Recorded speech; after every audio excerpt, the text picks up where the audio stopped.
Chapter 1, The End is Nigh Again. Countless clusters of blazing flames came straight from the distance. Dozens of stories of buildings are like papier-mâché, instantly melting and collapsing. The streets are littered with runaway cars and crowds of people fleeing either in despair and helplessness or desperately crying out. Like a tidal wave of magical beasts emerged from the horizon, their monstrous ferocious flames lunging ferociously towards the group of green uniformed defenders blocking the front of the city. The city wails in despair. Old Buster, Doggy, all of you back the off. I'm going. With a roar of despair and fury, Shui Feng violently tore open the gauze wrapped around his body. Subconsciously reaching out to copy the electromagnetic gun at his waist, but after noticing that the attire on his body was completely wrong, Shui Feng froze violently and looked up. The post-apocalyptic scene in the party's field of vision had all but disappeared, replaced instead by a simply decorated room. Inside the room, it is a common layout of the most common decoration in the 21st century. Here, after staring at this familiar yet unfamiliar room and surveying it for a while, especially after seeing a computer case that put on a 7-colored glow, Shui Feng was completely confused. Now, in this age of gods and demons, haven't energy-consuming things like computers been banned a long time ago? While Shui Feng was confused, the mirror next to the computer suddenly attracted his attention. As if thinking of something, Shui Feng quickly walked to the mirror. In the mirror, it was a youth with long flowing hair and a disheveled temperament. Crap, isn't this what I look like before the end? It's hard to believe that I've been reborn? Fiercely wide-eyed, Shui Feng could not help but exclaim in shock. He remembered well that he had cut his long hair and thrown himself into the military ever since Blue Star had entered Armageddon. Without realizing it, Shui Feng's line of sight swept over the calendar next to the mirror. It was circled July 13th in bright red marker. Today is July 13th, 2025? I can't believe I was actually reborn? After the thought turned, Shui Feng's eyes instantly changed. This otherwise uneventful day will be remembered by all humans on the blue planet after today. After today, the end comes. Monsters and magical beasts from the legends of various civilizations, and from other dimensions have appeared. All the major restricted areas around the world are open at the same time. All the major countries and civilizations have been enveloped by the doomsday, and there is only one way to get the capital and energy to fight against the monsters and beasts. Go Tong. I'm going to kill him this time. After a moment of silence, Shui Feng suddenly roared towards the sky with a fierce face. All major kingdoms and civilizations. One person is randomly chosen by Doomsday to enter the Forbidden Land and represent the major kingdoms and civilizations to gain access to energy and capital, and even national fortune. These representatives were naturally labeled as saviors by the people of the Blue Star countries, because they are the only way and hope for mankind to fight the end. But sadly, and unfortunately, the savior of the Kyushu nation happens to be a real loser. The first time he entered the Forbidden Land, Go Tong was killed by the monsters in the Forbidden Land because of his cowardice, causing the entire nation of Kyushu to weaken for a whole day. And on that very day, the seaside cities of Kyushu were wiped out by the sea beasts for a whole 7 of them. The national dead and wounded are uncounted. Go Tong entered the Forbidden Land for the second time, but because of curiosity and fell off the cliff and died, resulting in a reduction of life expectancy of all nationals of the Kyushu for 4 whole years. What made all the people of Kyushu gnash their teeth was that Go Tong, that trash who was picked on by Doomsday, would never truly die no matter how many times he died in the major Forbidden Lands, and countless with Shui Feng the same with a passion for the country's young people, even if again defiant, sacrificing their lives against the beasts. Nor can it withstand the universal wraith resistance acquired by the saviors of other countries from the Forbidden Land, which gives the nationals of other countries an unusual bottom line in the fight against the wraith. Even if he has already become the youngest lieutenant general on the blue planet because of his great merit, and has led his team to resist countless wraith infestations, and what good will it do? Will it offset the number of heads sent to Kyushu because of Go Tong's punk-ass savior? Can it change the status of Kyushu state, which is mocked and scorned by other countries in the international arena? Sitting dejectedly on the sofa, Shui Feng casually took the cigarette next to the computer. He's given up smoking since he joined the army, but right now, Shui Feng was really eager to indulge himself for once. That mother ****** ing doomsday, where the people picked in major countries and civilizations are completely random. Even if he were to relive his life once again, it wouldn't change the fact that tomorrow Go Tong would be the representative of the 9 states to enter the Forbidden Land.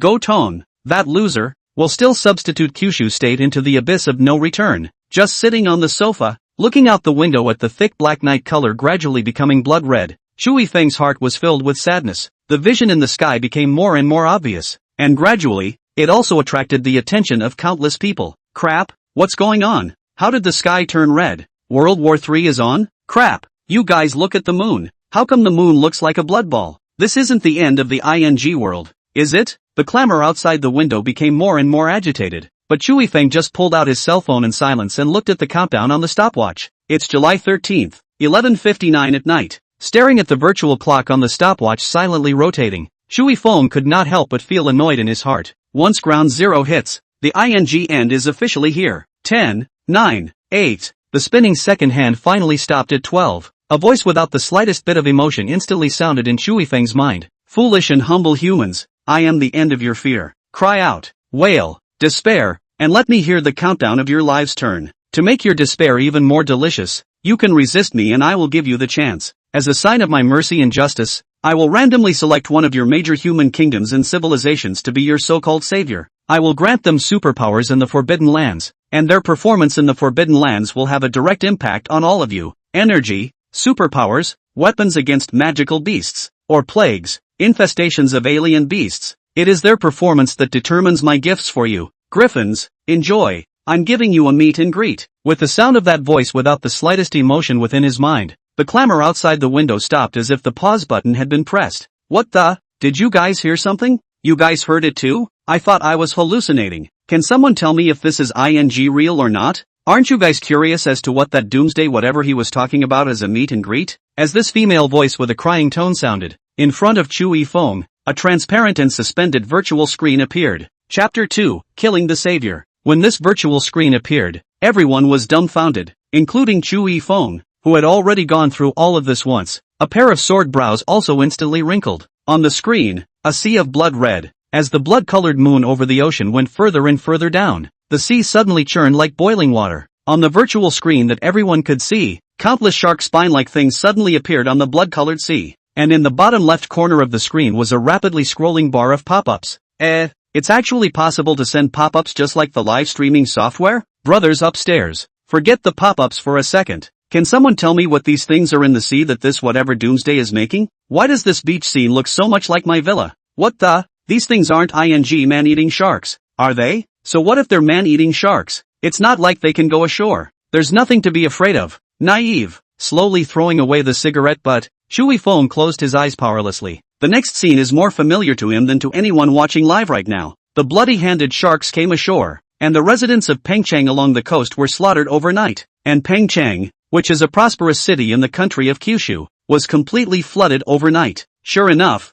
things are going exactly as Chui Feng remembered. As the projectiles continued to increase, a monstrous wave several dozen stories high gradually took shape, sweeping toward the shore. Countless sharks with big bloody mouths and strange limbs are jumping in the waves and running towards the shore along the huge waves, truly unable to bear to listen to the miserable howls and desperate cries of the people that followed. Chui Feng skillfully and directly closed the virtual screen. Go Tong. There was no chance before, but now, I'm going to let you die. With a gloomy face, he pinched the half box of cigarettes tightly and threw it into the trash can. Chui Feng violently got up and took big steps towards the outside of the room. Chui Feng always firmly believe, even if just change a dog up, are better than Gotong that waste savior. Doomsday picks the savior at 12 o'clock in the day. As long as he kills Gotong at this moment, then Doomsday won't pick Gotong again. As the youngest lieutenant general of the entire Blue Star, Chui Feng naturally knows that those so-called saviors are only immortal in the major forbidden places, and in reality, they die whenever they are killed. 1.5 billion people in the country of Kyushu.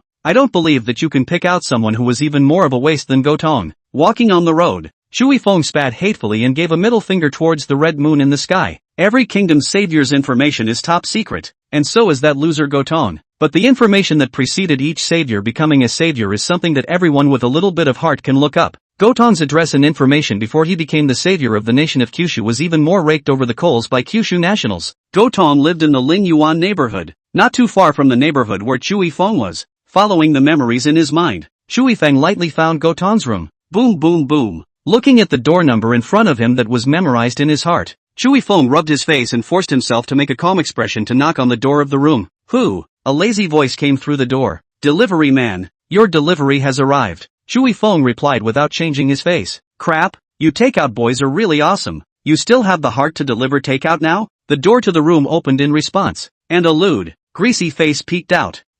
No, I don't think I ordered takeout tonight, did I? Looking up at Chui Feng, Gotong scratched his greasy hair and looked at the two-handed Chui Feng who was suddenly confused. Chui Feng simply didn't give him time to react, grimaced, and pushed him in with one hand. closing the door of the room with his backhand. Shui Feng clutched Gotong's neck and pressed him against the wall. Crap, what the are you doing? What for? Shui Feng let out a cold laugh and slowly raised his head, revealing a pair of scarlet and frightening eyes as he coldly said, sending you to your death. I'm ing. Gotong's pupils instantly dilated and he hastily resisted. But with his weak body that stayed in the house all day and nibbled on the old man, as well as that height of 1.6 meters or so, no matter how desperately he struggled, he couldn't shake Shui Feng by half. Scarlet eyes, dead eyes staring at Gotong's greasy face. Shui Feng's mind subconsciously floated back to the image before rebirth. Broken limbs flying across the eyes. As far as the naked eye can see are all blood-red broken walls. Seriously injured Shui Feng by several legions of the last number of people hiding behind a broken wall.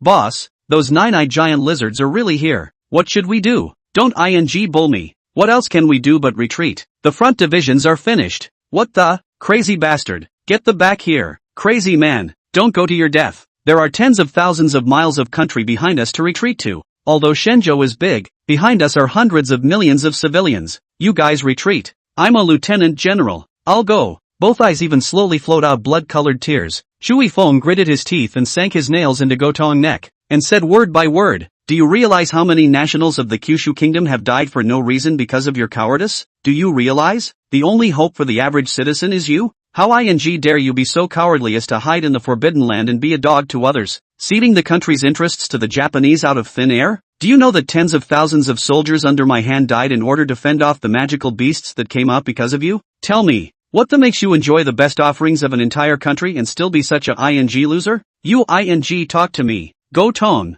who could barely catch his breath from being pinched by Shui Feng, had a reddened face and couldn't say a word. 2 puddles of fishy liquid dripped down from his beach pants, and Shui Feng froze, then lost his smile. Right, you're damn well supposed to be such an absolute waste of space who can only eat and wait for death. But, for the sake of the 1.5 billion nationals of Kyushu state to stop being screwed over by you, go ahead and die in peace. At the end of the day, Shui Feng violently palm, along with the snap a muffled sound. Gotong instantly drooped his neck. Currently you're still innocent. Kill you today, but I'll pay for your life the day I die on the front line of battle. Coldly looked at Gotong who fell limply against the wall. Shui Feng disgustedly looked around the room where takeout boxes and other trash were everywhere, like a pigsty, closed the door, and quickly walked out. Chapter 3, The New Savior Turns Out to Be Me? On the way back, Shui Feng discovered that there were many more people with crazy looks and strange behavior on the streets. Even a number of stores were forced to open their roll-up doors and ransacked. At this moment, the security in the city was comparable to that of the Western Shi country on the other side of the ocean. But Shui Feng didn't think much about it, and went straight around those people and back to his room.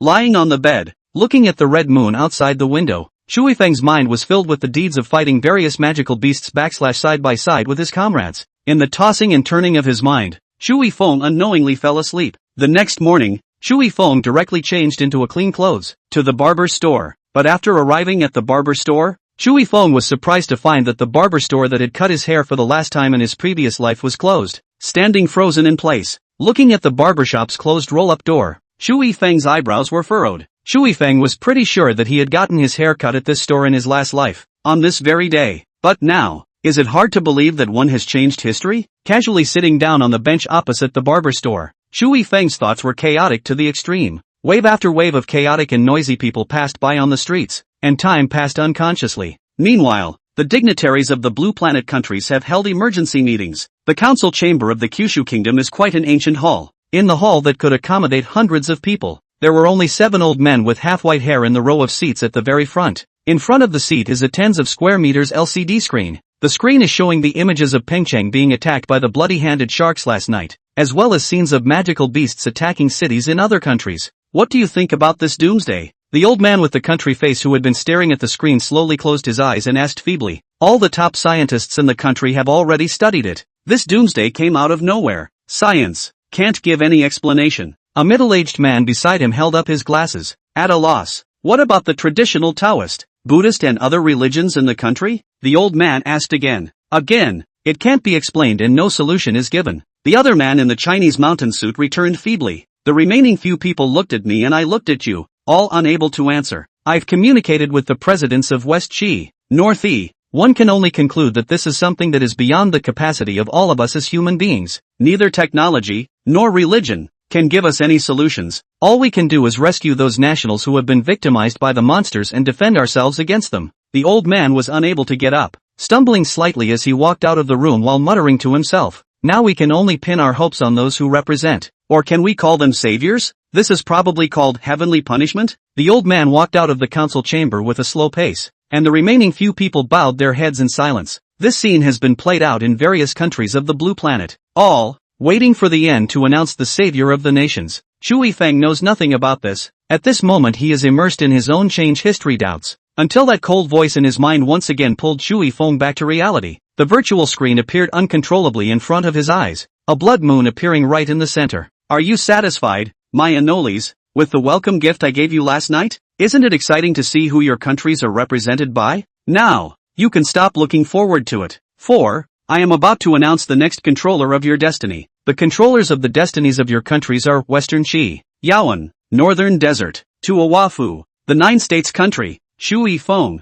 Ha! After hearing his name, Chu Yifeng was instantly confused. The new savior turned out to be me? As if responding to Chu Yifeng's doubts, his current appearance instantly appeared on the screen. The pop-ups instantly and densely crowded the screen in the lower left corner. Why does this brother look bearded? And his hair is so long? An air of a decadent artist? That's it. So disheveled? Can it work? I see that this little brother is quite handsome. A little cleaned up. Is an ethereal handsome beautiful man? It's a damn thing to go into that forbidden place and fight for your life. If you're as skinny and shriveled as this dude, you're going to die if you go in there. It's over. Elect him as the representative. We'll just wait for Kyushu to cool off. Is it too late to change your nationality? I remember that the Western Qi country's Yahan seemed to be a retired special forces soldier from Western Qi before. Crap. The upstairs reminded me. I'm withdrawing as a Shizi. Looking at the pop-ups that were disparaging and none favorable towards himself, Chu Yifeng could not help but smile bitterly. In his last life, he personally killed an unknown number of magical beasts and protected many nationals. But he really didn't have much of a chance of winning if he needed to be in the Forbidden Land. Against Yaoan and Tuafu.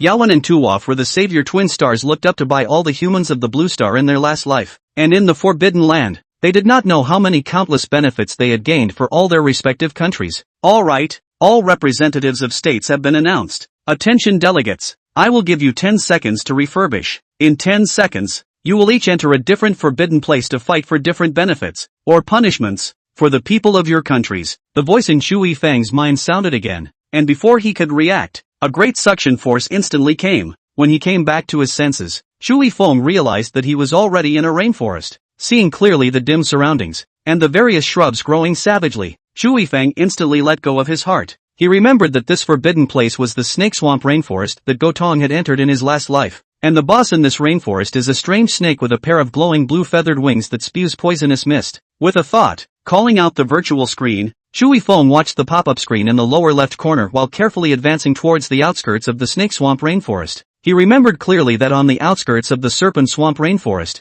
there was a temple ruin that contained a holy relic that could increase the lifespan of the nationals of the country of Kyushu that he represented by 3 years. In his last life, Gotong had arrived at the door of the temple, but chose to give up on the holy relics because of the intimidation of Yaoan. In my last life, I didn't have a chance on my own, but this time, since he had become the savior of the country of Kyushu, he had to be responsible for the 1.5 billion nationals of Kyushu. Carefully skirting around a sleeping cannibal flower that contained a highly poisonous poison, Chu Yifeng swore silently in his heart. Ding! Searching for the host's existence, the savior system is automatically bound in. A mechanical voice suddenly sounded in Chu Yifeng's mind, and Chu Yifeng froze violently. Chapter 4 Chu, the Everlasting God. System? After a long half-day, Chu Yifeng only fiercely stared wide-eyed. Somewhat unbelievable. One moment, the system is being updated. 1%, 13%, 99%, update complete. Unlike the virtual screen distributed by the Doomsday Companion, as the mechanical sounds in his mind stopped, a screen instantly appeared in Chu Yifeng's mind.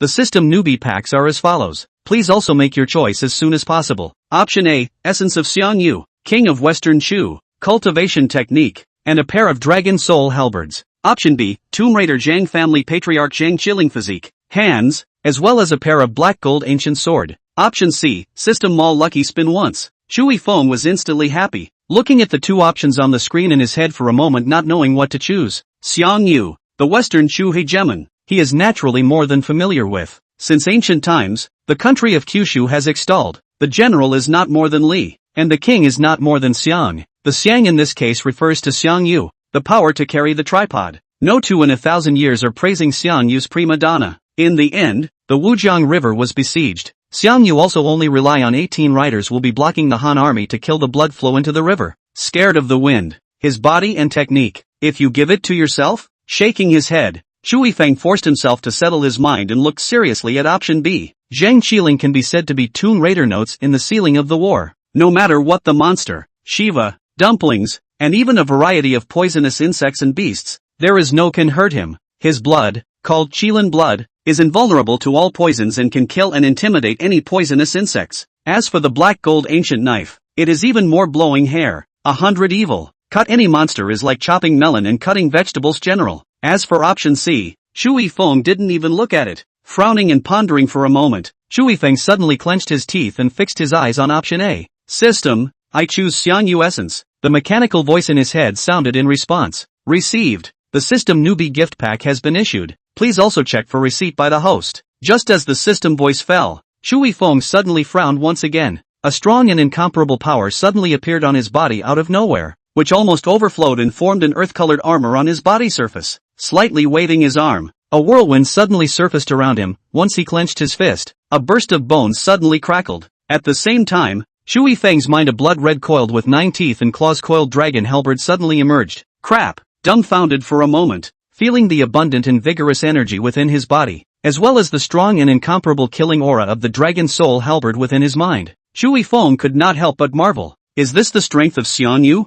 It's a big ing profit. Glancing at the pop-ups in the lower left corner of the virtual screen, Shu Yifeng strongly resisted the thought of summoning the dragon soul halberd right now. Every move they, the saviors, made in the Forbidden Land would be watched by the people of the Blue Star Nations. If he gets the dragon soul halberd out of thin air, he might cause something to happen. It's really ing finished. It's said that the Jahan of the Western Qi Kingdom has already killed a poisonous python, adding 3 months to the lifespan of the citizens of the Western Qi Kingdom. I can only say that our Kyushu is unlucky to have gotten such a loser. This grandson wouldn't be scared silly, would he? Why is he standing there motionless? F***CK. With this kind of forbidden land, I bet a randomly chosen pig up there would be better than this punk. You're good, you're on, don't even brush up on the rhythm. You guys, look at that red cannibal flower behind Shu Yifeng. Where the hell is this plant? You guys look at those large cannibal flowers that are poking their heads out of the rainforest in droves. This punk is clearly trespassing into cannibal flower territory. It's finished. Our Kyushu won't necessarily be victimized by this son of a this time.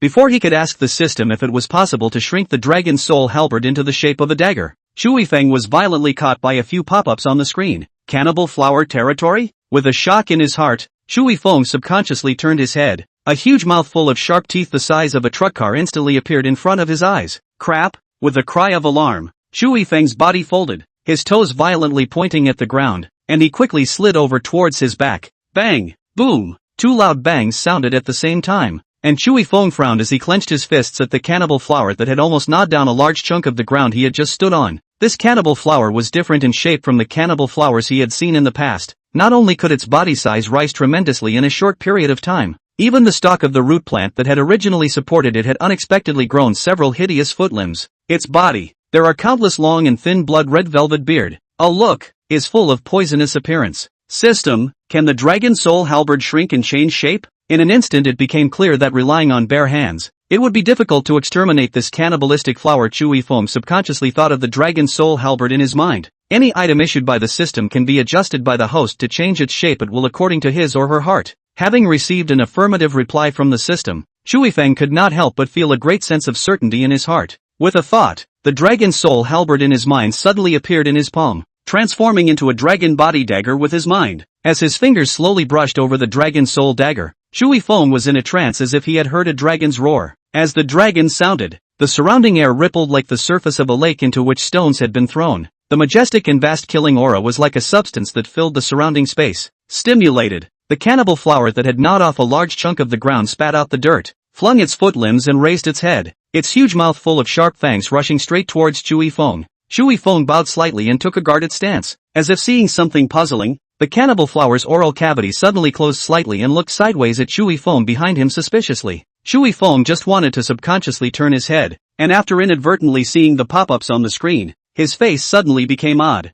Holy, what kind of physique does this dude have? It's not even a problem that he's so fast, but he even smashed a cannibal flower in one go? Who can tell me that this is still a physique that humans can possess? You people, weren't you calling people trash just now? Whoever says that my brother Chu is a waste of space, I'm going to get angry with him. These man-eating flowers aren't much more powerful than that Yaoan getting that poisonous python killed looks. Come on, guys, hit the public screen on the bull. I'll just say it, Chu, the eternal god. Losing his smile for a moment, Shui Feng turned his head to look at the cannibal flower behind him that had been crushed by his own impact. Chapter 5, The Plea of the King of Cannibal Flowers. Hideous, ugly limbs were scattered on the ground, and red sap seeped into the ground like blood. Long bearded fluffy hair fluttered in the red water, as if it was a living object that had struggled away from Chui Feng. This West Chu bully essence spirit is actually this powerful? Just a single impact that caught you off guard and wasted a cannibal flower? Then wouldn't he or she be able to traverse through this cannibal flower territory with just his or her torso? Just as he was thinking,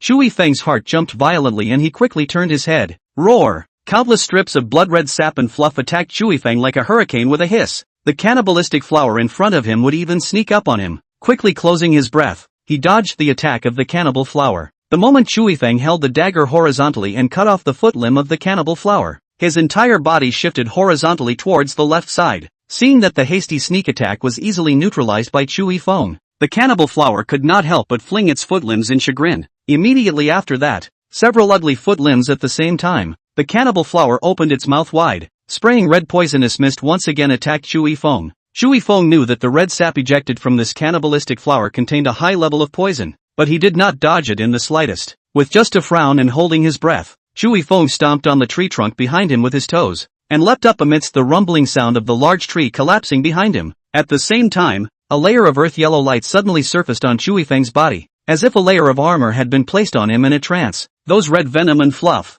in contact with the armor of the moment, as if by something to the atomization of the general, in a split second on the steam disappeared empty. The cannibal flower saw that the poisonous mist attack didn't work, and flung its limbs, lowered its head and opened a bloody mouth to bite down towards Chui Feng. A tongue full of red mucus that was even uglier than a foot limb instantly popped out from the depths of his mouth and rolled towards Chui Feng with lightning speed. Can I wimp out on you? Cursing angrily in his heart, Chui Feng, who had fought out his anger, raised his arm and swung it horizontally. With the flash of a dazzling cold aura, the cannibal flower's tongue suddenly broke in two. Roar! Cannibal flower hissed again. Before he could close his mouth to avoid, was Chui Feng a foot on the broken tongue. Visualizing the dagger in the shape of a dragon's soul halberd with his mind, Chui Feng simply didn't give the cannibal flower a chance to react, and with a lift of his hand, he fiercely inserted the dragon's soul halberd deep into the cannibal flower's mouth. Boo! With a violent explosion sound, cannibalistic flowers of the carcass suddenly scattered splash, and Chui Wind was wrapped by the red wave far fly out. Woohoo! Chu is no more. Don't be so damn witty at this moment. Brother Chu is working so hard for the sake of all the people of Disya. Everyone, don't panic. Based on Chu's fighting prowess at that moment, he definitely won't be half bad. If you don't believe me, I'll bet you all a pack of chili fries. I'm also sure Chu will be fine. But, aren't there still so many cannibal flowers there? Drying up two cannibalistic flowers in the twinkling of an eye, Chu has made a mortal enemy with them this time. Chui Feng, who was not aware of the contents of the pop-up screen, shook his head, climbed up from the bushes in a sorry state, and glanced at the wretched corpse of the cannibal flower not far away. After looking down at the pop-up screen and seeing clearly what was in the pop-up screen, Chui Feng was instantly helpless and laughed bitterly at the pop-up screen. You guys are too fickle, aren't you? Back then it was said that I was the eternal god. Behind you, Chu, don't blow it yet. Run, boss, even if you're a damn true god. Can you withstand so many raging cannibal flowers? What the hell? Chui Feng was a little puzzled, but before he could make a move, a large thick black shadow enveloped him. Chui Feng froze and looked up, and a drop of blood-red, foul-smelling juice suddenly fell from the sky and dripped onto his forehead. Subconsciously swallowed a mouthful of saliva, Chui Feng raised his head to look at the countless bloody mouths of cannibalistic flowers that opened wide above his head, his heart a burst of cold. He was confident though, effortlessly tackling 10 or 8 cannibalistic flowers. However, facing this uncountable number of cannibalistic flowers, Chui Feng still could not help but feel a bit deficient. Seeing the countless ugly foot limbs and tongues with mucus coming towards him, Chui Feng fiercely clenched his teeth, recalled his dragon's soul halberd, and subconsciously decided to die with these cannibalistic flowers. But just at the moment when the dragon's soul halberd was just in his hand, the cannibalistic flower movements that surrounded him gave a lurch. Immediately after, Chui Feng saw a strange scene. Along with the not too far away rainforest and the big trees roaring collapse, these sub-cannibalistic flowers even at the same time exuded a reluctant appearance. slowly withdrew from the Dragon Soul Halberd's attack range. I go? What the hell? What did I say at that moment?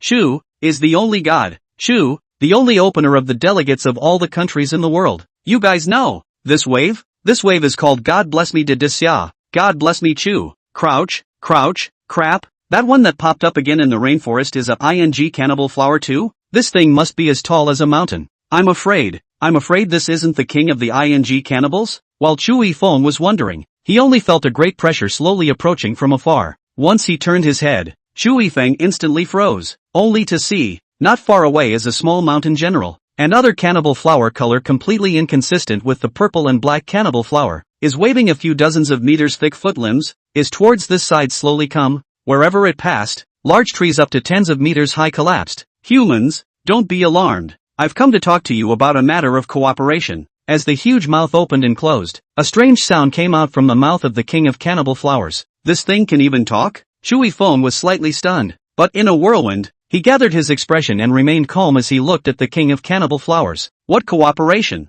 Could you go to the temple ruins and fetch an item that will help us? The cannibal flower clan. Contact the curse? The king of cannibal flowers was like a giant looking down at Chu Yifeng, but a hint of pleading vaguely flowed from his words. We have been cursed by that sacred object to have such a large body, but because of the scarcity of food, our community is about to face a great disaster. So, human, I, the king of the cannibal flowers, solemnly implore you, will you help us take that holy relic out of the temple?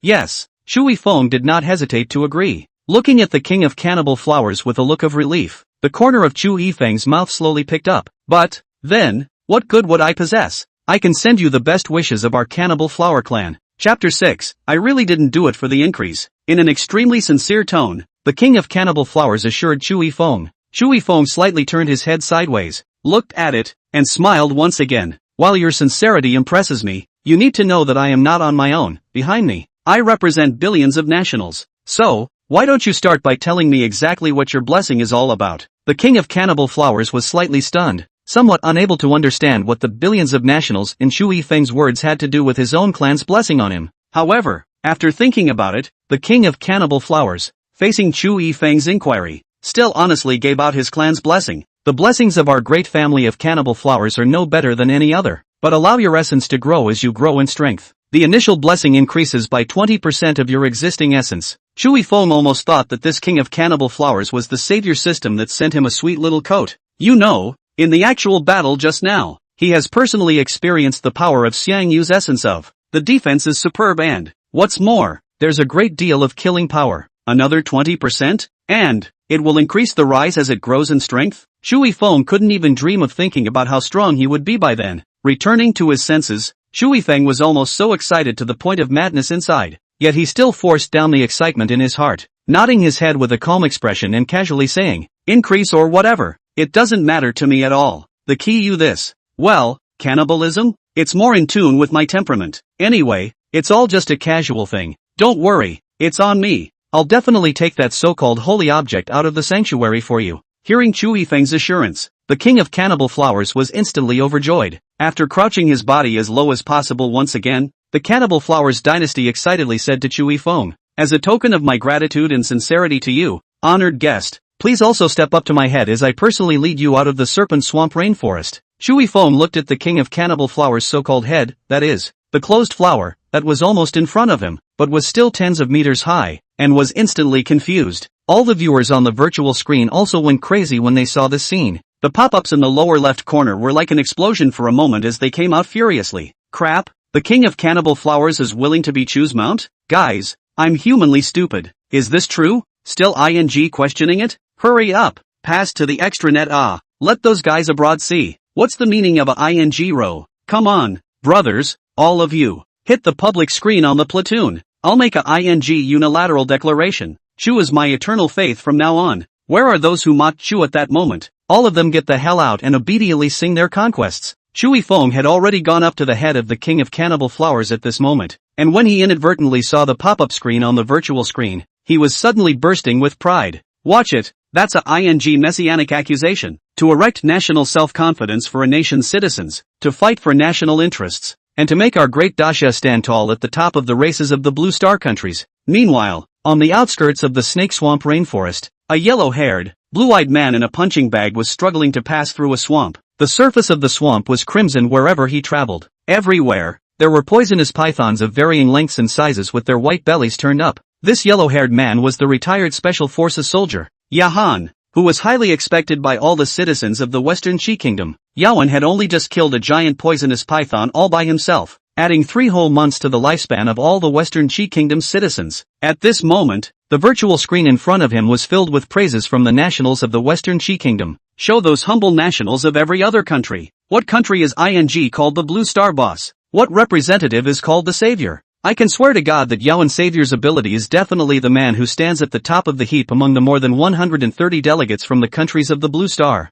Yawan Savior, I have a super hot body and my looks are one of the best in our town. Can you give me a chance to have a cute baby for you? Where's that from upstairs? How dare you climb into the bed of the Savior of Yawan? Glancing faintly at the pop-up screen, the corner of Yawan's mouth grinned slightly. A bubble was suddenly stretching rapidly toward him in the swamp beside him. And just when a long string of bubbles was about to spread to the side of Yawan, who had been acting as if he hadn't noticed in the slightest, suddenly turned cold, and backhandedly touched out a revolver from behind his back that had been enchanted with doomsday. Boom boom boom. Several shots rang out in quick succession, and the surface of the dirty, black swamp churned up. From time to time, a sliver of the white belly of the snake tumbled out of the surface of the marsh, and a few strands of crimson blood spread rapidly across the marsh like a colorful train. In just a few moments, this clean white serpent belly fled towards the edge of the swamp at a speed faster than when it came. How did another poisonous python pop up? Frowning slightly, Yawan put away his revolver and drew out a strangely shaped dagger strapped to his calf. Slightly glancing at the direction of the poison python's escape,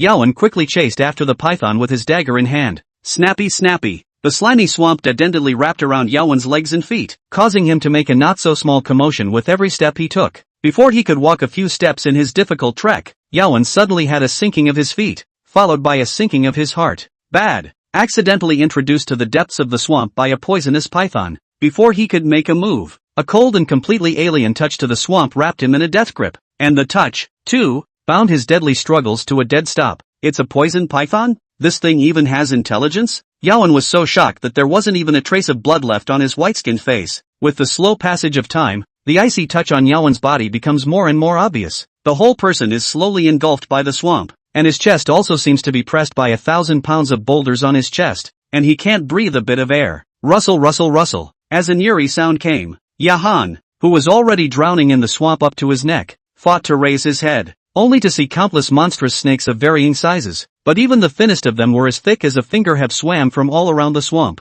Swimming on the way, those strange snakes have angled their heads, dark and cold snake eyes, full of cold, even, also mixed with mockery, and as the group of strange snakes got closer and closer, something even more desperate happened to Yawan. The cold touch of his body was wrapping around his body, slowly moving upward. Chapter 7, The Man from the Great Summer Kingdom. As the slippery touch slowly moved upwards, the 1,000-pound boulder in his chest also got tighter and tighter, and it was almost just an instant's effort that Yawan, Snow White and without a trace of a face, became ironclad. Before Yawan could react, a long string of bubbles suddenly emerged from the swamp that almost submerged his chin. A large, triangular snake head slowly burrowed out of the swamp, a pair of grim eyes full of playfulness looking at Yawan. The tip of the forked snake letters slowly spit out from the mouth of this huge python wrapped around him, with foul-smelling saliva, slowly licking towards the iron and desperate face of Yawan. The pop-ups on the virtual screen in front of Yawan were contrary to the previous blow-ups and high spirits. Just a moment ago to almost countless pop-ups almost was pressed what clear button general. Now there are only a few sparse cheering hold on and so on encouragement. Nonsense.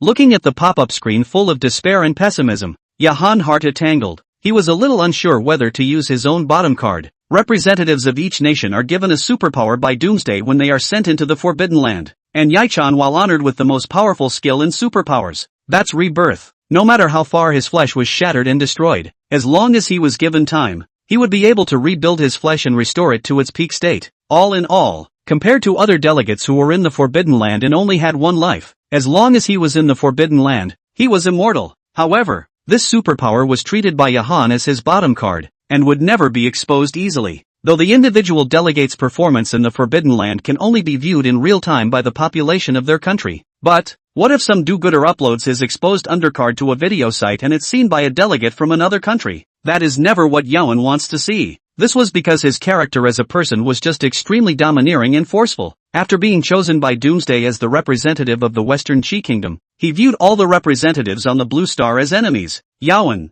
remember, those people, they are all your potential enemies. Gritting his teeth, Yawen forcibly stabilized his mind, admonishing himself over and over again in his heart. But even so, by that fishy snake letter licked on the face, feeling that despair and disgust almost carved into the bone marrow, Yawen's will still cannot help but collapse a little. A pair of ghostly blue eyes full of resentment stared viciously at the giant python in front of him, and Yawen fought to move his fingers to feel for the self-detonating grenade strapped to his waist. This kind of grenade was developed by the Military Research Institute of the Western Qi State, filled with steel needles and biochemical viruses. Not only is the destructive power huge, even the lethality is comparable to that of a small missile. This was supposed to be the strongest backhand in the Forbidden Land that Jahan had prepared, the strongest weapon he used against the other delegates. But at this moment, by the hatred and disgust drowned out the rationality of the end of the cold cannot care so much, gritted his teeth to touch the grenade pole ring, end of the cold corner of his mouth grin up. A touch of revenge is about to be avenged. The pleasure of the smile appeared on his face, but just at this time,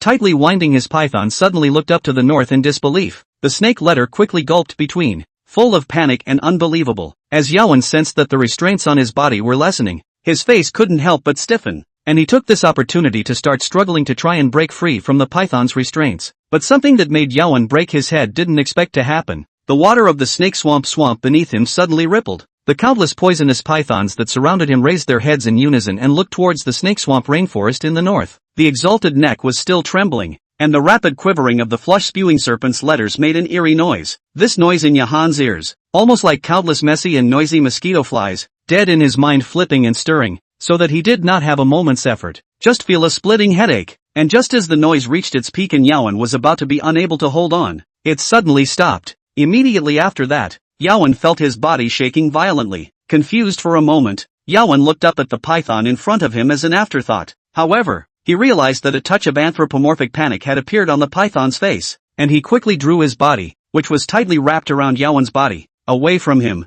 slightly bowing its snake head. The python, as if humbly avoiding an imminent emperor, led many poisonous pythons to swim toward the edge of the swamp. What's going on? Briefly regained his free body, Yawen had not yet waited to adapt, but felt a burst of ground-shaking movement from the distant snake swamp rainforest came. Before Jahan could turn his head, after his line of sight was inadvertently fixed on the pop-up screen on the virtual screen in front of him, Jahan was instantly confused once again. Crap, brothers, something big has happened. Quickly go to the short video platform of the Great Summer Country. I just saw it. That man from the Great Summer Kingdom is also too damn strong, isn't he? To be able to make such a large king of cannibal flowers willingly become his mount? I'm not convinced. It's obvious that our Western Qi Kingdom's Jahan is the strongest savior. That man is 80% hung up. Upstairs, be sensible. If he really is open, do you guys think he can hide from the all-knowing, all-powerful God of the end times who created the current world? Haven't you noticed that the movement that the endangered cold savior is facing right now resembles the movement that the king of the cannibalistic flowers had when he was making his pilgrimage towards that man at that moment? Looking at the pop-up screen with a burst of heated buzz, Yawen couldn't help but shake his head. What the hell is going on here?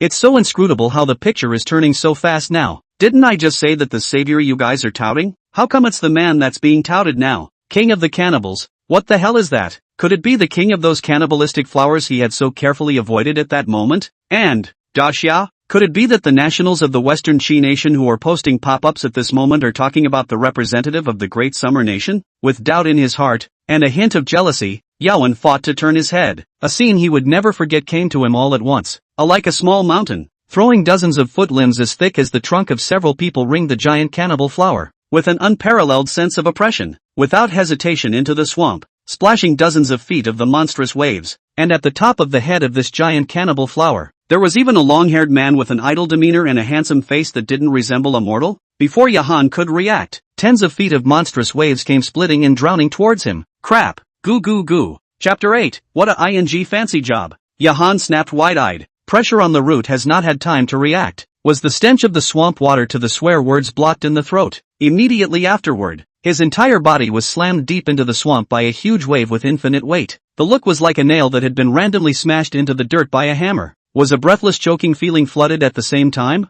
Jahan but sadly found that he was in a sorry state at this moment, was being in front of the virtual screen of all the Western Qi nationals to see a clear picture. But what Yawen doesn't know is that most of the nationals of the Western Chi country, most of them have flocked to the most famous short video platform of the Daxia country at this moment, and are watching the real-time video of Chu Yifeng uploaded by the enthusiastic nationals of the Daxia country. Chu Yifeng didn't even notice that he had inadvertently become the center of attention of the entire Blue Star. Likewise, he pressed on, not seeing how apologetic and careful the king of the cannibals was at the moment. Unlike Chu Yifeng's absent-mindedness, after just realizing that he had accidentally slapped a human somewhat similar to Chu Yifeng into the swamp, the king of cannibal flowers' mind began to be cluttered. After hesitating for a long time, while passing right by the spot where Yahan was lapped into the swamp by a huge wave, the king of piranhas took advantage of the fact that Chu Yifeng was thinking about his mind, and quietly used one of his tentacles to fish out the almost suffocating Yahan from the swamp. Little old me, this narrows your path, doesn't it? Holy, I'm afraid that this king of cannibal flowers isn't treating that Ghostfong people. All countries other than the Great Summer Civilization Circle are collectively known as the Ghostfong, as Chu's companion, right? Die laughing. Brothers, did you see the sneak peek at Chu that it displayed just now? Crap. Not to mention other things, if this king of cannibal flowers is a lapdog, this eyesight is also absolutely afraid you're not going to pit Chu against it so Chu can whack it alive? Unlike Chu Yifeng, the nationals of the Great Summer Kingdom watched the king of cannibal flowers' small movements clearly through the virtual screen's real-time broadcast, and all of them chortled. But after taking a good look at the miserable treatment of Yahan, who had been crashed behind the king of cannibal flowers, the nationals of the Great Summer Country had turned to flirting with Yahan again. Ha ha ha ha ha. Who said at that moment that the Western Chi Kingdom's Yahan was the strongest among the representatives of the various countries? Isn't he still being dragged behind like a dead dog by Chu's little brother at this moment? Ha ha ha ha ha ha. Brothers, don't even laugh. Promise me you'll never zoom in on the screen to see how much foul-smelling swamp water brother Yawen drank. Crap, upstairs is so damn bad, but I love it. Ha ha ha ha ha. I like it too. Look at the end of the cold that face of the lifeless plus confused expression. That moment that group of sheepdogs come out then wash for your master Yawen, what the hell? Don't ever mention water-related words in front of me again. Whoever mentions it, I'll get mad at you. Hiccup. Crap. This hiccup is really evocative. The one upstairs is the one who feeds pandas in Western Chi. Right. Along with the flirtation of the nationals of the Great Summer Country, the king of cannibal flowers suddenly stopped his pace and muffled his voice towards Chu Yifeng. Honored guest, I am truly sorry. I cannot send you any further. Because, if you go further, you will be out of the range of the snake swamp rainforest. Chu Yifeng, who was thinking about how he would combine Xiang Yu's essence spirit in the future in order to enhance his strength, was suddenly awakened by the king of cannibal flowers, and after hearing its words clearly, Chu Yifeng immediately nodded his head. Well, put me down and you can go back. Don't worry, what you requested of me at that moment, I will absolutely fulfill it well. The king of cannibal flowers was overjoyed and repeatedly guaranteed that the blessing of the cannibal flower clan would come into effect immediately after Chu Yifeng took the holy relic out of the temple. Chu Yifeng naturally believed it. After all, who would think that such a big, naive guy would be able to punk someone? By the way, honored guest, I must apologize to you. Looking at Chu Yifeng casually waving his hand and turning to leave, the king of the cannibal flowers hesitated for a long time before finally calling out to him. Chu Yifeng subconsciously stopped his feet, but before he could turn his head, he was caught by the dense pop-ups on the virtual screen. Crap, guys, what if I realize that I seem to have a bit of a crush on this naive king of cannibals? Upstairs brother, please also be sensible. After all, we don't have rules about interspecies marriage in this country. Ha ha ha ha ha, but there's no rule against it, is there? You guys, you're damn good at getting fancy. Brothers, what do you think? Later on, how will Chushin react when he realizes that this iron being has fished Yahan out of the swamp? Crap, not to say the reaction, but I'm guessing that Chu will gladly just accept the title of Chu God. You two are really good at licking, but can you allow me to say one thing? Chushin is awesome. Chu Yifeng froze for a moment as he watched the pop-up screen, and with an odd expression, he looked towards the king of cannibal flowers, who clearly had an apprehensive stance. His face changed for a moment. Chu Yifeng exhaled a long breath, forced out a smiling face, gritted his back teeth, and asked the king of cannibal flowers with a friendly smile, are you, or are you not, going to tell me that you fished a human out of a snake swamp? What the hell is going on here? You tell me quickly. The king of cannibal flowers was confused, and then a sense of gratitude grew even more in his heart. Not bad for the human you picked. It's really smart. Thanks to myself just now did not leave that waste of firewood to remain in the swamp regardless, or else the ground who knows what will happen. Spitting in his heart, the king of cannibal flowers offered his treasure as if he were a treasure, stretching out his footlimbs to pass the Yahan with a bulging stomach from behind to Chu Yifeng. Before seeing Yawen, Chu Yifeng first smelled a pungent stench. It really smelled awful, and immediately wanted to vomit. frowning slightly and holding his breath. Chu Yifeng looked at the person in front of him in confusion. At this moment Xiaowen, stomach bulging like a leather ball, and is also spitting out black sewage constantly. The body is full of thick black and foul-smelling sludge, even an angular face, also full of a layer of black dirt, so that Chu Yifeng almost cannot see his original appearance. Slightly frowning and carefully identifying for a long time, Chu Yifeng was able to recognize that this person was none other than Yahan, who had been calling the shots in the Forbidden Land in his previous life, from the head of hair that was strong enough to poke out a few strands of blonde color from the black sludge. Frozen for a moment, Chu Yifeng momentarily unexpectedly did not know how to open his mouth. A footlimb with countless dark red tentacles appeared at the right time and wrapped itself around Yawen. Chapter 9, You're also worthy of negotiating with our cannibal flower clan? Almost in the blink of an eye, the layer of sludge armor on Yawen's body was absorbed cleanly by the red tentacles. Just now, Chu Yifeng didn't smell the stench on its body and didn't see the sludge on its body, precisely because the king of the cannibal flower had cleaned itself up with its tentacles long before it even came ashore. Yawen's body and appearance slowly displayed itself, kneeling and crouching in front of Chu Yifeng in a sorry state. Chu Yifeng instantly turned his head sideways and looked at him curiously. What the hell is going on here? You hurry up and tell me. After thinking about it, Chu Yifeng couldn't help but laugh. Haha, your name is Yawen? Look at you. Why are you so polite? You're giving me such a big salute on our first meeting? I can't afford it. Yawen tried to raise his head. A look of indignation flashed across his face, and while holding his throat, he carefully surveyed Chu Yifeng. The way Chu Yifeng appeared just now was simply too shocking. It almost made Yawen instantly determine that this man, Chu Yifeng, was his enemy for the rest of his life? Could it be that everyone in your Western Qi kingdom is as impolite as you are? You don't even greet your savior when you see him? Chu Yifeng thought about it and let out a cold laugh, not being able to laugh teasingly. You, me, vomit. Yawen subconsciously wanted to get up and defend himself, but as soon as he moved, the foul-smelling sewage in his throat churned up again. Hearing the conversation between the two, the king of cannibal flowers, who was just about to turn around and leave, suddenly froze in his movements, turning around and carefully surveying Chu Yifeng's expression. Only after a long time did the king of cannibal flowers rushed at Chu Yifeng and mumbled out, "Honorable guest, did I do something wrong? Shouldn't I have saved him?" Chu Yifeng's face stiffened. How was he supposed to take that from the king of cannibals? Praise it for doing the right thing against his conscience? Or criticize him for doing it wrong? But Yahan, this person's character and prejudice against the Western Qi country. But let Chu Yifeng presses the root of the words cannot say this. He had to let the king of the piranhas throw Yawen back to wherever he had saved him from, or throw him into the swamp again and let him drink the stinking water, or throw him into the swamp again and make him drink the stinking water.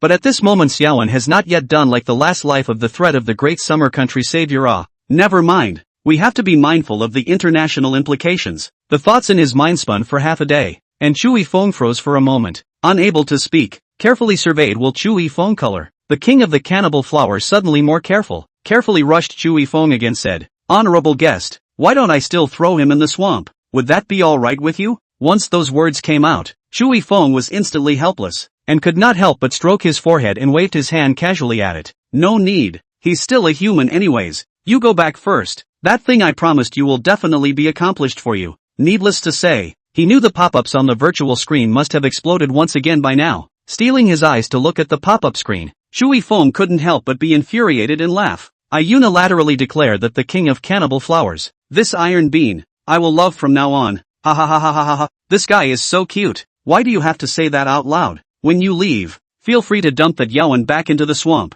Won't the Chu god be satisfied? What are you saying upstairs? Is our Chu god that kind of person? That's right, the king of cannibal flowers himself accidentally threw Yawen in. None of our Chu god's business. Ha ha ha ha ha. Don't fight for it. If we fight for it again, our national treasure pandas will have no bamboo shoots to eat. Chu Yifeng swore that if this virtual screen could be seen by the king of cannibal flowers, he would definitely fling these pop-ups into its face. See, what the is called standard operation. Watching Chu Yifeng laugh, the king of cannibal flowers was then completely relieved. After slightly bowing its head towards Chu Yifeng, it slowly retreated towards its back, and before it could push completely into the swamp, an unexpected voice suddenly called it to a halt. Wait a moment, and whatever conditions that man promised you, I can help you fulfill as well. Chu Yifeng was surprised to turn back, just in time to see Yahan get up, pursed his lips after, towards the king of cannibal flowers squarely said, "Crap, doesn't this guy, Yawen, realize that what they, the delegates, are doing right now is being watched in real time by the nationals of countries all over the world?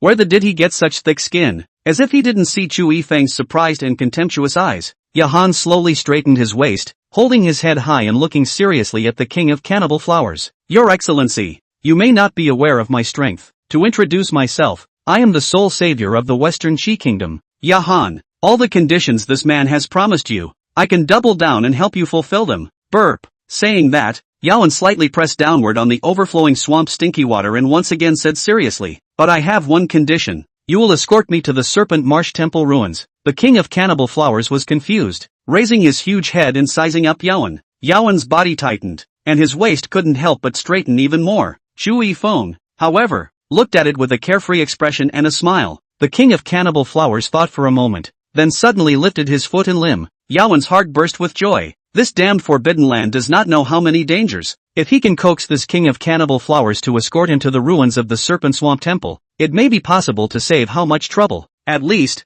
you won't have to get stuck in the swamp and get a belly full of stinky water like you did just now, right? Moreover, it would restore the entire population of the Western Qi nation to their pursuit. 3 in 1. But before Yawan could dream a perfect dream, he suddenly had a violent palpitation in his heart. Fixing his eyes on it, the whole person was instantly shocked to the point where he was almost out of his mind, only to see that several large foot limbs were carrying the sound of whistling wind, smashing towards his chest. Bang! Wow! Before he could react, a sharp pain was followed by an unusually familiar stench and coldness that overwhelmed him once again. With a blow that slammed Yawan into the swamp once again, the dynasty of the piranha bowed its head slightly towards Chui Feng and slowly retreated backwards. Chui Feng was not surprised by this result at all, but was still made to cry by the king of cannibal flowers' next curse. The king of cannibal flowers retreated into the swamp while indignantly cursing Yawan. Don't even look at what kind of ing strength you have. You can't even handle a few small earthworms, and you're still worthy of negotiating with me? And double reach? What about you coaxing a 3-year-old cannibal flower?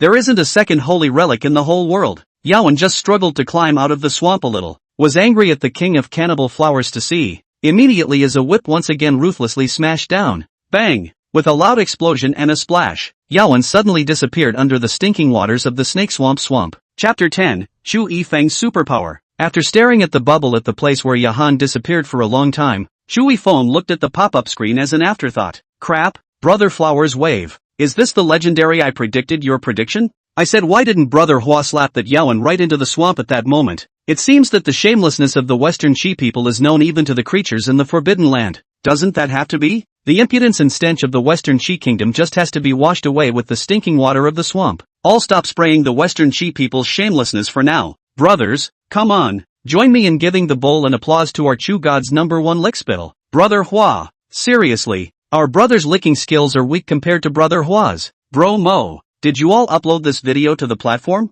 Doesn't that have to be? Let's see if the people of the Western Qi Kingdom have the face to mention the bull ***** blue star boss in the future. Sure enough, the talent in the pop-up screen did not disappoint Chui Feng in the slightest. Satisfied again looked back at the Snake Swamp. Chui Feng slightly discerned the direction and walked towards a small river not far away. If he remembered correctly, the ruins of the Serpent Swamp Temple were just beyond that river and through a small forest. It was only when they reached the creek that Chui Feng realized. This creek, which he had seen in a video in his last life, was surprisingly several meters wide. At this moment, it happens to be a hot summer day in the Forbidden Land. Chui Feng after those things before. The body has long been out of a layer of sweat. Also thirsty cannot line. Chui Win's sea water quality is still clear. Immediately also do not care about other. Lowhead scooped up a handful of water pounced on the face. The clear and cold river water pounced on his face. Chui Feng only felt a burst of refreshment and his mind cleared up a lot. And just as he was about to simply clean his neck, a clear female voice suddenly came from the distance. Hey, Daxia people, don't ever touch that river. There are fish that bite in this river. Chui Feng was stunned, seemingly did not think that there are other countries in this forbidden land. Savior suddenly looked up to see. It was only when Chui Feng raised his head that he saw a petite girl dressed in the characteristic Japanese island clothing standing on the outskirts of the grove on the opposite bank of the river. At this moment, that petite girl was patting her toes, holding up her hands curled into a trumpet shape against her cherry mouth, shouting loudly towards Chui Feng. It's the savior of the Japanese island, Lin Frost? The corners of Chui Feng's mouth subconsciously raised. He was quite taken with this innocent and kind girl. In the last life, the great summer country was Gotong Pit, the people of the time. It is this girl, extremely resisted the invasion of the Japanese island to the great summer. At the same time, also gave the great summer country sent a lot of supplies. It can be said that the savior of the Japanese island was completely devoid of any sense of nationhood, and was concerned with the livelihood of all mankind. Shui Feng was not unaware of the harm that the Japanese island had done to Dasha,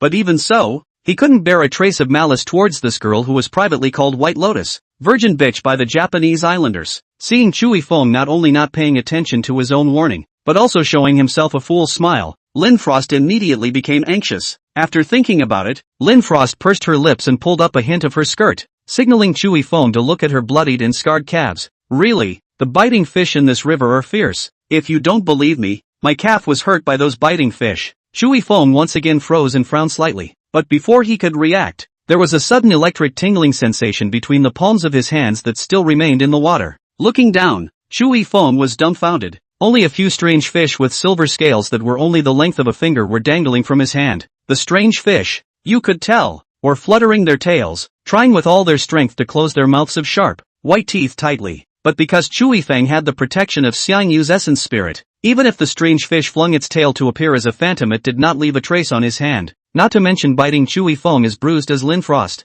When Lin Frost saw this scene, she incredulously covered her small mouth and stared straight at Shui Feng. Shui Feng smiled disinterestedly, and with a slight force from his palm, the few strange fish that were hanging from his palm suddenly fell into the river. Lin Frost's bright eyes that looked at Shui Feng were suddenly filled with strange light. Shui Feng casually greeted her and swept a glance towards the river, only to see that on the sparkling water, there were hundreds of strange fish leaping out of the water from time to time. When Shui Feng saw this, he could not help but suck in a mouthful of cool air. Just a small piece of the river has so many strange fish, so how many strange fish should be under this clear water? Secretly deliberating for a moment, Shui Feng really didn't dare to take Xiang Yu's in spirit to test whether those strange fish could bite him or not. There is a big boss waiting for him in the ruins of the Serpent Marsh Temple later. For the good of all the people of the Great Summer Kingdom, he must be. Is it hard to really use the superpowers Doomsday has given himself? Secretly muttering a sentence, Shui Feng's heart was slightly torn, because the pitiful Doomsday gave him the superpower is not other than a very cocky and perverted skill, the illusion of water creatures. This superpower has no other role, just allows Shui Feng with the mind, arbitrary illusion of any aquatic creature. Thinking about how he had transformed into a fish in front of a girl,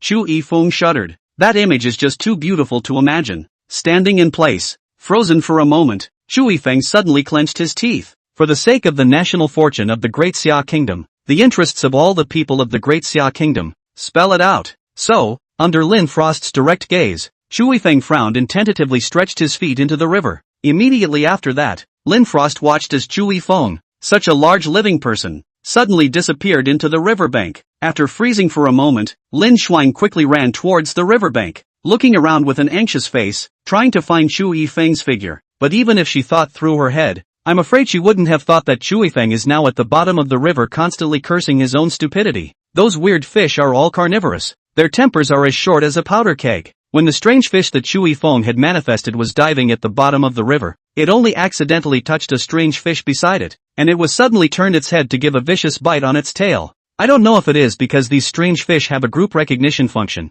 or Shui Feng's disguise has a loophole. As the first grumpy monster fish attacked him, hundreds of monster fish around him were like exploding sharks that smelled blood. Chapter 11, The Price of Biting the Old Man. One after another, they opened suicide attacks towards Shui Feng. It really was a suicide attack. Shui Feng had thought that Xiang Yu's essence spirit, after he turned into a fish, had lost its usefulness. But what he didn't expect was that even though he had turned into a strange fish, the layer of essence armor attached to his human form had even shrunk with him and attached itself to his body. With the protection of Xiang Yu's essence spirit, when those strange fish bit on Shui Feng's body, they were as if electrocuted, trembling and slowly sinking into the water plants at the bottom of the river, angry and unaware. However, even with the previous experience of countless strange fish that were like meteors falling, the sea of strange fish still disregarded life and death and ferociously attacked towards Shui Feng. Shui Feng originally did not care, but in front of the body of the water flow is almost all blocked by those strange fish to the flow cannot be. He finally found into the strange fish this decision of the most stupid place. Oxygen. Even though he had turned into a strange fish, for some reason, what circulated in his body from the moment he entered the water was the same breath he had taken before going under. The strange fish's in-water respiratory system, which he couldn't use at all. The oxygen in his body became more and more scarce, and in a moment of dizziness, the virtual screen, which had been deliberately put away at the beginning of his descent into the water, reappeared in front of him. As soon as the virtual screen appeared, a large number of pop-ups drew Shui Feng's line of sight. If one is really eliminated in the Forbidden Land because of the lack of oxygen, It is estimated that the billions of nationals of the Great Summer Country will be like the nationals of the Western Chi Country, and will be reduced to the laughingstock of the entire blue star of all human beings. Before Chewy Fong could focus his attention on distinguishing the contents of the pop-up screen, an absurd thought suddenly surged out of his heart. Gritting his teeth to expel the absurd thoughts from his mind, Chewy Fong fixed his eyes on the pop-up in the lower left corner of the screen. At this moment, he really cannot think of any way to solve the immediate dilemma, can only hope on the wisdom of the people of Daxia. Crap, could it be that the superpower Doomsday gave Chu God is the ability to change at will? This superpower is too awesome, isn't it? Blow me up Chushin. I watched that top wolf from the northern desert kingdom expose his superpowers in another forbidden place at that moment, and it almost didn't make me laugh. Ha ha ha ha ha ha. That superpower of Topav's is just absolutely amazing. It's a ing gender change. Yeah, you guys don't know. Tavoff, that's a standard old hairy image of a northern desert man. But, lie a big groove. He ing turned into a petite and cute lowly goddess in the blink of an eye. That contrast almost didn't make me spit out my overnight meal. Chewy Fong fixed his eyes on the pop-up screen for a while, and was somewhat helpless. How dare these people discuss the savior of another country when they themselves are so damn close to being cold? That's a big heart. Slightly gritting his teeth for a moment, just as Chewy Fong had just shrugged off a monstrous fish that was biting towards his eyeballs and was preparing to ask the nationals of the Great Summer Country about the immediate countermeasures, the next few pop-ups suddenly made his heart happy. Brothers Meng, you guys say, there are so many strange fish in this river attacking Chushin. Will Chushin the Scudder? Although there are a large number of these strange fish, it shouldn't be, right? A bunch of sand sculptures, with Chu God's strength. Do you guys think he'll get guttered by these weird fish? That's right, Chu God randomly turned into some kind of crocodile or something can crush these battle scums, okay? Moreover, don't you guys realize? All those strange fish couldn't even hurt the Chu God at all? What do you guys say? Will Chushin drown? My ass. The one upstairs is definitely a talent. This is the first time I've heard of a fish drowning in my entire life. Ha ha ha ha ha. Especially, or such a shallow river. It's probably not even at the neck of the Chu Godman form. Shallow? Chewy Fong had a flash of light in his mind. He suddenly remembered the wound on Lin Frost's calf just now. Judging from those wounds, Lin Frost had definitely crossed the river from somewhere very shallow. And now, this piece of river area where he is, although not as shallow as the one Lin Frost crossed at that moment, but it is enough to allow himself to breathe freely to cross the river. Looking down towards the bottom of the river, Chewy Fong was instantly overjoyed. Just now he had been wrapped up in this group of strange fish, thinking that the bottom of the river was full of water plants. Only now with a closer look did he realize that there were countless smooth white pebbles in the bottom of the river. On some of the cobblestones, there was even a piece of silver white fish eggs like frogs' eggs that were slightly rippling with the current. A little turn of the brain to think, Chewy Feng easily guessed that these fish eggs are exactly the eggs of these strange fish. How dare you ing bite me? I'll make you extinct. Gritting his teeth fiercely, Chewy Feng immediately moved his mind, and the disillusioned strange fish's body rapidly expanded, and in a short while, it reverted back to its humanoid appearance. Chewy Fong had just explored out of the water, then immediately long spit out the turbid air held in the chest for a long time, deeply breathed a mouthful of fresh air. When Lin Shuang, who had been waiting on the shore, saw Chewy Feng reappear, the corner of his mouth instantly raised in an arc. Daxamite, I thought you had disappeared. Chewy Fong smiled and raised his hand towards her, looking down at the cobblestone where the fish eggs had gathered, and without further ado, he lifted his foot and stepped on it. The group of strange fish that had been surrounding him and biting him froze for a moment in unison,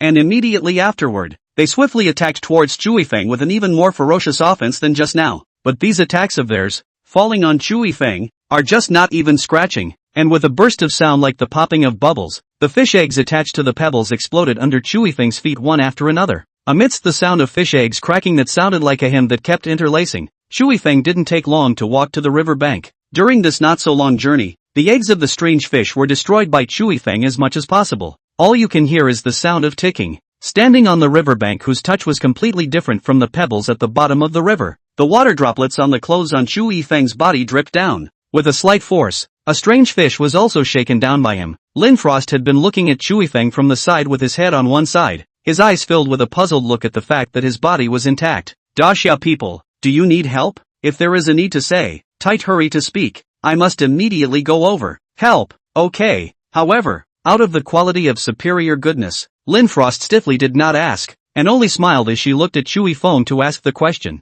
Chewy Feng was being a little embarrassed because his clothes were getting wet and clinging to his body, and when he heard that, he looked at her in a daze. I think you are in need of a little help. Chapter 12, Monster in the Grove. Lin Frost just lowered his head and smiled slightly, but didn't explain anything. As she slightly raised her hand, a warm breeze instantly appeared around Chu Yifeng. In just the blink of an eye, the wet clothes on Chu Yifeng's body instantly became dry to the naked eye. Watching as with the clothes becoming completely dry, Chu Yifeng instantly woke up. Lin Frost's superpower turned out to be the royal wind. This scene, surprisingly, looks a bit like what happened in the manga when the hero and heroine met for the first time. Girls of Daxia, work harder, but don't let Chushin be snatched away by a woman from the Japanese island. Don't talk nonsense upstairs, dude. What if Chushin likes a boy now? Look at what you're saying. I'm so speechless. Impossible. I tell you, this Japanese island woman is not a match for my Chingchunghuli Naza at all. Chushin can only ever be mine. Unconsciously glancing over the pop-ups on the screen, Chu Yifeng's face became slightly unnatural. Lin Frost, however, did not notice Chu Yifeng's embarrassment at all. Truly puzzled by the fact that Chu Yifeng was attacked so much by the strange fish and did not have a single scratch on his body, Lin Frost sidled his head and surveyed Chu Yifeng for half a day before he finally did not hold back his curiosity and asked,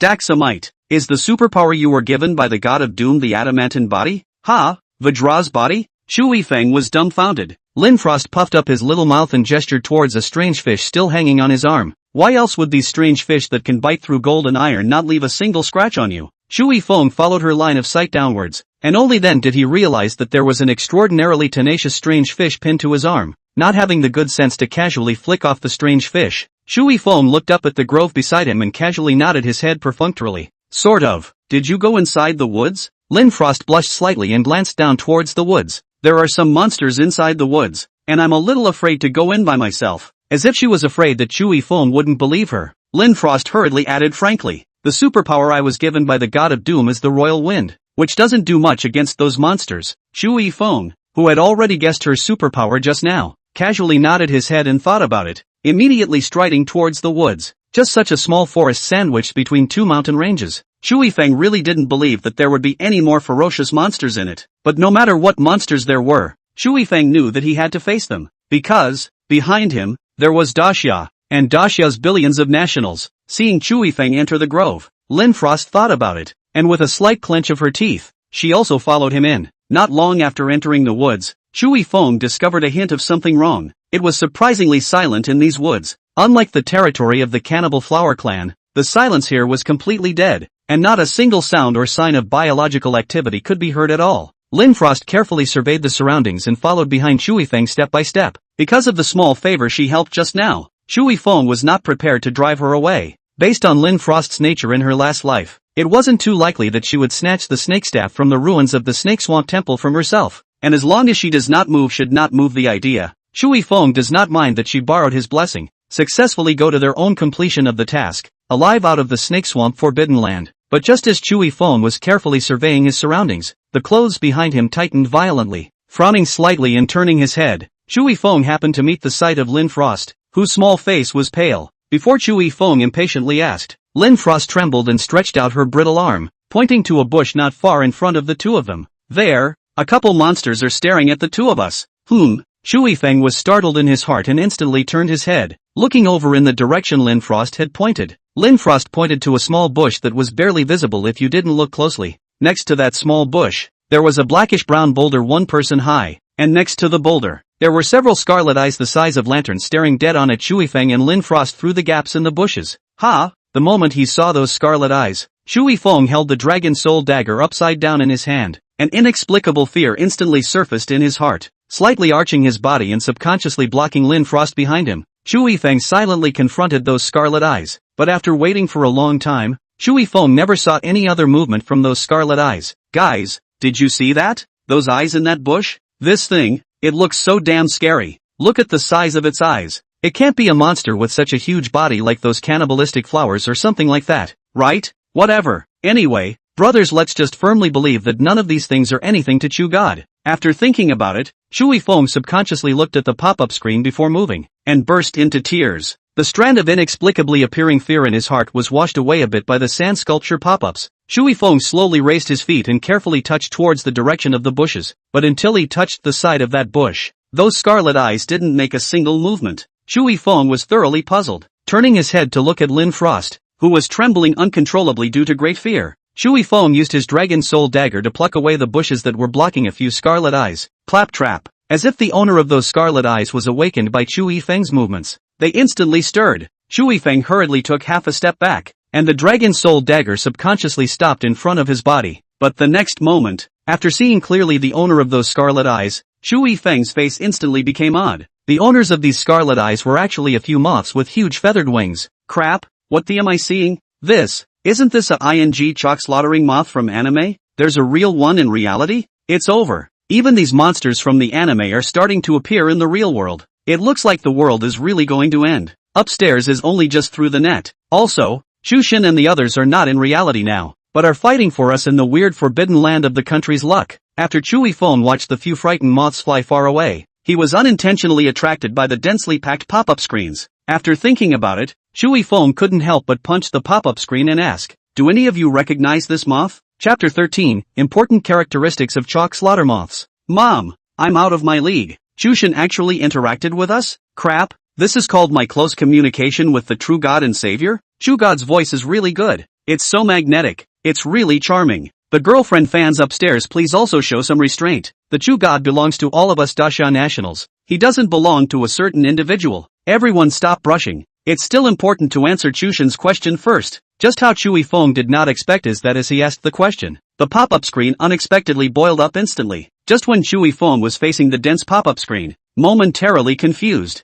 Fortunately, there are a few slightly more sensible people out to stop the crooked wind, and just under the analysis of these sensible pop-ups, Chu Yifeng also figured out what the chalk slaughtering moths in these people's mouths were. The chalk slaughtering moth thing has limited harmful effects on the human body, but when it reaches a certain size, it has a deadly influence on the human spirit. Chalk slaughtering moths can unconsciously evoke fear within a person. Hordes of chalk slaughtering moths concentrated together have an unparalleled destructive power over one's fighting ability and spirit. That is, at the sight of those scarlet eyes in its plumes, it was fortunate that Chu Yifeng and Lin Frost had only encountered a few chalk slaughtering moths this time, and the mental influence they received was limited. If the two of them had encountered thousands and hundreds of chalk slaughtering moths, there would have been no need to do anything else. Under the influence of the chalk slayer moth's powers, one dies alive with fear. However, these were not the focus. What always attracted Chu Yifeng's attention was a pop-up screen about the other attributes of the chalk slayer moth. Where the chalk slaughtering moths are, there is bound to be treasure. Chu Yifeng had only remembered the general location of the Serpent Swamp Divine Hall ruins, and there was no guarantee that he would be able to arrive first before the others. However, after learning this piece of news, he was the one who instantly had a brilliant idea. Turning his head towards Lin Frost, who was also dumbfounded, Chu Yifeng waved his hand, and then quickly chased after the direction in which those chalk slaughter moths had just fled in fear. I don't know if it was because there were simply no other chalk slaughter moths in this grove, or if these few chalk slaughter moths were really scared enough by Chu Yifeng. These chalk slaughtering moths unexpectedly flew wildly all the way towards the depths of the grove. Chu Yifeng followed closely behind them, and from time to time, he was still distracted to observe the surroundings, contrasting the surroundings with the surroundings of the Serpent Marsh Divine Hall ruins from the previous life in his memory. Lin Frost herself didn't dare to stay in the grove for long, and just slightly gritting her teeth, she followed behind Chu Yifeng. Slaughter Chalk Moth did not know how long it had flown. Chu Yifeng's eyes suddenly appeared a few large trees that were the thickness of several people's encircling arms. A familiar picture flashed in his mind, and Chu Yifeng instantly stopped in his tracks. The few chalk slaughtering moths disappeared without a trace after they circled around those big trees. What's wrong? Lin Frost panted and caught up with Chu Yifeng, and after seeing him standing still, he could not help but ask. After carefully surveying his surroundings and retracting his eyes from the stone wall that was almost hidden by a few vines not far away, the corner of Chu Yifeng's lips suddenly picked up. Turning his head, Chu Yifeng smiled faintly and looked at Lin Frost. Secretly, my destination is here. Lin Frost froze and subconsciously actually took a half step back, but after coming to her senses, Lin Frost suddenly clutched the corner of her coat timidly and explained in a low voice. Daxia people, I know I can't rob you as a delicate girl, but I can also guarantee that I will never compete with you for the things in this forbidden land. You're completely at ease. But could you allow me to show my face a little bit on the outskirts of the temple ruins so that I can brush up on my quest completion with the God of Doom? Chu Yifeng and the saviors of these various countries actually began to be informed by Doomsday of the general mission and mission location in the Forbidden Land when they entered the Forbidden Land. But even if they fail to complete the mission, as long as they can be slightly related to the mission, these saviors can gain a certain amount of national luck rewards for the respective kingdoms they represent through their performance. Chu Yifeng also knew exactly that, which was why he did not actively cross paths with any other kingdom's saviors. After all, as long as the meat is all yours, Chu Yifeng didn't mind some side soup for the others to try. Therefore, almost without much thought, Shui Feng immediately nodded his head and looked at Lin Frost and said seriously, as long as you don't compete with me for the temple serpent staff, I naturally won't care about the rest. Lin Frost immediately nodded her head obediently. Shui Feng turned around and walked towards the stone wall that was not far away and covered by vines. Lin Frost obediently followed behind him like a young daughter-in-law who had just passed through the door. However, after arriving at the stone wall, Shui Feng immediately frowned. The stone wall in front of Shui Feng was just a broken wall, but across a section of the green wall of thorns and vines, to the east was a rusted and broken bronze gate. In front of the bronze gate, there was a snake molt that looked to be the size of a water carrier. Without having to think about it, Shui Feng knew that this snake molt was precisely that of the big boss in the snake swamp Forbidden Land, the blue-winged poison python. But these known are not enough to make Shui Feng frown. So he felt shocked and a little uneasy as that the white snake molt on the line of dirty footprints. Someone entered the Serpent Marsh Temple ruins before me? Frowning for a moment, Shui Feng raised his head sharply and looked toward the crumbling bronze gate. No matter who it was, if they dared to grab the snake staff of the temple from him, the end would always be just one. Dead. Secretly fuming in his heart, Shui Feng bypassed the wall of thorns and stepped on the snake molt to slowly enter the ruins of the Snake Swamp Divine Hall. Lin Frost stood in place, froze for a while looking at that big scary poisonous python molt, and then looked at Shui Feng's back, and couldn't help but be secretly staggered. The representatives of the other countries chosen by the God of Doom are also fierce, huh? After thinking about it, not knowing whether she was encouraged by the pop-ups on the screen in front of her or something else, after biting the corner of her lip for a while, Lin Shuang also carefully followed Shui Feng into the Serpent Swamp Divine Hall ruins, and only just stepped forward on the collapsed and sunken stone wall not a moment later. After seeing clearly a familiar silhouette not far away, Shui Feng suddenly let out a cold laugh. This Yaoan really has a great life. I can't believe I didn't get stuck in the swamp and drown, but instead found the temple ruins before I did. Hearing the commotion coming from behind him, Yahan, who was frowning in contemplation at a stone door, instantly turned his head.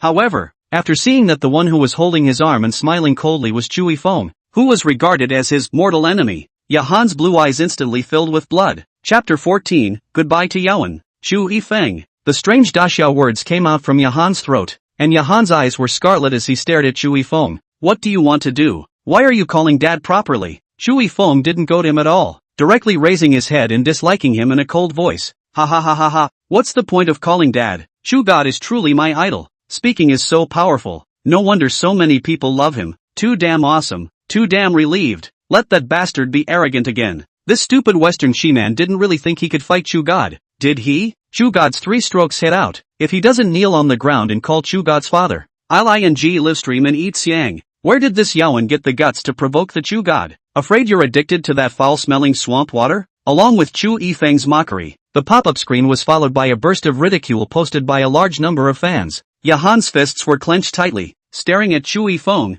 A great sense of humiliation once again surged into his heart. Unconsciously, the humiliating encounter by the swamp just now surfaced in his mind once again. Yahan suddenly let out a long whistle, clenching both fists and wanting to fight with Shui Feng. Shui Feng summoned the Dragon Soul Dagger and looked at him with a cold expression. The two's eyes clashed, and vaguely, it was as if sparks were stirring out. The surrounding air instantly stood still, permeating a murderous atmosphere. And in the gunpowder flavor more and more intense. The battle is about to start when a weak female voice suddenly interrupted the two of them build up strength. That, while I don't know what kind of deep hatred you two have, but the two of you, shouldn't you be dueling to the death like you are now? After finding a way to enter the temple first, guessing that she could not easily dissolve the hatred between Yaoan and Shui Feng, Lin Frost could not help but roll her eyes and weakly advised. Is it hard to believe that this girl is a helper that Shui Feng has found? Yaoan froze, turned his head and looked blankly at Lin Frost, who was standing timidly at the corner of a broken stone wall, and began to secretly beat his heart. Shui Feng,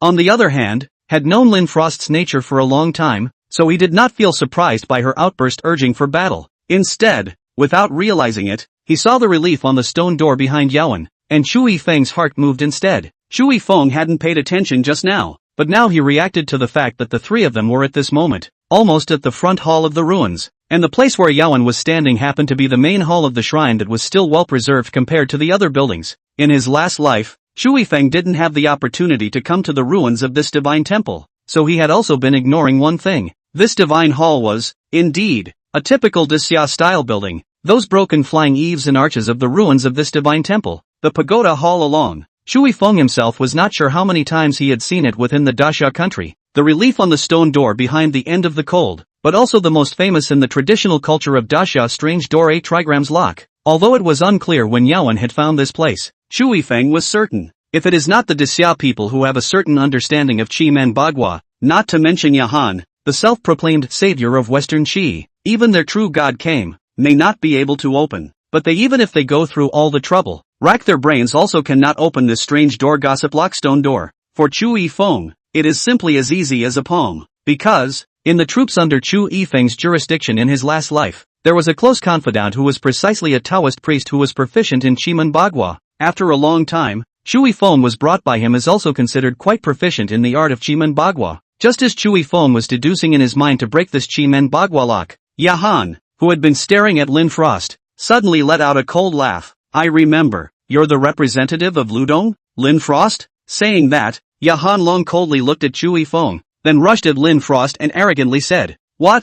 Are you trying to help Chu Yifeng against me? Tell me, what terms did he offer you? I'll give you double." Lin Frost's face stiffened and froze as he looked at Chu Yifeng. Chu Yifeng couldn't help but be happy when he heard this familiar tone, pointing to his head and deliberately saying in a tone of voice that even Yahan could hear, "Ignore him, he's sick here." Yawen immediately glared angrily at Chu Yifeng. Chu Yifeng once again smiled and deliberately spread his hands towards Yahan. "How about it, Mr. Yawen, the savior of the Western Qi Kingdom? Would you like to consider cooperating to open the final door of this shrine?" Yahan stared at Chu Yifeng with an odd expression on his face. He was truly a little confused as to what was going through Chu Yifeng's mind at this moment. Obviously, he was going to fight with himself just now, but how come he wants to make peace with himself now? Could it be that he was also stumped by this odd stone door? Twisting his head to look at the stone door behind him once again, Yahan's ghostly blue eyes rolled, and he reached out with a domineering hand. "Fine, but the contents of this shrine will be mine." Chu Yifeng was stunned, somewhat surprised by Yahan's intelligence, but then he thought of the usual character of the people of Western Qi, and was instantly enlightened.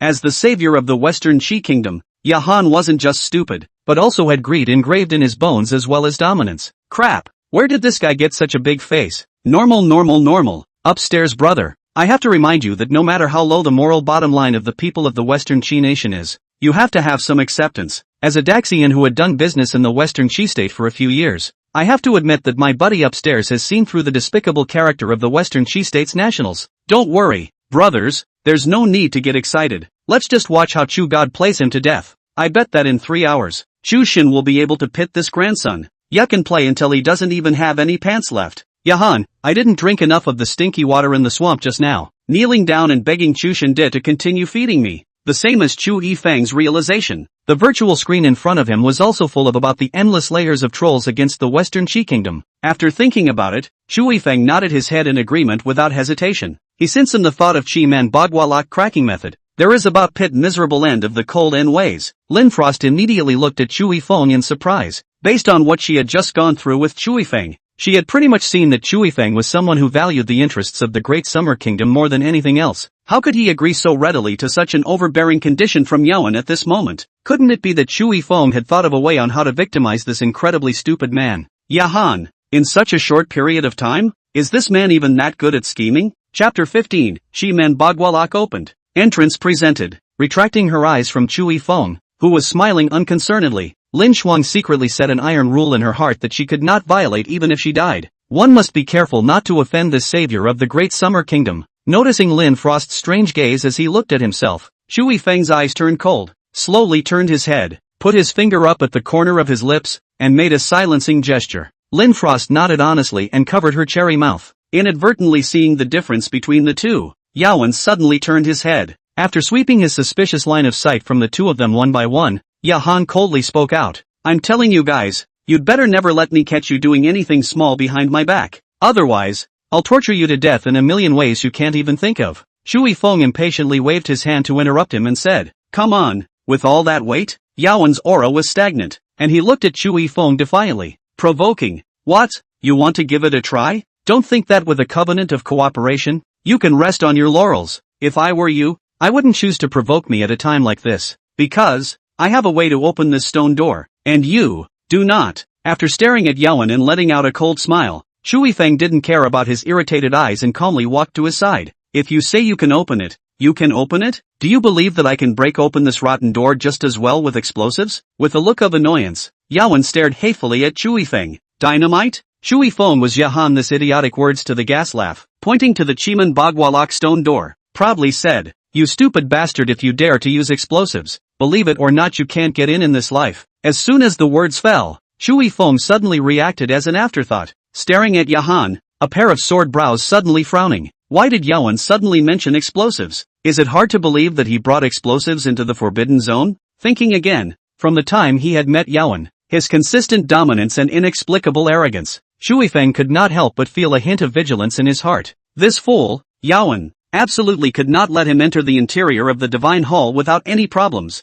Who the hell are you bluffing? It's just a stone door, can't you even break it with explosives? Not noticing Chui Feng's subtle change in expression, Yahan had a face of disbelief. I think it's best if you choose to believe him, Lin Frost suddenly interjected. Yawen jerked his head around. Why? Lin Frost helplessly pointed at Chui Feng and then pointed at the main hall of the Divine Temple and helplessly reminded, haven't you ever been to your country's Dacha Street? Or, have you just never watched any anime or movie or TV shows from Daxia? As neighbors of the Great Xia Kingdom, the people of Ludong were deeply immersed in the culture of the Great Xia Kingdom. Naturally, it is not difficult to see that this shrine is exactly the Daxia style. When Chui Feng heard Lin Frost's words, he instantly frowned slightly and turned his head to look at her, the warning meaning in his eyes suddenly surging out. Lin Frost's pupils shrank, smiled curtly towards Chui Feng, and kept his mouth shut. Oh, so that's it. Thinking back in his mind for a moment, Yawen slapped his head and instantly snapped out of it, shouting loudly, you mean that this damned temple ruin is in the style of the Great Xia Kingdom?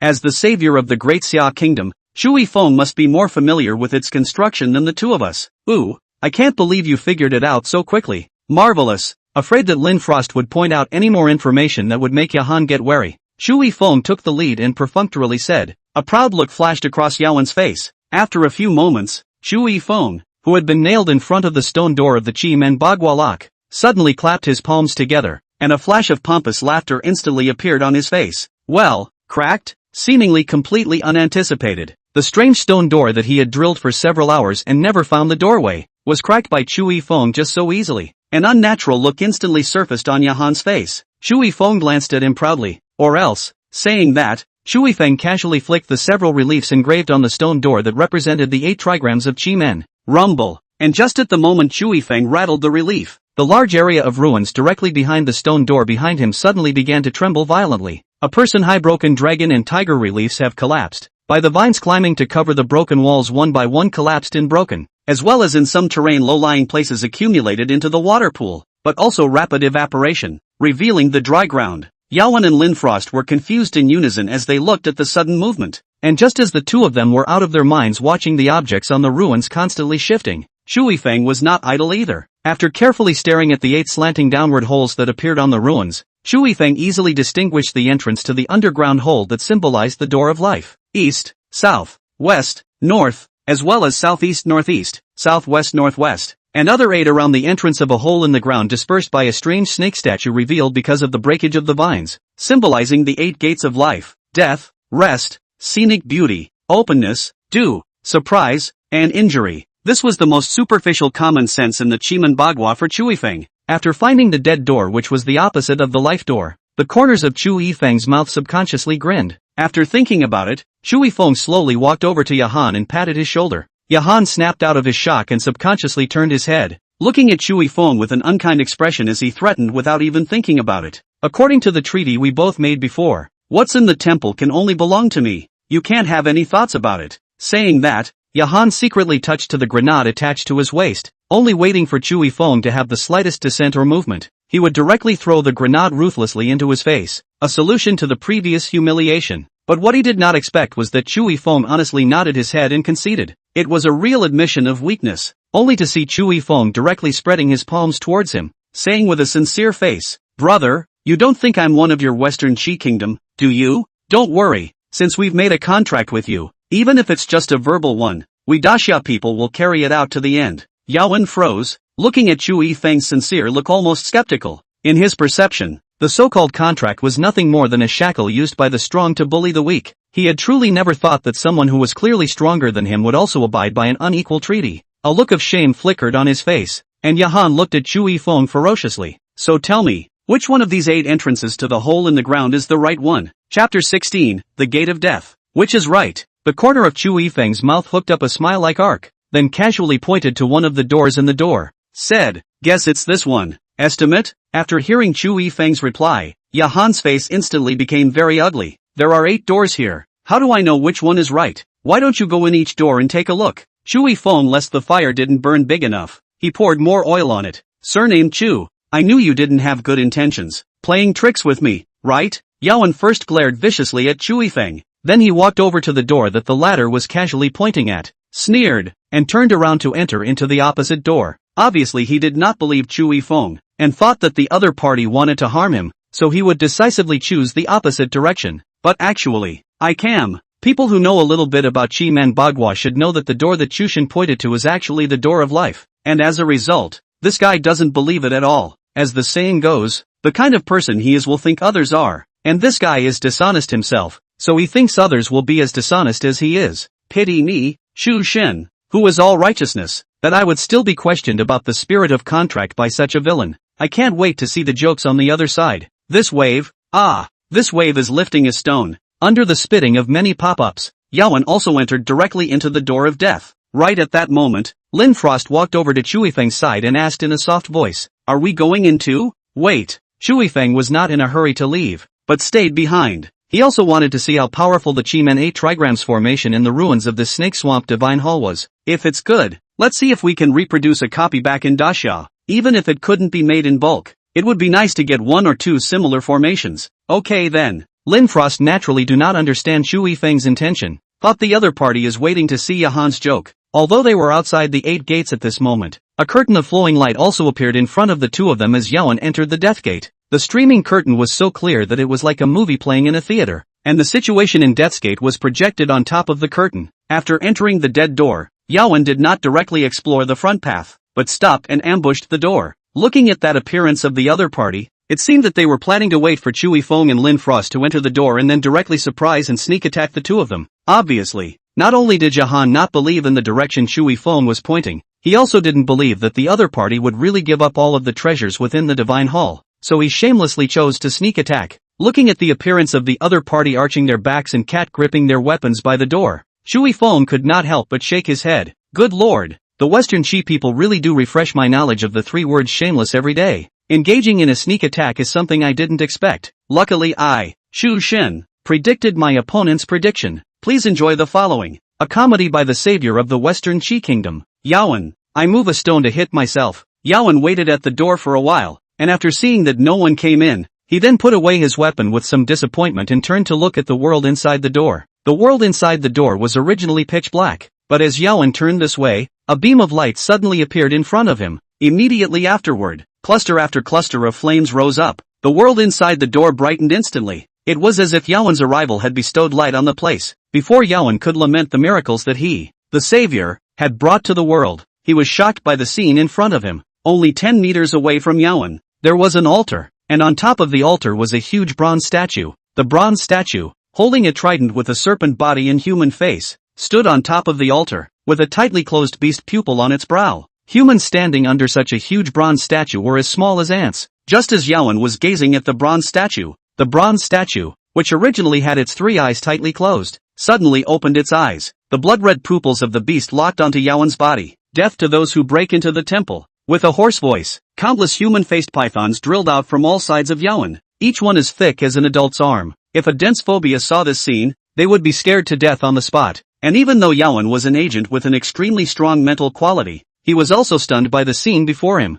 It was only when one of the Sphinx pythons climbed up his calf that Yawan suddenly reacted, pulling out his legs and running towards the world outside the door. But just then, the door disappeared. Behind him turned into an identical altar, where there was also a bronze statue. The swamp sphinx holding a trident opened its pupils and spoke the same words as the bronze statue just now. Death to those who break into the temple. The trident struck the ground, and Yahan, who was still standing on the hard rock, was directly shaken to the ground, and the land around him changed at this moment. The hard ground was replaced by a swamp, and Yawan was right in the middle of it. It all happened too fast, so fast that Yawan didn't even react before he was already deep in the swamp again. Someone's going to have to drink the black water again. It can't be helped. Some hearts are black, so it's only natural to drink black water. Is this guy really an agent? I haven't seen such a stupid agent in all the years I've been alive. Obviously Chu God is showing him the way, and he still wants to run in and send himself to his death. Crap, did a snake just get into his shirt? It feels like there's some kind of anachronistic image coming up. Underage, please exit the live feed. Please be aware that this is not a drill. The reason why the death gate was called the death gate was naturally so that the intruder would have no chance of survival. So even if Yaon was equipped with all sorts of stunts, he would definitely not be able to escape from the death gate. Beyond the 8 gates, Shui Feng looked at the figure that was gradually submerged by the human-faced python and shook his head with some disappointment. It seemed that unless he moved this divine hall back, there was no way for him to set up such a formation on the Great Summerlands. Lin Frost on the side saw Chui Feng look a little lost, and was immediately shocked. In her opinion, Yahan was already bad enough, but looking at Chui Feng's appearance, it seemed that he was still a little dissatisfied. Let's go. Chui Feng turned around with some disinterest and walked in the direction of the Shangmen. No more watching? Lin Frost asked in a somewhat weak tone, pointing at the streaming curtain. Chapter 17, Let the Chu God choose for himself. Is it possible that you are trying to keep watching? Chui Feng looked at Lin Frost with some surprise. Could it be that the young girl in front of her is also very dissatisfied with Yahan? So at this time to see the other party in trouble, intends to continue to watch the good show? No,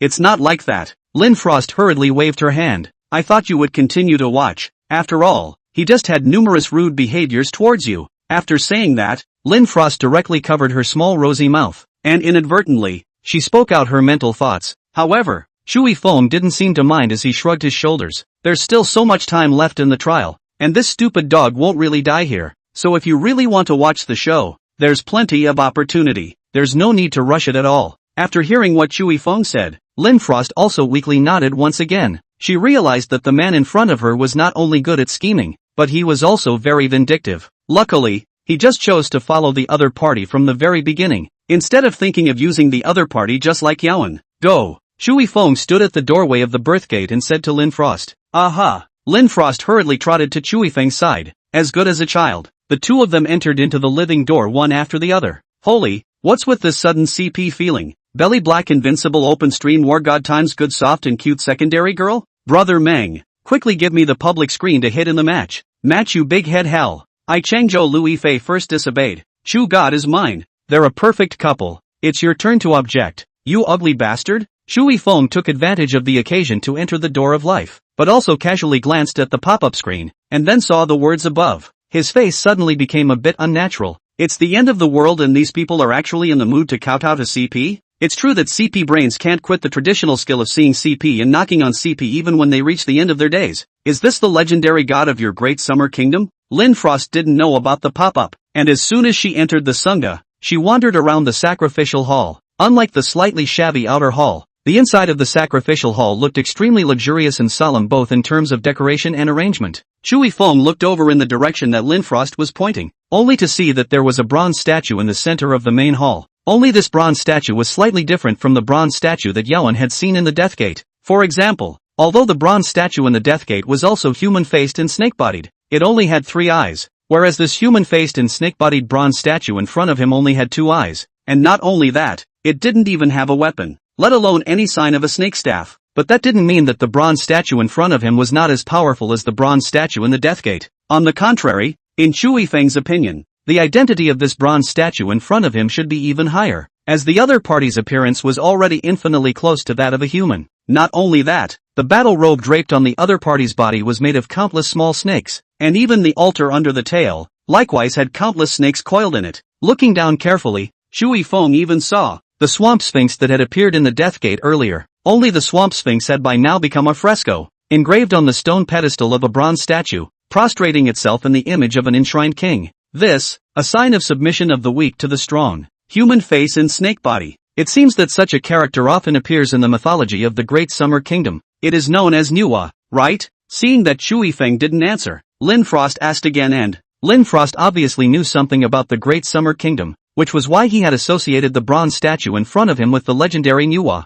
It's true that Manhwa has a human face and a snake body, but this bronze statue in front of us shouldn't be Manhwa. Instead it looks like too neggy. Chui Feng replied after observing for a while. Too negative? Lin Frost repeated with some hesitation. It was the first time she had heard such a strange name. Too negative is a god in the ancient Shanhaijing of Daxia. In ancient times, 2 negative was a divine clan with a human face and a snake's body, a totem of a human-snake amalgamation, and the fastest-running godman in ancient times. Speaking here, Shui Feng paused for a moment and continued to add with a serious face. This kind of god, who loves to kill, takes pleasure in sadism. Although they had managed to enter the Shangmen, it was obviously not that simple if they wanted to obtain the treasures in the Divine Hall, at least until now. Chui Feng also had not yet seen containers such as treasure boxes that could contain holy relics. Just as Chui Feng was thinking about whether or not he should take the initiative to approach the altar, a piercing voice rang out from the Great Hall. Jia Jia, welcome to the Snake Swamp Divine Palace. You are the first savior to enter it, so to show my benevolence and generosity, I am willing to give you a small reward. See that bronze statue? In 5 more minutes it will awaken from its long journey through time, and you have 2 choices. First, hold out in this shrine for 1 minute before being transported to the outskirts of the shrine, qualifying you to enter the rainforest and receive the broken snake staff. The second is to open the hidden quest, defeat 2 negative and get the real god staff. Not only that, the savior who defeats 2 negative, the country where he is located, everyone will be able to have a chance to be resurrected once. The saviors who carry the nation's fortunes on their backs. What kind of choices will you make? It's really something to look forward to. Jia Jia Jia. As the last eerie laugh dissipated, a huge golden hourglass also appeared in the center of the Great Hall. Sand and gravel continued to fall from the golden hourglass, and when the last grain of sand slid down from top to bottom, the monster that had crawled out of the mountain and sea sutra in front of Chui Feng and Lin Frost's eyes would be completely resurrected as well. How do I choose? Lin Frost looked towards Chui Feng, who was similarly frowning, clearly having the same difficulty in making a decision as she was. It's over. I just came back from Beidou. There is indeed such a monster as the 2 negative in the mountain and sea scriptures, and it's extremely strong in combat. Humans are no match for it. Taking on the ancient god clan with a human body, it's impossible to fight this in any way. Even if it's the Chu god's words, there's no chance, right? Choose one. Although the conditions of 2 are tempting, if Chushin didn't fight and hung up, then the country's fortunes would likewise be affected, and then it would be more trouble than it's worth. Although I really want to have a chance to be resurrected, if Chushin really didn't fight, then many of us would die as well. Can humans afford to gamble? Let the Chu god choose for himself. No matter what choice the other party makes, I will always support him. Yes, let the Chu god choose for himself. Chapter 18 2 negative. The pop-ups that allowed Chushin to choose himself continued to grow, and eventually it was a direct slaughter of the screen. Looking at these pop-ups, a smile appeared on Chu Yifeng's face as well. In fact, he had already made his choice long before this, and the reason why he was torn just now was not because of which one he wanted to choose, but because Chu Yifeng had realized that ever since he had entered the Forbidden Land, a lot of things had changed.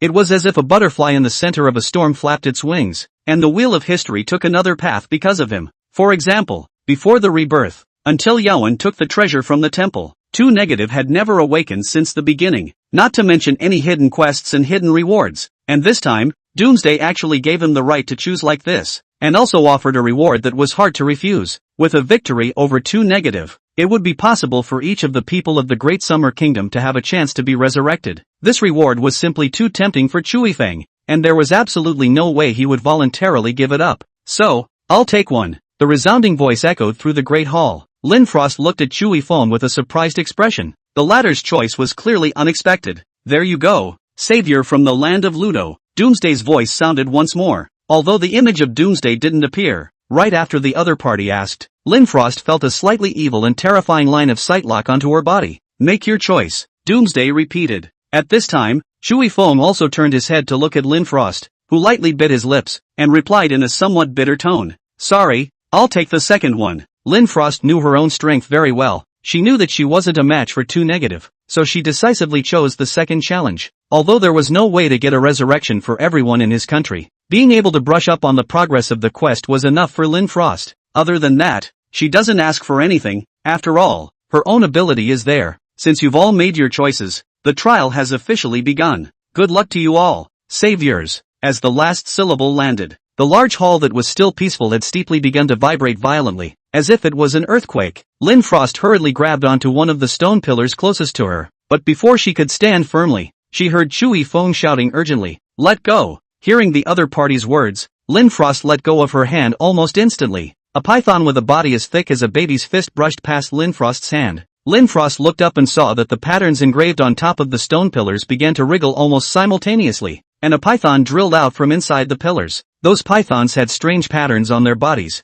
and when you looked closely, They were actually human faces, and these were human souls that had once died in their mouths. And on the altar not far from the two, the huge bronze statue opened its eyes at this moment, an ancient and decaying aura emanating from inside the other's body. Oh, the scent of a long-lost human. It is so nostalgic to me. Tsunegi opened his eyes, his hoarse and evil voice echoing through the temple. The viper python beasts underneath it all converged after it opened its mouth, eventually forming a scepter that emitted a cursed aura. And the scepter and the holy relic in the mouth of the cannibal flower were obviously the same thing. Chui Feng's eyes flashed with a hint of a different color. No wonder they hadn't found it after searching for half a day after they had just come in. As it turns out, the holy relic was visualized as an altar. You are the two negative? It's a bit different from the legends, and sure enough, it's still more imposing inside the paintings of the classic of mountains and seas. Thinking of the portrait of two negative inside the Shanhaijing, and looking at this two negative in front of him who was holding a divine staff, Chui Feng suddenly realized that there were not only modern-day photo cheats, but there were also in the ancient myths. Arrogant and reckless human.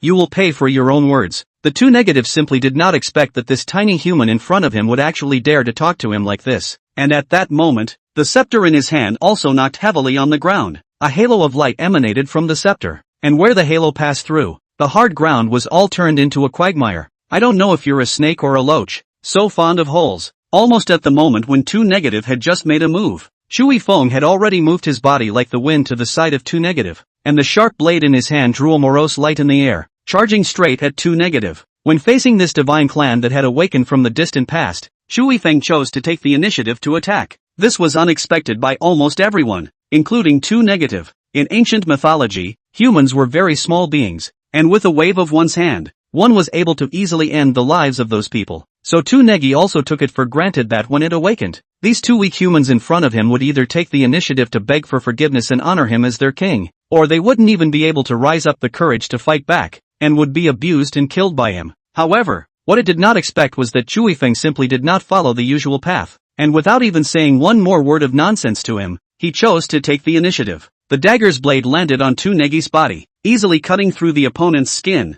and blood instantly flowed out. Chui Feng looked at the dagger in his hand with satisfaction, not caring in the slightest that blood sprayed all over his face. Originally, Chui Feng was worried that he wouldn't be able to break his opponent's defense, but now it seemed that this dragon soul halberd that the system had given him was definitely genuine. Roar! After being injured, the two negative also let out a roar of fury, and the hand holding the scepter swung directly towards Chui Feng, who retreated in a hurry. But at this time, the entire hall has become a quagmire. Chui Feng simply does not have a suitable place to land. Just when he was thinking about whether to simply land on the other side of the head, a gust of fresh wind held him. Chui Feng turned his head back and saw Lin Frost reaching out his hand with a pale face. The latter's ability was still weak today and holding him up was already using all his strength. Thanks a lot. After leaving those two words behind, Chui Feng also turned his head once again to look at the two negative, who was already completely frenzied. The latter kept hissing, his eyes red, itching to eat this human directly in front of him alive. Being locked by a ferociously shaped monster with such eyes,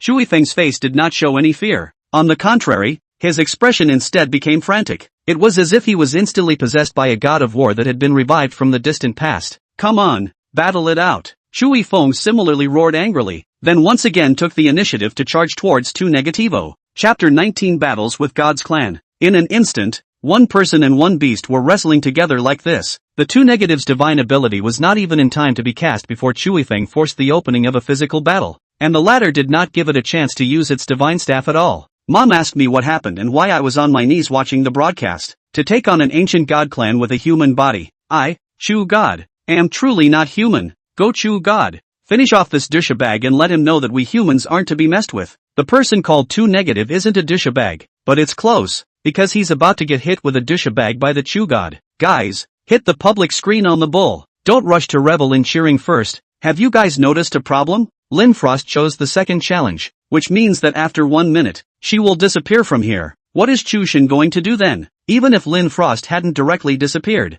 looking at her supple appearance, it's obviously impossible for her to hold out until a minute later. Just as the crowd was cheering and encouraging Chui Feng, someone turned their gaze towards Lin Frost. The latter always kept his hands outstretched, and a dense cold sweat was already seeping from his bare forehead, with her ability to actually be able to hold on for at most half a minute. But in order to help Chui Feng, she was hardened to hold on for a minute. A minute had just passed before Lin Frost disappeared into the Great Hall. Before leaving, the other party was even full of worry and left to take care. against Lin Frost being compulsorily teleported out. Shui Feng also instantly lost the support of the wind. However, it was good that he was prepared. Right after Lin Frost disappeared, Shui Feng hung onto the back of 2 Negative with one hand, and didn't land in the mud puddle. It was rumored that 2 Negative was the fastest running god in the Mountain and Sea Sutra, but at this moment, when facing Shui Feng, it was completely unable to utilize its strengths. After all, its body was already dozens of times larger than Shui Feng's, plus it had turned all of the land in this place into a quagmire,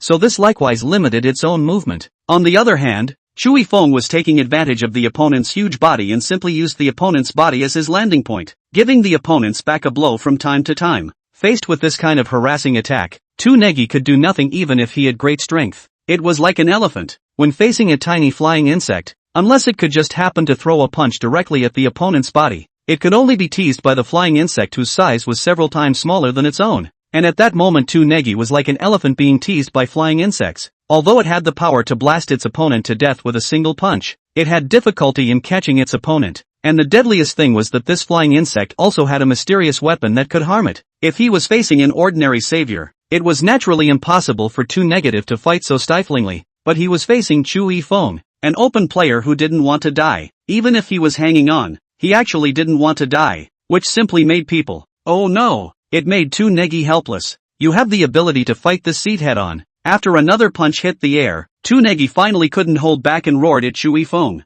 A head-to-head battle? Shui Feng snorted. Do I look like a simple-minded, four-legged dummy like you? In the face of 2 Negative's provocation, Shui Feng was completely non-committal. His experience in close combat before he was reborn was already very rich, especially when facing this kind of monster whose size was more than 10 times bigger than his own. He had already worked out his own set of combat methods, now with the help of the Dragon Soul Halberd. Naturally, the fight is like a fish in water, and there is no fear of the 2 Negative. Humph, cowardly and despicable human. You'd better pray that you won't be caught by this seat, or else. Before 2 Negative could finish his words, Shui Feng's ghostly figure had already reappeared behind it. Seeing this, 2 Negi hurriedly turned his back and tried to rip the other party off of its body. But in the end, it was unanticipated that Shui Feng directly nailed the dagger to its palm. The sharp dagger plunged through the palm of his hand directly into the backbone of 2 Negi. In a place unseen by the countless spectators, the blade of the dagger in Shui Feng's hand continuously enlarged, directly turning into a conical thorn that pierced into 2 Negative's body. Miserable screams came out from 2 Negi's mouth, and the entire temple was shaken. The latter shook his body violently, wanting to shake Shui Feng, a villain who could only make secret plans, off his body, but the other party had a firm grip on the dagger, and 2 Negi's palm had no strength to pull it out for a moment because it was pinned to his back. Right at that moment, Shui Feng suddenly had a movement in his heart, and the cone thorn in his hand changed shape once again. After the blade that was originally directly inserted entered into the body of the 2 Negative, it directly changed its trajectory along with Shui Feng's thoughts, and rampaged inside the 2 Negative's body. It's like looking for an exit. 2 Negi hadn't even thought that the tiny dagger in his opponent's hand would actually be able to change the direction, shape, and length of the thrust. That's why when the blade pierced its heart, there was still a look of disbelief on 2 Negi's face. Then everything in front of me was still. 2 Negi's body landed heavily on the ground, and the land that had become a mud puddle was once again restored to its original form with 2 Negi's death. This divine clan, who had been revived from the ancient river of time, died tragically in front of Shui Feng before he even had the chance to display his divine abilities. This wave of small to big, not only Shui Feng froze, even the national audience likewise froze. Everyone, including Shui Feng himself, did not expect him to resolve while 2 Negatives so easily, especially Shui Feng himself. When the dagger stabbed inside of 2 Negative's body, he was only tentatively changing the shape of the dagger, but as a result, he didn't expect that he would mistakenly stab 2 Negative's heart directly. It was only until this moment that Shui Feng realized just how awesome a weapon the system had given him. Of course, a large part of this was still because of Shui Feng's life-threatening fighting style, which had led to 2 Negatron's death at his hands when there were still a lot of divine abilities that he hadn't even utilized. Oh mom, someone has succeeded in slaying a god, right in front of my eyes. Someone, kill me to help the Chu god. Crap, did any of you see how this douchebag died? Could it be that the place where Chushin just stabbed his dagger was the opponent's death point? This thing tells us one thing: never underestimate your opponent. A lion fights a rabbit with all its might, let alone walking on earth to hang Chushin. 2 Negative is too confident and cocky, but thanks to his cocky confidence, that's why our Chu God won so handsomely. Chu God is mighty. Chu God is the YYDS. Chapter 20. Just as the pop-ups cheered, Doomsday's voice sounded once again. Brave human savior, Congratulations on your victory over the ancient god clan Tu Negi. I will grant everyone in the Great Summer Kingdom a chance to be resurrected, including you, and will have a life that will not affect the Great Summer Kingdom's fortunes after death. Good luck with the next one as well. We'll see you next time. The last sentence, Doomsday said, was extremely profound. Shui Feng could not wait to think about it. Then he heard a loud bang. In an instant, the entire Swamp God Palace trembled. The originally incomparably strong stone pillars directly collapsed, and smashed over towards Shui Feng, who hastily dodged with an athletic figure. As the violent explosion passed, the entire earth trembled with it. This kind of trembling was far more violent than the trembling that had occurred when Tu Negi had struck the ground with his scepter earlier. After all, the other party was only targeting Shui Feng alone, and was not holding the goal of destroying the Divine Palace. What happened? Why is there a sudden earthquake? Can't it be that this guy Doomsday doesn't count on his word? After seeing Chu God win, he'll just detonate the entire Divine Palace? Crap! Is this the legendary happy but not 3 seconds? Chushin, hurry up and run with the Divine Staff. If we wait any longer, the entire temple will collapse. Isn't Tu Negative dead? Could it be that there are other monsters in the Divine Palace? And they saw that they couldn't defeat Chushin, so they planned to use the entire Divine Palace to crush Chushin to death? Good man. This operation of Doomsday,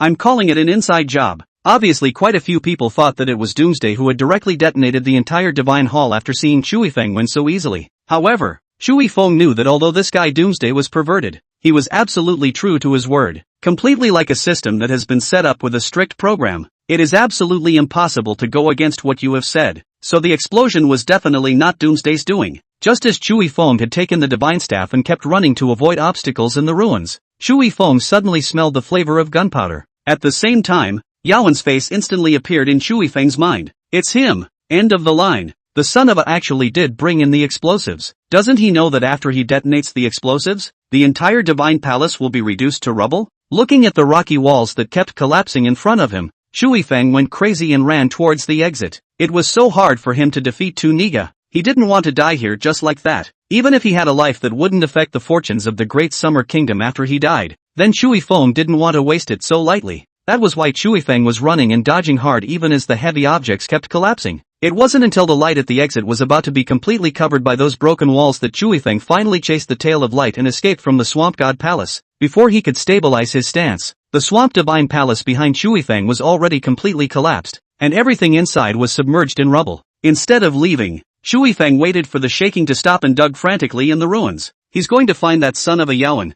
and then he's going to whisper to him why the flowers are so red. Other people didn't know, but Shui Feng did know that Yahan's ability was to infinitely revive. After the opponent detonates the bomb, even if the body is blown into countless pieces by the bomb, it can constantly regenerate and heal. This was also the reason why, in the previous life, Yaowen would be called the Undying War God. But what is Chushin doing here? He's not trying to save Yaowen, is he?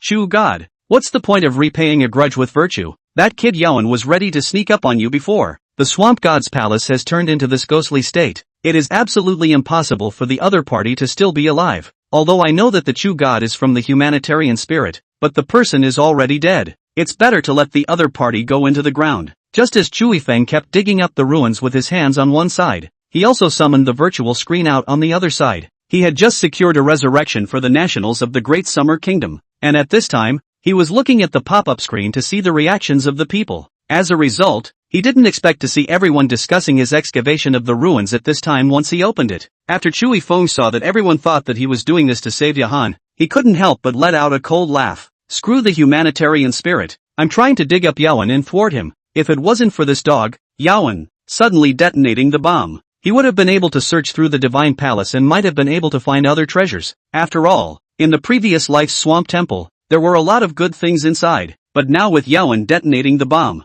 all the treasures were buried by the rubble, and none of those fragile spirit fruits are expected to be found. Thinking of this, Shui Feng hated his teeth. Right after he finished speaking, some people inside the pop-up screen couldn't help but ask why Chushin was suddenly so angry. Seeing that, Shui Feng also explained, "Why do you guys think the temple suddenly collapsed? It wasn't because of this kid's doing." He relied on the fact that he had. When he said this, Shui Feng paused for a moment. The matter of Yaowen having the ability to not die was only known to him, and at this time, if he were to suddenly say it, it would definitely cause suspicion from those who were interested in it. So Shui Feng simply turned his words around. "I just smelled the odor of gunpowder as I was fleeing, and at this point, there's only me and Yaowen left in the temple. so this bomb was obviously detonated by the other party. And there are other treasures in the Swamp Divine Hall. And among these treasures there may be treasures that can enhance the nation's fortune. After hearing Chui Feng explain himself in this way, the pop-up screen exploded. Are the people of the Western Qi Kingdom out of their minds? They're dead themselves and they want to drag others down with them?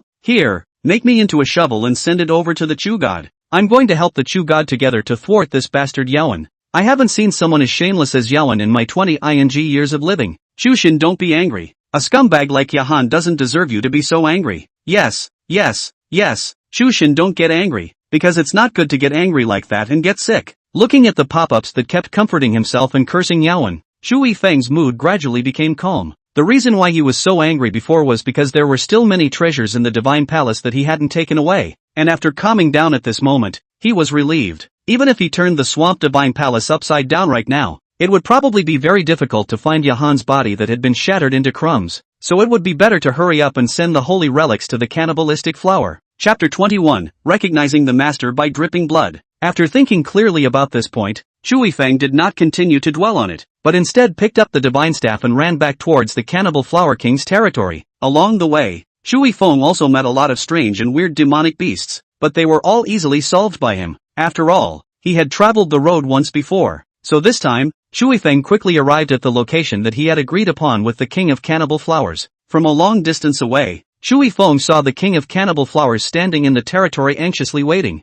Seeing Chui Feng arrive, the King of Cannibal Flowers instantly stood up straight. Shoo shoo shoo, one after another. The crowd of small cannibalistic flowers stood up, all of them eyeing Chui Feng. At this time, the cannibal flowers looked completely unrelated to the word fierce and vicious, but instead, the more they looked, the uglier and more adorable they became. Holy, this scene, this platitude, only our Chu God can enjoy it. Has everyone ever felt that the scene when the King of Cannibal Flowers waited for Chushin to return was like an elementary school student waiting for his parents to pick him up from school? That's not true. With the Chu God, they won't have to be trapped in this forbidden land anymore in the future. This scene reminds me of a world-famous painting, Sunflowers. I think these cannibalistic flowers should look more abstract than the sunflowers in that painting. Attacking looks hurts your pride. Just as a bunch of pop-ups were all scrambling to discuss the scene in front of them, the King of Cannibal Flowers' line of sight also landed on the divine staff that Chui Feng was holding in his hand. The moment he saw the divine staff, the King of Cannibal Flowers had an urge to burst into old tears. He hadn't expected that the other party would actually bring the divine staff, and in such a short period of time,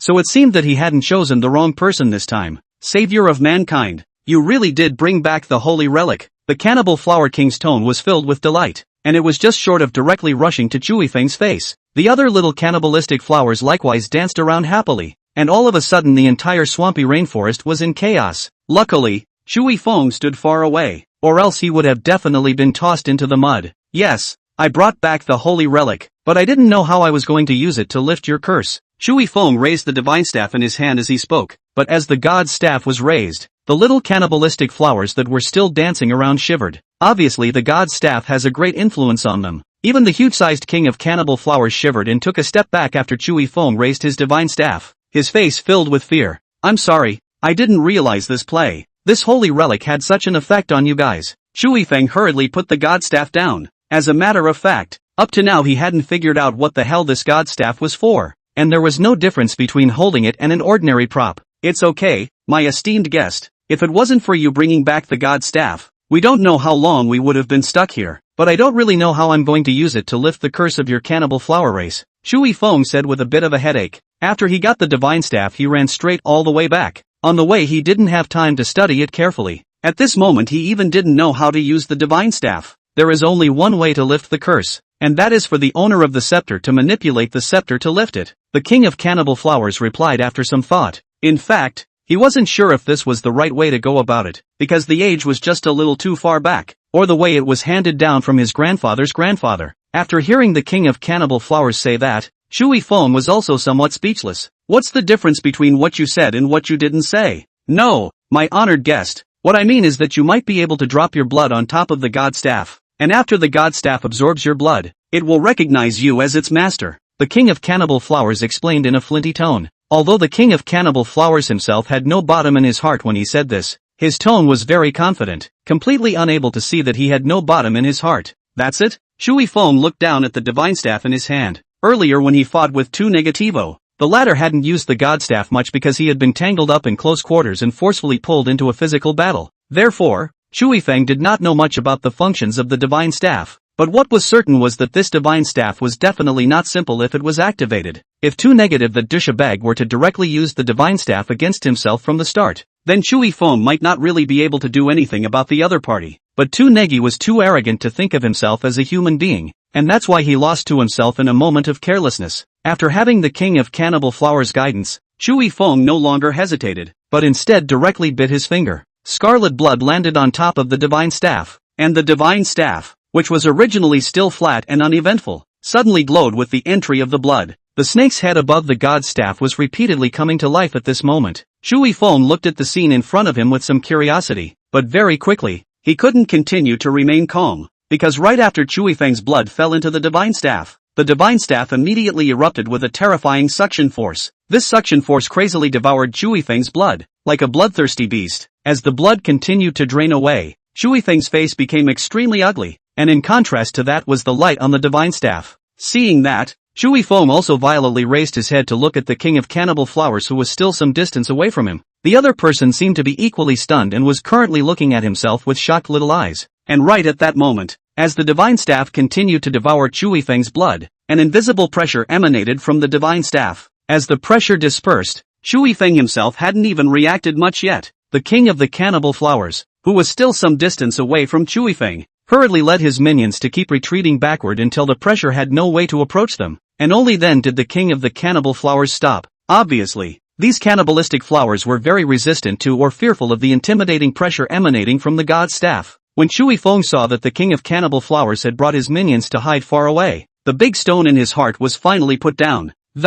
It seems he wasn't counted out by the King of the Cannibals. Maybe even the other side didn't expect this to happen. Just as Shui Feng's heart was slightly stabilized, the suction force coming out of the divine staff gradually became much smaller. But even so, Shui Feng's face became extremely pale, and the hand whose skin he had bitten through was even sunken in a bit, and the entire person looked as if he had been drained. Chapter 22, The Spirit of the Weapon. This isn't a blood drop, this is simply a blood dunking. Although I'm heartbroken for Chushin, I have to say that the pale Chushin looks like she has a sickly beauty. It would be even better if Chushin could dye his hair white. A proper second-gen sickly white-haired beautiful boy. Don't flirt upstairs. Can't you notice that Chushin isn't even talking anymore? It can't be that it's been taken over by the wrong spirit inside the god staff, right? Looking at Tu Negi's earlier appearance, he shouldn't have killed too many humans. Maybe there's an old demon hiding inside the god staff. Crap. Shu God closed his eyes. He's not really going to open the banquet, is he? Just as everyone was anxiously watching Shui Feng, the latter suddenly closed his eyes with an extremely strange expression on his face. It looked as if he had been suddenly possessed.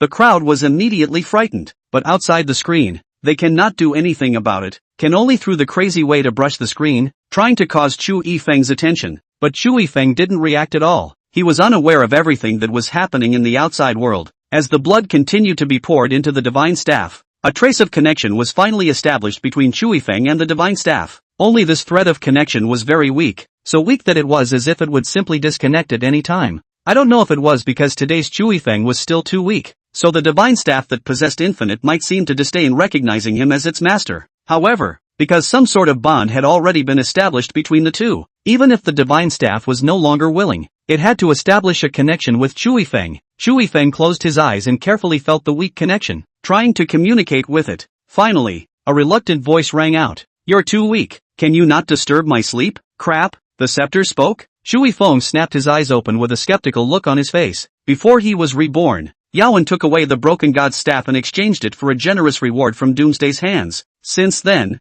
the god staff thing has never appeared, but now the other party not only appeared in his hands, but also spoke. Could this be the spirit in the god staff? Thinking of some of the literature he had read before, Shui Feng's face also revealed a look of delight. If this was truly an artifact spirit, then he might be able to have another helping hand in the future. It's over. Chushin won't really be possessed, right? Staring blankly, looking terrified and then extremely elated, just barely drooling directly. It looks like Chushin is truly possessed. Is there a Taoist priest inside the pop-up who can cure evil spirits? Hurry up and come out to take the job. Mom, the Chu God has been possessed. Our great summer kingdom is finished again. With me here, the great summer kingdom can never be finished. Right at this moment, Shui Feng also noticed the content inside the pop-up screen. Seeing that many people thought that they were possessed, Chui Feng also explained. As Chui Feng opened his mouth, the pop-up screen once again exploded, and they all swiped up the screen in a vain attempt to interact with Chui Feng. However, this time Chui Feng did not pay too much attention to the pop-up screen, but instead closed his eyes again. He still had to figure out the source of that voice. Are you the spirit in the god staff? Chui Feng tried to ask silently in his mind. However, this time, no one paid any attention to him, and the sea of consciousness that had just appeared to glow became silent once again. It was as if the sound that appeared before was just Chui Feng's illusion. But Chui Feng knew that it was impossible for him to have an illusion. He really heard the sound. He just didn't hear it too well. Yes? Hello? Anyone there? Savadika? Moshi Moshi? Chui Feng continued to shout without dying, but his sea of consciousness remained silent. Seeing this, Chui Feng simply sang the military song of the Great Summer Army in the sea of consciousness. The booming vocals were off-key but full of emotion. Singing, Chui Feng himself was moved. And just then, that voice from earlier reappeared. I've told you to stop. This seed is still sleeping. If you make any more noise, I'll beat you up. A soft and moving voice rang out, as if it was a freshly baked wick cake. Even before seeing it, it felt very sweet and sweet. Only the other party's tone was not polite, not having the slightest awareness that today's Chui Feng was her master. Why does your voice sound so childish? You're not still a little kid, are you? Before,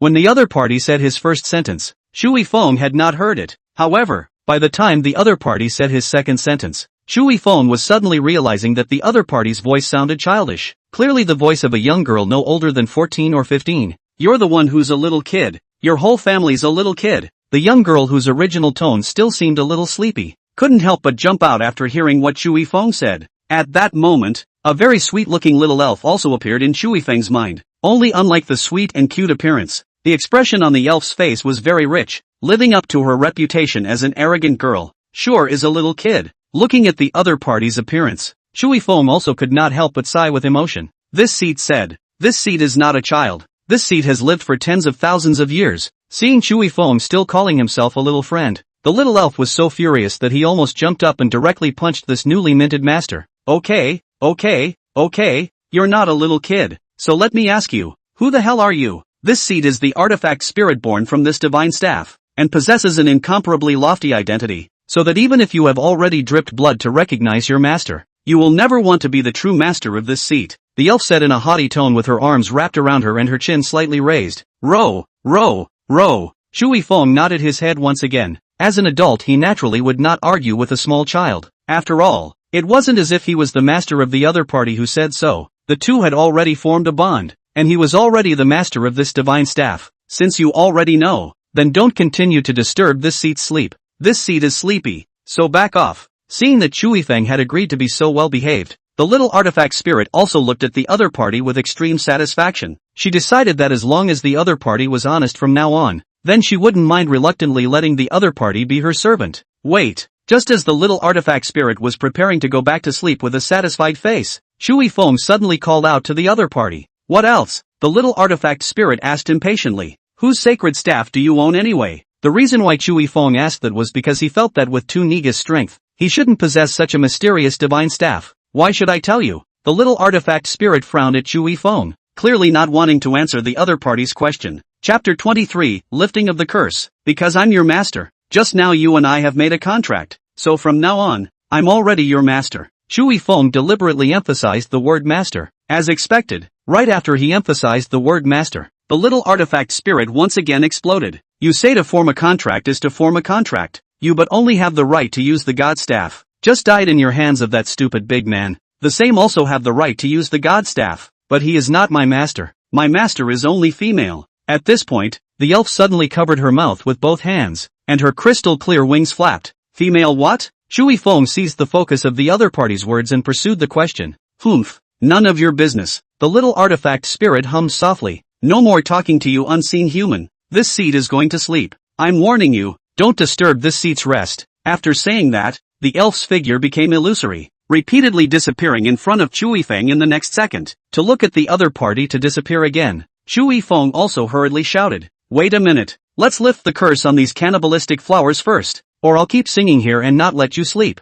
You invincible stinking human, being threatened like this. The little artifact spirit was also furious as it stretched out its luxuriant jade hand and pointed it at Chui Feng, not saying another word for a long time. In the end, she let out a cold snort. The wings behind her flapped, and a marvelous fluctuation radiated out. From the fluctuation of this energy, Shu Yifeng felt that his entire person seemed to have sublimated in this instant. And just then, the little artifact spirit also spoke again. The curse has been lifted, and as promised, you can't continue to disturb my sleep. After saying that, without waiting for Chu Yifeng to react, the little artifact spirit directly disappeared into the latter sea of consciousness. As the other party disappeared, Chu Yifeng also opened his eyes once more. In the distance, the king of the cannibal flowers, who had been observing Chu Yifeng all along, suddenly sensed that the confinement that had been suppressing him all along seemed to dissipate at this moment. He raised his huge head to look towards the surroundings, and the invisible barrier that had originally drawn them into this place had similarly disappeared. As if a prisoner who had been imprisoned for thousands of years was suddenly unshackled, the king of cannibal flowers' face was filled with a bewildered expression. Self, free? The king of cannibal flowers couldn't help but mumble. He shook the leaves on his body, and the originally dead leaves seemed to radiate vitality at this moment. Shoo shoo shoo. Several frantic moving sounds rang out. The cannibals behind the king of cannibals likewise sensed this. A long life in captivity has almost robbed them of their desire to live, and now they are finally free. The cannibalistic flowers ran through the swamp like mad. The king of cannibal flowers, on the other hand, looked towards Chu Yifeng, who had just opened his eyes, with a face full of gratitude. Savior of mankind, thank you for making us, the cannibal flower clan, completely free. As he said this, the king of cannibal flowers' tone became choked. As the king of a pack, he had been kept trapped here like a slave. However, Chu Yifeng's appearance had broken this deadlock, allowing their cannibal flower clan to return to freedom. You're welcome, it's something we agreed on before. Seeing that the curse on the cannibal flower was lifted, Chu Yifeng was also relieved. He was really afraid that arrogant little artifact spirit would leave its stall and just run off to sleep.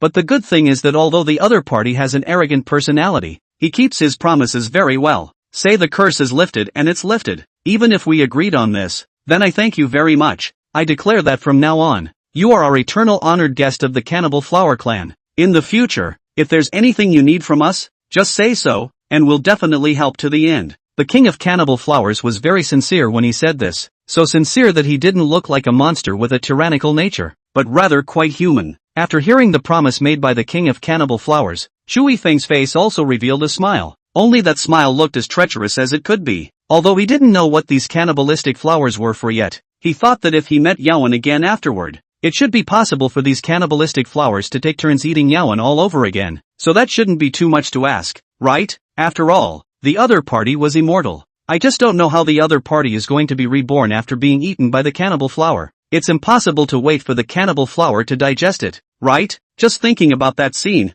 Chu Yifeng also had a chill. The king of cannibal flowers looked at the changing expression on Chu Yifeng's face and thought that the other party did not believe what he said. At that moment, the leaves on the king of cannibal flowers shook madly. Chu Yifeng didn't know what the other party was going to do and could only look at the other party with a dumbfounded expression, only to see the king of cannibal flowers enduring the severe pain. He ripped off a purple-black leaf from his body and handed it to Chu Yifeng. Because the curse had disappeared, the king of the cannibal flowers was able to move around at will at this point. This is for you, honored guest. In the future, if you encounter any trouble in this area, just tear the leaf apart and I will immediately arrive with my clan. Originally, Chu Yifeng still didn't know what it meant for the king of cannibal flowers to pick a leaf off his body. However, after hearing what the other party said, Chu Yifeng hurriedly folded the leaves and placed them in his pocket. It's a good thing that the other party folded the smallest leaf, otherwise it would be impossible for Chu Yifeng's pocket to fit at all. Don't worry, I'll keep it safe, Chu Yifeng said to the king of cannibal flowers with a solemn expression. This good stuff can definitely be used as a base card. However, the only thing that was a bit unfortunate was that this leaf could only be used in this forbidden land, and after leaving this forbidden land, it was estimated that it would have no effect. After all, forbidden places should not be the same as forbidden places. Chushin is pretty fast at collecting gifts. I like it. That's why I said I like this king of the cannibal flowers. This guy just old enough to know his brother. If only he could follow us humans around. Does anyone know if the monsters inside this forbidden land can get out? I feel like Chushin could totally have a pet. Other people's pets are well-behaved and cute and adorable, eating cat food and bones. Chushin's pets are let out and directly eat people and have no bones left. Don't say it. Don't say it. The images are already so graphic I feel like I'm going to have nightmares at night. What people to eat? We have so many demonic beasts inside the human world now. Why do we need to eat people? Is the meat of demonic beasts not flavorful enough? It's not that I'm saying, you people. The pattern is small. Chapter 24, Guardian Beasts. After Chu Yifeng collected the leaves of the king of cannibal flowers, he also looked at the other party once again. Considering the other party's intelligence, Shui Feng did not beat around the bush with the king of cannibal flowers this time, but instead asked directly, "Earlier, you said that as long as I was able to lift the curse of your lord of the cannibal flower, you would send me the truest blessing of your cannibal flower clan, right?" "Yes, honored guest, I have given you the sincerest blessings of our cannibal flower clan." After the king of cannibal flowers finished speaking, he also tried to make his face show the same smile as Shui Feng's. However, due to the reason that the hardware was not up to par, the moment the king of cannibal flowers revealed his smile, the small children inside the live broadcast room directly cried in fear. They swore they'd never seen anything so horrible in their lives. Even quite a few viewers who loved and supported the king of cannibals were similarly frightened, sending out pop-ups, telling Chushin to call the king of cannibals and never to laugh. It's really horrible, the kind that takes a year's worth of nightmares to watch once. However, at this moment, Shui Feng clearly did not have that energy to correct the king of cannibal flowers. Right after the other party finished saying that they had already delivered their blessings, Shui Feng also hurriedly checked his essence spirit. Soon, Shui Feng realized that just as the other party had said before, after receiving the other party's blessing, his essence spirit had increased by 20%. That means his base attributes have become stronger now. Unfortunately, there wasn't a good test subject at the moment, so even though Shui Feng's hands were itching, he could only swing his fist. After feeling the majestic power in his body, Shui Feng also nodded his head in satisfaction. If the current him were to take on the 2 negative again, as long as the other party did not use the divine staff, then Shui Feng would be able to completely rely on his own strength to tangle with the other party. No longer do you have to be calculating and plugging in your luck to beat your opponent like you did before. Thinking of this, Shui Feng's heart was also beautiful, but he wasn't in a position to show it in front of the pop-up, so he could only say to the king of the cannibals, "Blessings I have received. You're very good and have a high level of awareness. In the future, if you can't mix it up anymore, you can consider coming to my great Xia kingdom to become a guardian beast." Although there was no way to get the other party out of here, but adhering to the principle of not accepting a little brother for nothing, Shui Feng took the initiative to throw out an olive branch. A guardian beast? What's that? The king of cannibal flowers clearly did not understand what Shui Feng meant, so he also asked in a curious tone. At this time, the king of cannibal flowers had already stopped forcing himself to be able to make the same expression as Shui Feng. After all, pulling his teeth to speak was equally awkward for him. Guardian beasts refer to spirit beasts that protect a side of the land. Seeing that the other party was quite interested, Shui Feng also patiently explained. It looked like a weird uncle who was baiting a little kid. "Is there a you above the land as well?" The king of cannibal flowers cocked his head and looked at Shui Feng suspiciously. He didn't have the slightest idea of the word homeland, and had to make sense of what the other man said in his own way. Of course, Shui Feng nodded heavily. Of course there would be him on top of the land of the great summer earth. After all, his rebirth was to guard this land. "With your words, then I am willing to lead the cannibal flower clan and become the guardian spirit beast of the great summer kingdom." After hearing that there was Shui Feng in the Dasha kingdom, the king of cannibal flowers agreed without even thinking about it. His idea was actually very simple.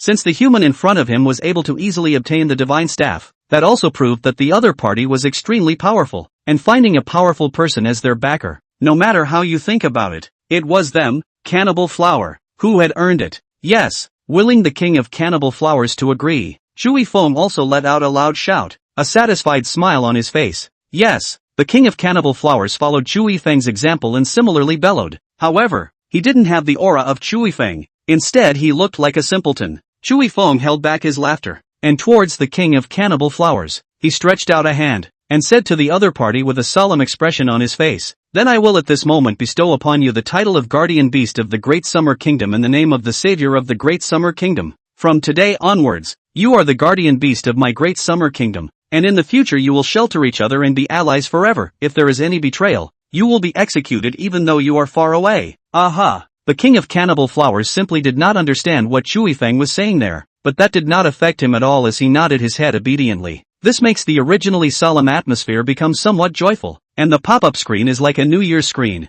making the Forbidden Land demonic beasts turn into our great Xia Kingdom's guardian beasts, worthy of being the true god. I'll directly give full marks for this wave of operation. Is it just me? Why do I get the feeling that the king of cannibal flowers is trying to follow the Chu god to mix food and drink? So, is anyone knocking the king of cannibal flowers and Chu god CP? Can this stuff knock CPs too? How did a good sacred moment get skewed by a crooked building? This should be the first demonic beast in the Forbidden Land to submit to humans, right? And it's still at the beast king level. Chu god is mighty. Shui Feng happened to look at the pop-up screen at this time, Originally he wanted to see the reaction of the nation after he collected a guardian beast for the country, but it turned out that he didn't expect these people to actually discuss CP here. Sure enough, CP brain really is capable of knocking up any weird CP. It was fortunate that these people hadn't seen the little weapon spirit earlier, or else there was no telling how crooked these people's pop-ups would be. After Chui Feng had subdued the king of cannibal flowers, he did not take them away. After all, they were just a little too big,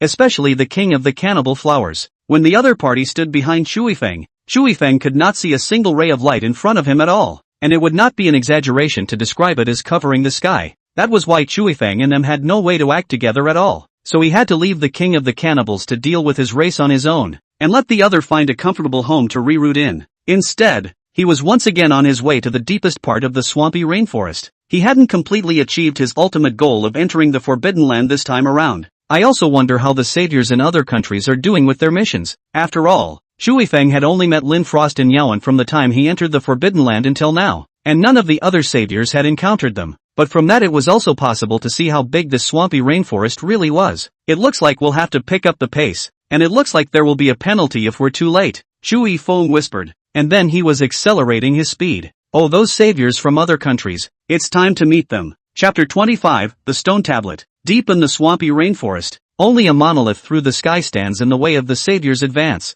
A man with a heavy sword looked up at the stone monument, only to see 4 big words written on the monument in Dragon's Flight Trial of Blood. And there were actually a few additional regulations underneath the 4 big words Trials of Blood. Standing beside the man, a hotly dressed black leather beauty also took the initiative to come over when she saw this, and then read out the supplementary conditions. This level is accessible to all at the same time, but each savior who enters the monolith is assigned to a different mini-world to battle the Rimus monster serpent, and this god of doom will score the Rimus monstrous serpent based on the extent of its injuries, and the score of this trial is directly related to your final reward. As the black-skinned beauty read this, a flash of color appeared on her face. She thought Doomsday would have them attack the Rimus monster serpent together in a group, but it didn't occur to her that this trial mission would actually be a solo one. This is a little too hard. It's very difficult. Although they still didn't know exactly how strong that Rimus monstrous snake was, the black-skinned beauty could think with her hair that the other party would be very strong, stronger than any of the demonic beasts they had just met inside the Forbidden Land. This is the final boss, after all. And right after the black-skinned beauty finished speaking, the corner of the mouth of the man with the heavy sword also curved up, and his gaze revealed a slight look of anticipation. A solo mission? That's a good one. It does have some fun. No, Tapa, that's no fun at all. People want to continue teaming up with you, the dark-skinned beauty retorted with some displeasure. She and Tapa happened to teleport to the same place when they were teleported by Doomsday. After some minor misunderstandings, the two also formed a team and then made their way to this place through thick and thin. After hearing what the dark-skinned beauty said, Topab also shrugged his shoulders helplessly. As much as I'd like to team up with you, the conditions don't allow it. So, Hathaway, it looks like we'll be going our separate ways for the rest of the day. With your stature, you can certainly obtain a higher reward, while although I don't know how powerful that one Rimus monstrous snake in Doomsday's mouth is, based on the demonic beasts that appeared along the way, I'll be able to hold out for 5 minutes at most. The more the words came out, the less confident Hathaway was as well. The only reason she had been one of the first saviors to reach the stone monument was solely because of the light she had been given by Tapa.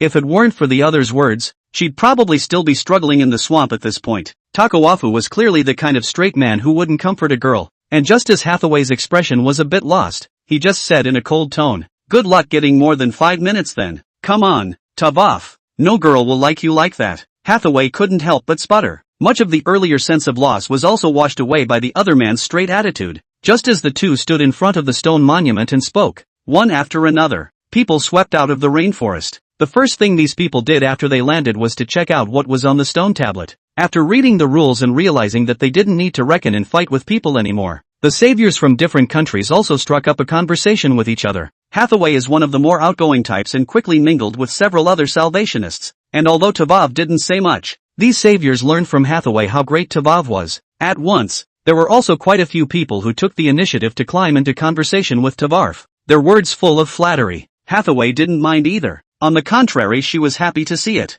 Although they, the saviors, were in a competitive relationship in the Forbidden Land, but competition was competition. Ganging up was still something to be done. Maybe there will be levels in the future that require a team effort to break through, and at that point, it will be up to the people. With her and Tapa, 2 wasn't enough. Soon, as people continued to arrive, More than a dozen people gathered in front of the stone monument one after another. 7 of these saviors from different countries stood with top awe and the others after Hathaway initiated the conversation. The few remaining saviors who didn't stand together, on the other hand, mostly belonged to the more eccentric personalities who didn't like to be in groups with others. Just at this time, Lynn Frost also appeared in front of the stone monument, but unlike these people, she was directly teleported here by Doomsday. So when she appeared, quite a few people looked over with surprised faces, after they got a good look at Lynn Frost's appearance. Some of the men had a rather interested look on their faces. This young girl in front of me is a proper second-gen beauty. I don't know where the face value is compared to Hathaway.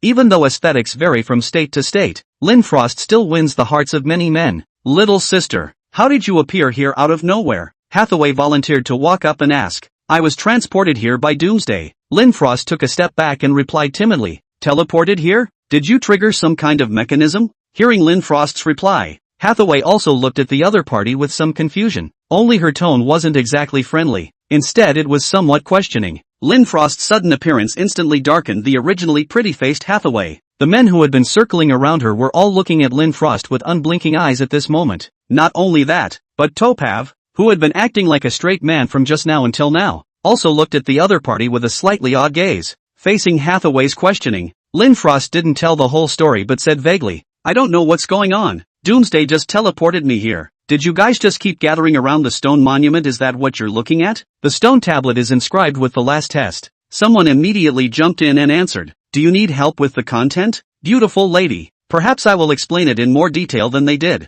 Asterisk asterisk asterisk asterisk you. There's no one here who knows more about the blood trial than I do. Get out of the way. Get out of the way. Let me. The group argued instantly. Lynn Frost, on the other hand, seized this opportunity and walked over to the stone tablet, reading over its contents. Hathaway, on the other hand, followed closely behind Lynn Frost and asked directly after seeing the other party read the contents on the stone tablet. Hey, lady, what's your natural skill?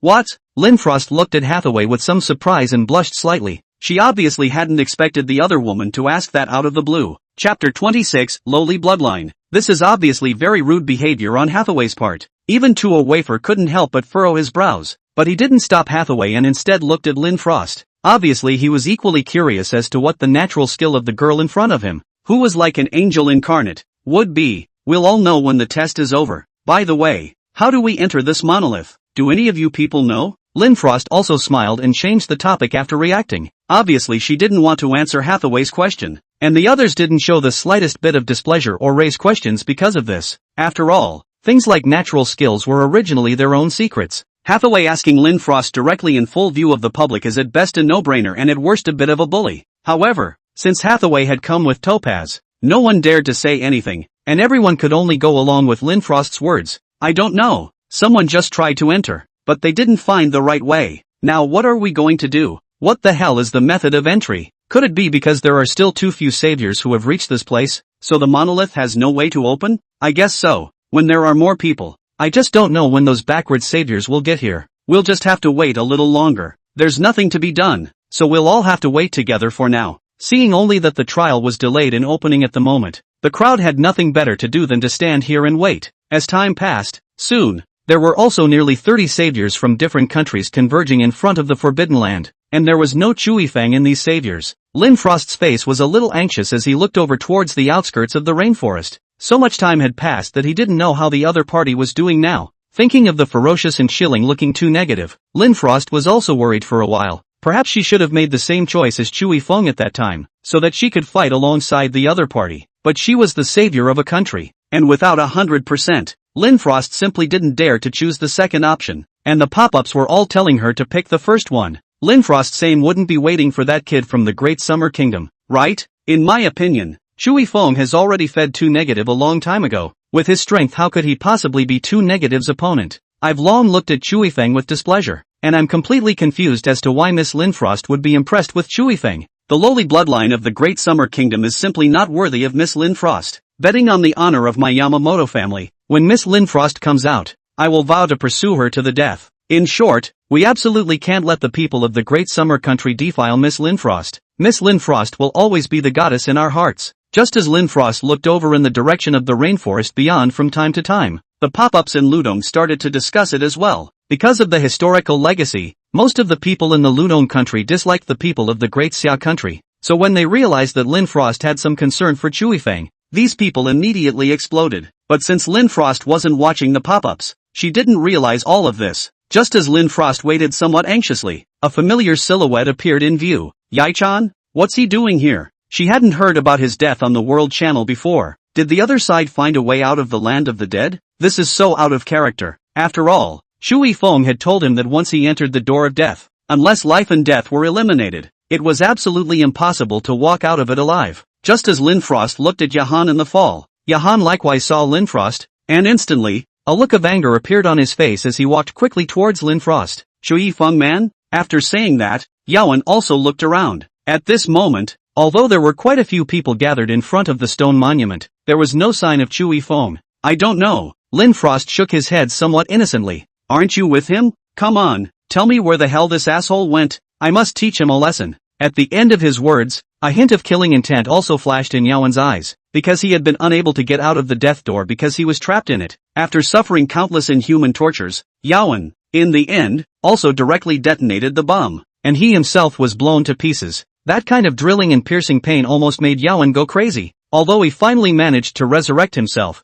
but this resurrection also left a shadow on Yawan. That was why he hated Chui Feng so much and was counting it all on the other party's head. Hey, Ahan, what have you guys been talking about? Hathaway, who had been quietly paying attention to Lin Frost's movements, likewise recognized Yawan, knowing that the other party was a top-tier agent whose strength was not at all weaker than that of Topaz. So Hathaway also rushed forward to say hello. Who are you? Yawan glanced at the other party and asked directly. I'm Hathaway from Maple Leaf Country. Nice to meet you. Hathaway wasn't the least bit displeased by the other party's cavalier attitude thus, because she clearly understood that in this world, the strong were privileged. Hathaway? Yawan thought for a little while, and as a result, he didn't recall any circumstances related to the other party, so he thought that it wasn't a powerful character, so he opened his mouth again. I have something else to ask the young lady. The implication of Endurance Cold's words was clearly for Hathaway to walk away. After hearing the other party's words, Hathaway's face went white as well, but she eventually forced a smile. I'll leave you to it then.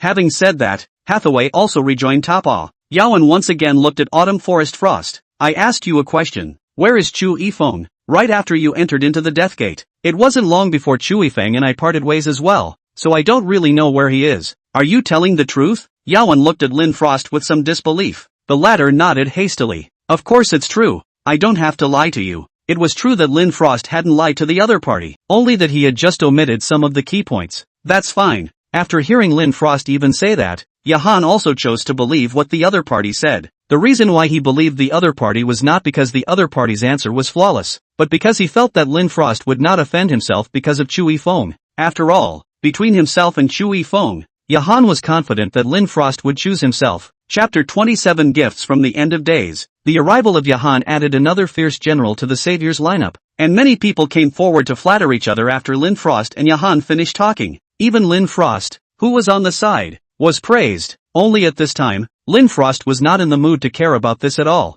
From time to time, she looked out of the rainforest, but Chui Feng's figure never appeared. And soon, the clearing in front of the stone monument was filled with 50 or so saviors from different countries, and at that time, Chui Feng had not yet appeared. It was also at this time that the text in front of the stone tablet was updated. You guys see how there's this extra line on top of the stone tablet? Really?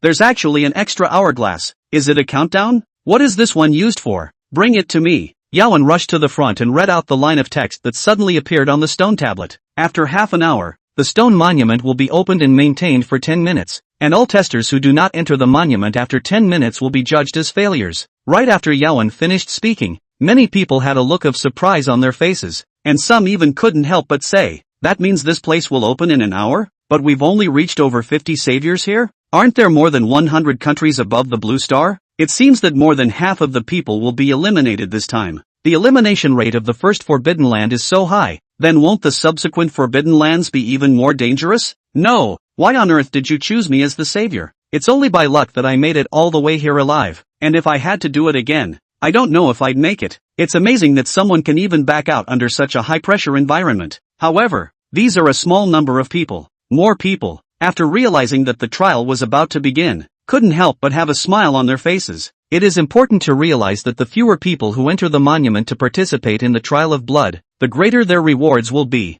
and vice versa. As for those who fail, it's none of their business what the country will eventually become. At this point in time, everyone is sweeping the snow in front of their own door. Where to care about the others? As Yawen looked at the gravel that kept falling down in front of him, the corner of his mouth also hooked up a cold smile. Looks like someone's about to be eliminated. Yawen's words were obviously meant for Linfrost to hear, but the latter acted as if she hadn't heard them, and kept looking in the direction outside the rainforest. Seeing this, Yawen also snorted coldly and said in a disdainful tone, Linfrost, you don't have to wait. Even if Chui Feng eventually arrives, I won't let him enter the stone monument. After hearing what Yawen said, Linfrost, who had originally been pretending to be unable to hear the other party, also finally turned his head to look at the other party with puzzled eyes. Why can't you all just live in peace? We're all from Blue Star. We should help each other, shouldn't we? Although this matter of Yawen entering into the Death Gate was somewhat related to Chui Feng, it was also the former's own choice and could not be blamed on anyone else. From the very beginning, the path Chui Feng had pointed out to Yahan was the correct one, only that the other party did not believe it. Not only that, after entering into the death door, Yawen's first reaction was not to let them in, but to hide behind the death door and try to assassinate them. So no matter what, the reason why Yawen was trapped in the Death Gate, a large portion of this was because the other party had created his own cocoon and could not blame others. Peacefully? Yawen laughed as if he had heard some joke. Do you think that after what happened with the Divine Hall, I would still be at peace with Chui Feng? I'll tell you, it's already an undying situation between him and I. It's best if he doesn't show up here right now, or else I'll definitely make him pay a painful price. At the end of his words, Yawen's expression also became shadowy once more. Yawen didn't deliberately lower his voice when he said this, so there were quite a few people who heard the other party's declaration, and all of a sudden, some of the gourd eaters couldn't help but discuss it in whispers. Who is so unlucky? Actually dry with Yawen. I have heard that Yawen is from the Special Forces. That person called Chui Feng is expected to be miserable. I remember. Isn't this one called Chui Feng the savior of the Great Summer Kingdom? Ha, the Great Summer Country? I guess the savior of this country isn't much better.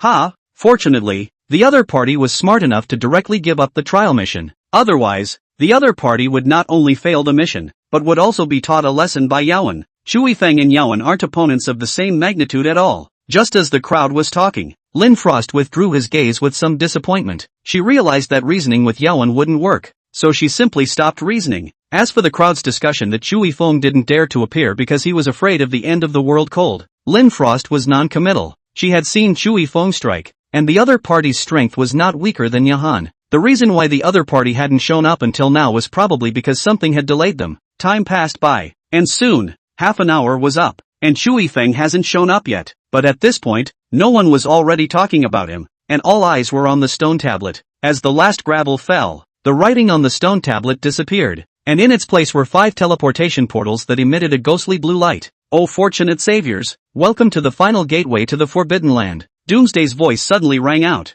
The crowd instantly became yelling because of this voice, and many people even boldly shouted at Doomsday. But Doomsday didn't pay any attention to these people and continued. I'm sure you've all been waiting for a long time. I've got a gift for you all in the small world. Go on, go and unwrap the gift as a way to feel my burning love for humanity. Finally, a good luck to all the saviors. As Doomsday finished his last sentence, 5 teleportation portals emitting a ghostly blue light opened together. The black passage appeared in front of the crowd. The voice of Doom, on the other hand, disappeared once more, though everyone knew that the other side had never actually disappeared, that it had been secretly watching all of mankind and taking pleasure in doing so. After a long time, someone finally couldn't help but say, the gift in Doomsday's mouth wouldn't refer to that one Remo's monstrous snake. I suppose so. I don't think there's anyone in the world who wants to receive this gift. Indeed, in all my years of living, it's the first time I haven't wanted a gift. Chapter 28, The Intruder. We've come this far. It's useless to talk more nonsense. Brothers, I'll go in first. A man in a white battle robe was the first to step forward. Unwilling to show weakness, Yawen hurriedly caught up with the other party's pace, wanting to be the first to enter the passageway, and Tovav, who was wearing a heavy sword, likewise walked up to the portal. When he was about to enter the door, but he suddenly stopped and looked at Yuan Han who was on the side. I used to think that you were the only one in the Savior's team this time around, but you came too slowly, and I'm disappointed. After saying this, Takov didn't wait for Abyssal Han to reply before entering directly into the portal. The figure instantly disappeared in front of the crowd, being taunted for no reason. Yahan suddenly became furious and shouted at the air. You're disappointed my ass. I was counted by a villain. That's why I wasn't the first to arrive. You wait. No, it's all of you who wait for me. I will definitely be the first place in this blood trial. Yawen's roar echoed in front of the stone monument, and the crowd looked at each other in disbelief, but none of them dared to stand out and object, although many of them are not accustomed to the style of the end of the cold, but the strength of the other party is there. Even if they disliked Yawen no matter how much, they had to admit that the first place winner of this blood trial was probably going to be chosen between him and Tuobefu. As for Chu Yifeng, he had long been forgotten. Even Lin Frost had given up waiting and directly entered the teleportation portal. Soon, the original wide open space became empty, and only the 5 portals emitting a ghostly blue light remained here. But the 5 portals were also closing, and the clock was down to the last half minute, and it was at this time that Chu Yifeng finally arrived. The other party ran furiously all the way, not stopping at all, and directly drilled into the portal. As Chu Yifeng entered, the light of the teleportation portal also became completely faint until it disappeared. Phew, that was close, that was close, that was close, that was close to missing it. Looking at the teleportation channel that closed directly behind him, Chu Yifeng also let out a sigh of relief. Because he had been delayed too much at the King of Cannibal Flowers before, he was also almost unable to catch up with the trial. However, it was good that he still had the memories of his previous life. Otherwise, he would probably have to waste some time at the monolith, as normal people would be torn between entering or not after seeing the door, and by the time he was done dwelling on it, the door had long since closed. Chushin should be able to break the world record if he goes for long distance running with this speed. I say you guys, the pattern is small, not to mention the world record. Even the cosmic record has to be set. How my Chushin even running is so handsome. In love. Upstairs, it's still broad daylight. Wear a dress. Oh, guys, hit the public screen on speed. Just as the pop-ups were still discussing how fast Chu Yifeng's speed was, the latter was already calming down and began to explore forward. In his last life, Gotong hadn't even arrived at the stone monument until the blood trial began, so for the situation inside the stone monument, Chu Yifeng didn't really know much about it. Although there were also recorded videos from other countries that came out, but because Gotong's performance was really too disappointing, Chu Yifeng didn't bother to watch the videos, and had only heard about some of them from other people's mouths. It was only known that the biggest boss in this forbidden land was a monstrous snake that spewed poisonous mist and had a pair of glowing blue feathered wings. I think it's called the Lamos monster snake? Just as Chu Yifeng was trying to recall the information related to this Rimus monstrous snake from his previous life, the cramped tunnel also came to an end. A boundless open space appeared in front of Chu Yifeng. Chu Yifeng stepped onto the open space,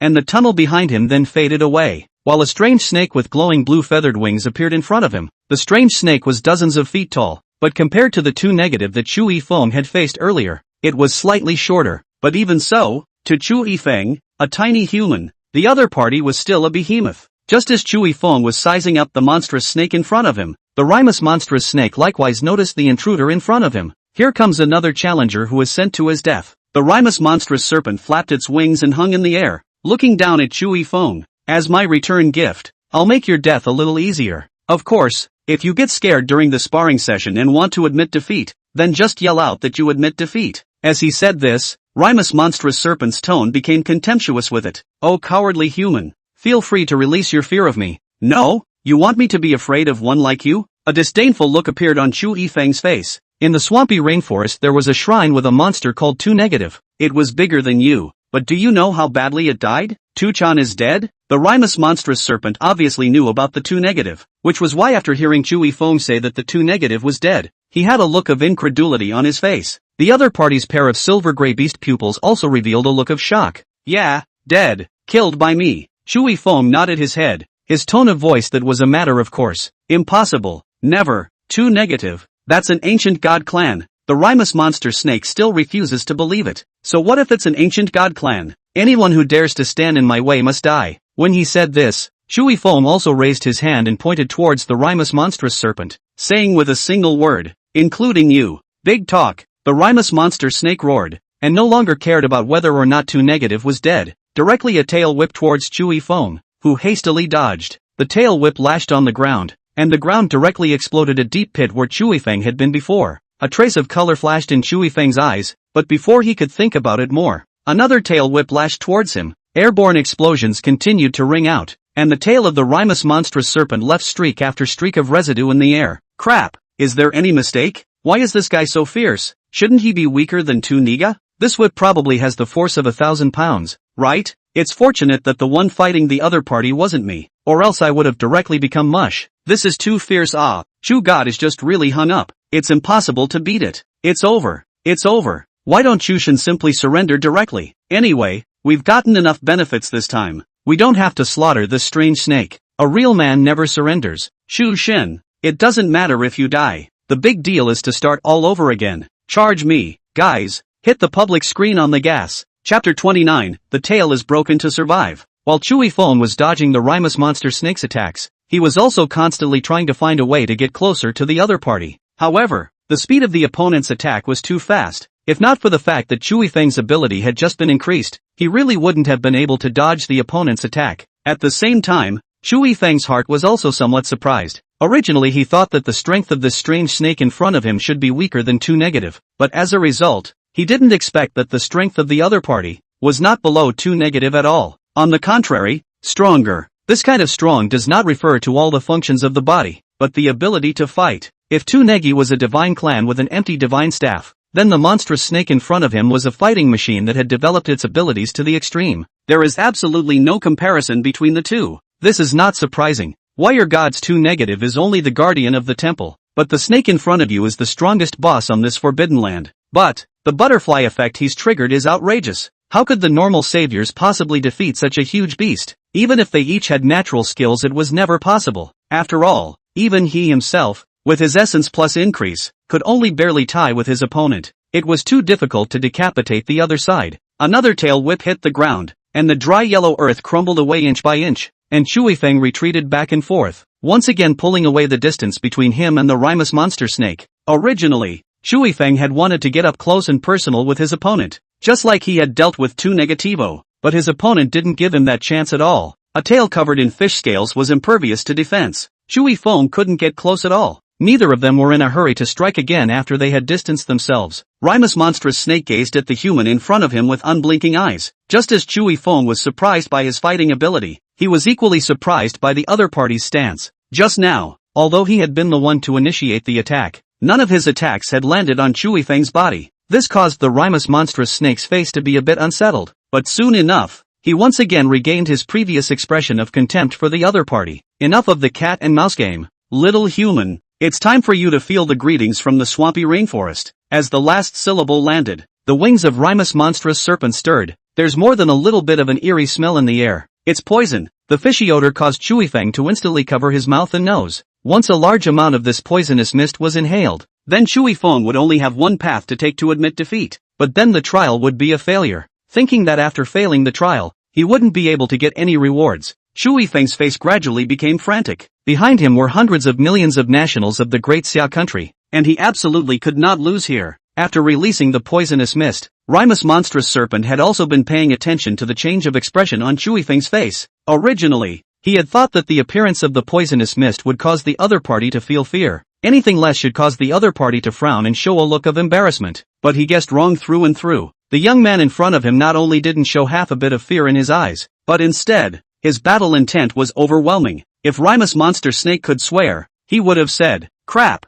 are you a pervert? Why are you getting more and more excited? Wow, Chu Shin, that expression, it reminds me of a certain anime where the main character is a sickly girl. This wave is called when you're strong. You're strong. When you're weak, go Chu God, him, let them know how powerful we humans are. Chu Shin, as long as you can kill the other party, I'll give you a monkey." The one who said to have a monkey is a bit more reserved. You've lost your clothes. When the poisonous mist was about to fill the entire space, Chewy Fang also made his move once more. This time he was even faster, leaving only a residual shadow in the air between several moves. Even the viewers outside the screen couldn't see Yifeng's movements clearly. Rimus monstrous snake once again whipped his tail whip and lashed the air once more. But before he could retract his tail, Ada figure was already stepping on top of his snake scales, looking for death. The Rimus monstrous serpent's eyes flashed a flash of contempt, and his tail once again lifted up in a flip, wanting to whip Chewy Fang directly onto the ground, letting this human in front of him know how powerful he was. But right at that moment, the dagger in Chewy Fang's hand ruthlessly pierced into the body of the Rimus monster snake. The sharp blade thrust along the scales, and after being relieved of several forces by the scales, it eventually sank dead center into the flesh. The sharp sensation of pain made the Rimus monster snake want to go crazy, and he frantically flung his tail whip. swinging it randomly in the air without any rules, wanting to use this as a way to throw Chu Yifeng directly out. The air popped from time to time. Chu Yifeng's arms and thighs were scarred as a result. The smell of blood spread out and washed away some of the poisonous mist, but soon those poisonous mist wrapped around Chu Yifeng's wounds, even though Chu Yifeng had been holding his breath from just now until now. However, as the poisonous mist wrapped around the wound, Chu Yifeng was still affected, and his body and brain became somewhat sluggish as a result. There wasn't much time left for him, not to mention how long can he hold his breath? As the poisonous mist entered his body, Chu Yifeng's body would also begin to become rigid, and at that time, even if he had heavenly abilities, he would still have to be torn to pieces by this strange snake in front of him.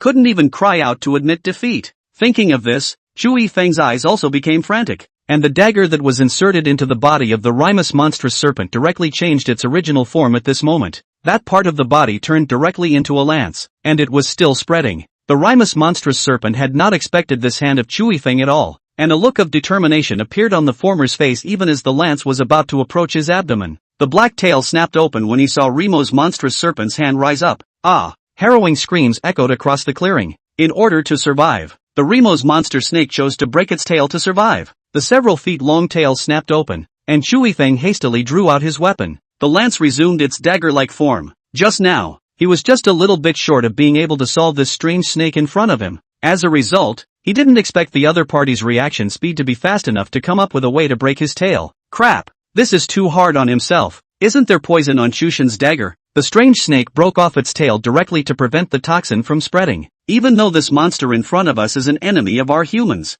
I still want to say that he's so ruthless. Go Chu God. Chu God is the best. Chu God, I want to have monkeys for you. This wave is a broken tail. Chapter 30. Open space. The poisonous mist and the bloody aura intersected. Right after the Rimus monstrous serpent chose to break its tail to survive, Chu Yifeng did not dawdle in the slightest and directly ran wildly towards the other party. And the Rimus monster snake's tail had just been broken, and its wings were crushing it. However, seeing Chu Yifeng running wildly towards him, the Rimus monstrous serpent also hastily flapped its wings. But the moment he was about to lift off, a hand grabbed his wing. Remo's monstrous snake sidestepped his head to see a face that he hated with a passion. Leave it for me. Although Chu Yifeng did not shout out this roar in his heart, his eyes were already indicating everything. The Rimus monstrous serpent that was forced into a desperate situation went completely crazy. He directly opened his mouth and bit towards Chu Yifeng. The scarlet stench came to his nose, and Chu Yifeng could not avoid it. I'm going to bite your head off today. Holding this belief, the Rimus monster snake gathered all the power inside his body into the biting force of his teeth. The morose white teeth stung in the poisonous mist. Niajan's head was wrapped directly into it, but the mouth of the Rimus monster snake never closed. The sharp blade pierced through the lower jaw of the Rimus monstrous serpent, while the upper part pierced right through the opponent's head. As it turned out, right at the moment when the Rimus monster snake bit down, Chu Yifeng had also changed the form of his weapon once more, and with the power of the Rimus monster snake, he had made his opponent and himself. Chu Yifeng retracted his head from the other party's open mouth, and the dagger in his hand returned to normal the next time, and his entire body lay on the ground in a dislocated state. Exhausted. I'm reporting it. Someone's hanging. No? What the hell happened? How did this weird snake fall on its own? My eyes are already closed, and you're telling me the winner is the Chu God? Guys, put the bull on the public screen. How in the world did Chushin do that? I was just ready to see Chushin have his head bitten off directly by this monster, and as a result, the person who died was this monster snake? Chu Yifeng. At this time Chu Yifeng is also looking at the pop-up screen. See, a lot of people see to win is their own some disappointment. He is also speechless. However, Chu Yifeng didn't count on it too much because he knew that these people weren't really disappointed, but rather shocked that he was able to defeat the Rimus monstrous serpent. Just as Chu Yifeng was paralyzed on the ground recovering his own strength, the scene in front of him suddenly became illusory. Chu Yifeng, who was still dying, instantly catapulted up from the ground, ready to meet any unexpected situation. But luckily Doomsday just teleported him out of the small world. Chu Yifeng let out a sigh of relief as the familiar scene appeared in front of him once again. He was teleported back to the monolith in the swampy rainforest. After coming out, the first thing Chu Yifeng did was to take a big breath of fresh air. Dude, suffocating in there? Ha! A cultivator closest to Chu Yifeng couldn't help but say, I was exactly like you when I first came out. That person had obviously also tried out the power of the Rimus monstrous serpent's poisonous mist in the small thousand world, so he wasn't surprised by Chu Yifeng's action of just frantically breathing in fresh air as soon as he came out. After all, many people's first reaction after coming out was the same as Chu Yifeng's. Chu Yifeng was also finally slowing down after sucking in several mouthfuls of fresh air violently. he looked around and saw that there were also many more people in the originally empty clearing, and immediately, a look of surprise appeared on his face. How did the savior get so much stronger this term? As far as I can remember, the two twin stars, Yahan and Tawaf, are the most powerful, and although there are ruthless people among the other saviors, it is difficult to compete with the light of the stars with the white moon when compared to the first two. But so many people have actually passed the test today. What went wrong? Or did these people in front of them get the savior system just like themselves? And every one of them is better than himself. Better? The man also asked again after seeing Chui Feng slow down. It's okay, thanks. Chui Feng waved his hand and just wanted to understand the situation with the other party. As it turned out, the other man beat me to it. I am Niviav, the savior of the Taito Kingdom, and I wonder what your name is, brother? Great Summer Kingdom. Chui Feng. Chui Feng replied. You are Chui Feng? Hearing that name, the look on that person's face changed, and he instantly pulled away from Chui Feng. Not only that, the others likewise looked at Chui Feng with a gaze of looking at a monster. Soon the glances became gloating again. That's right, I'm Chui Feng. What's wrong? Seeing that everyone's expressions were all a bit off, Chui Feng also frowned and asked. It's okay. Nivelath hastily waved his hand, then pointed in the completely opposite direction from Chui Feng and said, the view seems nice over there. I'll go over there. With that, Niviev pulled his legs up and ran off. That look was like meeting the plague. Originally, Niviev wanted to meet a few more friends after the trial was over. As the saying goes, many friends make a difference. As a result, he didn't expect that the first person he accosted was Chui Feng, who was wanted by Yahan. With this kind of luck, it would really be a waste for him not to go buy a lottery ticket. Hey! Chui Feng wanted to call out to his opponent, but as soon as he opened his mouth, the other ran faster. Chui Feng. Ha ha ha ha ha. Chushin is disliked. Do you guys feel that these people are looking at Chushin in a somewhat strange way? Don't feel bad, Chushin. We'll be friends with you. They don't talk to you. We talk to you. The people of the Taidong Kingdom have always been so unpolite, and the Ludong Kingdom are simply two extremes, so don't take it to heart, Chushin. I'm not trying to befriend him. I'm just asking for information. Chui Feng looked at the pop-up screen and helplessly explained. Just as Chui Feng was thinking about whether or not to find a new person to ask about the situation again, a familiar silhouette appeared in front of him. Lin Frost. Chui Feng shouted with some surprise. Right after Chui Feng shouted, Lin Frost also saw the other party, but she didn't walk over at the first opportunity. Instead, she lowered her head, propped her hands on her knees, and kept doing deep breathing. The delicate little face was red. Obviously Lin Frost, like Chui Feng, had been holding her breath inside in order to prevent the poisonous mist from being breathed inside her body, suffocating herself inside. Chui Feng took the initiative to come forward and smooth the other party's air. It was only after a long time that Lin Frost slowed down and smiled sweetly at Chui Feng. At this moment, it seemed as if all the cherry blossoms in 1,000 acres of land bloomed in a flash. Chapter 31, Able to Bend and Stretch. Thanks. The counterpart to the sweet smile is an even sweeter voice. Right after Lin Frost had finished speaking, many people around him revealed stunning gazes. It was Chui Feng, a straight man, who after seeing this scene,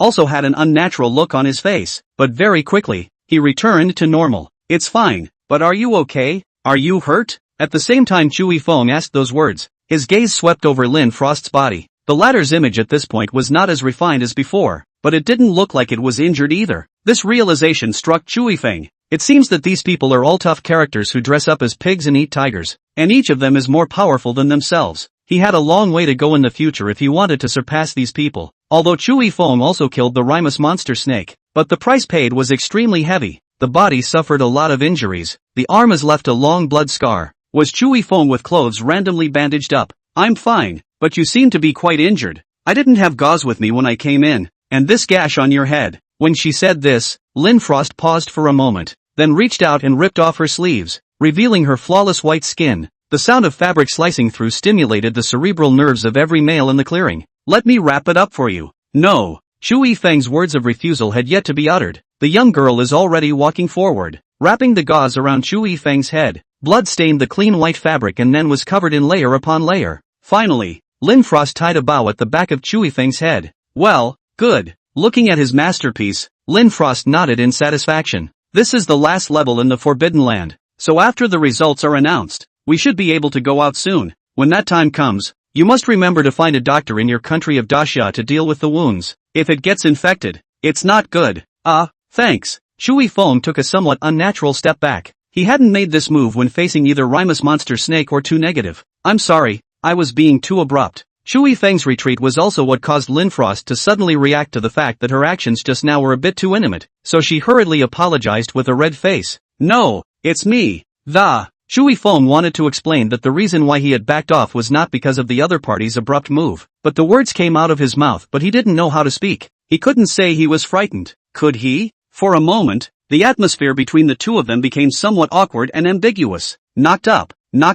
This CP fan knocked up. It's too sweet. What kind of absolutely beautiful love-sweet romance is this? Hello everyone. It's the piece of gauze that Lin Frost wrapped around Chushin's head. Have you guys noticed a strange thing? There seems to be a bit too many people passing the trial.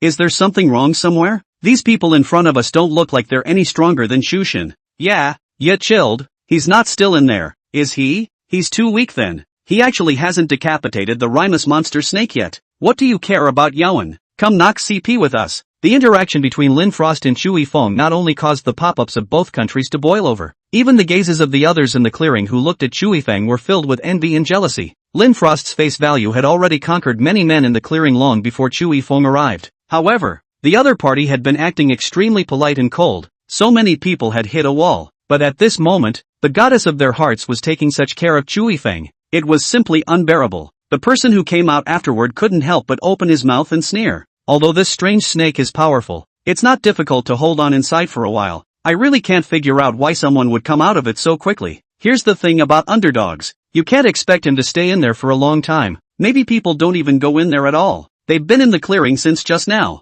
They've been eliminated a long time ago. Don't say that. Maybe people just go in there and get scared and piss their pants and just surrender. Getting scared and peeing your pants? Bye. The man didn't finish the last sentence. A dagger was pressed against the other man's neck, the sharp tip of the blade touching his fragile skin. Repeatedly the next second it will just slit the other person's throat. One more BB and I'll kill you. Shui Feng looked at the young man in front of him and said with an extremely calm expression, You, in full view of everyone, you still want to take a shot at me? That person simply did not expect Shui Feng to be so decisive. Of course the most important thing was that he didn't see the other party's movements, and by the time he reacted, the other party's dagger was already against his throat. This is a forbidden place, not outside. There are no laws. Even if I do kill you, what can you do to me? Shui Feng asked back in a playful tone. He knew, of course, that he could easily cause a diplomatic conflict between the two countries by doing so. But, so what? The man choked and didn't know what to say for a moment. After all, he was the one who spoke out of turn in the first place. As for resistance, fighting each other, fighting for their respective honor, men don't even think about that. With that speed that Shui Feng had just displayed, he was definitely not the opponent's opponent. Since they can't beat each other, only the man's eyes rolled for a moment, and he simply conceded. This time it was my eyes that didn't recognize Tai-shan. I hope that brother won't be offended, and that you'll be generous enough to let me go. Next time I definitely won't do this. Brother, just be magnanimous and let me go. You're quite capable of bending and kneeling. Shui Feng withdrew his dagger. He also didn't expect the other party to concede so quickly. The man laughed dryly twice, then directly ran away, pulling away the distance between him and Shui Feng, no longer daring to say another word, not even daring to look at the other party one more time. Obviously, he was convinced by the blow that Shui Feng had just dealt. On the open ground, the other saviors were likewise the same. None of them had thought that Shui Feng had actually struck out so decisively, and that stance, it was too ghostly. It made quite a few people wonder why Shui Feng had come out of the stone monument so quickly. With the opponent's stance, even if there was no way to cause much damage to the Rimus monster snake, it was impossible to surrender and throw so quickly. As soon as the beasts and the men met, did the Rimus serpent just unleash his big move? Shui Feng had to just surrender in order to survive? Chapter 32, Heavy Sword is not bad. Just as the crowd was nervously looking at Shui Feng with different faces, Shui Feng's line of sight also looked around the perimeter. Those saviors who had followed the trend and mocked him earlier, on the other hand, averted their eyes and looked as if they didn't dare to say much. Lin Frost walked over to Shui Feng's side, and the smile on his face became somewhat surprised. You seem stronger than before? Previously, Lin Frost had also seen Shui Feng make a move, but at that time, Shui Feng's speed was not as fast as it was now. I'm always fighting. Of course I'm getting stronger. When he faced Lin Frost, the fury in Shui Feng's body had clearly dissipated a bit. He still had a good feeling about the former. After all, the other party had extended a helping hand when the Great Xia Kingdom was in trouble. I see. It seems that I can't back down when facing a battle afterward. After hearing what Shui Feng said, Lin Frost also nodded thoughtfully. Someone else has come out. Someone suddenly shouted. It's Hathaway. She actually lasted this long in there? The black-skinned beauty appeared in the clearing, but her reaction after she appeared was different from that of all the people, who were gulping down fresh air,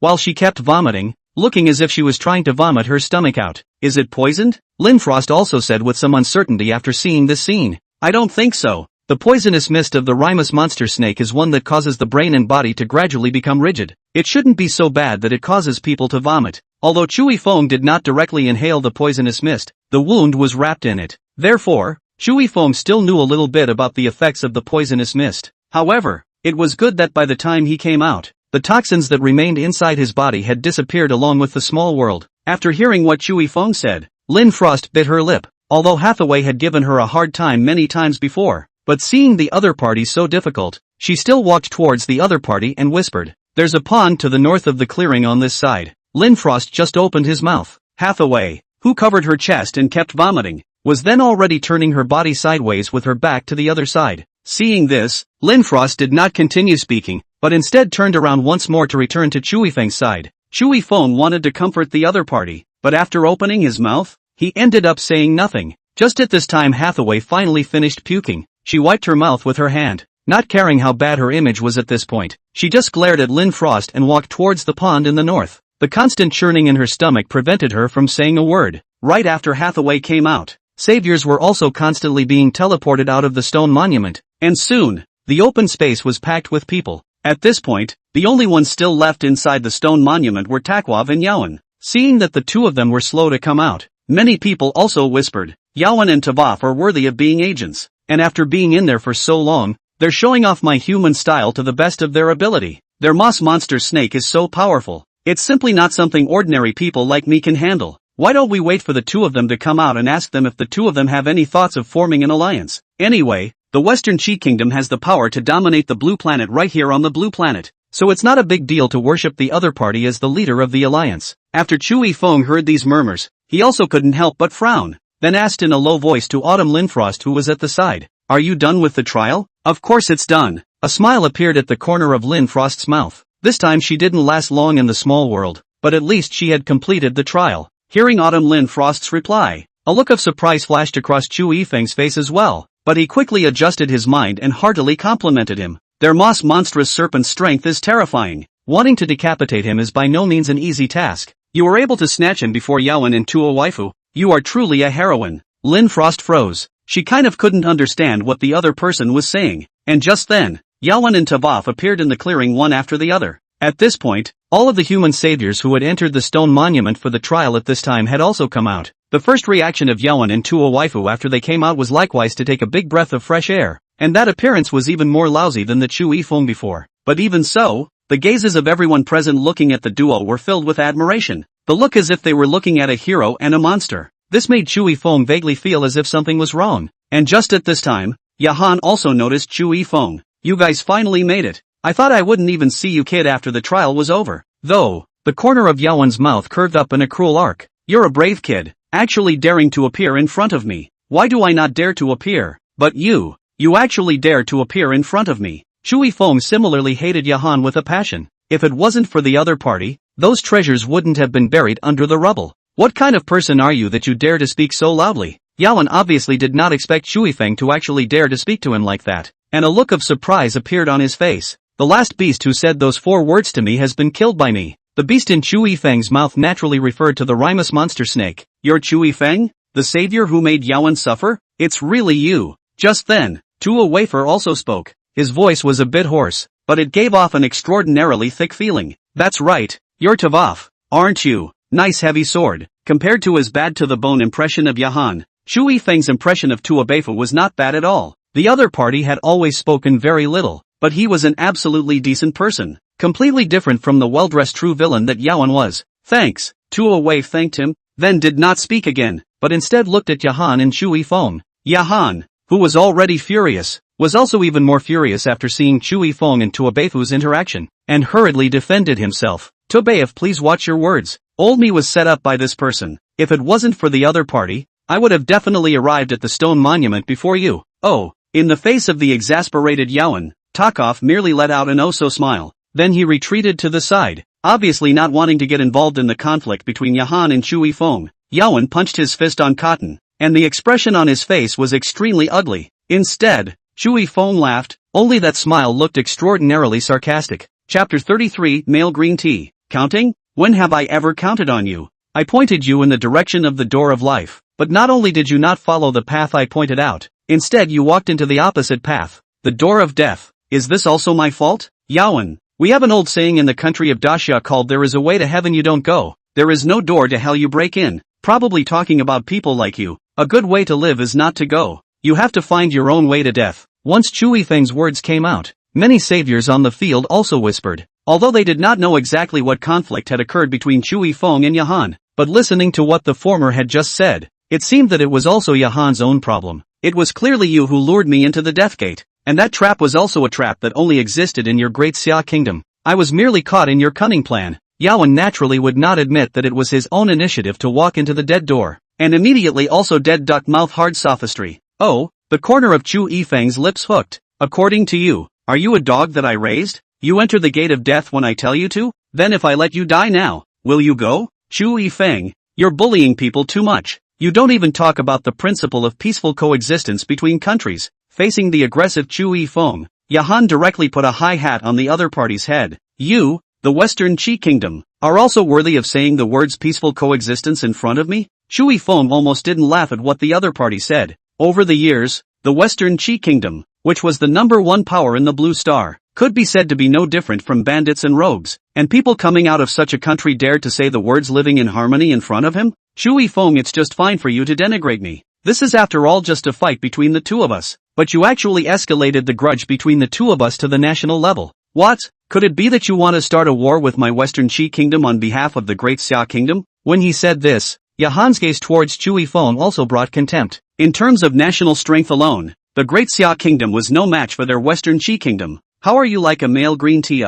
Chu Yifeng wrinkled his brow. It's not even if you play the victim when you first met, but now it's even more like one high hat after another to my head. What? You changed your line of work to wholesale hats? If the other party was more direct and fought with himself like a man, Chu Yifeng would still respect the other party as a man. However, from just now until now, the other party, in addition to putting their mouths on the line, just kept putting high hats on him, trying to stir up conflicts between the country, and also attempting to push the pot of all this onto Chu Yifeng's body. And this behavior was simply no different from green tea in Chu Yifeng's opinion. Chu Yifeng's words also irritated Yahan, who had completely not expected that the savior in front of him who had walked out from the Great Xia country would actually be so sharp-tongued. And just as the conflict between the two was about to continue to escalate, the 5 portals on the stone tablets suddenly closed. This closure directly attracted everyone's attention, including Yahan and Chu Yifeng. GGG. An eerie laugh echoed through the clearing. Saviors, we meet again. Doomsday's voice rang out, as rampant and bizarre as before. Your results from this trial will appear on the stone tablet soon.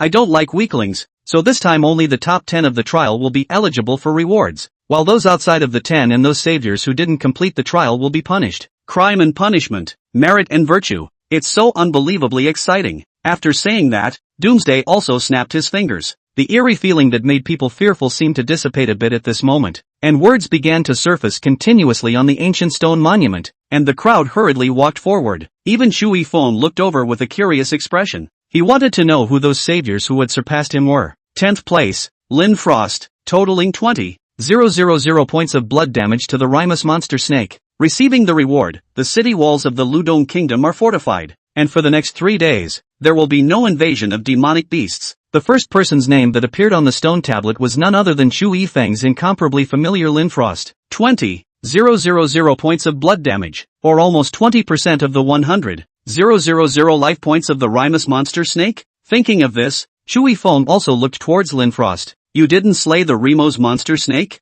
Ha! Lin Frost, who originally had a face of joy because she had obtained a reward, also froze slightly after hearing Chu Yifeng's question. I said you didn't slay the Rimus monster snake? Chu Yifeng repeated the question again. No, Lin Frost replied somewhat weakly. Rimus monstrous serpent's ability was so powerful that she was no match for her opponent, and the only reason she was able to deal 20% damage was because she fought desperately for it with her native skill. So this is ranking by output damage and then distributing the rewards? Chu Yifeng also finally reacted at this time. Right. Lin Frost first nodded, then a similarly dazed look appeared on her face. You should have been the last one to come in, so you probably didn't see the introduction of the rules above the stone tablet. After saying that, Lin Frost also helped Shui Feng briefly describe the rules. After listening to Lin Frost's narration, Shui Feng realized what a big mess he had made. He told him that even if his rebirth caused a butterfly effect, it would be impossible for so many ordinary people to all turn into combat geniuses overnight, with the last one entering and coming out so quickly. It seems that some people not only don't have the means to get rewards for the country they are in this time, but they also have to drag their own country down with them. After hearing Shui Feng and Lin Frost's conversation,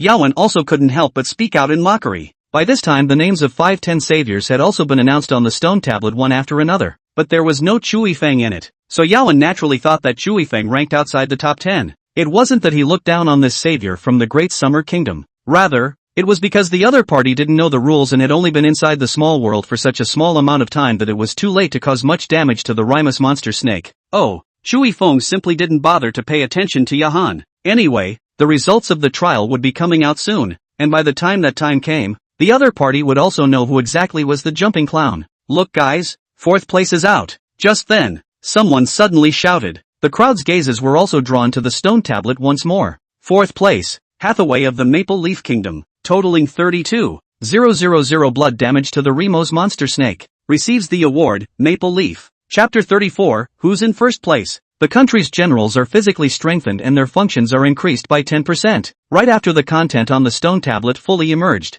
the gazes of everyone present almost simultaneously looked at Hathaway, who had a generous smile on her face. Many of the saviors who knew Hathaway also offered their congratulations. Hathaway, I knew you would be able to achieve good results. It seems I have a good eye. In my opinion, you're more suited to be queen of the Maple Leaf Kingdom. Hathaway, congratulations, you have secured such a generous reward for your country. The alliance proposal you mentioned before, I think it's very good. Why don't we discuss and negotiate afterward? Even the ever-so-silent Tapa said to Hathaway at that moment. Good job. Many thanks for the compliment, but this time without you, I could have suffered a lot in the small world. After we go out from the Forbidden Land, why don't we make a dinner date? Just as a celebration for each other. Hathaway offered an invitation. Although the results for Topab are not yet available, the results are now posted up to 4th place. That means Topab is top 3 at the very least, and that achievement is already worth Hathaway's good pull. Not to mention the fact that the two have been partners before. Until then, in the face of a beautiful woman's invitation,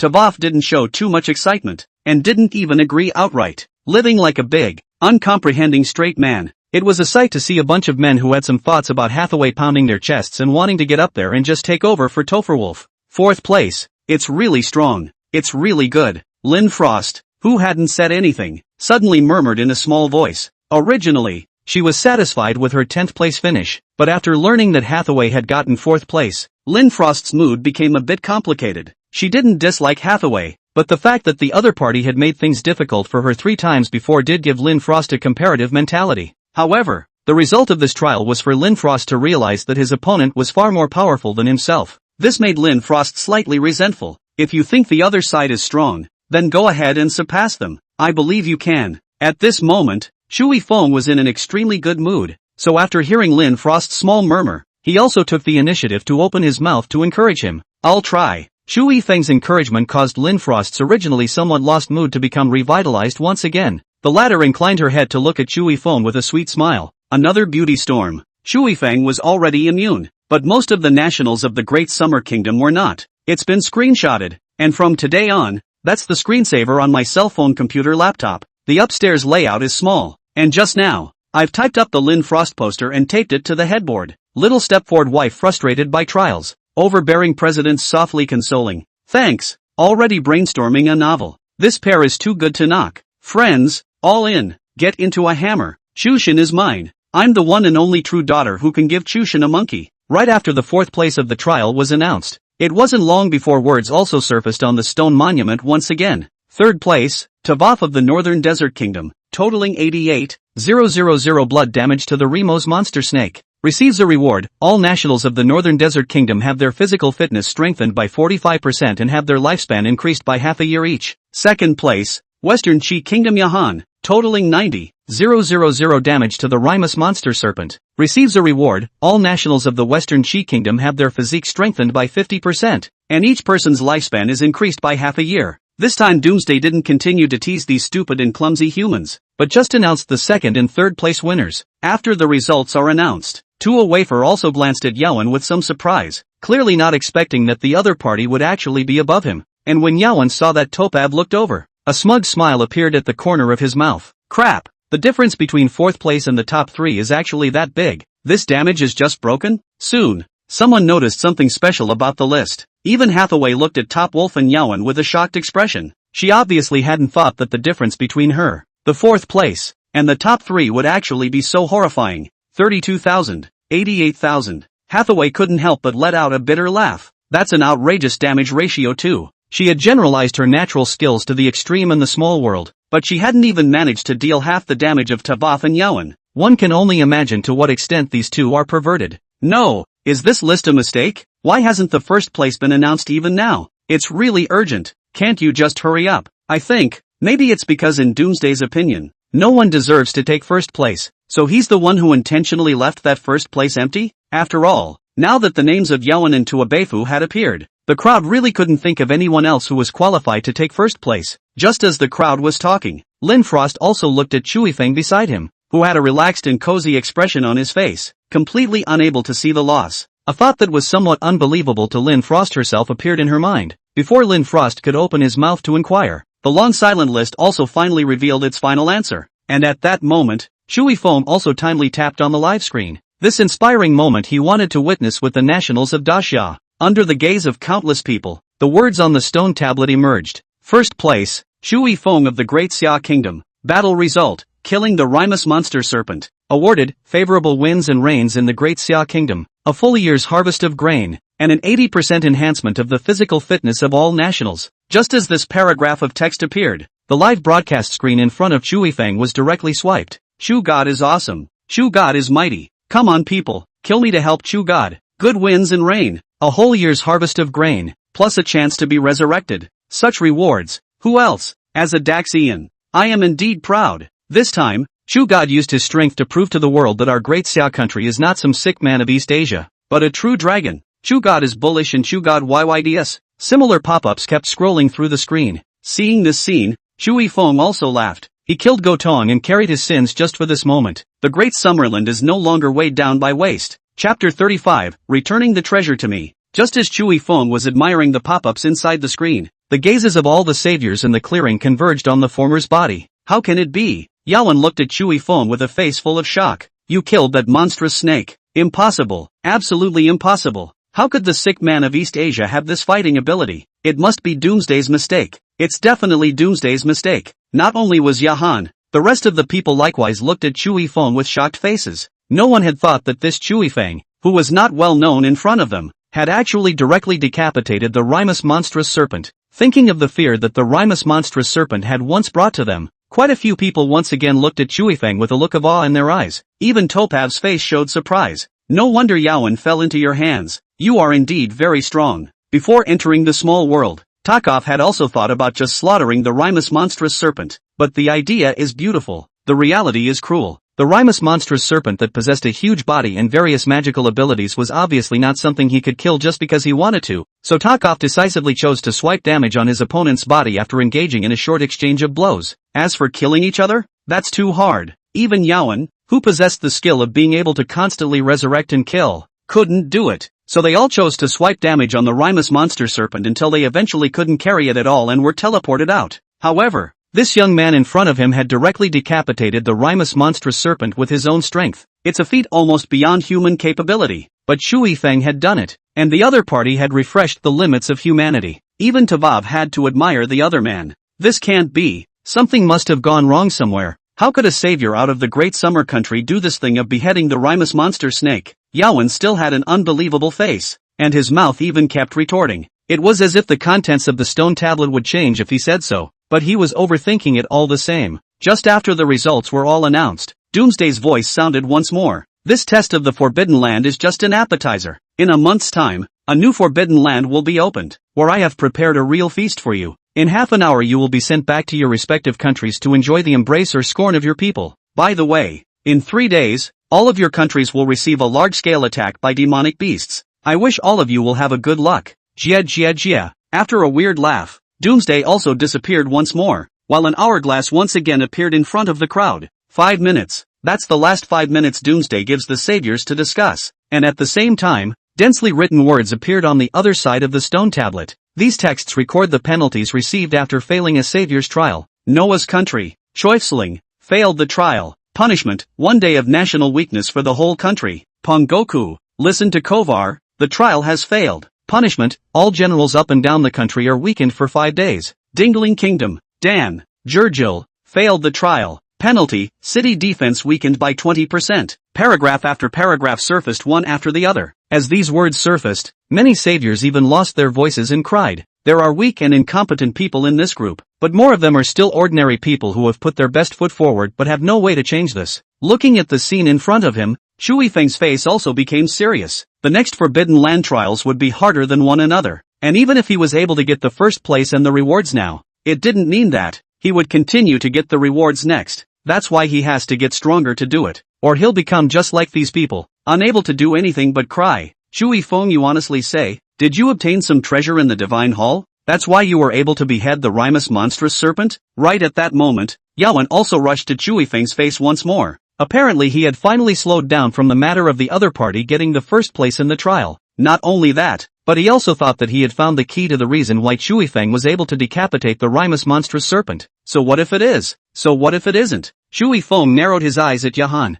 That must be it. You must have stolen my stuff to get first place. You hurry up and have to give me back my stuff. Yawen directly extended his hand. The attitude was so justified. Shui Feng was simply about to be exasperated and laughed as he directly asked, do you want a face? Can't you people take care of your image? Shui Feng, if you don't want to stir up conflict between the two countries, return the item to me, and I'll still be able to say good things about you in front of the Western Qi nationals. When the words came to this point, Shui Feng, who was still very angry, suddenly paused for a moment. An odd smile appeared on his face, and then continued, okay, I can give this back to you. Count on you to know what you're doing. Yawen let out a cold laugh, and the hand that had been lowered was raised once again. Lin Frost, who was on the side, after seeing this scene, suddenly felt that the scene in front of him looked somewhat familiar. On the other hand, Tuofu and Hathaway and the others looked at Shui Feng in puzzlement. Since the other party was able to decapitate the Rimus monstrous serpent, it was obviously not an idle person.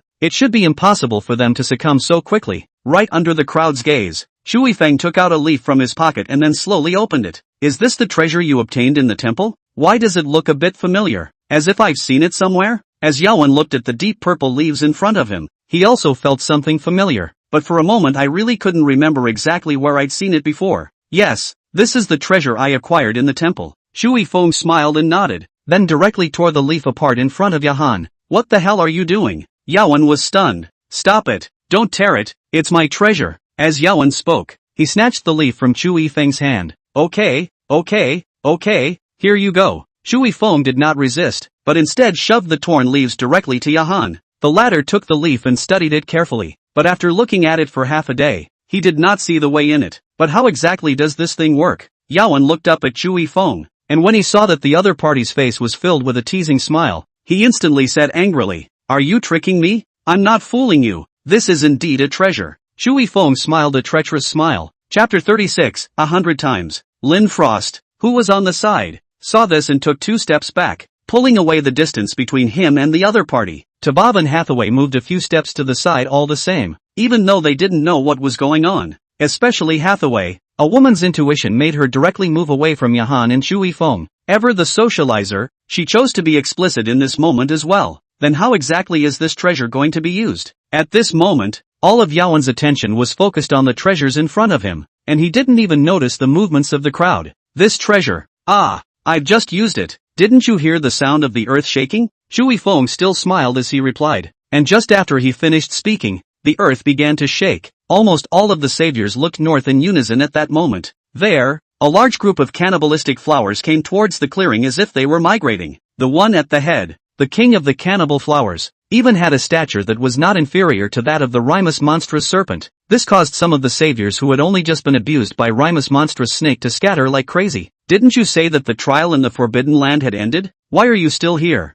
Holy, what the hell is this? An enlarged version of a cannibal flower? Its teeth are bigger than my own? How can I fight it? Run! What are you waiting for? Run! Are you going to stay and give these cannibals a snack? The scene of countless heads of cannibalistic flowers running towards them scared the piss out of a bunch of saviors, and people frantically fled in the opposite direction. Even the likes of Tapa and Hathaway pulled their legs out and ran the first instant they saw the cannibal flower. Yawen did likewise, but just as he made a move, a pair of large hands pressed on his shoulders. Go what away? Don't you want the treasure? The treasure is here. Shui Feng signaled the cannibalistic flowers with his eyes. What do you mean? I see. This leaf is the one on that king of cannibalistic flowers. Are you counting on me again? Even if Yawen was no longer stupid, at this time, he had finally reacted. I didn't count on you. Wasn't it you who wanted the treasure? Shui Feng still had an innocent face on the surface. In fact, he was on the verge of laughing so hard his stomach hurt. I don't want it. I'll give it to you. After saying that, Yawen wanted to disengage under Shui Feng's yoke. The former was a world-famous agent anyways, so under the other party's constant resistance, Shui Feng finally had no choice but to let go. Yawen smiled broadly and left. With a body like that, he actually wanted to leave him behind. He really didn't know the heights of heaven, but just then, a stem tied itself to his leg. Yawen glanced down at the familiar color and turned back as the head of the king of cannibal flowers appeared in front of him. It's you kid again. The king of cannibal flowers spoke with some disgust. The trial is over, so release me or doomsday will punish you? Being tied up by his calves, Yawen cried out in a loud voice. Trials? What trials? And what's the end of days? A puzzled expression appeared on the cannibal flower king's face as he turned his head to look at Shui Feng and continued to ask. Master, what did you call me here for? Eat it up. 100 times. Shui Feng pointed at Yahan and said. Ha, this time not only did Yawen freeze, even the king of cannibal flowers froze. Doesn't this guy only eat once? Then he digests it. Why eat it 100 times? Was he told to divide the ugly human in front of him into 100 parts? But, he's so small, one serving wouldn't be enough for me to stuff my teeth, and I'm afraid I wouldn't be able to count it if it was split into 100.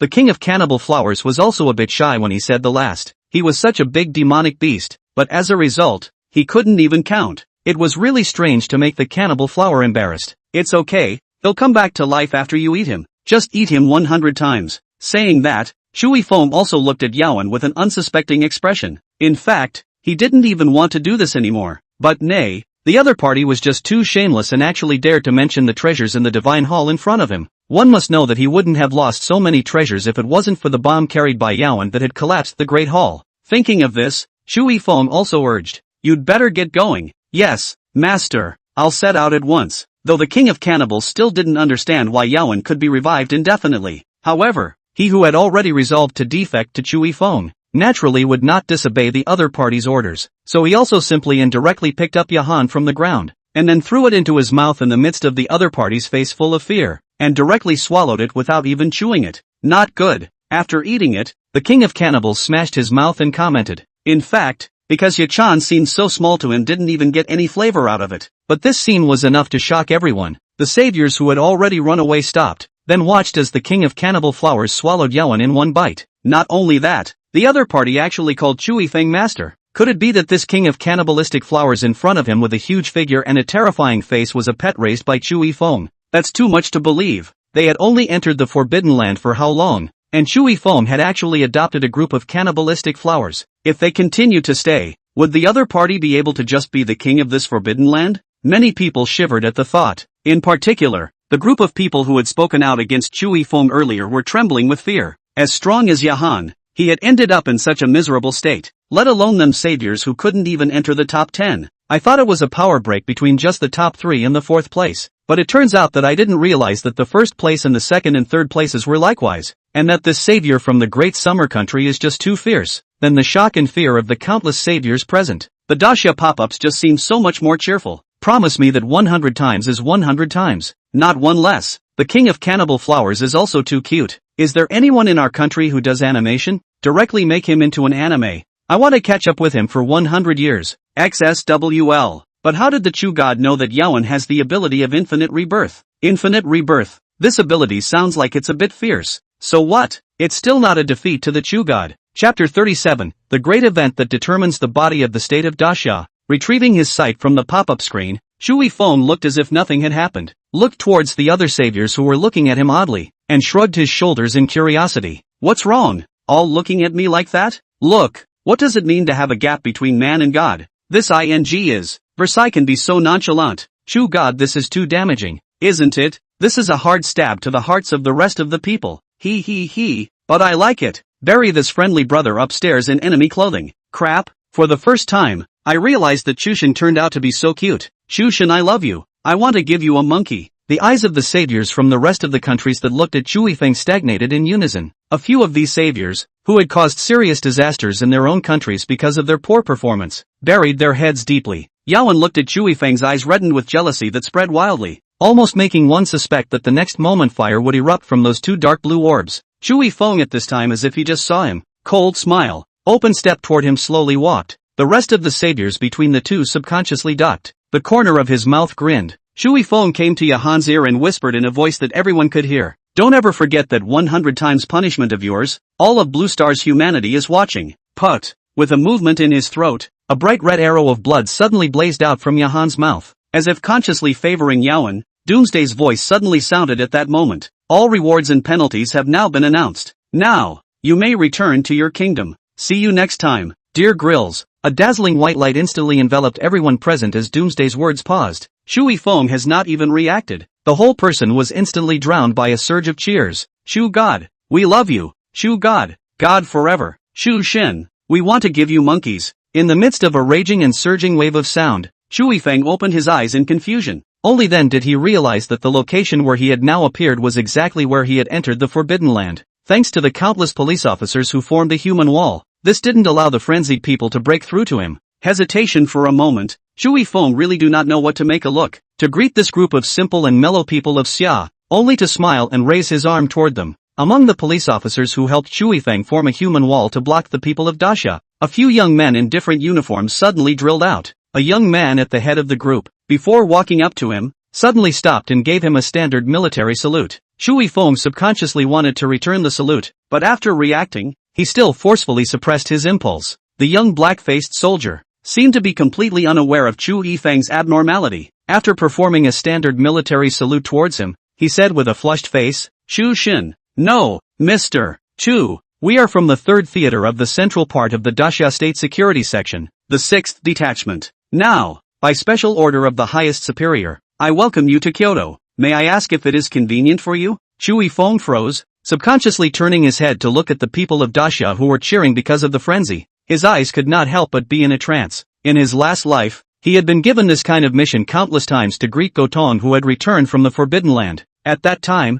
except for the different soldiering tasks, the rest, he was the same as the black-faced soldier in front of him. But then, instead of such people who cheered because of their excitement, gratitude and love, he was confronted with countless abuses, and rotten eggs, rotten vegetable leaves and other items. But for the sake of family and national responsibility, at that time he could only choose to endure protection against his will to agree. I, Chui Feng, have finally become this savior. What was brought to the nationals of Dasha was not humiliation and heartache, but supreme honor. Thinking like this, Chui Feng's body unconsciously showed a trace of domineering aura. His already straight waist instantly straightened up even more, just like a shin pine standing on the top of a 10,000-foot mountain for 1,000 years. Turning his head, Chui Feng patted the black-faced soldier's shoulder and turned toward a small, unimpressive car not far away. This small car, Chui Feng had also sat in it countless times in his previous life. Its appearance is only its disguise. It is actually by the country's top scientific research team. The painstaking efforts for decades this only to build out. The name is called the Yanlong. Speed-wise, it's far more than a notch better than those luxury cars on the market that can cost thousands or millions of dollars. Safety-wise, there's no doubt about it, it definitely belongs to the ceiling in terms of Blue Star-related aspects. Not to mention submachine guns or rocket launchers. Not even a small nuclear bomb could hurt it. Far away from the West Chi country presidents those seat driving dozens of streets. With the national strength of Dasha, the number of such cars also in the country is not more than a slap in the face. Usually our national leaders that level of the seat. It's been a long time, old buddy. Silently saying hello to the silent inferno dragon in his heart, Chui Feng lightly drilled into the back seat after the attentive black-faced soldier beside him activated the door switch. Originally, Chui Feng also wanted to chat casually with these several former colleagues of the National Security Section. However, looking at them as if they were sitting upright while still constantly sneaking glances at themselves with adoring gazes, Chui Feng immediately let out a bitter smile and closed his eyes to rest his mind. If he traveled from his city of Jinling to Kyoto, it would take 4 or 5 hours at the earliest even by plane. On the other hand, Yanlong arrived in Kyoto in less than 2 hours. The time dialed back to when Chui Feng had just boarded Yanlong. In a solemn, elegantly decorated conference hall, 7 old men with white or half-white hair stared intently at Shui Feng's every move presented by a high-definition projection on one wall. Straight after the Yanlong was activated and Shui Feng began to close his eyes, the several old men then glanced at each other. The 7 of them are precisely the 7 figures at the peak of power in the Great Xia state. They are in control of the military, culture, economy and other aspects of power. A few people looked at each other for a moment, all silent. After a long time, it was still an old man in an old green military uniform who was the first to press the issue, and after taking a big gulp of the high-intensity white wine in his thermos, he opened his mouth with a laugh. I don't care what a few of you man-children mean, but I'll just say this kid fits my temperament. I don't have half a problem with the whole giving him a chair thing. An old man with a slightly more elegant appearance immediately glared at him in displeasure. Nonsense. Is this a matter of power structure? This is an important matter that will determine the statehood of Xia. Chapter 38, Confession of Identity, above. Old Lu, calm down. What's the situation in Blue Star like now? You still cling to the national body? A round-faced old man laughed a little and got up to round off the conversation. And old Qin, don't you start up 2 sentences. Shui Feng's performance in the Forbidden Land is evident to all of us in Xia, and you're not the only one who appreciates him. Old Qin, who was holding the white wine, shook his head and smacked his lips before hesitantly opening his mouth. I don't know if you old boys believe it or not, but this kid does give me a very familiar feeling. It's as if, well, he was once the soldier I brought up. Indeed. I also feel that boy has a unique kind of our daxia soldiers, the iron shoulder to carry the family and the country's temperament. An old man with a kind and amiable face nodded in agreement. As soon as he opened his mouth, the remaining few people immediately stopped talking. After all, as long as one was a daxia person, one would know that this old man with a kind and amiable face was the only leader who was most loved by the daxia nation as a whole before Chui Feng. After seeing that the remaining few people did not speak, the old man then said slowly, when there is an extraordinary time, an extraordinary method should be used. At this time of great change in the Blue Star, isn't it a good thing that we, the Great Xia, have one more protector of the nation who has such a sense of responsibility and a sense of family and country? The rest of the few people nodded in agreement. This matter, originally, was the focus of what they were discussing today, but, this Chui Feng killed someone last night. Old Lu's face changed and he couldn't help but remind him, you've been in charge of justice for too long, and you're always prone to think the worst of human nature. Old Qin sighed, slightly dissatisfied. Let's wait for this little guy to come over. Maybe, he'll take the initiative to give us some kind of explanation? The kindly old man smiled slightly, sort of putting a temporary end to this. Yanlong slowed down after entering Kyoto, but even so, Yanlong didn't give him much time to see the city life of Kyoto, and in no time at all, he drove into a grand and stately building that covered hundreds of acres of land. Dasha National Convention Hall. Walking down the Yanlong and looking at the magnificent building in front of him, Shui Feng could not help but sigh out. Mr. Shu, please also come this way. After the black-faced soldier got out of the car, he immediately led the way for Chui Feng. After entering the National Assembly Hall, the black-faced soldier didn't pause at all, and led Shui Feng straight up at the stairs behind a screen. In fact, Shui Feng didn't need him to lead the way at all. In his last life, as the most highly decorated young generation of top generals, he could almost find any room inside the conference hall with his eyes closed. Seeing the black-faced soldiers will lead themselves straight to only national leaders can enter the mountain and river hall, Shui Feng the whole person instantly became solemn and dignified up, and even, also secretly finishing the corners of the coat. Knock, knock, knock. Only when the dull knocking sound sounded, an old man with half-white hair and hale and hearty spirit opened the door with one hand and couldn't wait to pull Chui Feng in. Old Qin Tao. Seeing this person, Chui Feng's face stiffened and his nostrils violently turned sour. What Qin Lao said at that moment was indeed correct. Chui Feng was really the soldier he personally brought out in his last life.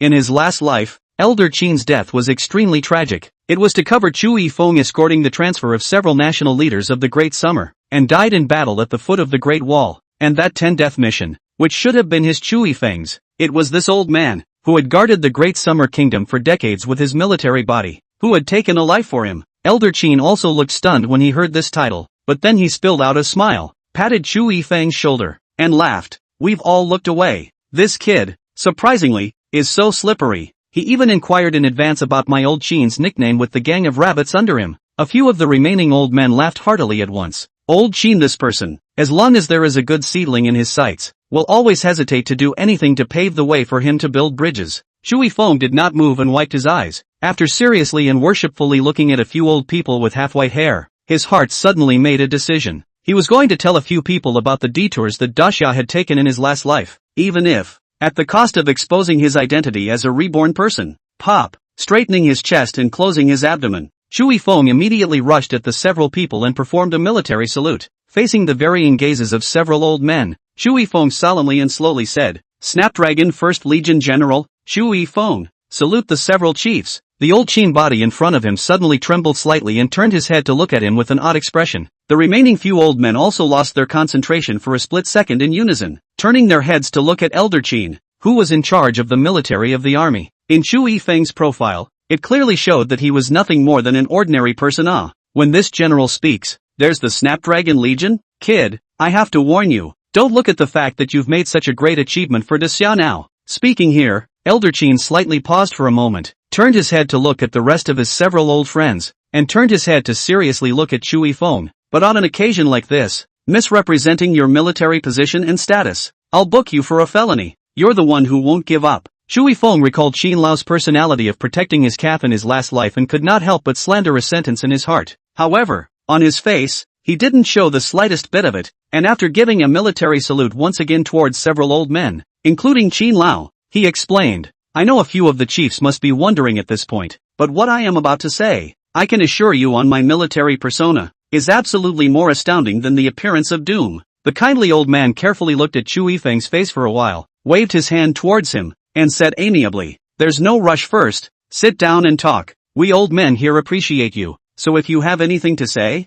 there's no harm in saying it." Elder Qin secretly tugged on Shui Feng, but Shui Feng did not move a muscle. "A few heads don't need to doubt that I just exposed myself, including the old Qin head. Doing the math, the idea of fighting the Wraith's Snapdragon Legion came to you this very moment, didn't it?" Speaking here, Shui Feng smiled faintly towards Elder Qin, who was staring at him oddly, and continued, "I have nothing to hide when it comes to a few heads. I am a reborn." Reborn? Even with the status of a country's supreme? In the face of this news that completely overturned the common sense of life, several old men looked at each other in unison and simultaneously sucked in a mouthful of cool air. Qin Lao, however, looked relieved and curious, and after pouring a mouthful of white wine, he raised his eyebrows encouragingly at Shui Feng, signaling him to continue on down the line. "I'm sure a few of the chiefs know that I killed a commoner named Gotong last night, right?" Chapter 39, Confession of Identity. Below, in addition to a trace of surprise on Lu's face, the rest of the few old people are a completely indifferent look. "Well, we do know all about it, and you boys are pretty honest, so move on." Compared to the remaining few old men, Elder Qin was not a star closer to Shui Feng, and immediately encouraged him to continue on. "I killed Gotong because he was the savior of the last great summer kingdom. That kid looks like he's just a good eater and doesn't have the slightest bit of commitment. I guess it's because that kid screwed our Desya over in his last life. That's why you killed him just after you were reborn?" Qin old man when Shui Feng cupped the joke also won the addiction, but the rest of the few old people happy to see him so according to the rhythm of Shui Feng, also let him free to play. "Well, yes, a few of the chiefs don't know. In the last life, it was because of him, our Grand Xia became the laughingstock of the world. Even those animals on the Black Continent's soil dared to bully the Daxia nationals wantonly. Good killing, no matter what that dog did. Based on this alone, if it were an old man, I would have killed him without hesitation." Qin old man slapped the table, red in the face and thick for Shui Feng. Shui Feng glanced toward Qin Lao, began to slowly recount the last life because of Gotong this savior, and led to a series of tragic situations in the great summer country. The beasts attacked, the province and city were overthrown, and the prosperous international metropolis was reduced to ruins overnight. Floods, droughts, earthquakes and tsunamis have displaced people and made them vulnerable. Hearing the end, Qin Lao, who really couldn't control his emotions, violently smashed the thermos cup in his hand fiercely into the corner. As if this wasn't enough to vent his anger, Elder Qin raised his head, his eyes scarlet as he looked at several other old friends. "Look at you guys, if Xiao Chu hadn't come back reborn, we'd still be screwed over like that by that punk. Old Lu, what? Still holding on to that legal ordinance of yours, going to have a go at Xiao Chu?" Lu Lao looked at Qin Lao in disgust and did not speak.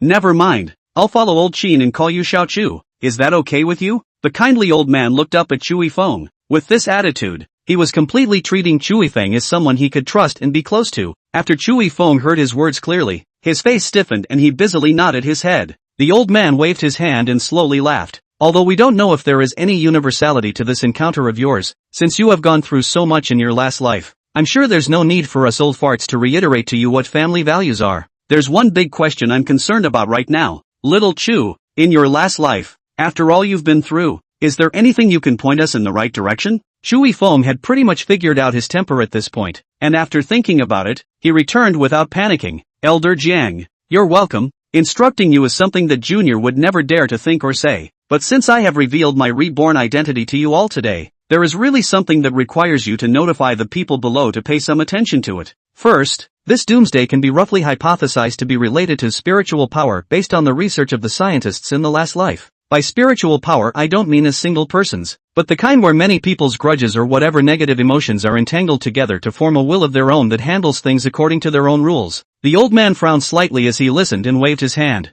signaling Shui Feng to continue on. Later, according to the research of several top scientific research organizations in Xia, a most likely and most world-recognized view was arrived at. Doomsday is a monster condensed by the ideology of the militants of the world, as well as the negativity and ideology of the nationals of certain countries. It operates according to its own will and has single-handedly set up the Doomsday Sanctuary system. The thing to keep in mind is that it may or may not have emotions. Shui Feng replied seriously. Well, there may or may not be emotions. You go on. The old man nodded and knocked on the desktop, signaling Shui Feng to continue. These are some of the properties of Doomsday that scientists have discovered. As for the savior, it will probably be out of most of the world's knowledge. All saviors, in reality, don't have any superpowers. All saviors, in other words, can be killed in reality. But, due to Doomsday restrictions, all saviors, including myself, can only be killed by their own nationals, and no national of a foreign country can harm and kill him. And once we're killed, we'll invoke the divine punishment of doom,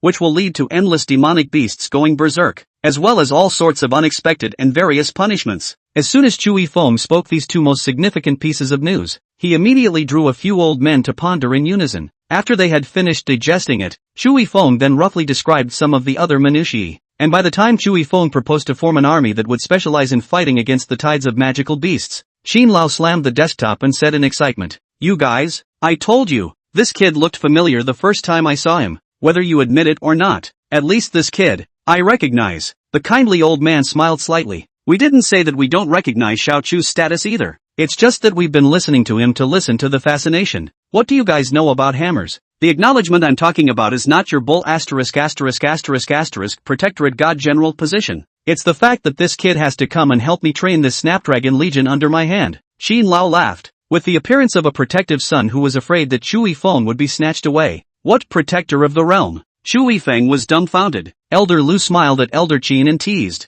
"Look, you said it yourself. We don't know anything." This time, it was Qin Lao's turn to be dumbfounded, and facing Shui Feng's questioning eyes, he couldn't speak in a nebulous manner. "What about this protectorate divine general? It's a title of honor that a few of us would like to set up specially for you on behalf of Xia. In terms of rank, it is equal to several of us, but the specific division of power, well." Speaking here, the round-faced old man cheerfully looked at Shui Feng and stopped talking. This is not knowing what power to give yourself specifically, and purposely thinking of words to throw the ball to yourself. Shui Feng instantly woke up, and after inwardly spitting out a sentence, he panicked and took a stand. "Several chiefs, Kid Me will only be a savior now, besides being a soldier and fighting in wars. So, it's better not to arrange any specific powers for Kid Me." A few old men looked at each other and nodded their heads in unison, evaluating Shui Feng to a higher level in their hearts. "But then, I thought about it, and I decided to be cheeky and try to stick two people in the Snapdragon." Chapter 40, Plugging into Old Qin. "Cypriots, do you kid know what the secretary just told you? I'm aware of both, but those two were both my brothers who passed away in a previous life." Shui Feng nodded with a resolute face. In addition to Qin Lao, the rest of the people showed a thoughtful look. After thinking about it, Qin Lao waved his hand helplessly towards Shui Feng and said, "Just for your contribution to Daxia, don't say stuffing two people into it, even if you..." Shui Feng looked at Qin Lao and seriously shook his head, interrupting him. "No, Elder Qin, those two guys, both have extraordinary talents. It's just that, right now,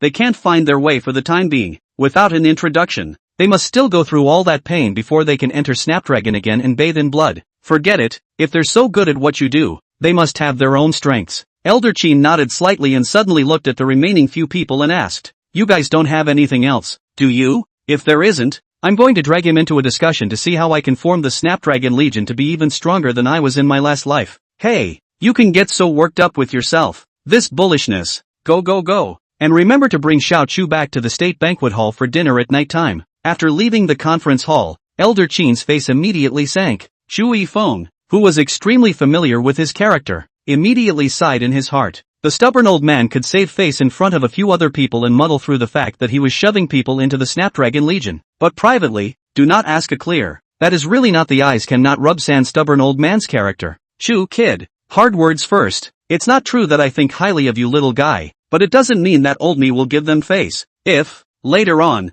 if I don't see anything over the top from them, I'll shove them into the logistics department. Sure enough, not 3 seconds after Qin Lao's face sank, a series of ice-cold words came out of his mouth. Shui Feng smiled and didn't explain, and after rushing to the driver and saying a place name, he began to talk to Qin Lao about the glorious battle results of the Snapdragon Legion in the previous life. TSK, listening to you kid, I really can't wait to completely implement the idea in my head. Snapdragon Legion. Gee, how do you think I came up with such a mighty and domineering name in my last life? Qin Lao's bushy palm slapped Shu Yifeng's shoulder, and his big mouth almost closed in joy. Shu Yifeng smiled at him curtly and decided not to tell him that the name Snapdragon Legion came from old lady Qin. In the midst of talking and laughing, the driver pulled up in front of a brightly lit and crowded nightclub. After the driver with a cold face steadily found an empty space to stop the car, Qin Lao, who noticed the surrounding atmosphere, immediately frowned and suspiciously looked at Shu Yifeng. That, Elder Qin, don't be so quick to be disgruntled. Old Buster, the boy who was so horny, was a regular at this bar before he joined the army, but when he got into the army, the kid could completely change these bad habits. Speaking of which, you may not believe me, just this kid can occupy the top few positions in the rankings of special scouts in the whole of Dasha, and even in the whole of Blue Star. Shui Feng forced down the embarrassment in his heart and explained with a sarcastic smile. Qin Lao's frown calmed down a little bit, pushed open the car door and got out, pretending to ask without thinking. This kid you're talking about is particularly alert and careful, right? Shui Feng hurriedly went up to follow him, the hand that was going to assist him suddenly dropping after remembering something. Qin Lao's calf had been injured in the war with South Vietnam, and after it was easily cured, he had been left with a slight leg limp, and stumbled slightly when he walked. But this stubborn old man has always been proud of this, especially hate others to interfere with him. In his last life, Shui Feng had also been punished by him for running countless 100-mile loads when he committed this taboo because of respect and kindness. Qin Lao's current glory and position was killed in the sea of blood and mountains of corpses on the battlefield, and he was extremely sensitive to his surroundings. After noticing Chu Yifeng's subconscious movements, he grinned with just a slight movement of his thoughts. The flashing colorful bar lights hit his face, and Qin Lao, who really couldn't stand the surrounding smells and the noisy ear-piercing heavy metal music, suddenly stopped at the door and frowned at Shu Yifeng. Shu Yifeng was stunned, then reacted and came to Qin Lao's ear. Elder Qin, why don't I go in and pull out that old 8 kid for you? The three of them, Shu Yifeng and Qin Lao as well as the driver, were clearly out of place with the aura of the bar, and the three of them stood at the entrance of the bar as conspicuously as statues standing in the flood. Some of the several sultry ladies dressed in flamboyant attire who were whispering something and a few run-of-the-mill costumed gangsters subconsciously sidestepped the first time they saw the three of them. Qin Lao frowned and swept a glance at the surrounding young men and women dressed in bizarre and strange outfits, muttering a sentence without any good sense of humor. What kind of demons and devils are these? If they were in our time, I would have to put them in jail as hooligans. A few bar security guards noticed this side of the scene and just wanted to go forward to inquire, but after hearing Qin Lao's words, they couldn't help but look at each other in dismay and stop their feet in unison. The murderous aura on this old man's body was clearly visible even to those of them who had never been tempered by blood and fire.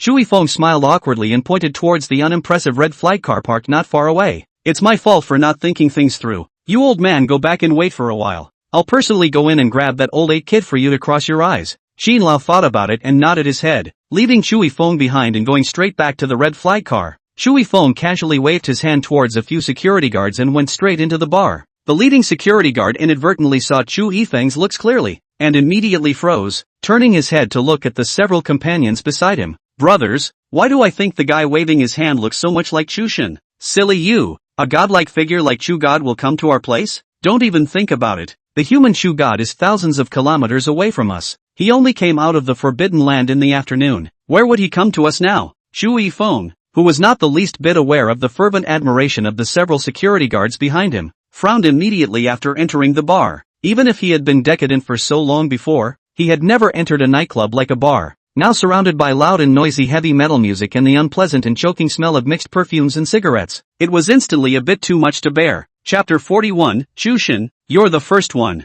Is this old Buster kid out of his mind or something? Soaking in these places every day? If I find him, I'll break all 3 of his legs. Grumbling with dissatisfaction, Shu Yifeng raised his head to look around. As far as the eye could see, the The surrounding area was filled with colorful and noisy lights and hot men and women moving between the various booths and the dance floor. After weaving in and out of the passionate and oblivious crowd for a good half day, Shui Feng was able to find the target of this trip, Lao Ba. Leaning against a card seat, Shui Feng looked toward a dance floor not far away, and the corners of his mouth subconsciously raised. On the dance floor where Shui Feng's gaze was directed, there was a girl wearing a super short skirt with an extraordinarily hot body dancing around a steel pipe. Around her, a group of hotly dressed men and women gathered in a circle and danced around to their heart's content. And in the middle of the crowd, a medium height, extraordinarily thin-looking, but also dyed a head of tawdry powder hair lewd man is sticking in a fat girl behind the passionate dance. Looking at the fervor and satisfaction on his face, Shui Feng for a moment was not able to connect the last life of that shrewd and ferocious old maid with him. It's true, everyone has a bad memory. After watching for a while and spitting out a sentence, after forcing back his laughter and the surging emotions in his heart, Shui Feng pushed aside the crowd and slowly walked towards Old 8. Before Shui Feng could reach Old 8 suddenly greeted him. Before Shui Feng could react, the calm-faced Old 8 clutched his arm and led him towards a secluded and uninhabited place. Shui Feng, confused, for a moment almost suspect that the Old 8 is also reborn back, but the next moment, a voice that could not suppress its excitement completely brought Shui Feng's mind back on track. As soon as he arrived at the secluded and unoccupied corner, Old 8's face instantly became flushed, excitedly pulling his voice towards Shui Feng road. You're Chushin? It must be you. I'm not good at anything else, but I've never been wrong about recognizing people since I was a kid. After freezing for a moment and glancing around, Shui Feng suddenly slapped the back of Old 8's head and cursed indignantly. You dog, so that's how you've been living before? Is this what you call being drunk on flowers? How dare you be such a florist? I've been admiring you for a while. Old 8 once in his spare time, not less with Shui Feng and the dog and others to show off the current bush life, so that for a while Shui Feng a few people every day on the fire. Now see him this look, and the environment of this bar. Shui Feng werewolf still do not know this kid was full of talk just to tease their own group of old virgins. Old 8 didn't know whether he was dumbfounded by Shui Feng's slap or confused by Shui Feng's words. His excited face just froze on his face, staring blankly at Shui Feng. Is it curiosity as to how I act like I know you so well? Looking at Old 8's iconic head-down appearance, Shui Feng could not help but be happy. After thinking about it, after turning his head and seeing the fire escape not far away, Shui Feng immediately dragged Old 8 over. Old 8 followed behind Shui Feng with a confused face, but his mind was racing. Through Shui Feng's familiar behavior, Old Bastard was certain that Shui Feng was the Chu God without a doubt. But the strange thing is, he did not have a trace of memory of having socialized with Shui Feng. What the hell is going on here? Could it be that God Chu is good at men's style? Did he even take a look at me out of the thousands of people in the crowd? A strange thought snapped out of Old 8's heart, and his eyes instantly became odd as he looked at Shui Feng. Lao Ba, real name Zhang Ba, a native of Chengdu City. His family has only one adoptive father who was a soldier. This year, I'm projecting 22. You have a high school education. You currently live in the Wujing neighborhood. And doing the math, you have a serious girlfriend you're talking to right now, right? Besides, your boy's job now is to dump some antiques and underground artifacts, right? Shui Feng noticed Old Bastard's strange gaze, and after stopping his footsteps, he immediately looked at Old Bastard with a smile. Lao Bachi's face instantly froze, subconsciously taking half a step back and looking warily at Shui Feng. Because of the nature of his work, he uses an alias, the name Old Buster, to communicate and socialize with people outside. And regarding his true information, outsiders knew very little. Even those sub-friends he made in Kyoto, none of them could easily dig these roots of his so cleanly like Shui Feng. Moreover, Shui Feng mouth, there are quite a lot of information are projections and estimates. Shui Feng looked at him with a bad smile and continued. You kid, the dog and a few of them have been saying that you're a fox reincarnated, and there's really no ing loss to say that you are. Didn't you worship me enough just now? How come you can't hold steady once the wind blows and digs into your kid's roots? Old 8 didn't say anything, only continuing to watch Shui Feng vigilantly. Although he extremely respected Shui Feng, if Shui Feng had offended his privacy and rights, then he would not sacrifice himself like the brainwashed fans of certain stars. Come on, don't speculate. I'm your boss from now on, and a closer-than-life brother. Seeing that Old 8 did not say a word, and having no choice but to open his mouth to explain, Old Buster's pupils snapped wide, his lewd and slightly ugly face seized with dozens of emotions. I know with your nature, you won't believe anything I say at this point, but Buster, you have to trust me on one thing. Your foster father is dying. He's in the late stages of lung cancer. He should be hospitalized right now. Forget about your girlfriend who cuckolded you in private. Go back and spend more time with Uncle. Don't let this matter become a regret for your whole life like before. After thinking about it, Shui Feng in the end did not hold back. and spoke out the regrets of his life after old 8. If Lao Ba could give his life unconditionally to 2.5 people in his life, his adoptive father was definitely the first one. In his last life, old 8 was stimulated by the death of her adoptive father, which changed his ways and washed his hands of the army. What did you say about my dad? After freezing for half a day and easily digesting the information in Chu Yifeng's words, old 8's face changed greatly. All the phone calls uncle is making to you right now are lies. So if you can, meet someone with me later and hurry back to Chengdu. Looking at old 8's face flashing with the ruthlessness that would be common in the future, Chu Yifeng in the end did not hold back and patted his shoulder. Old 8's face changed for a moment, and he looked seriously at Chu Yifeng. I don't know where you got all this information about me though, and I've never trusted a person as much as I do now. But Chu Xin, you're the first. Chapter 42, The Forbidden Land opens again. Chu Yifeng froze for a moment, but didn't say anything, just sighed and turned around to walk outside. Old 8 followed him with his head bowed, not saying a word. He had already believed what Chu Yifeng had said from the bottom of his heart, because, from his point of view, Chu Yifeng actually has no reason would deceive him. After leaving the bar, Chu Yifeng looked at old 8's obviously low mood, and after thinking about it, he finally swallowed his words of comfort. Qin Lao has been standing at the red flag, looking at the young men and women in front of the bar, face uncertain, do not know what to think. Old 8 noticed Elder Qin almost immediately and looked up at Chu Yifeng. Chu Xin, could that be the person you said you wanted me to meet? Chu Yifeng nodded at him and guided him straight over. By the time he reached Qin Lao's proximity, old 8's face had changed a few turns. If one looked closely, one could actually see that old 8's calves and stomach were vaguely trembling. What's wrong? Chu Yifeng sensed old 8's difference and frowned slightly. This old man, the aura on his body, I can't stand it a bit. Facing Chu Yifeng, old 8 rarely did not have a trace of defensive psychology road. Chu Yifeng was a bit helpless for a moment. Chu, is this the good special scout you were talking about? Elder Qin also sensed older 8's difference, and couldn't help but feel a little displeased. Don't get upset yet, old man. Like retired disabled soldiers who have fought with people with real swords, special forces soldiers who have fallen out with their families, and even, there are retired spies of some panthers over in Shichi. I've seen them all before, but their iron blood and murderous spirit is nothing compared to yours. Plus you appeared in this kind of place together with Chu God. Then you think, your identity that can still go beyond the circle of those few? Saying that, old 8 swallowed his saliva and forced out a vice smile and continued. You say, like you put in the ancient properly walking down to earth figure. Like us this kind of wandering in the gray area edge of the people, there can be a few not afraid of? After listening to old Buster's self-reporting, Elder Qin couldn't help but glance at Chu Yifeng. You told him who I am? Chu Yifeng panicked and screamed. It's not bad, being able to see who I am and still maintain that composure. Even, took the initiative to spit out his illegal camp. It's a smart guy who is observant and knows how to take stock of the situation. Only then did Elder Qin nod, waving his hand to signal the two of them to get into the car. Old 8 froze and looked up at Chu Yifeng. Chu Yifeng was also a bit stunned and turned his head to look at Elder Qin. The very fact that the boy has this trait of over-observation and boldness of heart is quite unexpected. Him, I kind of reluctantly agreed to, but there's another one, isn't there? Elder Qin tapped on the car door and urged. A nice young man with a mother-in-law doesn't know what he's doing.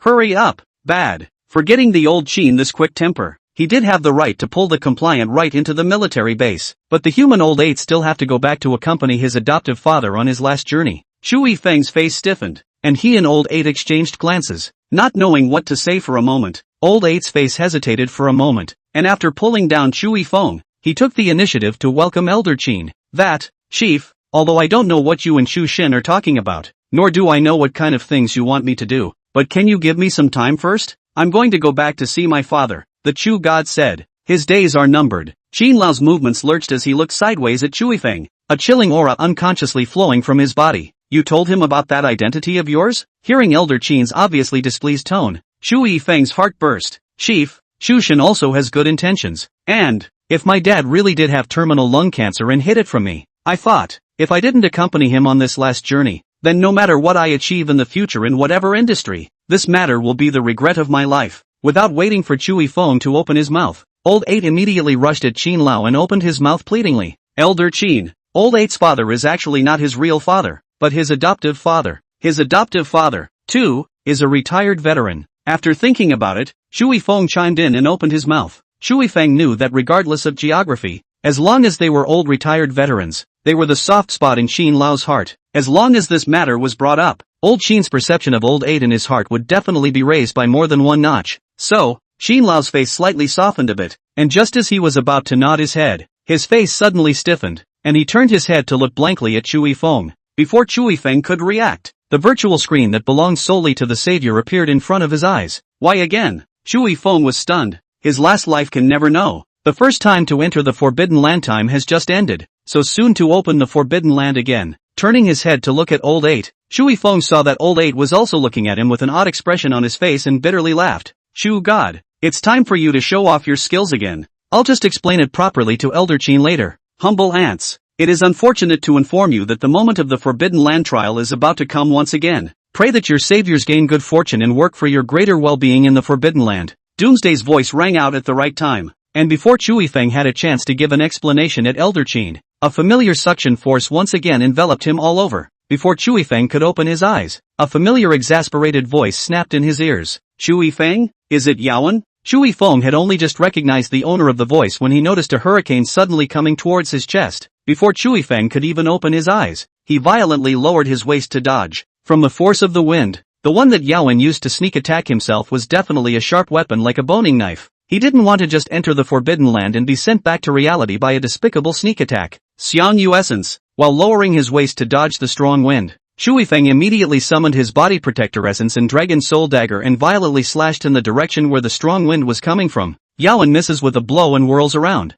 Backing up sharply, Chui Feng stood his body still, coldly looking towards Yahan who was not far ahead. The Dragon Soul Dagger was clutched in his hand, pointing diagonally towards the ground below. The Doomsday-issued superpowers were already attached to each of them because this time, the Forbidden Land was something Chui Feng hadn't seen in his last life. Therefore, he would easily not make a move towards Yaowen without figuring out what Yaowen's superpower was this time. The dragon flew to the 9 heavens and wouldn't go easy on the slightest provocation. And once they strike, all the curiosities will be reduced to pieces. Chapter 43, Preparing to dig a pit and bury a man. This is the confidence that belongs uniquely to the strong. Chui Feng's line of sight was nailed tightly on Yahan, and Yahan only felt as if he was being pressed to death by a huge mountain. It takes an infinite amount of strength to move even a single finger. The end of the cold depths of the heart without reason to give birth to a trace of remorse to. He just did not suppress the anger of the heart of the rash shot some hasty. The superpower you've acquired this time, is it speed? Chui Feng stared at Yahan for a moment, and the corner of his lips suddenly raised in an arc. The speed that Yaowen had just displayed was something he had never shown in the Snake Swamp rainforest. The superpowers granted by Doomsday are all random, and with regards to speed, they are nothing more than wind, sensitivity, and ghost. The wind's system is to enhance one's imitation speed with the help of the royal wind. The sensitivity department, on the other hand, can sensitively control every inch of their body's muscles, making them explode to their fullest potential. The ghost line, on the other hand, drastically improves one's ability to sneak around and attack and kill. Yaowen did not say anything, but between his gritted teeth, a long, sharp, pointed dagger clutched between his palms was slowly raised towards Chui Feng. Chui Feng smiled faintly, put away the Dragon Soul Dagger, and waved his hand at him. Forget it, no more guessing. I won't be able to catch up with you with my Earth superpower this time anyway. When these words came out, not only did Yahan's face stiffen, even the virtual screen in front of Chui Feng suddenly surfaced a large pop-up screen. Crap, I didn't hear it wrong, did I? The Chu God is actually so generous as to let this despicable fellow go just like that? Has the Chu God turned this way? Brothers, don't make any wild guesses. I'll bet that the Chu God definitely dug a heavenly pit for this idiot Yaowen. Chushin, Dasha nationals, don't be alarmed, don't guess. What's the matter? First wait for me to dig this pit for this grandson before. Chushin, digging a hole, do not disturb. Chui Feng smiled, shifted his sight from the dig hole do not disturb pop-up screen that followed the wind to Yahan's face, quietly waiting for his answer. This forbidden land that Chui Feng had entered this time, strictly speaking, had not been given any superpowers by Doomsday. As for the Earth ability he just mentioned, he was indeed trying to deceive Yaowen, but he didn't say that he had an ability that was more apparent than any other superpower. He was the only savior who knew about the mission, and the rewards, of this trip to the Forbidden Land. The mission in the Forbidden Land this time was nothing else but to help the Black Bone Scorpion gain absolute dominance over the entire Black Sand domain. The reward, on the other hand, is that you can take any herd of magical beasts into your own country's possession and use it as a protective beast, in addition to Chui Feng a person. This time the Forbidden Land mission as well as rewards, Doomsday until now have not announced. Do you think that if you do this, I will forget about my humiliation in the last forbidden place and just accept your gesture? Yaowen froze for a long time before coldly squeezing out a sentence from between his teeth. Seeing this attitude of his, Chui Feng could only shrug his shoulders and grin at the corner of his mouth. So you're ready to pay it back 100 times over? Yaowen's face instantly sank. Because of this matter, although he had also achieved excellent results in the last Forbidden Land, he had always been despised by some people within Shichi. A word of advice. You'd better put away that obtrusive dagger of yours. Otherwise, I can't guarantee that you'll encounter something bad again in this Forbidden Land. Seeing his appearance, Shui Feng smiled faintly and turned his head to begin surveying his surroundings. He had just realized that he and Yawen were in a desert at this moment. But unlike the yellow sands of the desert in reality, the desert here is instead pitch black. Countless oceans of black sand covered the field of vision, filling it with the remnants of the sun that was as crimson as blood in the sky. What the hell is this place? Yawen gritted his teeth, seemingly remembering the fear of being dominated by the king of the cannibal flowers in the forbidden land of the serpent swamp,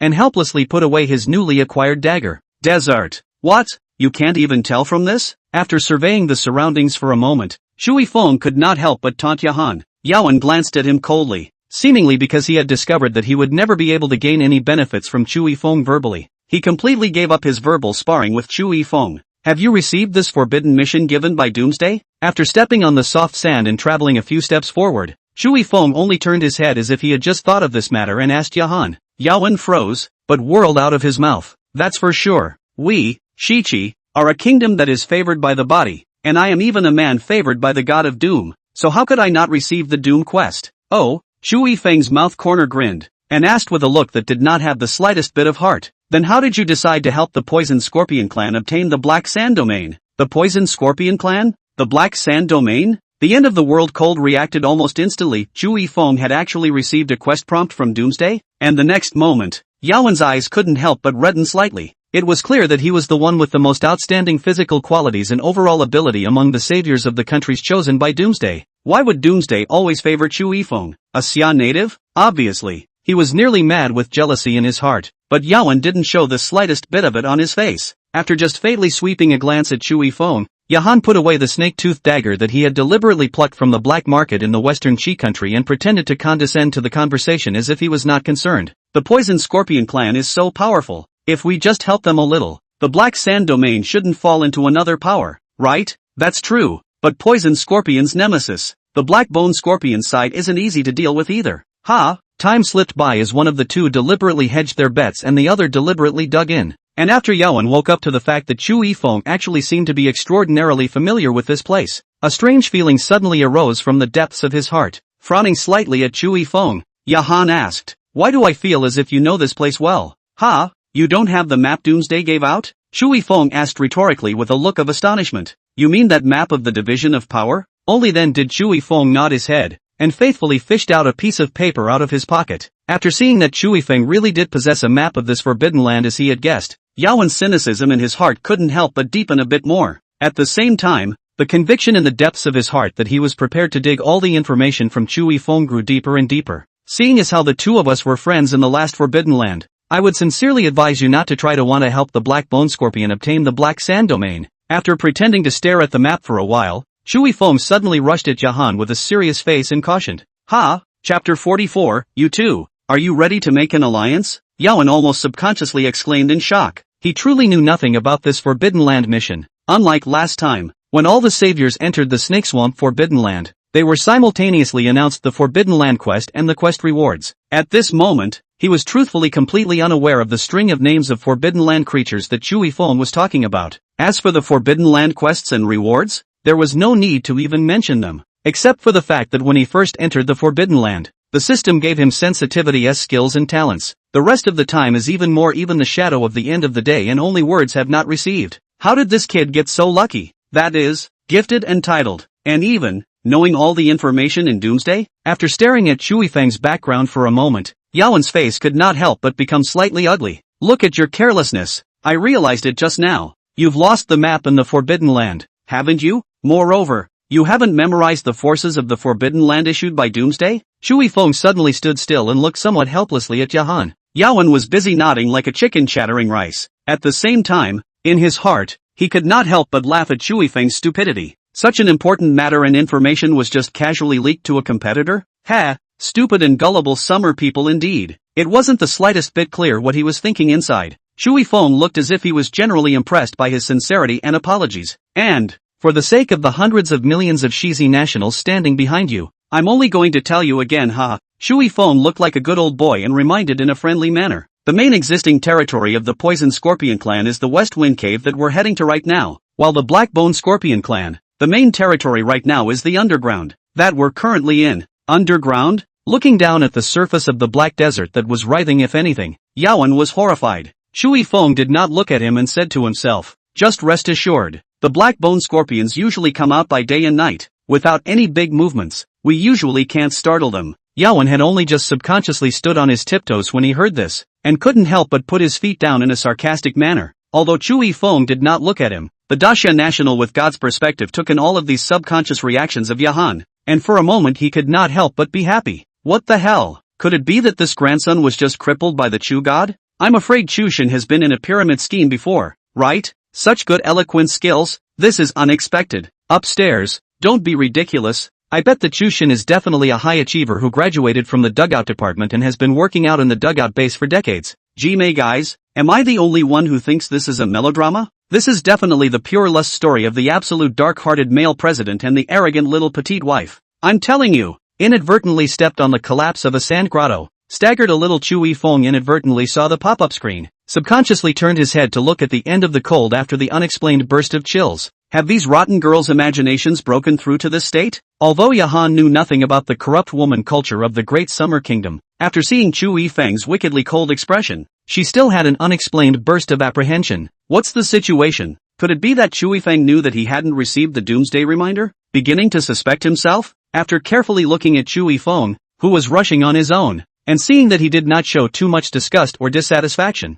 Yahan was slightly relieved. Hey, bro, what country are you two saviors from? But Yawen's heart hadn't just settled down a little, when an unfamiliar shout suddenly startled him. The two of them, Shui Feng and Yahan, raised their heads in unison and looked over in the direction where the sound came from. A tall, white man with a high nose and blue eyes instantly caught the duo's eye. The moment he saw the person's face clearly, a wave of ecstasy was born violently in Yawen's heart. This man he happened to know. The man was no other than Cyril, the savior of one of the most loyal lackey nations of the Western Qi Kingdom, the Osun Kingdom. Shui Feng, on the contrary, did not care too much about this Cyril's appearance. Yawen, on the other hand, was the complete opposite of him, impatiently running up to the sandbag and just rushing over to Cyril for a warm hug. Brother, thank God, thank the God of Doom. It's so good to see you here. After rushing Cyril in a warm embrace, Yawen is a burst of ecstatic pleasantries. Cyril was originally a bit confused by Yawen's enthusiasm, but after seeing clearly that the one who was approaching the duo was really Shui Feng, who had taken first place in the Snake Swamp Forbidden Ground, he instantly snapped out of it. The scene of how Shui Feng humiliated Yahan. In the real world, not even a day had passed, and Cyril was naturally impressed. There is a grudge between these two, so I might be able to fish in troubled waters, to gain advantage in it. Stealing a careful look at the two of them, Cyril's mind made a decision almost subconsciously, and just as Cyril made up his mind in his heart, Yahan also glanced at Shui Feng and asked in a low voice as he came to Cyril's ear. Cyril, we are both of the Sangha race, so I won't hold back on asking you directly. Have you received any reminders from the God of Doom about this mission? Before the clueless Cyril could speak, Yawen once again followed closely and added, or, aside from mission alerts, did you get any maps? Any messages about scorpion populations or anything like that? Cyril looked at Yawen with a confused expression. When Cyril initially saw the two of them, they were still not far from the sandbag, and after such a while, Shui Feng was already about to go up to the sandbag. Hearing the rattling sound produced by the sand rubbing against the soles of his shoes from behind him, Yawen couldn't help but tug on Cyril's coat in a panic. Tell me quickly, these things will seriously affect our mission this time. It was almost a split second's work before Cyril reacted. It was definitely because Shui Feng had grasped some kind of information about this forbidden land that they had not, which had caused Yahan, who regarded him as his only competitor, to be so anxious. No, I didn't get any mission alerts this time. While shaking his head firmly at Yawen, Cyril looked warily at Shui Feng, who was looking at the two of them with a smile on his face. For some reason, he always felt that there was a hint of something else in Shui Feng's smile at this moment. It's like being set up by a hunter, and while learning that you've snared a prey, you unexpectedly learn that you've gotten lucky and harvested an additional prey. Are you two planning an alliance? After staring at Yahan and Cyril for a moment, Shui Feng slowly opened his mouth and asked, Chapter 45, what's missing? An alliance? Cyril obviously still did not react. Yawen is a frown. With his arrogant and conceited character, if it wasn't for Shui Feng's reminder, he really didn't think of the alliance thing. Seriously recalling Cyril's not too bad results in the Snake Swamp Forbidden Land, Yawen couldn't help but have an idea. The obvious situation now was that Chui Feng was in this forbidden place with the full map view on, while all the rest of the saviors were blindfolded and blindly bumping into each other. In fact, if now really, there is a person with him alliance, dead after Chui Feng words, then not to be in the critical moment, ruthless bite Chui Feng a bite, utilizing Chui Feng's full map vision. After snatching the general's mission from his hands, he could more than just avenge the shame he had suffered in the Forbidden Land. While his mind was spinning, Yawen subconsciously nodded his head. Cyril reacted at that moment, but after seeing Yawen's reaction, he didn't make any extra movements, only nodding his head right along with it. To be able to hold such a thick thigh out of thin air, to whom? Who would not be able to? Chui Feng did not speak anymore. The corners of his mouth lifted up, just smiled and squinted at the two of them. As soon as he saw Chui Feng's expression, the pop-ups in the virtual screen immediately boiled over. Ah, help,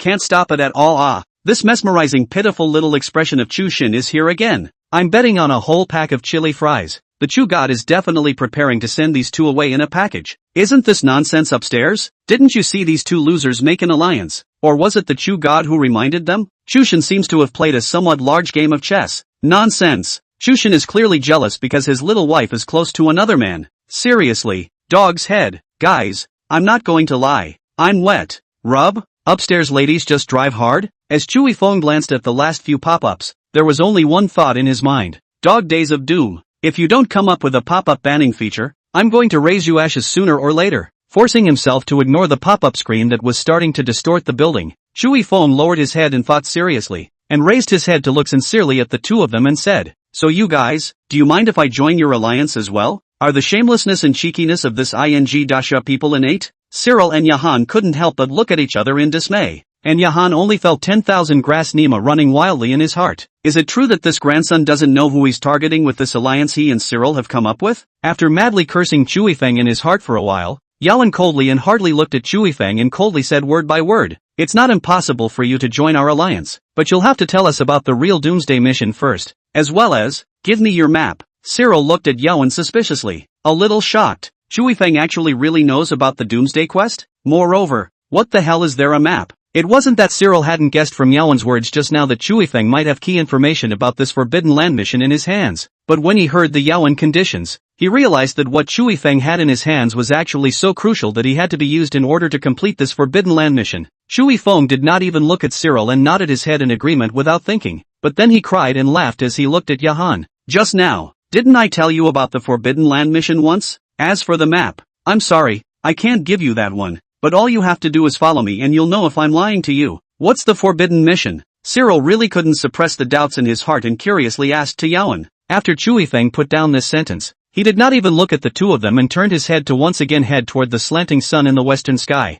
Endbringer Han had no choice but to tell Cyril once again about the mission of doom that Chui Feng had spoken of that moment. Chui Feng walked ahead, but listened carefully with his side ears to the movements at the back, but after hearing Yawen's helpless yet serious tone, he couldn't help but nearly burst out in joy. Chui Feng naturally will not tell Yahan and Cyril two people. Forbidden Land mission in the news, he told Yahan. Coincidentally the opposite. As for the so-called map, it is even more a piece of waste paper that he casually turned out of his pocket. You believe him when he says it? After listening to Yawen's narration, Cyril couldn't help but look at him as if he was looking at a fool. Don't you think following him, and trusting him, is the only kinda right answer than us aimlessly bumping around blindly? With a helpless hand towards Cyril, Yawen turned around and followed Chui Feng as he continued on his way. Cyril froze in place and thought for a moment, then turned his head to look at the duo's backs, so he had no choice but to follow. Chui Feng's destination was a small lake converging from several springs, a rarity in the desert. After following Chui Feng and having a discussion with Cyril for almost half an hour,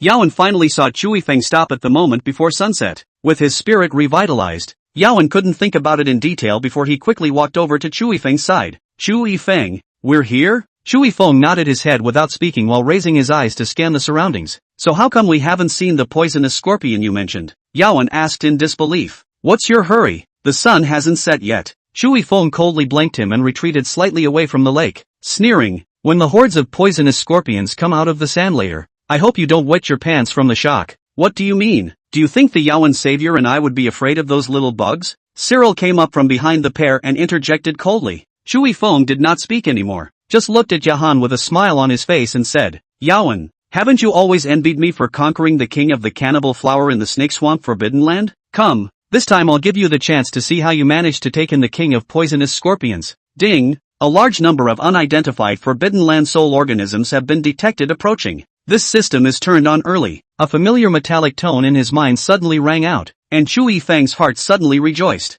I didn't realize what was missing was coming. One was just thinking whether these poisonous scorpions could be accumulated into system points for one to utilize the system to further one's strength. System? I heard from Doomsday's introduction that these poisonous scorpions are different from ordinary forbidden creatures. Do you have the ability to take all of these poisonous scorpions for your own use? What specifically does the host mean by taking them for your own use? Well, are we going to convert all of these into system points? Yes, these poisonous scorpions all contain a huge amount of energy within their bodies. Chapter 46, Using your flesh and blood as bait. After scanning, they can be roughly categorized into 3 grades. An ordinary poisonous scorpion, worth roughly 10 system points. High-ranked poisonous scorpions, the ones that were slightly larger in size, were worth 100 system points. The king of the poison scorpion clan is worth 50,000 system points. Hearing the explanation that the system gave him, Chu Yifeng was almost taken aback. After freezing for a while, he asked the system in a confused manner, Poison Scorpion King, why is it so valuable? Is it because of the size or the toxin?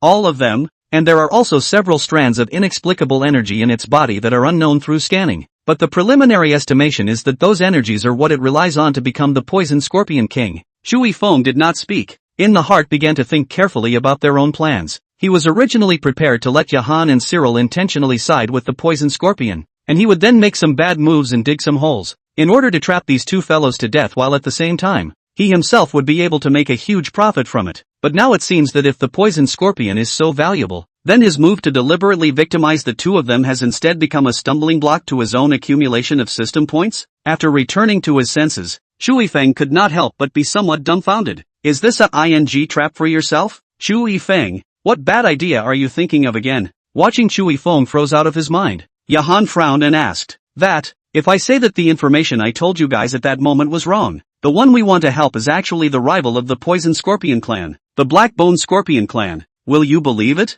In the midst of his mind's electric flux, Chu Yifeng simply opened up to the two of them. He guessed that just these two half-truths would be enough for both Yawan and Cyril to ponder for a while. In case of doubt, these two will do something unwise to help themselves. Ha, ha, Yawan froze for a moment and turned his head to stare at Chu Yifeng and sneered coldly. What's the matter? Did you think we would steal your thunder after meeting the Poison Scorpion Clan instead? Cyril even sneered and put on a face of self-righteousness to dismantle Chu Yifeng. You took us on such a long journey through this desert just to bring us here to meet what you call the nemesis of the Black Bone Scorpion Clan? Chu Yifeng opened his mouth, wanting to say something, but looking at the two's expression for a moment he didn't know what to say. Chu Yifeng, are you treating us like 3-year-olds? Yahan looked at his appearance, more convinced that Chu Yifeng hard again in the intention to pit themselves, impatiently waved his hand at him to interrupt, holding up his arm and scanning the surroundings. Where are the poisonous scorpions you mentioned? Didn't you say it would come out when it got dark? Chu Yifeng stopped talking, and while slightly retreating towards his back, he crushed a transparent object that had just drilled out from between the cracks in the sand. Ding! Detected that the host killed a poisonous scorpion, rewarding 10 system points. Borrowing the cool moonlight, Chu Yifeng lowered his head and clearly saw countless transparent objects as thick as small thumbs drilling out of the ground from between the cracks in the gravel. If you look closely, you can even see that these objects grow a pair of front oars while dragging a thin, needle-like, transparent tail spike. And judging from the feedback from the system just now, these small transparent fangs and claws were the target group of this Forbidden Land mission, the Poisonous Scorpion Clan. Rustle, rustle, rustle. From the moment Chu Yifeng stepped on the first poisonous scorpion, a sound as fine as thick rain suddenly came from the sandy surface around the three of them. The thin and dense sound clearly penetrated into the eardrums of the three people, and if they were to distinguish carefully, there was even a creepy sound of feet rubbing together and countless whispers like whispers mixed in. Chu Yifeng held his breath the moment he saw the poisonous scorpions gushing out of the sand, and began to sprint back. Through Doomsday's reminder, Chu Yifeng knew that these poisonous scorpions would not only release deadly toxins through the tail needles behind them. Moreover, when they reach a certain size, they release an information toxin that causes hallucinations and the loss of any ability to resist. These transparent little guys, are they the poisonous scorpions you're talking about? What's wrong with looking kinda cute? Yahan noticed Chu Yifeng's small movements, but he did not think about it. Instead, he still bent down with interest to look at the tide of poisonous scorpions that were riding towards the rapidly coming tide. Cyril had blocked behind Chu Yifeng long before he needed his command. Cyril's psychic ability was a true earth psychic ability, and in the desert, it could be said to be even more of a fish out of water. A ray of earth-yellow light instantly spread out from the soles of his feet toward the surrounding area. Countless fine broken sand as if by a great suction force, creeping toward his feet, almost just in instant work. It will be condensed in his body around a wall of sand as thick as 5 or 6 meters. Watching Cyril's sand wall solidify and take shape in an instant. Only then did a hint of a smile appear on Yaowen's face, sneering as he looked towards Chui Feng, who had stopped sharply in front of the sand wall. Chui Feng, the so-called Chu god of the Summer Kingdom. You'd better explain to us why you panicked and tried to escape the first time these cute little guys came out. Otherwise, I think these cute hungry little guys would have an unusual interest in your flesh and blood. Well, you do have some point. Chui Feng bowed his head and pondered for a moment, actually really recognized the goat, and began to take the initiative towards the end of the cold near. However, before Yahan could be happy for 2 seconds, Chui Feng suddenly summoned the dragon soul dagger and crossed it between his palms. No, what do you want? Cyril stood in front of the congealed sand wall, closest to Chui Feng, and once he took a look at his movements, an unexplained chill immediately welled up in his heart. I think Yawen is right. These little guys do like blood and flesh. Chui Feng coldly smiled and slowly but firmly slashed the dragon soul dagger between his palms. Crimson blood dripped to the ground from between his palms, and a pungent bloody odor instantly filled the air. The tide of poisonous scorpions that had been mindlessly surging towards the three of them like a tidal wave, after pausing for a moment, instantly became berserk, surging towards the three of them in a hurry at an even faster speed than before. The sweaty hairs on Yawen's body exploded almost instantly. You're using your body as bait? Trying to drag the two of us to be buried with you? You crazy bastard. After reacting, Yahan mobilized all the muscles in his body to quickly run wildly towards Cyril while cursing towards Chui Feng. Chui Feng coldly smiled and slowly shook his head. Wrong. I am preparing to use the flesh and blood of you two as bait to catch a big fish. Cyril gritted his teeth and stared at Chui Feng, and was just about to open his mouth to mock him twice when he suddenly realized that Chui Feng had strangely disappeared in place the moment before he was flooded by the tide of poisonous scorpions. Chapter 47, Killing Without Amnesty. Cyril gritted his teeth and stared at Chui Feng, and was just about to open his mouth to mock him twice when he suddenly realized that Chui Feng had strangely disappeared in place the moment before he was flooded by the tide of poisonous scorpions. Where'd that damn summer go? While frantically running his Earth-type ability, Cyril condensed around his body into a 360-degree, deathless armor of sand that wrapped him completely tight. He glared at Yawen. This cunning, damned stinker. When I catch him, I'll have to beat him to a pulp. Yawen broke out in indignation, but in the next instant, his pupils snapped wide as he looked behind Cyril. Cyril, watch your back. A pale reminder had just been squeezed out of Yawen's mouth when several huge, giant poisonous scorpions waving their foot limbs and operculi followed a bloody arrow straight towards Cyril's face. Wall of sand. Cyril's eyes flashed with a look of panic, and after a sharp drink from his mouth, a wall of yellow sand instantly appeared in front of him. Cackling, an ear-piercing sound of foot limbs scratching the wall pierced into the eardrums of both Yawen and Cyril. Cyril was strongly supporting the sand wall that was being attached to by more and more poisonous scorpions while looking indignantly at Chui Feng, who was hurrying to vanish into the distance. It turned out that just now, Chui Feng had utilized the advantage of his physique and used the blood that continuously dripped from between his fingers to forcefully lure a wave of several huge-sized poisonous scorpions towards the two of them. This cunning Xia people are actually prepared to use their own flesh and blood to stiffly drag us here? Yawen clenched his fists tightly, his arm raised, and he fought to slam his hammer on the sand wall, shaking off a large group of poisonous scorpions. As if this was not enough to relieve his anger, Yawen even smashed a huge gap in the sand wall in front of the two of them, deliberately releasing several extraordinarily violent giant poisonous scorpions in to abuse them.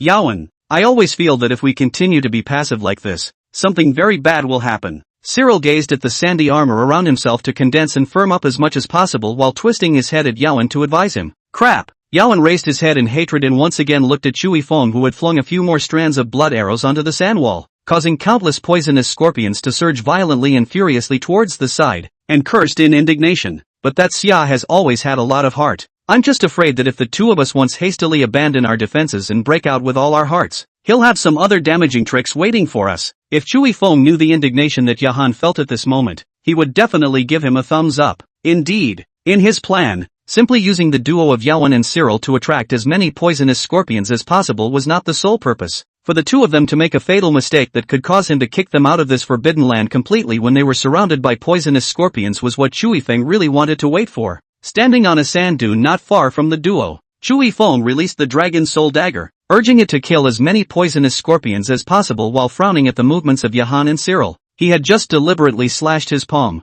using the smell of blood to completely awaken the tide of poisonous scorpions and deliberately lead them towards the surroundings of the two of them. in order to find their fatal loopholes or learn about the superpowers granted to them by Doomsday. Cyril's Earth-based superpower had already been exposed, but Yawen didn't know if he was deliberately guarding against him, or if he really just simply wanted to abuse the poisonous scorpion with purely his own physique. And after supporting himself for such a long period of time, he hadn't even exposed his superpower yet. Frowning and gazing for a moment, Shui Feng suddenly had a speculation in his heart. This grandson of Yawen, he wouldn't be a psychic ability of the sensitivity system, would he? Muttering a sentence to himself, the idea in Chu Yifeng's heart that he would personally come down to the field so that he could completely settle the two of them began to become agitated for a moment. Although the Dragon Soul Dagger would not be stained easily, after killing and injuring an unknown number of poisonous scorpions in the poisonous scorpion swarms, it still could not help but be stained with a bit of green blood now. Even Chu Yifeng's spiritual power, who had been driving it, looked slightly unhelpful. No, as I recall, I think Yawen had a grenade with him? That's just as well. By the way, after finishing him, then use his grenades to harvest a wave of poisonous scorpions. Staring at the poisonous scorpion tide that was already getting larger and larger in the two of them, Yawen and Cyril, who were looking more and more difficult, Chu Yifeng bit his lip slightly and finally made up his mind. After looking for an opening, Chu Yifeng called back the Dragon Soul Dagger and clutched it in his hand. His mind moved, and a large sand pit appeared under his feet, accompanied by the splashing gravel. Chu Yifeng was like a real wind, appearing in an instant behind Cyril's sand wall that had only just solidified a short while ago. Just a foot stomped a scorpion of the end of the cold was the first to find Chu Yifeng, but before he had time to remind Cyril, heard a rumble, a huge sound. The wall of sand that Cyril had reinforced a few fingers thick instantly crumbled to the dazzled eyes of Yawen. You? Cyril heard movement behind him and only just turned his head to meet a fist the size of a sandbag. Bang! The earthy yellow sandy armor on Cyril's face instantly crumbled apart inch by inch, while Cyril himself flew backwards and smashed into the tide of poisonous scorpions. If I had known that you were such a badass, why would I have wasted so much time with you two? It seems that I did not expect Cyril to be so weak. A fist will blow him angry. Not no Chu Yifeng cannot help but be a little depressed, as Cyril was overwhelmed by the tide of poisonous scorpions in an instant. The sand wall that he had worked so hard to maintain before collapsed by inches. Yahan's thick eyebrows slightly frowned as he subconsciously mobilized his leg muscle groups, quickly pulling away the distance between him and the tide of poisonous scorpions that Chu Yifeng and the chrysalis had directed towards the two of them. Chu Yifeng casually slapped to death a giant poisonous scorpion that was lying on top of him that had only just raised its tail needle, and turned his head to playfully look at Yahan. These poisonous scorpions, the number of slightly less pressure will not cause any damage to him. Even Xiangyu essence overflow congealed by the armor cannot be pierced. What's wrong? Have you gone soft? Where's that fierce energy you had before? It's gone there. Yawen didn't say anything, but only swept his eyes at Cyril, who had been completely transformed into the sustenance in the belly of those countless poisonous scorpions, and his eyes were filled with scorn. Even if you think through the head, he will not understand before that still want to ally with the two of them. Take the initiative to concede. Chu Yifeng at this moment were child so strong strength. Seeing his silence, Chu Yifeng only slightly narrowed his eyes, instantly leaving the poisonous scorpion tied behind him, and quickly rushed towards Yawen. I'll you up. In fact, old me, I've long been sick of seeing you white-skinned dogs. What the hell? But whenever I meet you in the Forbidden Land, I'll just say one word: kill without pardon. Chapter 48, Strength Crushes Everything. Did not even hear the words of Chu Yifeng. Just in the moment of seeing him frowning, Yahan heart on a layer of dark clouds. Subconsciously, in the instant of seeing Chu Yifeng's toes explode the surface of the sand, Yahan urgently mobilized the muscles of his legs, and sprinted towards the far side without looking back. There's only one light in my ing life, and that's Chu Xin. What an honor. I can't believe I have the same opinion of the white puppy as the Chu God. I originally thought that the pit dug by the Chu God this time would be very deep, but to my death I didn't expect that the Chu God would go out of his way this time. Brothers,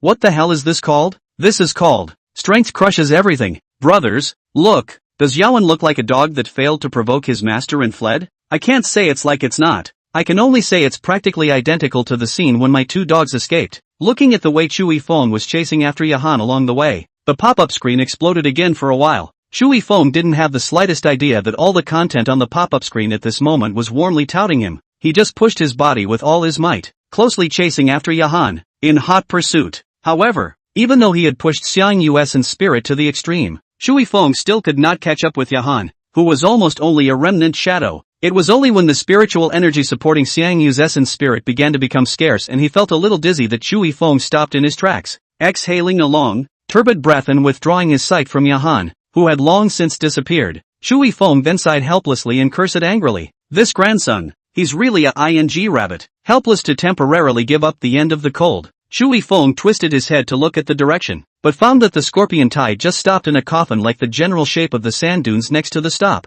This time it's a real miscalculation. Lose the watermelon and the sesame. Contemplating for a moment and realizing that his killing method just now was really limited to that poisonous scorpion tide, Shui Feng could not help but secretly spit out a sentence in his heart and summoned the system arcade. Shui Feng now had more than 400 system points, and he wanted to take a look in the mall to see if there were any extremely lethal items like grenades. But after browsing in the system mall for a long time, the items in it are either ones he can't afford right now or ones he simply can't look at. Friendly reminder to the host: as long as the host thinks of a way, no matter what those poisonous scorpions died at the hands of, the final settlement will be counted on the host's head. Just when Shui Feng was worried, the system's voice suddenly sounded. Shui Feng's face stiffened and turned ecstatic. If that was the case, he could give all the poisonous scorpions a go. Just those poisonous scorpions that the Dragon Soul Dagger had just killed were worth more than 20,000 system points. But those poisonous scorpions that the Dragon Soul Dagger had killed were not even a drop in the bucket to the tide of poisonous scorpions.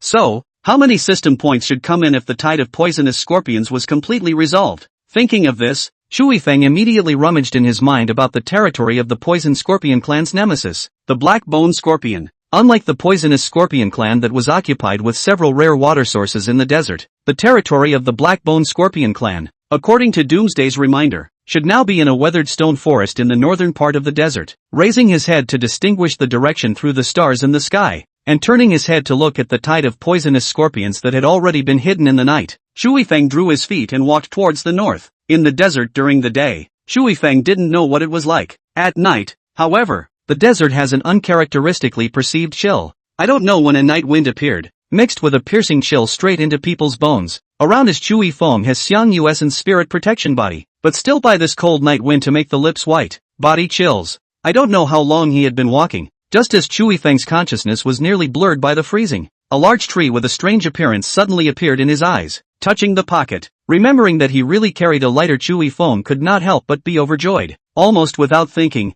Shui Feng quickly ran towards that large tree. His mind was filled with the scene when he used the branches of the tree to raise a bonfire later on. Stay back. Just as Shui Feng was about to approach the strange large tree, a faintly inaudible voice suddenly resounded in Shui Feng's ears. This voice was somewhat familiar for no reason. Shui Feng subconsciously stopped in his tracks, almost just a moment's effort. As Shui Feng recalled, a familiar girl's figure broke into his mind. Lin Frost? Asking in a low voice towards the strange tree there. Shui Feng once again carefully took a few steps forward. Lin Frost was now hanging upside down on a few tree vines, and below his calves, he had melted into the trunk of the strange tree. In the midst of despair, she was suddenly startled when she heard this voice. Shui Feng? Yes, it's me. Do you have a way to come and save me? Unconsciously, a wave of hope sprang up in Lin Frost's heart. Shui Feng's strong performance in the Snake Swamp Forbidden Land had not only given the saviors of the world a great shock, but had also engraved toughness deeply into Lin Frost's brain. Shui Feng stopped his footsteps and stared at the strange tree for a long time to seriously survey it,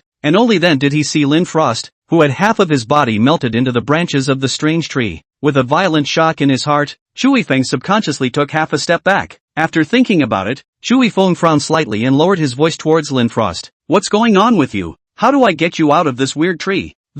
Lin Frost's hopeful face froze. Shui Feng is waiting for her to answer it. Unprepared between nasal cavity violently drilled into a foreign fragrance. Before he had time to react, Shui Feng's mind became chaotic, and in a daze, he began to move in the direction of the strange tree. Lin Frost's pupils were wide open, and the memory of how he was caught by this strange tree instantly became clear. That's right, that's how she was captured and devoured by this strange tree after losing her consciousness. Shui Feng? Shu God? Wake up quickly! Biting her lower lip fiercely, Lin Frost no longer cared if this strange tree would react in any other way, and pulled her voice towards Shui Feng to yell out. But in the face of her hoarse shouts, Shui Feng is no reaction at all, just froze toward the body not far away as slightly shaking a few tree vines to meet the. Watching this scene, the pop-ups in the virtual screen were noisy again. It's over. It's over. Shushin, this is obviously without a trace of consciousness. Any brothers recognize this kind of tree? Hurry up and make a move. Chapter 49, Branch Quest opened. It's all because of that bad woman. If it wasn't for him, how could Shushin have been so easily trapped? That's it. Women are only bad. I suddenly remembered a famous saying, without a woman in your heart, you draw your sword and become a natural god. Could it be that even Shu God, this time, is going to fall on a woman? Don't even post it, you guys. Look at Shushin. Time dialed back to 3 minutes ago. Lin Frost. after calling out to Chui Feng and not getting a response, almost just instantly, reacted. In Chui Feng's current condition, without a strong stimulus from an external situation, he would not regain consciousness at all. After forcing himself to calm down by gritting his teeth, Lin Frost quickly thought of a countermeasure. Her lower part of her body at this moment as much as fused into the strange tree is not true, but the upper part of the arms entangled in the tree vines is a clear space that can be moved. Her arms, now raised, were being tightly bound by the vines, but because of the characteristics of the tree vine's flexibility is not enough. If endure the pain, willing to break the arm of the determination. In theory, Lin Frost is completely able to give the wrist from the tree vine between the entanglement of the unloading of the hiss. Seeing that the several sagging tree vines that beckoned with the wind were almost about to wrap around Chui Feng's body, Lin Xuan clenched his teeth, forcibly endured the sharp pain that tore his heart and lungs, and after violently folding his wrists at an angle, he fiercely ripped them out from between the gaps in the tree vines. Lin Frost had long been optimistic about a section of white bone exposed on the tree trunk beside her. Almost at the instant her wrist was free, she violently clutched the sharp stubble of the white bone, clenched her teeth, and hardened that section of bone stubble from the tree trunk and broke it off. Just such a blink of an eye, Chui Feng's left arm has been entangled in a tree vine. With no time to aim carefully, Lin Xuan threw the bone stubble clutched in his hand towards Chui Feng the moment the tree vines pulled him off the ground. The sharp bone stubble was like a small knife, dragging out a long string of tails in the night wind, steadily and ruthlessly stabbing deeply into Chui Feng's thigh. Hiss! Chui Feng subconsciously cried out in pain, but in the next instant, he sensed that something was wrong. The sandy surface that took on a purplish-brown color in the night was surprisingly above his line of sight at the moment, while the line of sight downward was Lin Frost, who was in pain with a pale face, and a strange tree with many branches and leaves. How is the world upside down right now? Right at the same time that the doubts in Chui Feng's heart had just been born, a moist touch instantly wrapped his ankle in a deadly grip. Making an effort to probe and look, Chui Feng's pupils widened violently. No, why am I hanging by these vines? Barely able to think about it in time, Chui Feng summoned the Dragon Soul Dagger and ruthlessly chopped towards the tree vines. But the next moment, so Chui Feng unexpected thing appeared. The tree vine that was wrapped around his ankle even seemed to have life, and at the last moment, it managed to dodge the attack of the Dragon Soul Dagger. Looking at the shocked look that Chui Feng rarely revealed, Lin Xuan could not help but be slightly out of her mind for a moment, but immediately afterward, she immediately reminded, this strange tree has life and autonomous consciousness. It's useless for you to attack the vines. You have to attack the tree itself. After being reminded by Lin Frost, the only survivor, Chui Feng came to his senses and immediately ordered towards the Dragon Soul Dagger. Dragon Soul, let me down first. The Dragon Soul Dagger that had missed was hovering in mid-air, and after hearing Chui Feng's command, it instantly threw its tail, like a white dragon with teeth and claws, and quickly chopped towards the tree vines that were wrapped around Chui Feng. What the hell? Is this the legendary immortal sword? What immortal sword? It's clearly an innate divine treasure with an autonomous spirit. As our great Xia's savior, the only god, what's wrong with God Chu knowing a little bit of sword control? That's right, let's not even talk about a character like Chu Shen being able to defend his sword. I'd unconditionally believe it if you just said he could call the wind and the rain. The moment he saw the pop-up, Chui Feng realized that unintentionally even exposed the Dragon Soul Dagger. The Dragon Soul Dagger is a system-issued item, so don't let the sandy netizens guess that I have a system on my side. In case you know that I still have the artifact that is the system, then I won't be targeted by Doomsday, right? Concerns flashed in his mind for an instant, but only slightly chagrined for a moment. Chui Feng no longer cared about them. Now this little life is dying.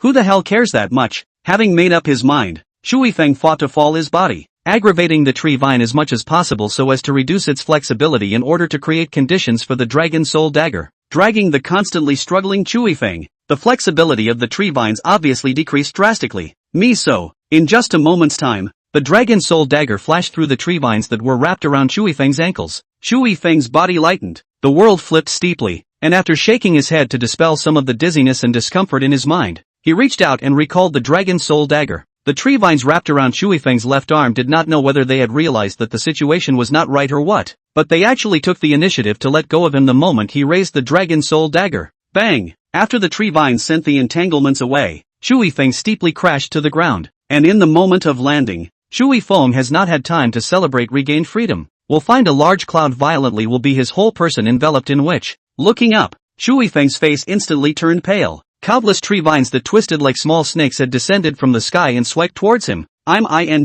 Cursing indignantly in a low voice, Chui Feng urged Xiang Yu's essence with all his might and instantly disappeared in place. Boo! A huge explosion came instantly. bringing with it an airwave that lifted almost the entirety of Chui Feng, who was in the middle of his hasty escape, off the ground. Celebrate! Griffins, the savior from the Summer Kingdom, Chui Feng, has successfully opened the side quest. He managed to enrage the desert god tree, and now, you will face the pursuit of all races in the entire Black Desert. Now, you are faced with two choices. One is to sacrifice Chui Feng and all of you to the desert god tree in order to calm its anger. Second, help the Black Bone Scorpion defeat the Poison Scorpion clan and complete the main quest before rejoining reality. Holy crap, what the hell? How did the side quest suddenly open up? A large, darkly built man raised his head to the sky. Doomsday's voice sounded as if it were coming from beyond the firmament, and at the same time, countless saviors likewise raised their heads and looked up at the firmament. The sky was filled with flying sand, leaving behind one foul mouth after another. Some of the saviors couldn't even help but crack up. Chapter 50, You're a good man. Especially those weak people who didn't have strong abilities. At this moment they also dumped all the pots on Chui Feng's body. It's as if that would save them from having to complete the mission. Of course, there were also quite a few people who held gratitude towards Chui Feng, because the other party had triggered the side quest. They had finally figured out what the main quest was this time around. Tavoff, who was carrying a heavy sword, walked through the roiling yellow sand like an ascetic. After hearing what Doomsday said, he raised his head and looked ahead, and his gaze gradually became firm. As for Chui Feng, who had caused all of this, at that moment, he had an urge to curse his mother. Originally, he was the only one in the Forbidden Land who knew about the main mission. But now, with him making such a fuss, everyone knows about the main mission. I just don't know what Yoan would think at this point. After all, he had done a couple of two-level reversals himself, and he wasn't sure if he'd wrapped his opponent's head around it. Such thoughts flashed through Chui Feng's mind. Careful. After the huge explosion, Lin Frost also got out of the rotting branches and deadwood. The white dress covered the injured slender legs, leaving a different color in the roiling yellow sand. With Lin Frost's reminder, Chui Feng, who was still somewhat stiffened by the explosion, instantly ejected from the ground. And right at that moment, countless vines appeared where he had originally laid. Those vines were like small snakes, wriggling and looking for their target. Holy, no! Chui Feng raised his head and looked around, but the result was to find vines like this everywhere. The black mass almost blended in with the yellow sand. Chui Feng looked a little numb, and Lin Frost also landed beside Chui Feng at that moment, saying with an apologetic face, "I'm sorry, it's my fault. You wouldn't be in such danger if it weren't for me." "It's okay. Humans are supposed to help each other. Besides, you helped me, didn't you?" Although Chui Feng had two big heads at the moment, he still did not blame Lin Frost for it. The reason was for no other reason but because Chui Feng felt that even if there was no Lin Frost falling on hard times causing him to open the side quest, with his physique that had become extraordinarily attractive to trouble since he was reborn, it was estimated that he would have to trigger this quest even if he wandered around 2 more times. "Thank you, Chui Feng. You're a good man," Lin Frost said with a face full of gratitude. Because of the cultural differences, Lin Frost completely failed to realize that her words had inadvertently sent a good guy card to the other party. As expected, right after Lin Frost finished speaking, Chui Feng also froze. Not only did he freeze, but even the pop-ups from the Great Summer Nation froze. After about 0.1 seconds, the pop-ups directly swept through the entire live broadcast room like a dark cloud after a momentary lag. Ha ha ha ha ha. Bursting with laughter like thunder family members, Chushin actually got issued a good guy card. Brothers understand the cultural differences between the two countries. The other girl was simply trying to compliment Chushin for his kind heart. "It feels unkind, but I still want to laugh, ha ha ha. Lock these two up for me. I've swallowed the key." The nerdy teenager and his dominatrix. Bump, bump, bump. "Thank you. You're a good man. Ha ha ha ha ha ha. Standard format there?" Just as the pop-up screen was gloating, Chui Feng also finally came back to his senses. "Good point, but next time don't say it." After leaving such a sentence, Chui Feng flipped his wrist and directly spread all of his grievances onto the vines. Only the more those vines were killed, the more they were killed, and the glowing green blood was on the verge of dyeing the land green. Lin Frost similarly used his hand as a sword and protected behind Chui Feng. With their backs to each other, the two were soon surrounded by vines. It looked like a huge cocoon from afar, and right at this time, Chui Feng was also frantically calling out to the system in his heart. "System, are there any rewards for killing these vines? Like killing a vine rewards 10,000 quest points or something. Is there any?" Reports host. "No." The system forcefully resisted the urge to spit, and mercilessly poked Chui Feng's fantasies. "Why don't you have anything in this savior system?" Although Chui Feng had already guessed the answer, he was still a little less than willing at this point. Right after Chui Feng finished speaking, the system repeated its previous reminder after a short silence of 2 seconds. Friendly reminder to the host. As long as the host thinks of a way, no matter what his thing those poisonous scorpions died at the hands of, the final settlement will be counted on the host's head. Right? Oh, I can use these vines to deal with those poisonous scorpions. Chui Feng slashed through the vine's body, and a look of sudden realization appeared on his face. How did he forget about that? It's true that after spending a lot of time with that Yaoan guy, his IQ has gone down with him. Thinking of this, Chui Feng also said to Lin Frost, let's pull back that way and try to lure all these vines through. You're trying to? Woe to you. Lin Frost instantly guessed Chui Feng's intentions. Exactly. Chui Feng appreciatively glanced at Lin Frost. Sure enough, this was the intelligence of a normal person. In the future, he must stay away from that low IQ of Yaoan. But will these vines actively attack those poisonous scorpions? Lin Frost said with some uneasiness. As long as it's a life, it will have a sense of territory. So many vines suddenly entering the poisonous scorpion's territory. Even if the vines don't want to be enemies with the poisonous scorpion, they will still be counterattacked by them. By that time there is chaos and casualties. Even if the two communities are usually well watered, they will have to fight in this fight to become world enemies. Speaking of this, the corner of Chui Feng's mouth also hooked up a Ryark. You sure are good at the yang. Lin Frost turned her head and looked deeply at Chui Feng. Her heart was even more determined.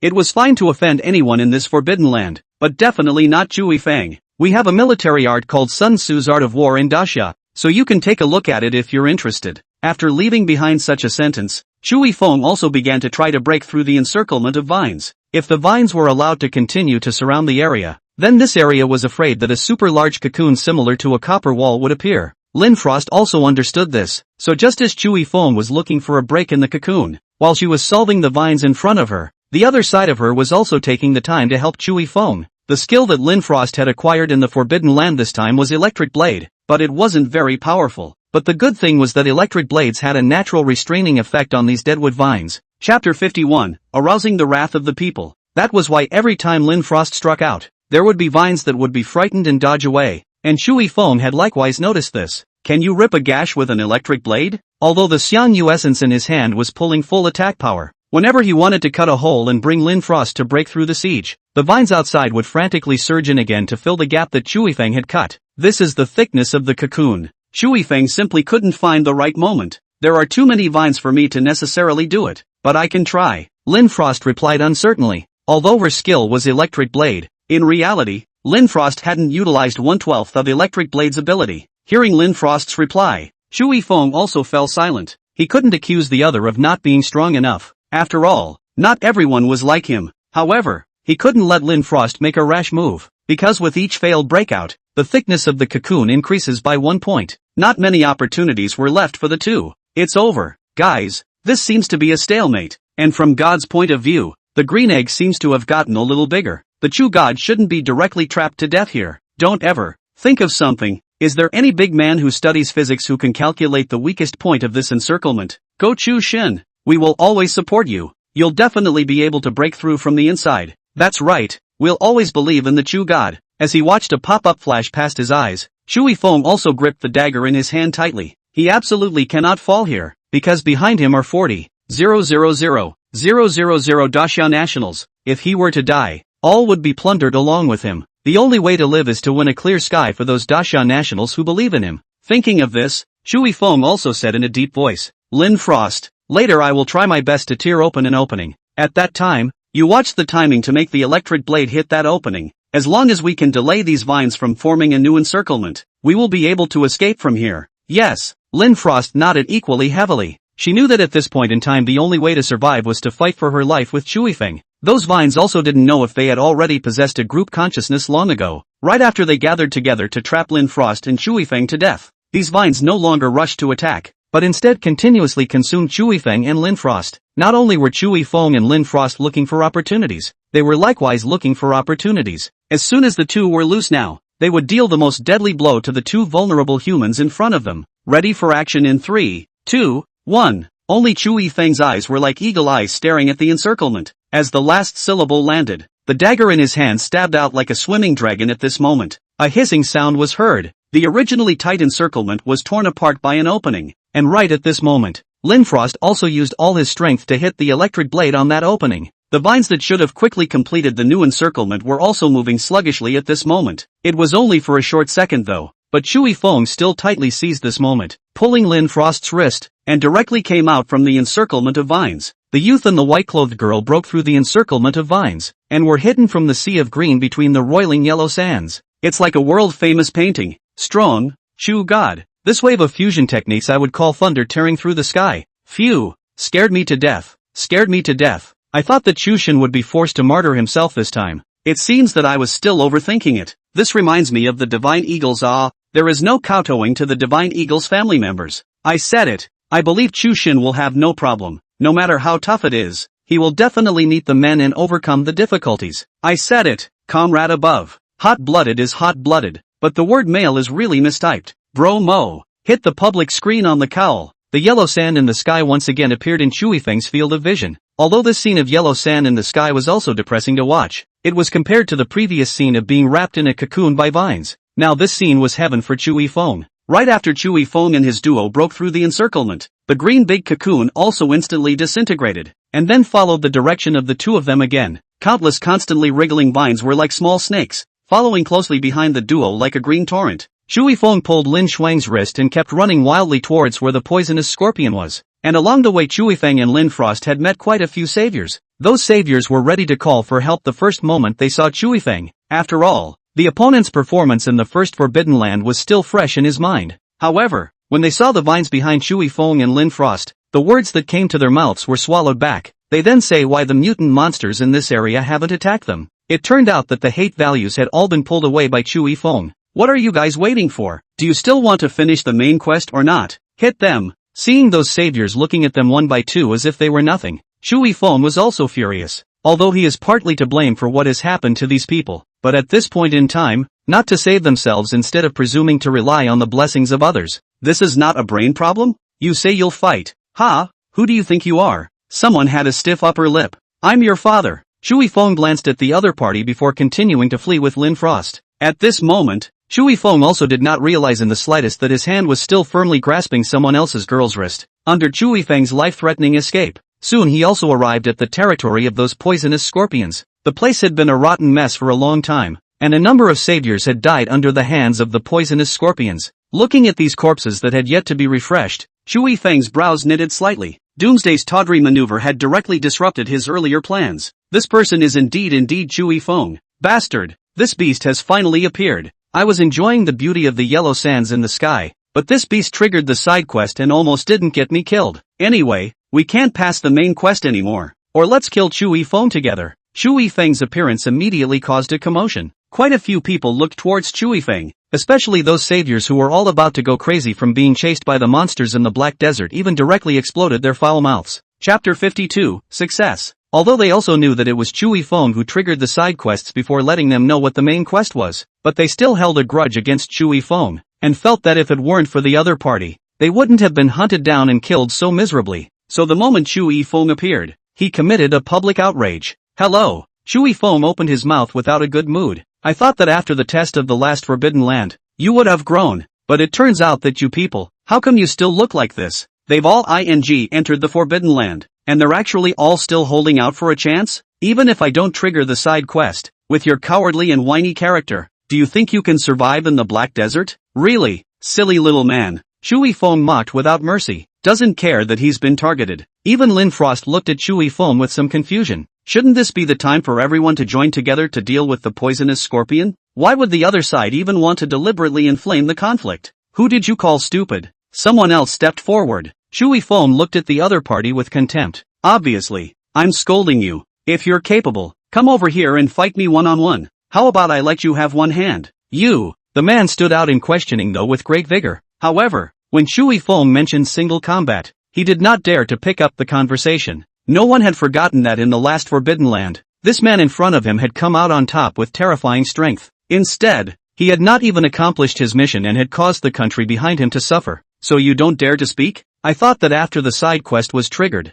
you guys would join forces with me to do the quest, but I didn't realize that you guys actually wanted to join forces against me. What a fool. Chewy Feng shook his head. Finish the job? Are you being funny? Look at the poisonous scorpions that you can't see the end of. Do you think that with the strength of us people we can defeat them? Someone retorted non-committally. I remember you. Chewy Feng looked toward the other party. The guy who didn't even get a place in the last Forbidden Land. The country behind you has already been punished for your incompetence, right? Cowards who retreat before the battle. The moment Chui Feng said that, he directly made that person shut his mouth. As Chui Feng had said, it was because he hadn't gained a place in the previous Forbidden Land. The country behind him has been plundered and he has become the representative of cowardice and incompetence in the mouths of the people. Seeing that no one spoke again, Chui Feng also looked around at all the saviors present before continuing. Since we are all chosen saviors by Doomsday, that means we must have some kind of trait in us that ordinary people don't have. Those words, obviously, were made up by Chui Feng. Doomsday drawing a savior is completely random probability, or else Doomsday wouldn't have been able to draw that punk Gotong in his last life.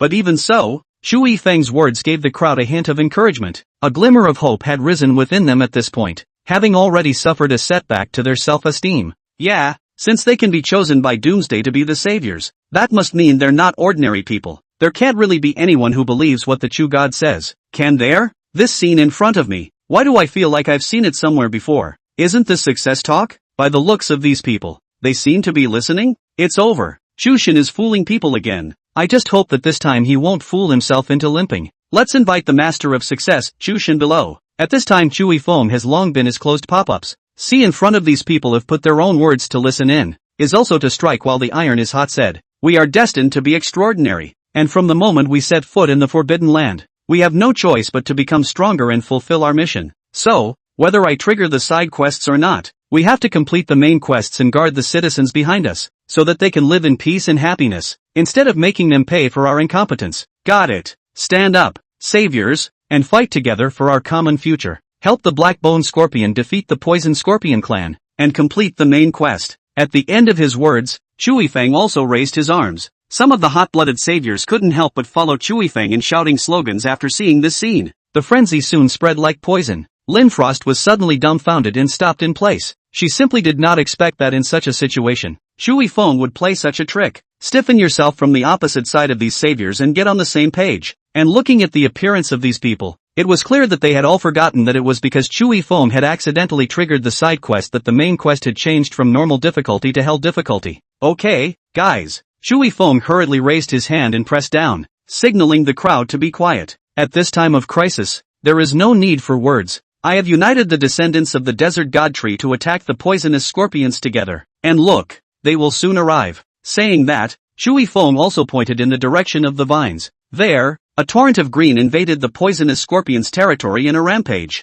These vines came in a very timely manner, as if in response to Chui Feng. Many of the unknown saviors, after seeing this scene, once again looked at Chui Feng with gazes filled with adoration and awe. Looks like this is the real chosen one. How else could the descendants of the desert god tree help him come along to fulfill his mission? Thinking of the scene where the other party tamed the cannibal flower, there was almost no one who questioned what Chui Feng said. Lin Frost stood aside and suddenly became a bit skeptical of life. Can these saviors in front of us really get a passing grade if they go for an IQ test? Patterns, brothers, see, what do you mean, patterns? It's called a pattern. If I didn't know the cause and effect, I'd be on the verge of believing Chushin's bull asterisk. How can you talk like that? How is this being suddenly able to be called a ghost story? This is clearly a well-intentioned lie. And when the final main quest is completed, these people will be grateful to the Chu God even if they know it's a lie. Chu God's this wave of maneuvering is well played. First crushing and degrading the crowd with his strength, then elevating these people. A move to raise and then suppress. Well played, bro Mo. Everyone better hurry up and hit the public screen on success. Chapter 53, the highest level of fooling around. The appearance of the vines was also something that made the crowd instantly already convinced of what Chui Feng had said. Originally, those of them had no hope for this mission. However, right after Chui Feng had finished speaking, these saviors, just as if they had been pumped with chicken blood, began to fight against the poisonous scorpions in front of them. Looking at the scene in front of him, Chui Feng also nodded his head in satisfaction. At the same time, the system's voice was constantly ringing in Chui Feng's mind. Ding! It was detected that the host killed an ordinary poisonous scorpion with the help of others, rewarding 10 system points. Ding! It was detected that the host killed a high-grade poisonous scorpion with the help of others, rewarding 100 system points. Ding! It was detected that the host killed an ordinary poisonous scorpion with the help of others, rewarding 10 system points. Listening to the sound that kept ringing out, Chui Feng also hurriedly opened the panel. As expected, the points in the panel were rising like crazy and soon broke through the 30,000 mark, heading straight for 40,000 points. At this rate, Breaking 100. 000 is just a matter of time. The, Chu Xin. And just at this time, Lin Frost suddenly spoke. What's wrong? Chu Yifeng, who was in a rather good mood, turned his head and also looked at Lin Frost. The young girl looked shy. Hands. Lin Frost spoke with some embarrassment. From just now until now, Chu Yifeng had been tightly clasping her wrist. Everyone was staring at them before, so Lin Frost didn't have the heart to open his mouth. It was only after everyone's attention was now on the poisonous scorpion that Lin Frost said in a weak tone, "Oh,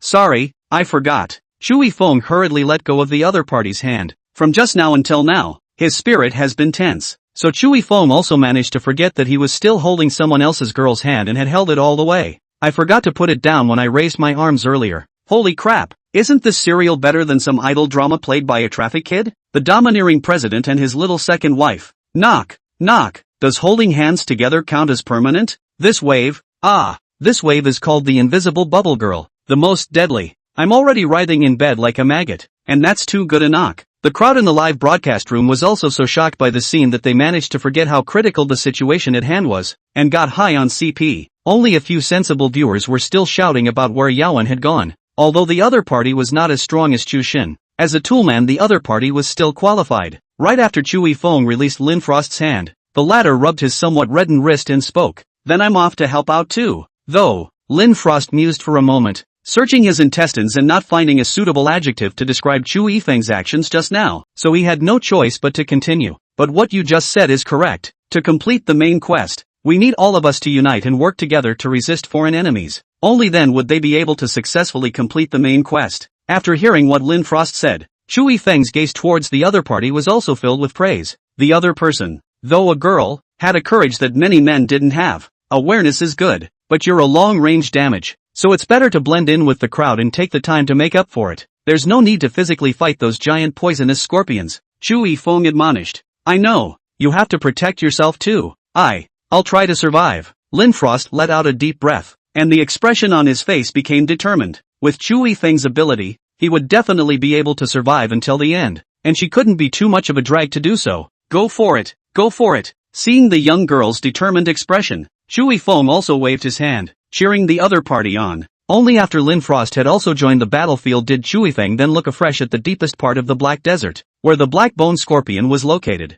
What's it going to take to lure this group of Black Bone Scorpions out? Chu Yifeng pondered for 2 seconds. Then he was calling out the system in his mind. System? Are there king-level existences in the Black Bone Scorpion swarm as well? Some hosts, both the Black Bone Scorpion group and the Poison Scorpion group have a king-level demonic beast that was born from the aura of heaven and earth and is semi-humanistic and can command other Black Bone Scorpions and Poison Scorpions. Semi-human. That's a low IQ that can be ignored. No, it's negotiable. The corner of Chu Yifeng's mouth hooked up in a cunning arc. How can the other side's protagonist not make an appearance when they're fighting like this here? Thinking of this, Chu Yifeng also shouted to the saviors who were fighting in blood. Gentlemen, I'll go visit the leaders of the Black Bone Scorpion swarm first, so that they will also send out troops to fight alongside us. After hearing what Chu Yifeng said, the saviors who were fighting in blood like that also raised their heads and looked towards the former, their gazes filled with admiration. Those saviors who had previously denigrated Chu Yifeng were even more ashamed at this time. Brother Chu, take care, we will definitely hold out until you return.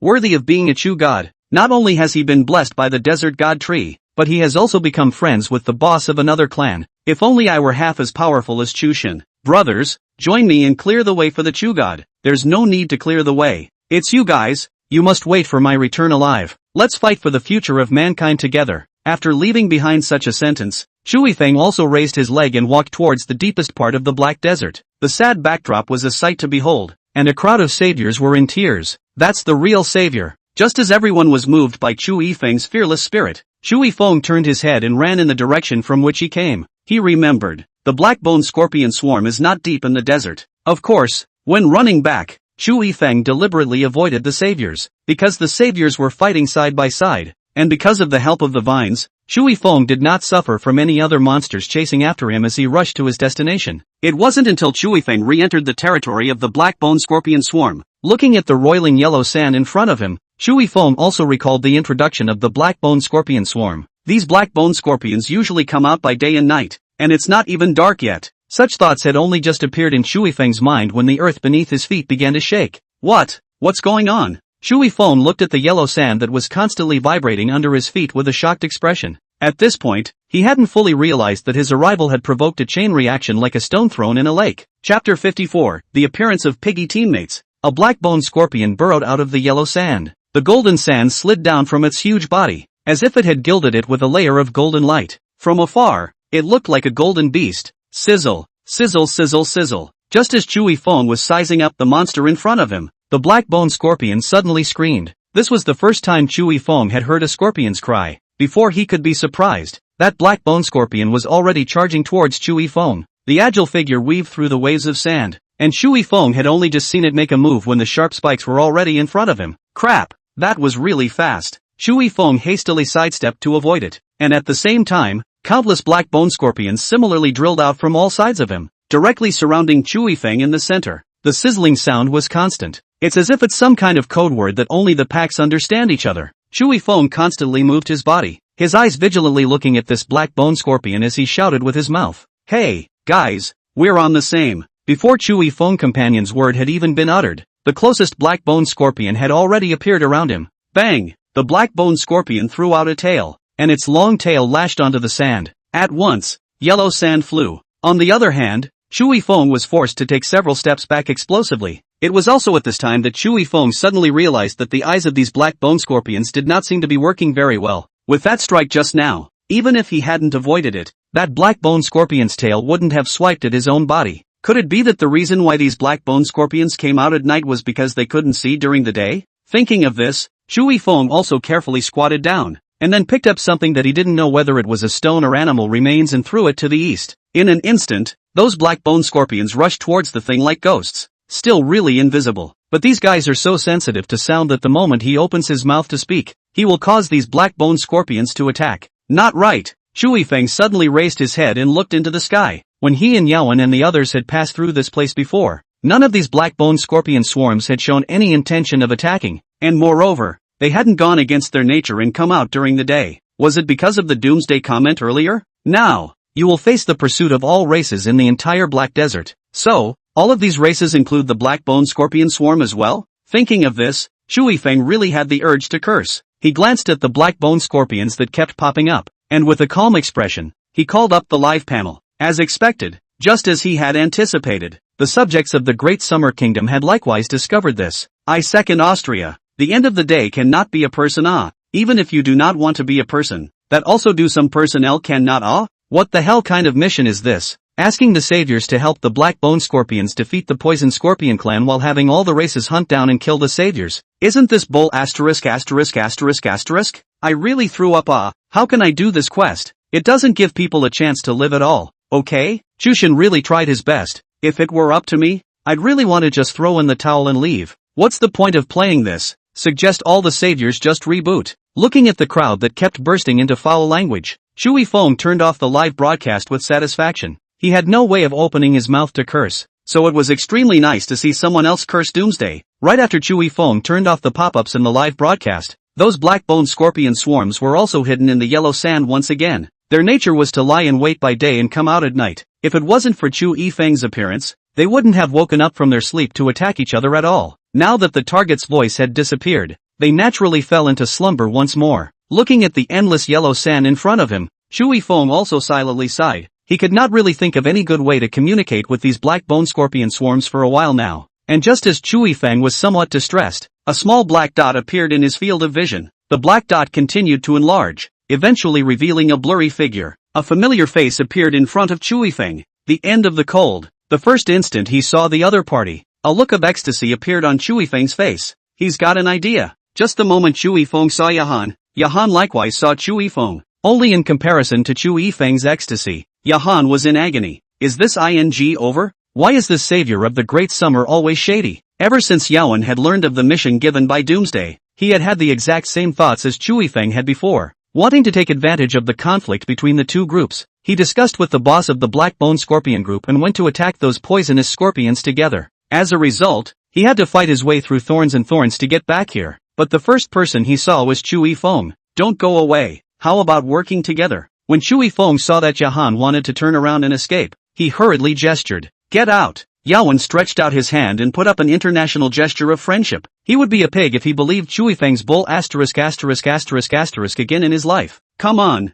Little Yawen, think of the citizens behind you, they're still waiting for your triumphant return. Regarding Yawen's refusal, Shui Feng was completely unconcerned. After all, he had just finished pitting the other party not long ago. If Yawen directly agreed at this time, Shui Feng would instead suspect that the other party was not having any brain problems. Here we go again. God, Shu is pitting Yawen again. I simply have no eyes to see. Ah, how I can't get tired of watching this deja vu scene. Cunning and deceitful big bad wolf x ignorant and stupid white rabbit. What kind of apocalyptic sweet text is this? Brothers, that's more or less the wrong reaction. I literally jumped across the CP wall repeatedly today. Is there a wife who writes? Hurry up and get out the grain. I'll sit in front of your house all night holding a bench waiting to see. Although Yawen had already completely distrusted Shui Feng inwardly, after comprehending the consciousness that the other party was comparing, a trace of hesitation appeared on his face. It was only after a long half-day that Yahan opened his mouth under Shui Feng's expectant gaze. Are you becoming mute now?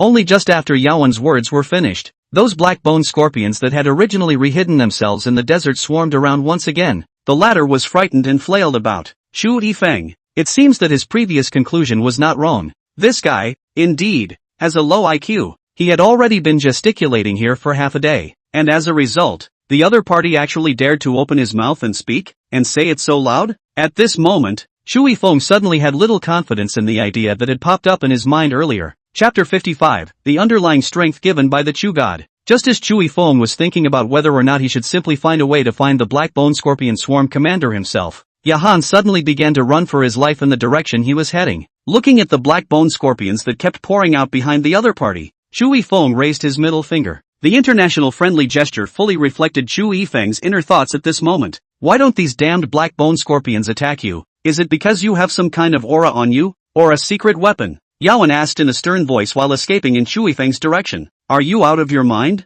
These poisonous scorpions come out by day and night. They obviously can't see a thing. All you have to do is shut your mouth. Won't they not attack you? Looking at the black-bone scorpions that kept popping up, Shui Feng also stopped gesticulating and directly roared. It was only after hearing what Shui Feng said that Yahan came to a sudden realization, and that's when the pop-ups in the Western Qi Kingdom started to blame Yawen. My goodness, I would love to shove that idiot Yawen's head inside my new refrigerator. Why is the savior of our country such a stupid and arrogant guy? Oh my god, this is such an overwhelming situation. Think of the damn reward, Yawen, and show the brains you should have as a savior. Stop cursing. His brain must have been eaten by those poisonous scorpions. Originally, Yahan had always been the image of a hero in the hearts of the people of the Western Qi nation until after the other party met Shui Feng. Yawen's brain was as if it had been stuffed with a brick. Not to mention that his IQ was offline. Even his stance, which had previously made people think that he was very, very powerful, was also greatly reduced. A number of people in the Western Qi have now been moved to want to emigrate. After all, the savior of the Great Summer Kingdom can bring more benefits to them.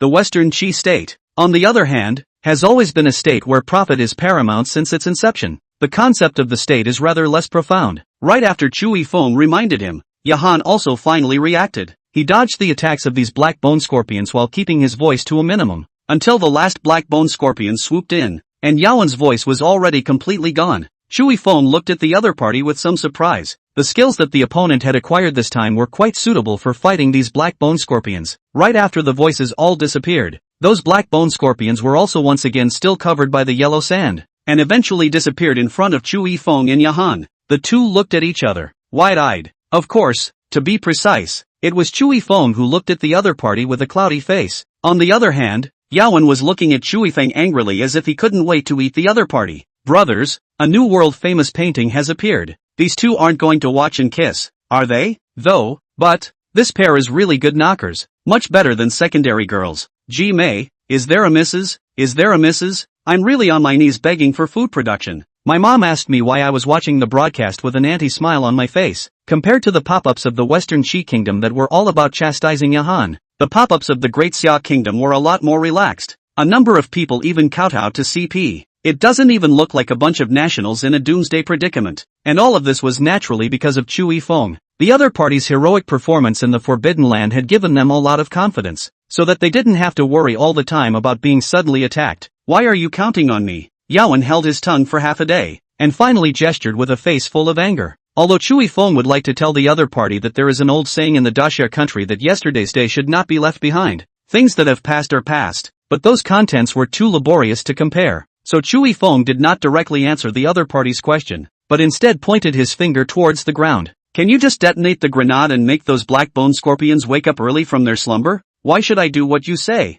Yawen looked at Chui Feng with a wary expression. If you don't detonate the grenade, how will the king of the black-bone scorpion come out? If it doesn't come out, who will I discuss joining forces against the poisonous scorpion? Chui Feng explained. Then why wasn't it you guys who made a commotion to lure out the king of the black-bone scorpion, and I went to discuss it with the other side? Yawen still didn't fall for it. It's fine for me to go. Chui Feng pointed to Yahan's waist and continued to gesture. Then you have to give me the grenade. No, Yawen outright refused. This grenade was his bottom card. He wouldn't take it out and use it until he had no choice, let alone handing it over to Chui Feng. Not this, not that. Do you still want to finish the mission? Chui Feng looked at Yahan with some depression. At the same time, his mind was also calculating whether he should just snatch the grenade from the other's arms. Probably noticing Chui Feng's line of sight, Yahan did not move and took a few steps back, pulling away the distance between the two. Once the other party made any excessive moves, Yawen would simply flee. The scene was once again frozen, and the system's prompts in Chui Feng's mind became intermittent. Obviously those saviors won't last much longer. Thinking of this, Chui Feng also clenched his fists. Do you damn well still want to finish the mission or not? This time, Chui Feng did not gesture again, but instead questioned wordlessly. I can detonate the grenade, but I have one request. Seeing that Chui Feng was anxious, a smug look appeared on Yahan's face. As a result, what he didn't expect was that right after he finished speaking, Chui Feng didn't even pay attention to him anymore, but turned around and left. It's not like it's his mission alone. It's the mission of all the saviors. Yawen likewise understood this, and the reason why he had just refused in the first place was to make a request. As it turned out, he didn't expect Chui Feng to fall for it at all. TSK, impatient Daxia countryman, remember, I am the only savior of mankind. This word, Yawen said with his voice. Right after he finished speaking, those black bone scorpions also burrowed out of the yellow sand once more, sharp spikes looking for stupid targets. And just at this time,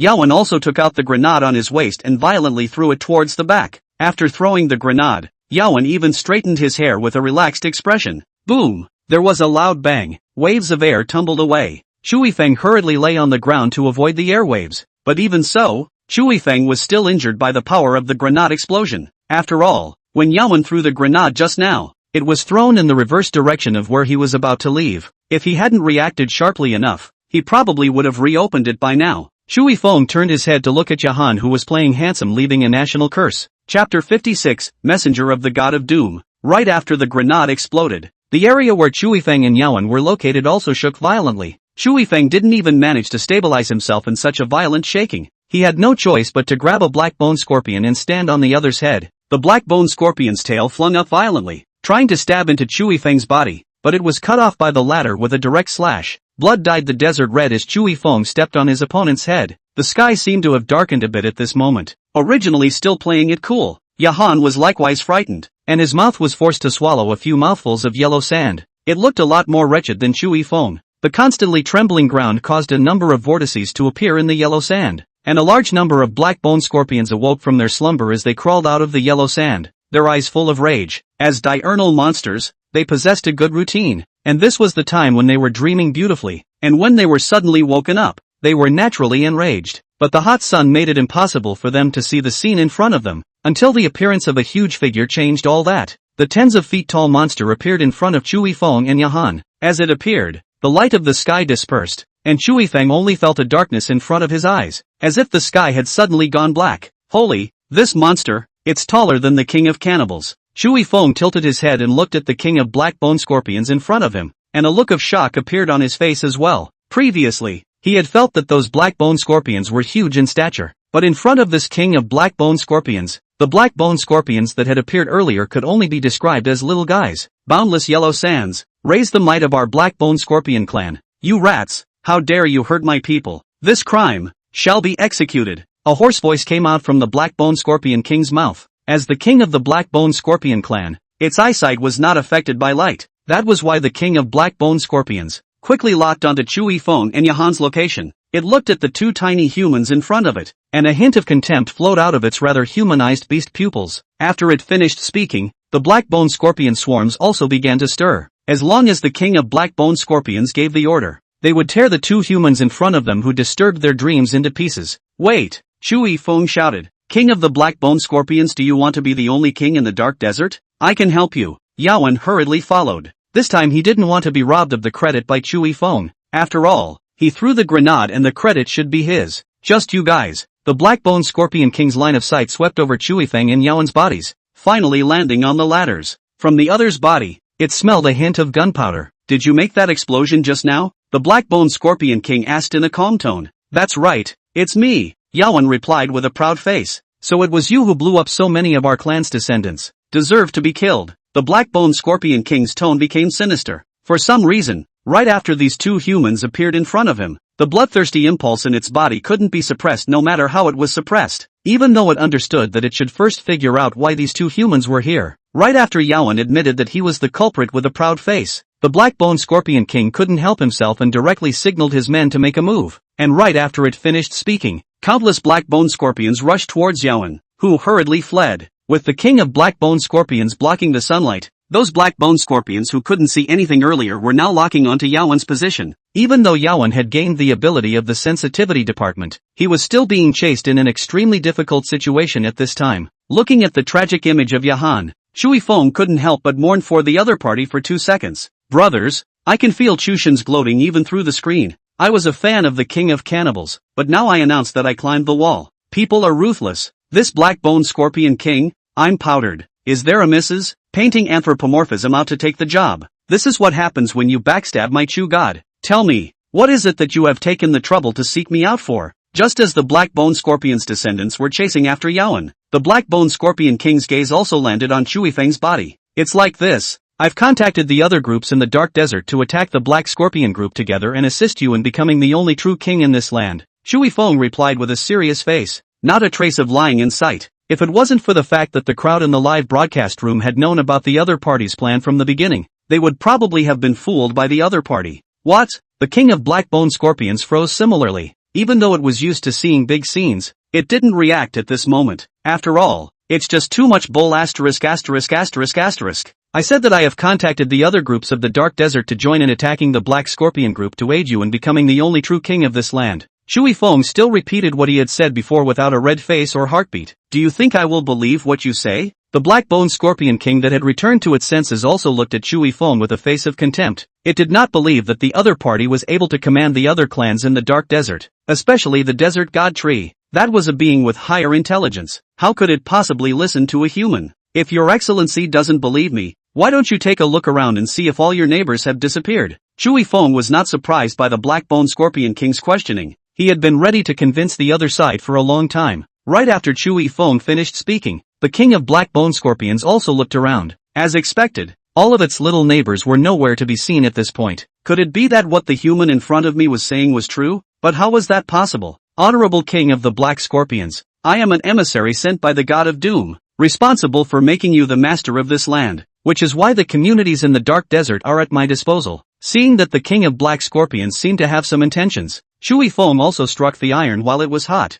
As for any messengers sent by the God of Doom, these were all excuses he came up with on the fly. I have always disbelieved what you say, but I can go with you to the border to have a look, and if it is as you say, then I will believe your words. Seeing Chui Feng's look of certainty, the King of Black Scorpions was also a little uncertain. Could it be that the human in front of me was telling the truth? Yes, it's not too late. Let's go now. In response, Chui Feng certainly would not refuse. After all, it's been dragging on for so long, and I don't know if the saviors are going to be able to hold out. Let's hope they can wait until they arrive. Chapter 57, He's coming. Right after Chui Feng finished speaking, the gaze of the King of the Black Bone Scorpions also landed on him. Anything else, King of the Black Bone Scorpions? Chui Feng asked suspiciously. Thou human, small as thou art, with thy speed, not as much as one or two of me. Speaking of this, the King of Black Bone Scorpions suddenly dropped his tail down and landed in front of Chui Feng. Come up here, I'll carry you. Okay. In response, Chui Feng naturally did not refuse. The other party's tongue-twisting ancient language mixed with modern speech also did not cause the slightest inconvenience to their communication.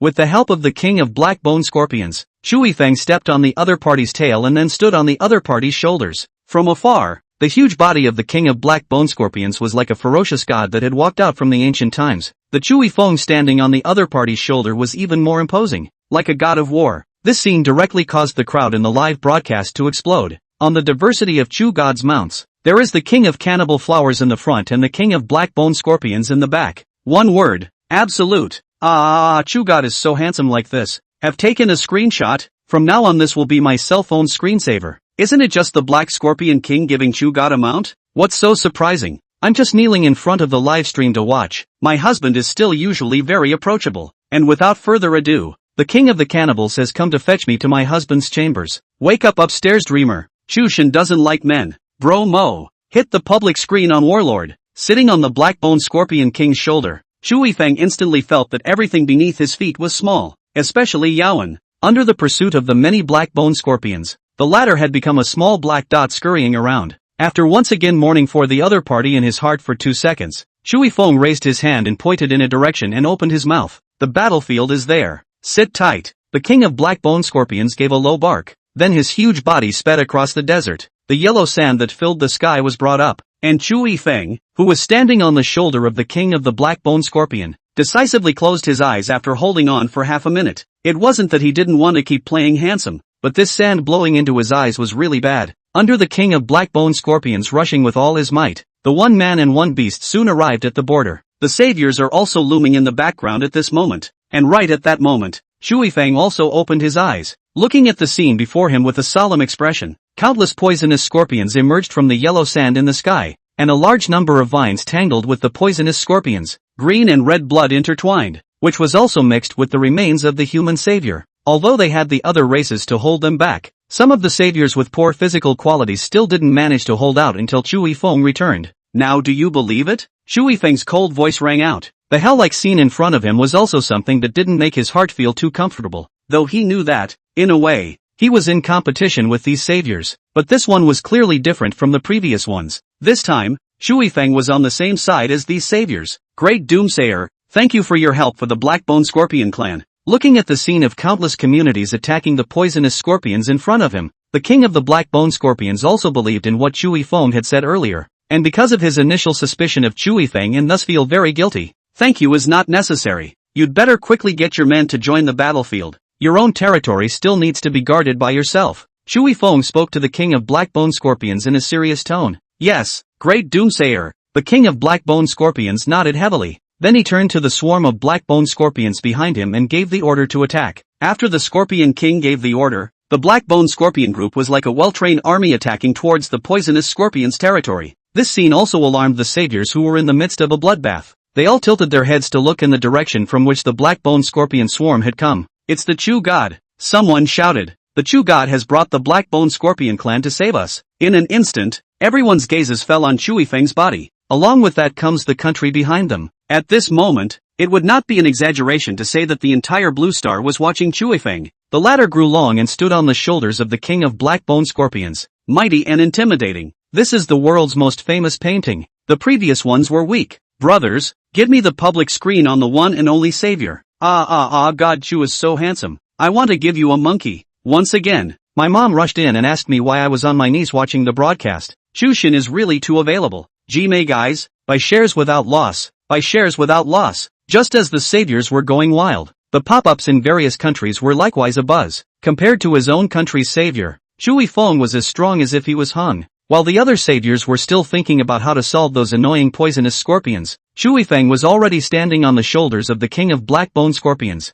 Gentlemen, Shui Feng spoke aloud. I've brought the Blackbone Scorpion tribe. Let's join together with the other tribes to jointly attack the poisonous scorpion swarms, so that these poisonous scorpions that only go around committing evil will completely disappear in this desert. Yes, right after Shui Feng finished speaking, the saviors also responded. At this moment, they all took Shui Feng as their backbone. With the addition of the Blackbone Scorpion clan, the entire West Wind Cave was also turned into chaos. Those various demonic beasts that were attracted by the humans were also spreading their anger on the bodies of the demonic beasts that attacked them because they were attacked, especially the less intelligent vines. They had all started chasing Shui Feng on the orders of the desert god tree. At this moment, without a target and being attacked by a large number of poisonous scorpions, these vines naturally shifted their hate target to the poisonous scorpions. The desert god tree, which was still a long way away from this place, also raised its head in bewilderment at this moment. The dense foliage covered the sky, and it seemed like the only life in this yellow sand. Why are my children and grandchildren dying? That human. Is that human as horrible as that? The old voice seemed to be coming out from the ancient times. Although it was separated by a long distance, the desert god tree was able to sense that those vines that he had sent after Chuifeng were already mostly dead or wounded. This result was also a great surprise to the desert god tree. However, because the distance was too far away, the desert god tree's weak spiritual power was unable to perceive the vine's movements at this moment, nor did it know that its descendants had fought the poisonous scorpion colony. Chapter 58. Yawen flips his car again. The desert god tree still thought that the person who killed its descendants was Chui Feng. In order to avoid the casualties from continuing to expand any further, the desert god tree also began to summon back these vines. However, it soon realized that no matter what orders it gave, these vines had no intention of coming back. It looks like it's being held back. This thought had just appeared, causing the desert god tree to break out in a cold sweat. In order to show its divine might, the desert god tree had sent out nearly a tenth of its descendants, at least tens of thousands. How could such a vine be held by a human? Thinking of this, the desert god tree's crown also shook sharply. Sasha, Sasha, the sound of trembling leaves rang out. Those green roots that were buried deep in the yellow sand and gripped the rocks with a death grip also erupted with a terrifying aura at this moment. Because it was a tree, there was no way for the desert god tree to leave this place, but in order to figure out what was going on, the desert god tree could only split his divine sense in two, forcibly stripping a body from your own life form that is synchronized with your own thinking. Soon, a man with a small white flower on his head appeared in front of the desert god tree. As soon as Zhang Tai appeared, the desert god tree was as if it had suffered a great loss of vitality, and even its crown became a bit more withered. Today, this seed is going to see what is so strange about you humans. Although the voice of the little Zhang Tai was childish and incomparable, the words he said were very old. A bright pair of pupils glittered with intelligence. It's that little white flower floating in the wind above his head that really detracts from the majesty of the desert god tree. Just as the desert god tree split into its own doppelganger, Chuifeng also took the initiative to talk to the king of black bone scorpions. Big guy, the combat power of your men is not working. Look at that black bone scorpion. It obviously possesses a sharp blade that makes people scared, but how can this accuracy be off like this? Chui Feng was tired of standing and directly sat on the black bone scorpion king's shoulders. Because of boredom, he simply commented directly on the players on the field. Look at that black bone scorpion. That poisonous stinger is almost sticking to itself. No wonder the West Wind Cave environment is so good. You guys will still be driven to other places. This combat power is really not very good. Yes, you're right. In the face of Chui Feng's tirade, the king of black bone scorpions did not dare to show any dissatisfaction. After all, this seemingly weak human in front of him was a messenger of the god of doom. This kind of esteemed human was not something he could afford to offend as a small black bone scorpion king. The black bone scorpion king answered Chui Feng's question while his gaze darted around. It was only after seeing a few black bone scorpions carrying a half-dead human appear not far away that the king of black bone scorpions said cautiously, "Oh yes, my honored doomsayer, you had a companion waiting for you in the same place before, and I have sent someone to fetch him for you." Before, the king of black bone scorpions didn't believe what the human said, so when Yawen admitted that he had detonated the grenade, the king of black bone scorpions also decisively followed his heart and drove the black bone scorpions to attack the other party. Until just now, after the king of the black bone scorpions discovered that what Chui Feng had said was true, he had also once again decisively dispatched his subordinates to bring back Yawen. Yawen was originally in a deadly battle with those black bone scorpions. As a result, halfway through the fight, those black bone scorpions suddenly stopped their attacks. Not only that, but it was as if he was treating his master as if he were carrying him to the West Wind Cave. This gave great satisfaction to Yawen's bruised ego. Until Yawen saw Chui Feng sitting on the shoulder of the king of black bone scorpions. That's when he finally reacted to what was going on. At that moment, Yawen was also burning with rage, and stood on the body of the black bone scorpion cub and rushed at Chui Feng, cursing loudly, "Savior of the great summer kingdom, you despicable villain, clearly I'm the benefactor who saved the black bone scorpion tribe." Oh, Chui Feng sat on the black bone scorpion king's shoulder and cast a sidelong glance at the other party. That arrogant look almost didn't make Yawen angry, and at this time, the other saviors also saw Yawen, who was standing on top of the black bone scorpion cub, looking at the other party's wretched appearance. Many people had a look of surprise on their faces. What's going on with Yawen? Looking at him like that, he seems to have gotten into a conflict with the Chu god. Whatever. Anyway, I'm brainlessly standing for Chu Shin in this wave. If it wasn't for Chu Shin, these people of ours would have been long gone. Why is Yawen standing on top of a baby black bone scorpion? However, not only is it just that this guy doesn't help out together with the poison scorpion to finish the mission, he actually went to find trouble with the Chu god. It's too much. How is it that people from the Western Qi Kingdom are like this every time? Either as stirrers or dragons? Because this time's main quest concerned everyone's fate. When these saviors saw Yahan looking for trouble from Chui Feng, Many people expressed their dissatisfaction with Yawen.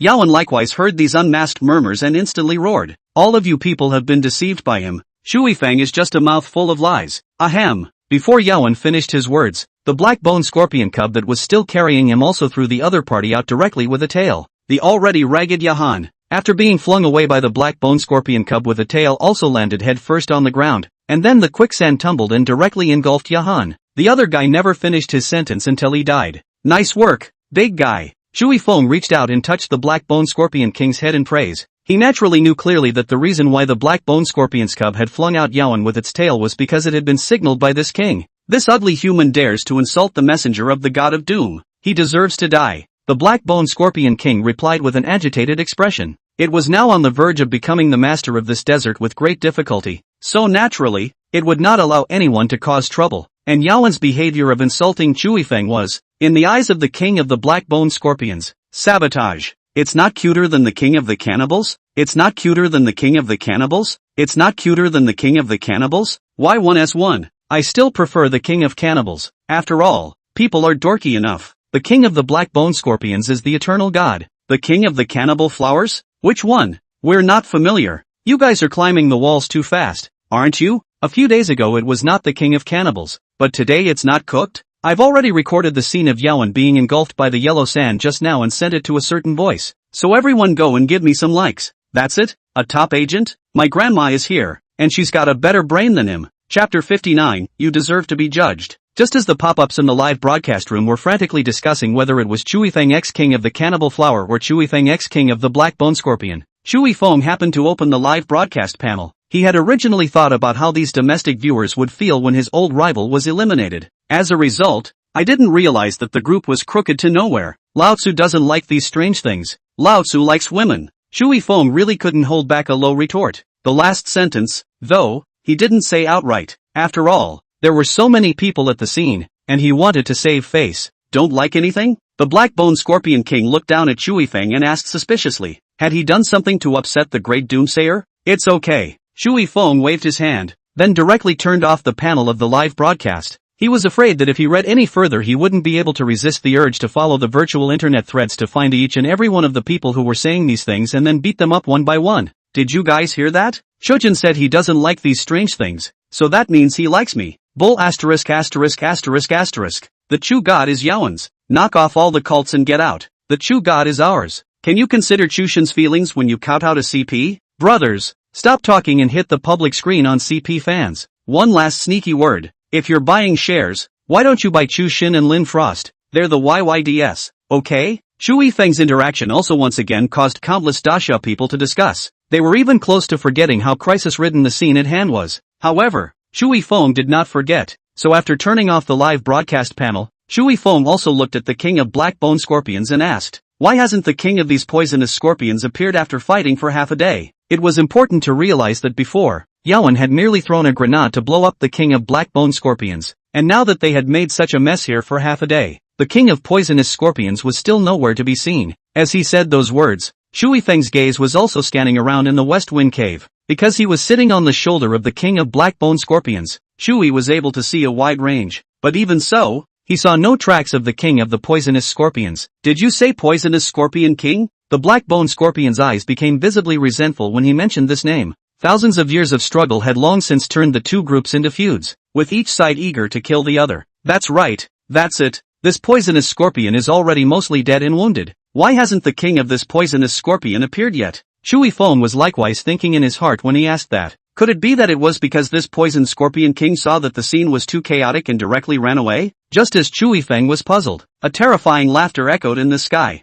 GGG. The voice came out. Almost all of the poisonous scorpions raised their tails. It was pointed to the southwest like a pilgrimage. There, yellow sand surged and a huge deep pit appeared. The crowd looked around as a huge figure slowly stood up from the deep pit. Poison Scorpion King. Shui Feng let out a deep breath. There was also a bit more solemnity in the gaze that was looking at the other party. King of the Black Bone Scorpions. This seat was originally optimistic about you, but I didn't expect you to submit to the feat of a mole cricket. It's really pathetic and sad. The Poison Scorpion King walked out of the deep pit. The dark black scale armor glistened in the sunlight. It was like a flooded beast. Look at the crowd of saviors with their heads in the sand. Although the appearance of the king of black bone scorpions had already given them a shock once before, but it still shocked them every time this kind of monster that resembled something that only appeared in ancient myths appeared. This kind of shock would probably have to require the crowd to enter the Forbidden Land a few more times before they grew accustomed to it. Thou rat! How darest thou denigrate the messenger of the god of doom? The black bone scorpion king's gaze fell on the poison scorpion king. The resentful gaze seemed as if it was going to eat the other party alive the next moment. An emissary of the god of doom? Just him? The poison scorpion king disdainfully looked towards Chui Feng. Its spiritual intelligence was obviously higher than the king of black bone scorpions, which was why it didn't believe in any doomsayers at all. Hey, ugly! Chui Feng stood up. If you're so powerful, why did you wait until all your disciples and grandchildren were almost dead before you came forward? Foolish and weak human. Who are you to speak directly to me? The poison scorpion king clearly did not care to explain his actions to Chui Feng. In its view, it was only the king of black bone scorpions. This stupid big man, who would be fooled by Chui Feng? That seems to make some sense to you, since you don't think I'm qualified. So, when he said that, Chui Feng suddenly raised his arms. Not far away, after Lin Frost saw this action of Chui Feng's, the expression on his face became somewhat strange. This savior of the great summer kingdom isn't going to play that trick again, is he? It was probably to confirm Lin Frost's guess. Right after Chui Feng raised his arms, his voice suddenly raised quite a bit. O people of the Black Desert, all this time you have been oppressed by the poison scorpion king, and all this has been seen by the great god of doom. In order to save you from the fire, the god of doom has sent me here to organize all of you to besiege the poison scorpion king together. Feel the call within you? That is not a call to attack us, the saviors of mankind. That is a call to blow to a new world. It has brought you to us human saviors of your own accord. The purpose is for us to work together to drive the poisonous scorpion horde from this land and aid the new king in his ascension to the throne. For the sake of a free and better tomorrow, let us now come together as one to defend ourselves against this evil scorpion king. Just after Chui Feng shouted loudly, the entire West Wind Cave was plunged into silence, and a hint of doubt passed through the eyes of many mutated demonic beasts. Under Chui Feng's lulling, even they themselves were a little less sure whether their goal was to attack these human saviors or the poison scorpion king, or both. Well said. Right at that moment, Top Wolf, who had been fighting the poisonous scorpions, took the lead in responding to Chui Feng. He was seen raising the heavy sword in his hand. We, the saviors of mankind, could have enjoyed a good life, but we have traveled thousands of miles to come here in order to help you. Isn't that enough proof of our sincerity? That's right. The reason why those of us are here is to help you defeat the poison scorpion king. Hathaway joins the snubbing camp. The venomous scorpion king who did all the bad things deserves to be judged by all of us. Chapter 60, The Desert God Tree's Wrath. At this time, no one still cared whether what Chui Feng said was true or false. As long as it's in the interest of the majority, that's all that matters. Just as the human saviors were showing solidarity with Chui Feng, a touching color surged in the eyes of the king of black bone scorpions. Thank you all, especially you. The king of the black bone scorpions looked towards Chui Feng and choked in his tone. I didn't believe you at first. I apologize. From today onwards, you will always be the most honored guest of our black bone scorpion clan, and I will bestow upon you the most sacred title. What title? As soon as he heard the two words title, ecstasy also appeared on Chui Feng's face. However, he soon adjusted his state and said in a deep voice, we're here to help you because we've been guided by the god of doom, and because the poison scorpion king has done so much evil. Even without the guidance of the god of doom, we'd still be here to help you, and all of you natives on the Black Desert. These words, Chui Feng said with a righteousness, there is no sign of flim-flam at all. If I hadn't read the script ahead of time, I would have believed it. The king of black bone scorpions is also too simple, being fooled to death by the Chu god. It's not cuter than the king of the cannibals? It's not cuter than the king of the cannibals? It's not cuter than the king of the cannibals? Those who swipe the screen hurry up and get out. Don't affect my enjoyment of the world's famous paintings. Brothers, put the snub on the public screen. You finally hit it right upstairs. Chui Feng's words not only fooled the king of the black bone scorpions, but also fooled those aborigines on the Black Desert whose IQ was not high to begin with. Even those vines that had previously been commanded by the desert god tree to actively attack Chui Feng were obediently lying down on the yellow sand at this time. Since you don't need the title, then I won't wear it for you. After all, we black bone scorpion. Before the black bone scorpion king could finish his words, he was directly interrupted by Chui Feng. How can that be? That's a symbol of friendship between our human savior and your black bone scorpion colony. You are right, it is I who am shallow. I don't think you're shallow, I think you're brain dead. Just then, a proper man with a small white flower on his head appeared in the West Wind Cave. Right after he appeared, those vines that had been obediently lying on the sand seemed like they had suddenly found their backbone and surrounded Masa's body. Masa touched one of the vines. In an instant, All the vines transformed into thousands of rays of light and entered Masa's body. Desert God Tree. The Poison Scorpion King was the first to recognize Masa. A look of consternation passed through his eyes. The Desert God Tree was the most peculiar existence in the Black Desert, and it had never taken part in any of the power struggles, and today it appeared in the West Wind Cave. Was it also guided by the God of Doom? Yo, Poison Scorpion King, you're still alive. The Desert God Tree has always had a supreme status and does not even look at these low IQ species living in the Black Desert. As far as it was concerned, in this Black Desert, it was the only one that was the most honorable being. Thanks to your blessing, have lived until now. In the face of the Desert God Tree's ridicule, the Poison Scorpion King didn't dare to retort and could only go back in a gloomy manner. This seat didn't bless you. This seat is here today for him. As he said that, the Zhengtai with the small white flower on his head also looked at Chui Feng. Immediately afterward, his brow furrowed. It shouldn't be. How could the mark on you be so weak? What imprint? Chui Feng hurriedly looked down at himself. Well, it's still handsome. Nothing more. Those vines, you didn't kill them? The Desert God Tree asked again. If Chui Feng had killed so many numbers of Desert God Trees, at this time, his body should have the marks of vines on it, but now it didn't detect the presence of the seal from the other party's body. Those marks didn't look useful, but as long as the Desert God Tree's mind moved, it could instantly drag the opponent into the illusion. Of course not. It's not like I'm the one who almost cut you off. It's it. Chui Feng hurriedly pointed at the Poison Scorpion King. Look, there are so many corpses there, all done by the Poison Scorpion King's men. Though in order to get out of the trap, he had also chopped down some vines, but compared to the Poison Scorpion King's henchmen, the vines he killed weren't even a hair's breadth. Masa looked over in the direction Chui Feng was pointing, and after seeing the vine corpses all over the ground, a look of anger appeared on his face as well. Poison Scorpion King, this seat and you have never been well watered. How dare you hurt my vitality? He then said, how could a human kill so many of his vines in such a short time? It turns out that the Poison Scorpion King is responsible for these things. That would explain it all. It was your vines that chased you into the seat's territory first, and as soon as they came in, they slaughtered this seat's disciples and grandchildren without a second thought. So why don't you say that it was you who were looking for trouble first? The Poison Scorpion King didn't have the heart to retort. Although this Desert God Tree had always been transcendent, it didn't mean that he was truly afraid of the other party. And you are worthy to call yourself this seat? You dare to wear flowers on your head even at your age. Why can't the seat call itself this seat? As the Poison Scorpion King said this, he also looked at the small white flower that topped the Desert God Tree's head with contemptuous eyes. Although it knew that this was where the tree spirit of the Desert God Tree was located, this did not affect it in the slightest from taunting the other party with this matter.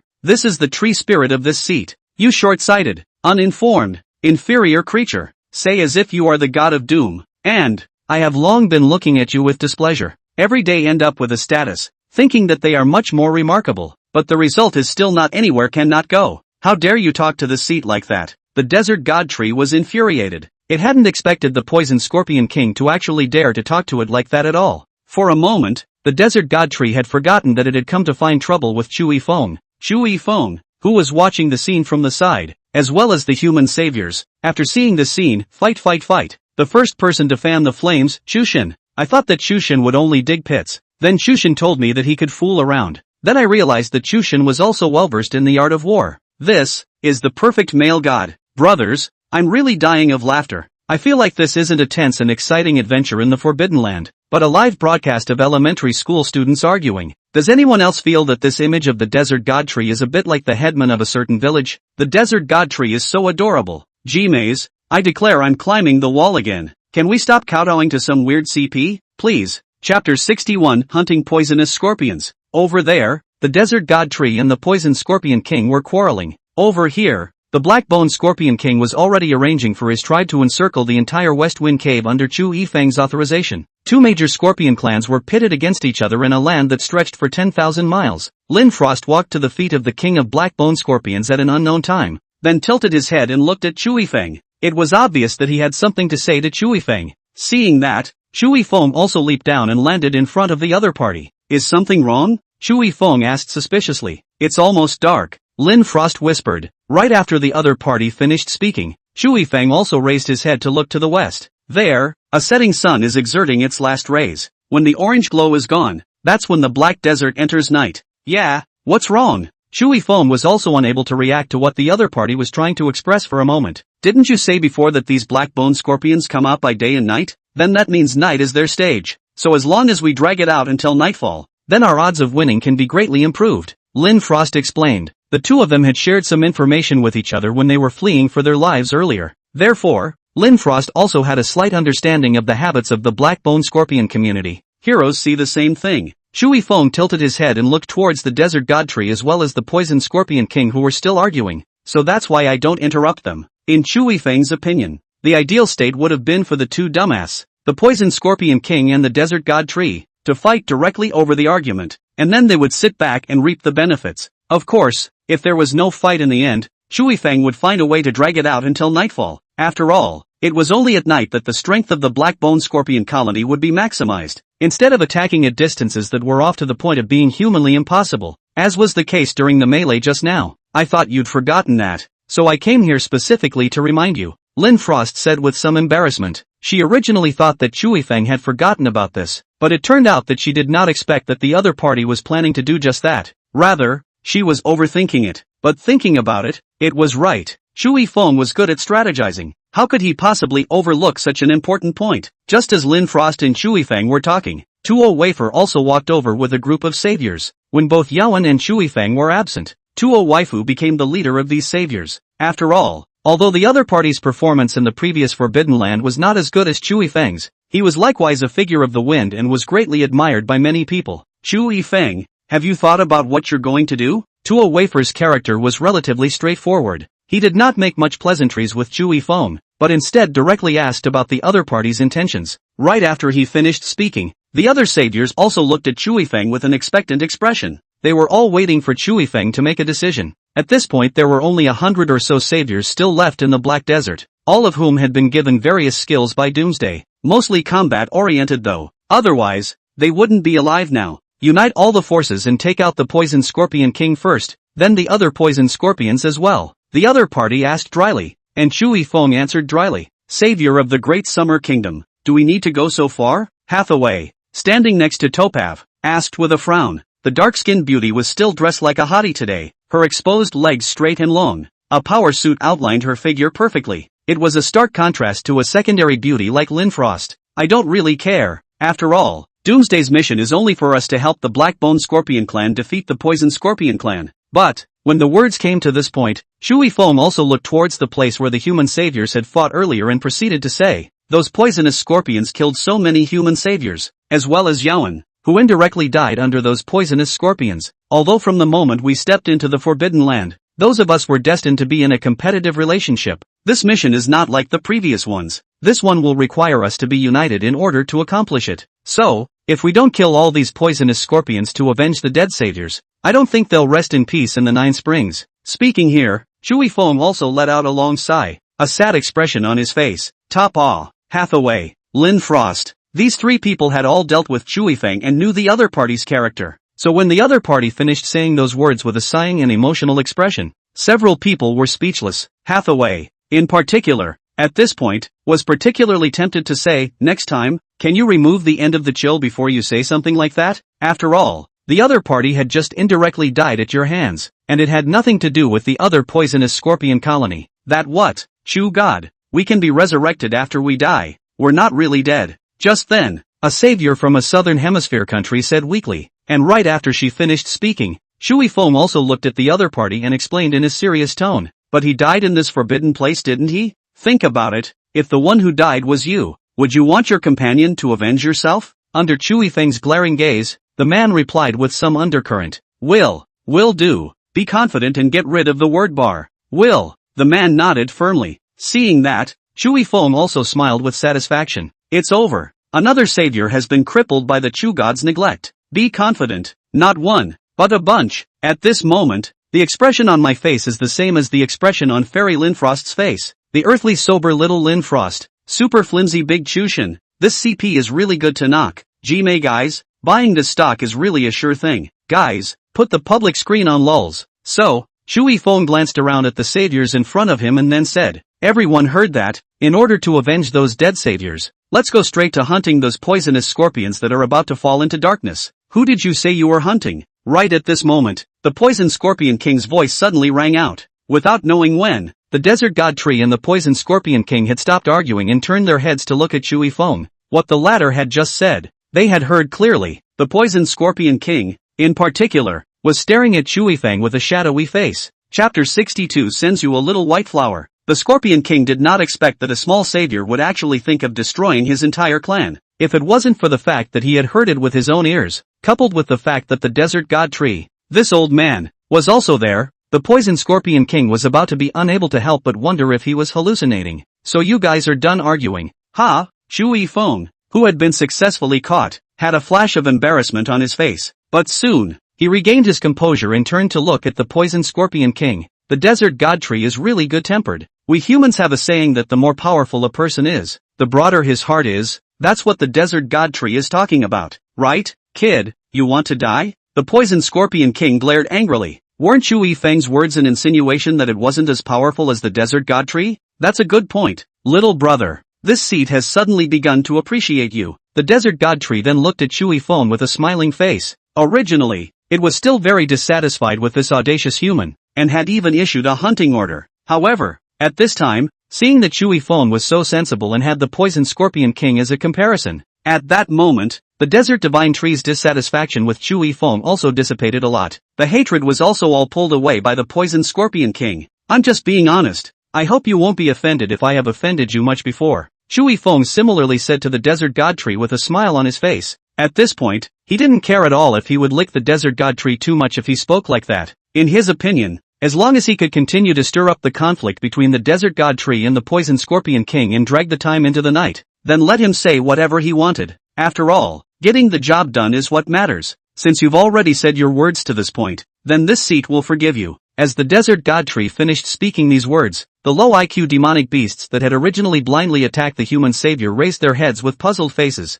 They are driven by instinct. Now that the power from instinct has disappeared, these demonic beasts have naturally come to their senses and started to retreat. It dissipated in all directions like a tidal wave of beasts, though a number of their kin died in the battle with the poisonous scorpions. But reason returned, and they profoundly understood that it was absolutely impossible for them to defeat the poison scorpion clan with their strength, so they followed their instincts and left at this time. As for uniting together against the poisonous scorpions, I'm sorry, but the intelligence of these demonic beasts can't even comprehend it. No, why did you leave? We agreed to fight against the evil forces together. Don't go. Chui Feng panicked. He didn't expect that with just 3 words, the desert god tree would actually revoke its pursuit of the human savior. It's over, brothers. Chushin has scored twice and once again lifted a stone to hit his own feet. I know it's unkind to do so, but forgive me if I actually laughed out loud. United with the desert god tree to deal with the poison scorpion king.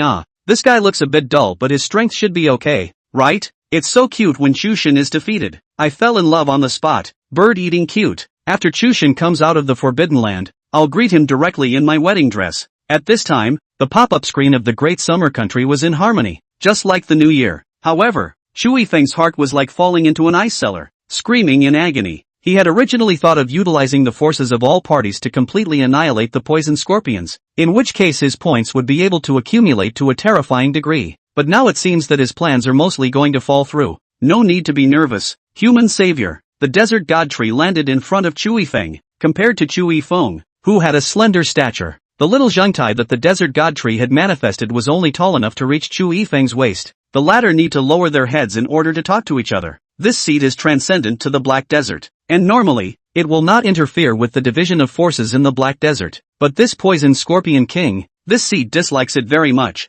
Speaking of this, the desert god tree suddenly reached out and plucked the small white flower that was topping her head. Then he reached out and handed it to Chui Feng. This item is gifted to you. It can help you defeat the poison scorpion king. Ha! Chui Feng first froze for a moment, and then he quickly took the small white flower from the other party's hands, although he didn't know what it was useful for. Looking at the desert god tree's solemn appearance, it was obvious that this little white flower was extraordinary. Painted it down. I'll submit it tomorrow. And the day after that I'll be the best painter on the blue planet. Really too cute. So I want to jerk the desert god tree.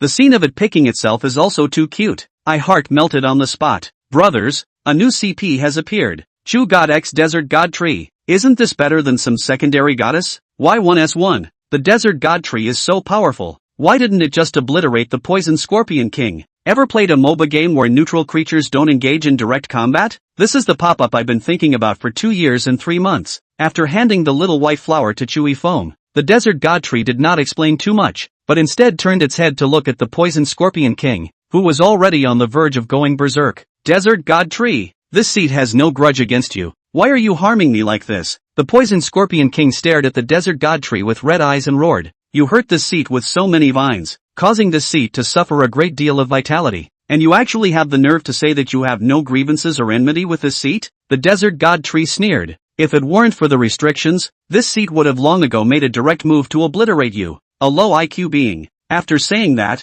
the desert god tree also stopped looking at the poison scorpion king and instead looked around the West Wind Cave. Only after confirming that those communities that had been driven here by themselves had all retreated did the desert god tree continue. This seat will no longer interfere in your affairs. But this seat warns you that if anyone still dares to go and disturb this seat's rest, this seat swears that it will directly hang you from the divine tree and flog you for 10,000 years. After leaving such a harsh sentence, the desert god tree also left. Just like when it came, when it left, it also had a ghostly figure, but in a flash it disappeared from the view of the crowd. Congratulations to the desert god tree. Welcome to play again next time. Shui Feng took the little white flower and watched the desert god tree's departure with a joyful face. Although the desert god tree not directly fighting with the poison scorpion king made Shui Feng a little disappointed, but under Chu Yifeng's deliberate delay, at this time it was already dark, and his task was considered to have accomplished a large part of it. The Black Desert is even more barren after nightfall, especially after the thousands of demonic beast clans had retreated. The entire West Wind Cave was left with only three major forces: the human savior and the poison scorpion cluster,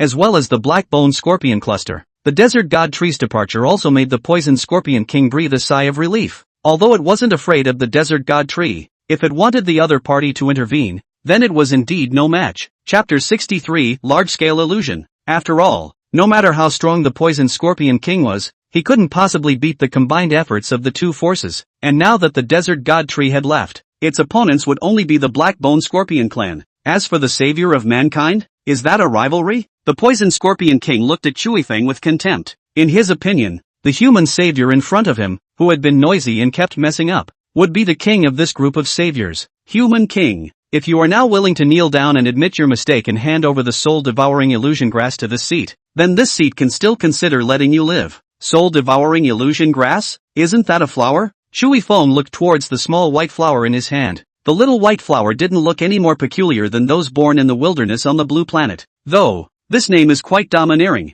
Soul-devouring phantom grass. As soon as I heard it, it's used to restrain you. And also, the name human king, I also like it. Next time, call out a few more times. Maybe I can also consider letting you live. You're quite a big talker. As the last syllable landed, the tail behind the poison scorpion king stood up. The poisonous thorns that flashed with a cold light were aimed at Shui Feng. Don't be rude to the doomsayer. Right at that moment, the king of black bone scorpions also stopped in front of Shui Feng. With the darkness, the light that made it feel uncomfortable was completely gone. At this moment, the black bone scorpion king was more than a star stronger than it was during the day. And the same goes for its subordinates. They had sneakily touched the blind to encircle the poisonous scorpions before. Now that their sight was no longer obstructed, they naturally stared at the poisonous scorpions in front of them with glaring eyes. The Black Bone Scorpion clan had long been prepared for battle. A messenger from the god of doom? The poison scorpion king let out a cold laugh, and then it was a sudden break. You stupid fool. This human king is a farting messenger of doom.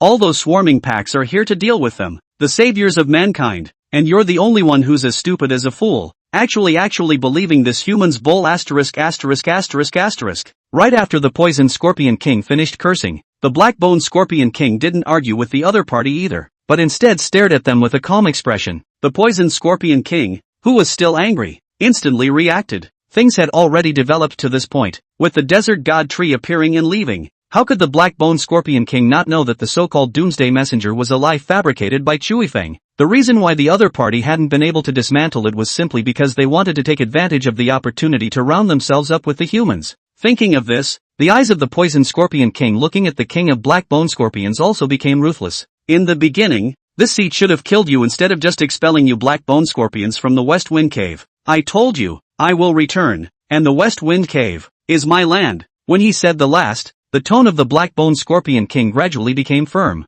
My subjects obey. It is incumbent upon all of us to attack the West Wind Cave, to reclaim the territory that once belonged to us, and to recast our clan's glory. Right after the king of the Black Bone Scorpion said those words, those Black Bone Scorpion clans that had long been dumbfounded also began to attack. blood instantly dyed the entire West Wind Cave red. The Poison Scorpion King was enraged. "How dare you, idiot!" Chu Yifeng, who was watching this scene, couldn't help but spit out his words. "The King of Blackbone Scorpion has launched the order of general attack, but the King of Poison Scorpion still dares to dare. Isn't this a brain problem? I really don't know how the Poison Scorpion King has ruled the West Wind Cave for so long. Chu Yifeng, what should we do now?" Seeing that the two sides had already mixed up, Toku Wafer also walked over to Chu Yifeng's side and asked, "What else can I do? Just help, but you guys be careful, don't die. Attack remotely if you can. Just play assist." Speaking here, Chu Yifeng paused for a moment. "Of course, it would naturally be best if we could kill more poison scorpions to avenge the dead saviors."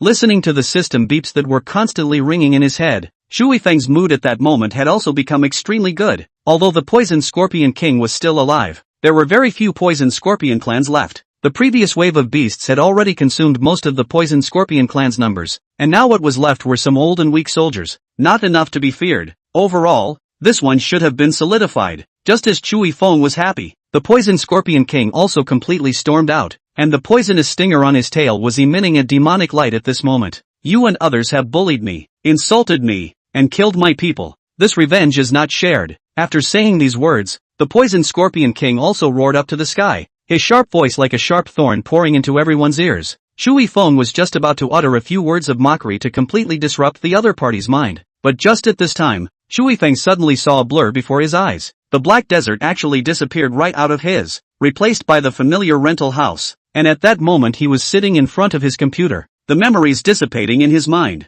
"Chu Yifeng, what are you thinking? It's a group fight. Why are you still picking Lingji on the upper road? If I lose this one I'll really drop master." Just as Chu Yifeng was somewhat confused, the sound of his teammates' voices came through the headset as well. "I shouldn't be here," Chu Yifeng muttered as he looked at all this in front of him. He felt like he had forgotten something important, but no matter how much he thought back, he couldn't remember. "Of course you shouldn't be on the upper road. We're all in the middle of a dragon group and you're still on the upper road in a daze. My ancestor, I really can't lose this one." The person on the other end of the headset was equally anxious. However, Chu Yifeng did not pay attention to him, but instead took the headphones off and turned his head to look out the window. There was still traffic outside the window, and it didn't look any different than it did on a normal day. "Nope, what's with the big white flowers growing under that tree? Why does this little white flower look like a fake?" "Little white flowers?" A strange energy emanated from the little white flower. Those devoured memories instantly surged back into Chu Yifeng's mind like a tidal wave. Chu Yifeng closed his eyes, and when he opened them again, the computer disappeared. His teammates' raucous voices disappeared, and he was back in the Black Desert. No, to be precise, he never left. He was just dragged into the illusion by the Poison Scorpion King, and this illusion was even more powerful than the one cast by the Desert God Tree before. In that very moment just now, he had forgotten everything related to the same Doomsday. Of course that didn't mean that the Desert Divine Tree's illusions were inferior to the Poison Scorpion King's. In reality, the Desert God Tree's illusion was also very powerful. Otherwise, Chu Yifeng wouldn't have detached himself from the illusion the first instant he saw the little white flower. Chapter 64, I Say You Lost. At that moment, Chu Yifeng was also finally understanding why the Desert God Tree had given the little white flower to himself before leaving. Oh, no. Looking at the small white flower in his hand, Chu Yifeng would smile. To be precise, it should be called soul-devouring phantom grass, specialized in devouring illusions. Right after Chu Yifeng detached himself from the illusion, the Poison Scorpion King had also stopped hissing. In the huge West Wind Cave, apart from the Poison Scorpion King and its subordinates who hadn't entered the illusionary realm, almost all of the clans had entered the illusionary realm, including the Black Bone Scorpion King. At that moment, the Poison Scorpion King had yet to realize that Chu Yifeng had already detached himself from the illusionary realm. He first swept his gaze resentfully in the direction where the human savior was, and then he was focusing all his attention on the King of Black Bone Scorpions. Apparently he wanted to take care of the King of the Black Bone Scorpion first before taking care of those annoying human saviors. Seeing that the Poison Scorpion King was preparing to lay his hands on the King of Black Bone Scorpions, Chu Yifeng also shouted out, "Desert God Tree, why are you here again?" This sudden, stone-cold roar directly caused the Poison Scorpion King, who was preparing to quietly make things happen, to shiver in fear. The movement of his hands was also delayed for a second, and it was at this time that the King of the Black Bone Scorpions was detached from the illusion. He and the Poison Scorpion King were old rivals, so he naturally knew some of the other party's trick sets, and coupled with the long history of fighting, the Black Bone Scorpion King had long been mostly immune to the Poison Scorpion King's illusions, even without Chu Yifeng's reminder. The king of black bone scorpions would also snap out of his illusion after a few seconds. Only up to that point. It was estimated that it had also been seriously injured by the poison scorpion king. You shameless person. Engaging in sneak attacks 3 times. Do you still want this old face of yours? The black bone scorpion king dodged to avoid the poison scorpion king's sneak attack. The tail behind him was raised high, and the stinger was no match for that of the poison scorpion king. It only had a lesser hallucinogenic ability than the other party, and it was suppressed by the other party for thousands of years, and was even expelled from the West Wind Cave along with its clan. This could be said to be an indelible shame for the king of black bone scorpions. I feel a bit out of place in this situation, but I don't know why the sound of an electric eel appeared in my head. You little trash. You engage in sneak attacks. You can't afford to play? Haha, laughing my ass off. Can you guys be serious? This is a big battle. I was really scared to death just now. I thought the Chu God would be trapped in an illusion. Yeah, right now. Other than the Chu God and the king of black bone scorpions, the rest are all immersed in the illusion. This isn't working. It feels like it's going to get flipped? Absolutely impossible. With the Chu God here, no one will be able to flip the game. Chu God YYDS. Just as many people were worried about whether they would be turned against the wind by the poison scorpion king, Chui Feng raised the soul-devouring illusion grass in his hand. I don't know how to use it, but unleash your energy. Right after Chui Feng shouted, the other party also waited for a couple seconds. It turned out to be unresponsive. Was the spell shouted wrong? This soul-devouring mirage grass doesn't have a spirit? Can't the law be followed? Stupid. The poison scorpion king cast a sidelong glance at Chui Feng, and then in the next instant, he appeared in front of Chui Feng. Boom, boom, boom. There were several loud bangs in quick succession. Countless channels of yellow sand erupted from the ground, rushing towards Chui Feng like a water column. Chui Feng was unable to dodge, and was directly washed up into the sky by the yellow sand. The bloodthirsty eyes of the poison scorpion king appeared before Chui Feng's eyes. The huge poisonous thorns stabbed directly towards his body like iron cones. It was as if the next instant would be able to directly penetrate Chui Feng's body. However, at that very moment, Chui Feng's figure was twisted to an incredible arc. Not only did he avoid the stinger, but he hung onto it with one hand. Calling you a fool? You're really a fool. This seat's poisonous sting is also something you touch directly? The poison scorpion king's contemptuous voice rang out. Right after he finished speaking, Chui Feng's miserable screams likewise followed. Ah ha ha ha. The corrosion of the venom almost instantly made the flesh and blood of Chui Feng's palm melt, revealing the white bones inside, which looked shocking to the eyes. And Chui Feng also let go of his hand at this time, falling from the air and smashing hard into the desert. However, just as Chui Feng fell, a weak smile appeared on his face. You lose. A faint voice reached the ears of the poison scorpion king. The latter looked at Chui Feng with disdain. It lost? Is this guy stupid from its venom? Just as the poison scorpion king was thinking this, it suddenly felt as if something wasn't quite right with its tail stinger. While thinking so, the poison scorpion king also twisted his head to look at his tail stinger. There was a blinding white on that heck. That's the juice of the soul-devouring phantom grass after it was crushed. Such a thought had only just appeared in the poison scorpion king's mind. The energy of the soul-devouring phantom grass had then been forced from its tail stinger into its body. The sight in front of the poison scorpion king suddenly became frozen, as if everything was being slowed down. It had a high attack power, strong defense, and a phantom attack that made countless lower beings scared. The poison scorpion king could be said to be the most powerful existence in this black desert other than the desert god tree. But it was such a powerful one that it also had a fatal weakness, and its weakness is the soul-devouring phantom grass. This kind of flower could only be cultivated by the desert god tree, and it could only be fatally harmed by smearing the sap of the soul-devouring phantom grass on its poisonous thorns. All along, the poison scorpion king had thought that Chui Feng did not know this. After all, the desert god tree had not explained this to the other party when they left. As for the king of the black bone scorpions, that was even more ignorant of this. That was why the poison scorpion king had nothing to worry about and had directly spoken out to ridicule the other party as they laughed up into the sky. However, it had not counted on it in all its calculations.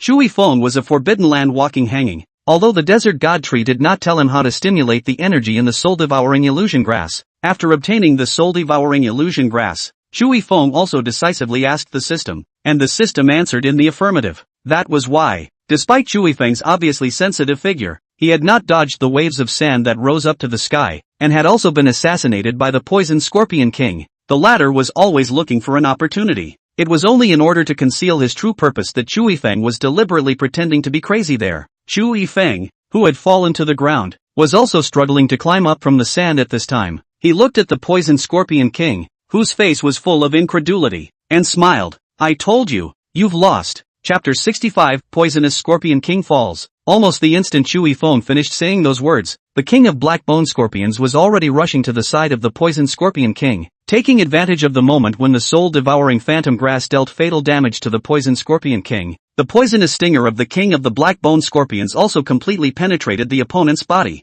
Blood spurted out and directly filled the entire concave sandpit, and as the poisonous stinger was drawn out, the body of the poisoned scorpion king collapsed. Although Chui Feng was still some distance away, he was also unable to open his eyes from this roiling yellow sand, but eventually he held on and opened the live panel. I declare, this is the real world famous painting. The previous ones are all weak. Chu God. God forever.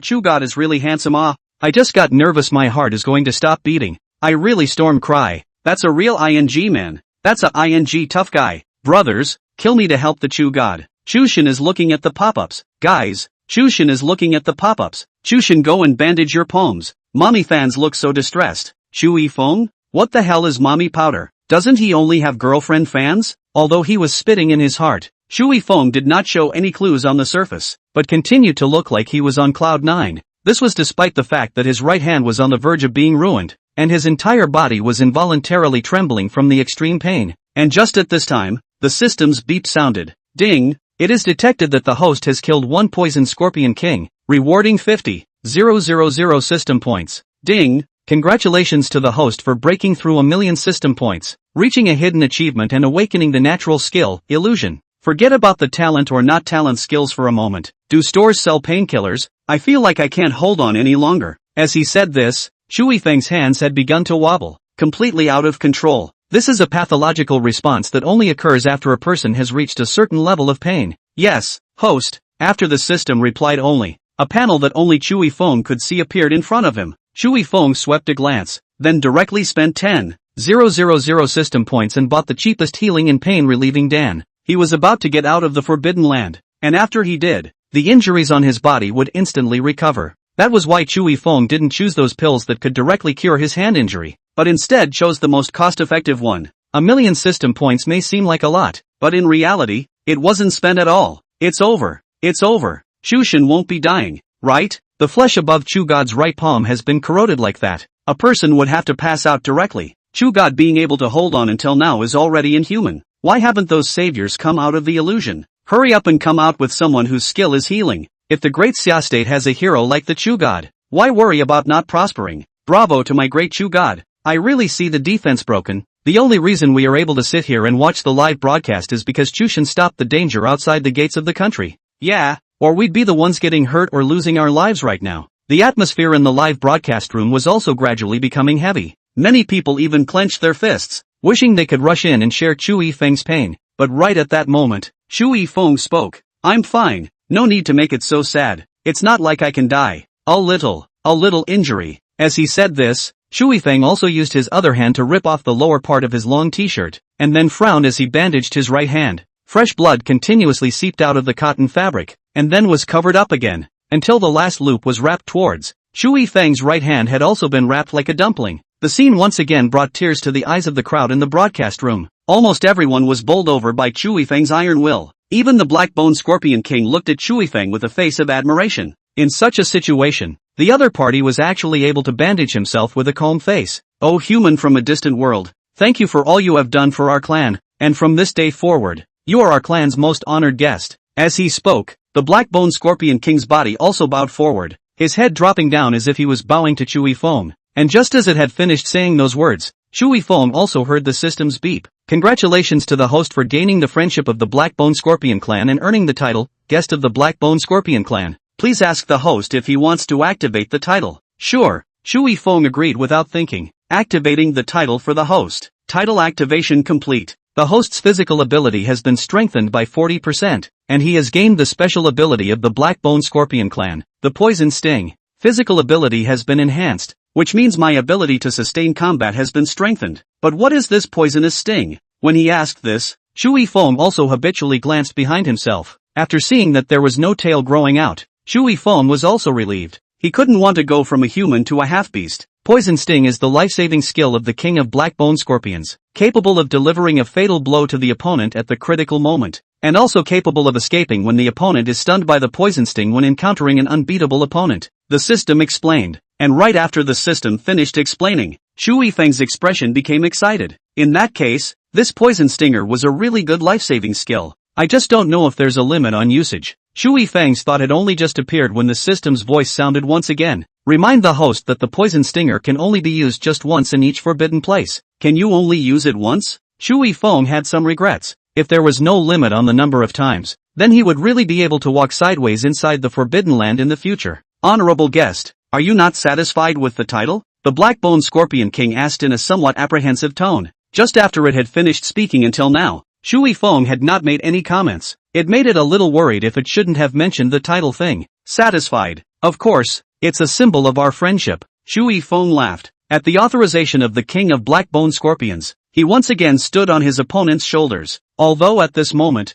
Shu Yifeng's image did not look good. His body was covered in wounds everywhere, especially his right hand, which looked even more shocking. But even so, he still won the hearts of thousands of young girls in the great summer country. Although the faces of those young fresh meat were exquisite and good-looking, in front of a hard man like Shu Yifeng it could be said that they were not in the same class at all. There was no comparison. With the King of Black-Bone Scorpions once again claiming the throne in the West Wind Cave, Shu Yifeng's mission was also finally completed. Chapter 66, Poisonous Miasma Antibodies Increase. And just then, Doomsday's voice sounded once more. What a very wonderful show. Jia jia jia. Above the firmament, Doomsday's eerie laughter echoed in everyone's ears. Those saviors who were caught in the illusion were also awakening at this moment. Initially, these people's faces still had a bewildered look on them, but after they saw the scene in front of them, they were shocked. Then in unison, they looked at Shu Yifeng, who was back on the shoulders of the King of Black-Bone Scorpions. They didn't realize what had just happened. The Poison Scorpion King is dead.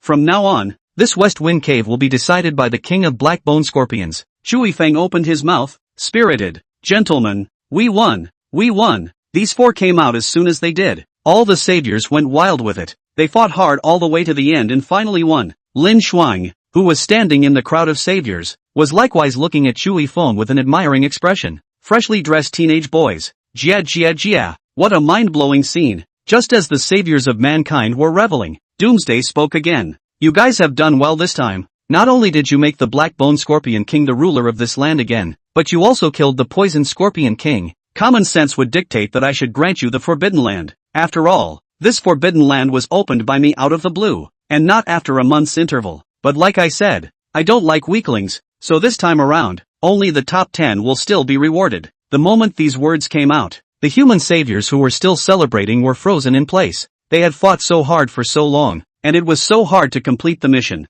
But it turned out that they would not necessarily be rewarded. It's not something anyone could stand when it falls on them. In an instant, many people fell from heaven to hell. Just as a number of people were trying to question Doomsday with their forced anger, Doomsday also spoke up once more. There is not always a reward for giving, but there is always a penalty for not giving. Oh my lovely saviors of mankind, go and enjoy your merits and virtues, your sins and punishments. It's really something to look forward to very much. Right after Doomsday said this, a panel also appeared on the firmament. There are more than 200 countries presented there. Underneath them, the names of the saviors of these countries were written, and along with them, the rewards and punishments of their trip to this forbidden land, as names emerged from the bottom up. So at first Shu Yifeng didn't care much. After all, his name must be at the top. It was only when the names of the top 10 began to be announced one by one that Shu Yifeng looked over with a solemn expression. 10th place, Grand Duchy of Nangangbu, Whitley, Irving, 32% of mission progress, awarded, 10% increase in poisonous miasma antibodies for all citizens of the Grand Duchy of Nangangbu. 9th place, Koreo Jamahiria, Cray, 40% mission progress, rewarded, 20% increase in poisonous miasma antibodies for all citizens of the Grand Duchy of Nangangbu. 8th place, Maple Leaf Nation, Hathaway, 45% quest progress, awarded, 30% increase in poisonous miasma antibodies for all citizens of the Grand Duchy of Nangangbu. What is this poisonous miasma antibody? Why does it feel like the rewards this time aren't as generous as last time? Right after the rewards were announced one after another, many people also voiced their doubts. The original saviors who had already participated in the quest progress results did not receive rewards were also relieved. After all, the rewards do look less than stellar. Unlike the last time, the walls were reinforced and the lifespan was extended. In contrast, the rewards for this one are just not eye-catching. Does this guy Doomsday not have anything good left to take out as a reward? So get some poisonous miasma antibody to spam it? I think it's very possible. And when you look at it that way, Those of us outside the top 10 aren't too far behind. Harm, if I had known that, I would have just paddled. The voices of the saviors kept ringing out. Many people had a look of relief on their faces. Shui Feng lightly glanced at these people, and in his heart, he couldn't help but sneer. These people are rejoicing too soon. This poisonous miasma antibody is a good thing. As a reborn person, Shui Feng naturally knew this clearly, so when the rewards were announced, he became the only happy person on this occasion. This temporary opening of the Forbidden Land was presumably related to the beast tide that was coming soon, and the wave of beasts was accompanied by all sorts of mind-numbing plagues. And the main source of plague is poisonous miasma. In his last life, due to the incompetence of this fellow Goton, not only did he fail to secure any poisonous miasma antibodies for the nationals of the Great Xia Kingdom, but he also dragged the entire nationals of the Great Xia Kingdom into being forced to bear half of the beast tides of the Western Qi Kingdom. Though the army fought valiantly, the bulk of the wave of beasts was eventually stopped outside the gates of the country. But the plague caused by the poisonous miasma had taken away the lives of countless nationals of the Great Summer Kingdom. Even a soldier under Chui Feng died under the plague. In order to avoid the plague from spreading, Chui Feng personally burned the other party's corpse. Every time he thought about this matter, Chui Feng hated Gotong. This trash, to the point of madness, but now it was better. This time the person who entered the Forbidden Land was not Gotong, but him Chui Feng. This time, he wouldn't let the tragedy happen again. Third place, Northern Desert Kingdom, 2-0 waifu, 80% progress in the quest. Reward received, 80% increase in poisonous miasma antibodies for all nationals of the Northern Desert Kingdom. Just then, the names at the top of the panel had also been announced in third place, and by this time, Lin Frost's name hadn't even appeared. The little girl lowered her head a little lost, not daring to continue looking at the panel. Originally, she thought that she would be able to make it into the top 10 this time, but as the names of the top 10 were announced one by one, Lin Frost was also completely desperate. Looks like there's no way she's going to get another reward this time. Thinking about this, Lin Frost was also very self-conscious, and just then, Hathaway walked over to the other side. Your fighting ability is too weak. Isn't it expected that you didn't make it into the top 10? Don't beat yourself up too much. Hathaway's words were comforting to Lin Frost though, but saying it out loud is a little weird. Shui Feng behind the pop-up screen at this time is even more crazy. Brush up green tea. This tea flavor is too strong, isn't it? For a moment, I couldn't tell if this black sister was comforting little fairy Lin Frost or insinuating that the other party's strength was inferior to her own. Shushin, remember to stay away from this black sister in the future. This woman is a notorious crossdresser with thousands of men around. You have to act carefully. Don't worry, it's written on the first page of the Chushin sword score. Without a woman in your heart, draw your sword and you'll be a natural god. Chapter 67 0 Progress on the mission. Thanks. In the face of Hathaway's comfort, Lin Frost reluctantly smiled, and then pulled away from the other side. Though she had always been of a gentle nature, she was well aware that Hathaway was hostile to her. The comfort at this point was nothing more than a desire to see her laugh. Fittingly, just after she finished, Hathaway followed suit. Maybe later you can follow me and we can join forces and make the men who covet your beauty and mine fight for us. When she said this, Hathaway also deliberately lowered her voice. Make sure only she and Lin Frost can hear it. Thank you for your kind words, but I'm not interested. Lin Frost didn't even think about it and simply refused. Ha! Hathaway sneered, thinking that the other party was pretending to be reserved, so she also said in a disdainful tone, you can reconsider. After all, the first wave of beasts will be coming soon. There's no need to think about it. I indeed have no interest in this. Even if I can't get the reward this time, I'll still give it my all in the next Forbidden Land. When he said the last, Lin Frost's tone also became extremely firm. Since that's the case, then I wish that the country you're from will survive this beast tide. When she said this, Hathaway's tone was also thick with sarcasm, and as soon as she finished saying that, the panel above the dome was updated with the second place information. Second place, Lin Frost of the Ludong Kingdom, 90% of the mission progress. Reward received, 90% increase in poisonous miasma antibodies for all nationals of the Ludong Kingdom. How can that be? Is Doomsday mistaken? How can your mission progress be higher than mine? After seeing Lin Frost's name appear on the panel, Hathaway also had a shocked look on her face. She hadn't expected, no matter what, that this time, the second place winner of the Forbidden Land trip would be Lin Frost. One should know that in that fierce battle just now, the fighting ability displayed by Lin Xuan was not outstanding. Despite having an electric blade, it didn't work very well. This was in the opinion of Hathaway, who was good at fighting. With Lin Frost's damage to these poisonous scorpions, there was absolutely no way he could be ranked among the top 10. But now, the other side's name appeared behind the second place. Hathaway wouldn't have believed it if she hadn't seen it with her own eyes. Doomsday makes no mistakes. Just then, Tavav spoke up. He looked at Hathaway, who was full of disbelief, and Lin Frost, who was also very surprised, and continued. Lin Frost has been following Chui Feng's side and can be said to have participated in the entire course of the mission. If the latter was first,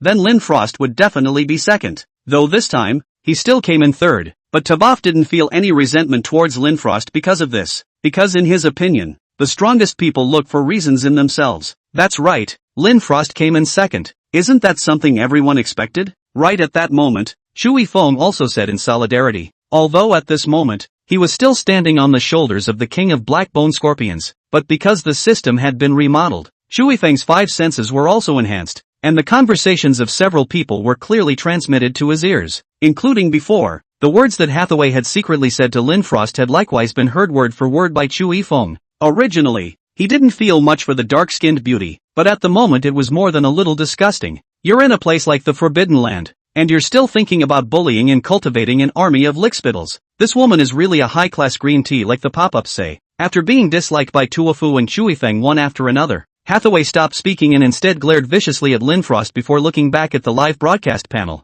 That's when the panel was refreshed once more. First place, Great Xia Country, Chui Feng, 100% mission progress, obtaining reward, 100% increase in poisonous miasma antibodies for all nationals of Great Xia Country, 50% reduction in the number of beast tides. Just as Chui Feng had guessed earlier, the sudden opening of the Forbidden Land this time was related to the beast tide. Looking at that last reward, Chui Feng also finally revealed a smile. In his previous life, the beast tide that couldn't be seen at a glance had dealt a fatal blow to the Great Summer Kingdom, and this time, the number of beast tides was reduced. So as long as the Great Summer Kingdom's army was properly commanded, it was highly likely that the beast tides would be completely blocked from the country's gates. Those ordinary people with no hands are also considered to have completely escaped a disaster. First, we're first again. Congratulations for Chu God. Congratulations for Great Xia. Congratulations for thousands of living beings. I'm old enough to watch it with tears in my eyes. Great Xia has the Chu God. When the country prospers, brothers Mo, hit the Chu Shin Bowl on the public screen. Chu Shin.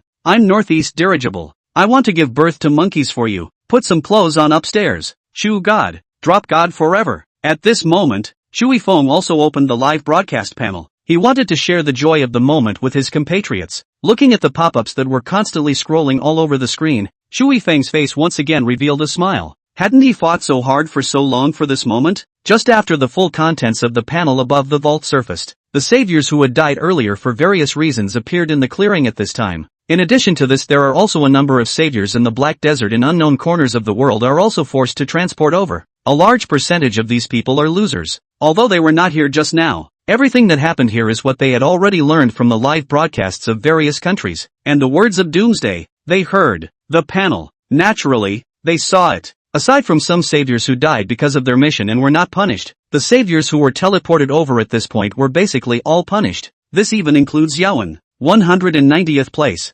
Western Qi Kingdom. Yaowen, 0 mission progress, gained punishment. The number of beast tides increased by 50%. Seeing this result, the expression on Yahan's face also became extremely ugly. He couldn't figure out why he had obviously participated in the quest as well, and as a result, his quest progress would actually show 0. My goodness, what did our Shi-Chi Kingdom do wrong to actually draw this loser? Yahan, as our Shi-Chi Kingdom's savior.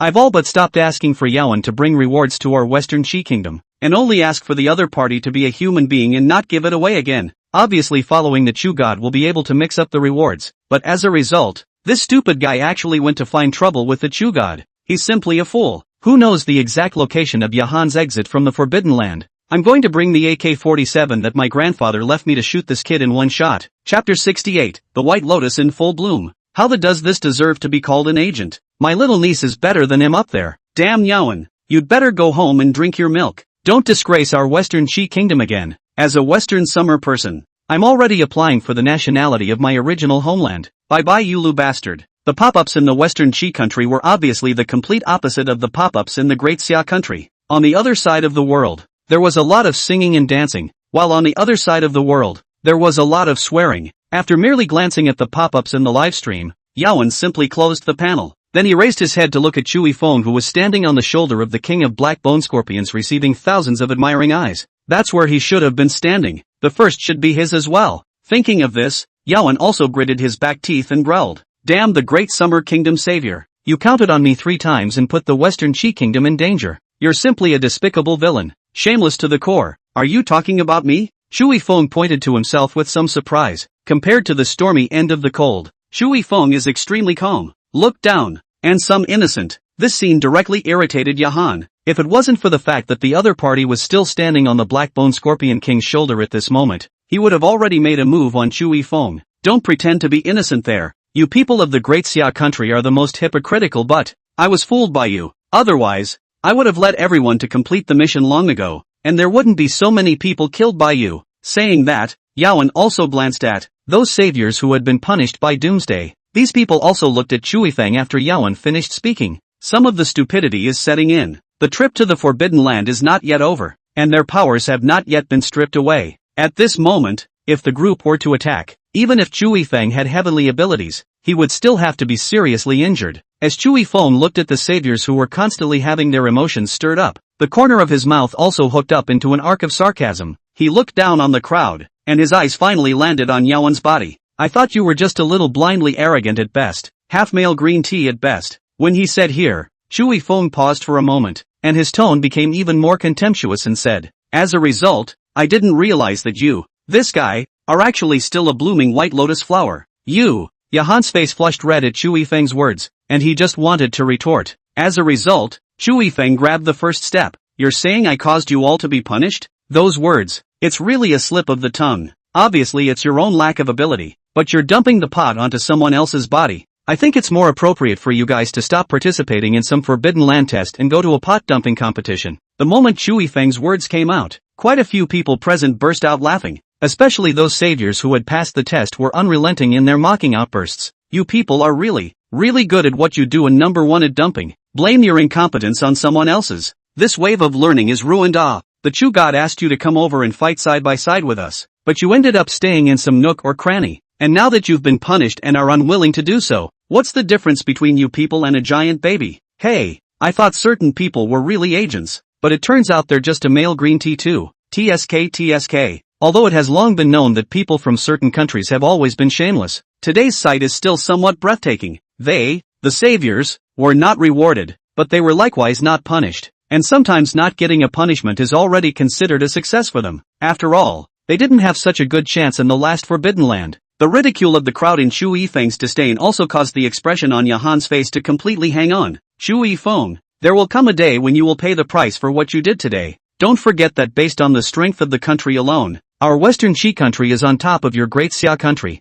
Although the Great Summer country has been developing rapidly in the past few years, but the world's number one superpower is still their Western Qi nation. I say, you guys are talking so much nonsense. Why don't you think about how you're going to give an explanation to your own nationals after you get out of the Forbidden Land first? Shui Feng cast a sidelong glance at the other party and said in an unsavory tone. Although what Yaowen said was true, he believed that as long as the Forbidden Land kept appearing, one day, the Daxia Kingdom would surpass the Western Qi Kingdom under his leadership and the efforts of all Daxia nationals. They'll understand me. After all, I was tricked by you, Endi and Chill said with hardened hair. Oh yeah? In response, Shui Feng was completely non-committal. At this time, his mind was still hung up on this other matter, and he was not in the mood to fight with the other party at all. Just as Yaowen was planning to continue his mouth attack, the voice of doom is also once again present. Griffins, I believe you have seen my judgment on you. Immediately, you will be transported back to your respective countries, where I have a gift for you as well. In 6 hours, the beast tide opens, and those long-hungry magical beasts,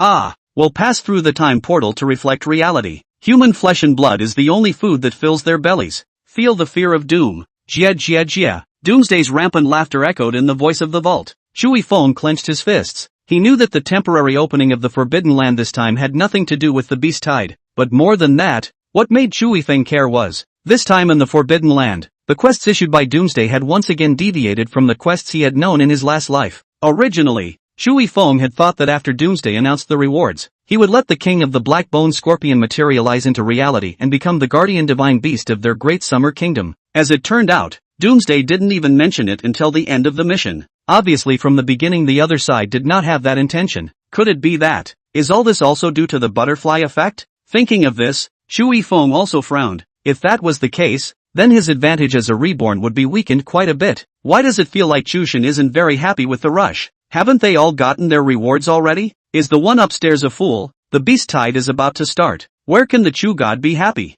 Brothers, Shushan fought to the death for us in the Forbidden Land. Now it's time for us to guard this land of the Great Summer Kingdom ourselves. We definitely can't hold back Shushan. Any brothers ready to join the army? Count me in too. Just when Chui Feng was a bit worried, the hot-blooded men of the Great Summer Country were already sharpening their fists. Chapter 69, You've done a good job, kid. Right at this time, Chui Feng similarly noticed the pop-up content and immediately laughed. Do any of you want to join the army? Mom, Chushan is interacting with us. Chushan, I'm Northeast Diligence. Come eyeball me. The Chu God is defending his family and country in the Forbidden Land, defying hardships, and naturally, we, the sons and daughters of the Great Xia, can't drag the Chu God down. I also want to be like the Chu God and fight valiantly to protect the Great Xia Kingdom. Chu God is talking to me. Mom, I'm out of this world. Looking at these constantly scrolling pop-ups in front of him, especially after those who said that he wanted to join the army pop-ups, Chui Feng laughed even more freely. His efforts really weren't in vain. One must know that in the previous life, Gotong's performance in the Forbidden Land was too wasteful, thus intensifying the pessimistic mood of Dixia's nationals. People in those days didn't even bother to save themselves, let alone take the initiative to join the military. Some people even locked themselves in their homes as a way of escaping anything to do with the end of days. It was extremely difficult for the military to even recruit at that time. But this time, it's different. With Chu Yifeng's efforts, everything changed. Not only did people begin to join the military in large numbers, but they also expressed their hopes for the future. Even when the end was near, thousands of Daxia nationals still twisted themselves into a rope. Just as Chui Feng was somewhat proud of the changes he had brought to the Great Summer Country, a dazzling white light enveloped his body. Chui Feng, who was originally prepared to continue interacting with the pop-up screen, also resolutely closed his mouth. He was no longer a stranger to this light.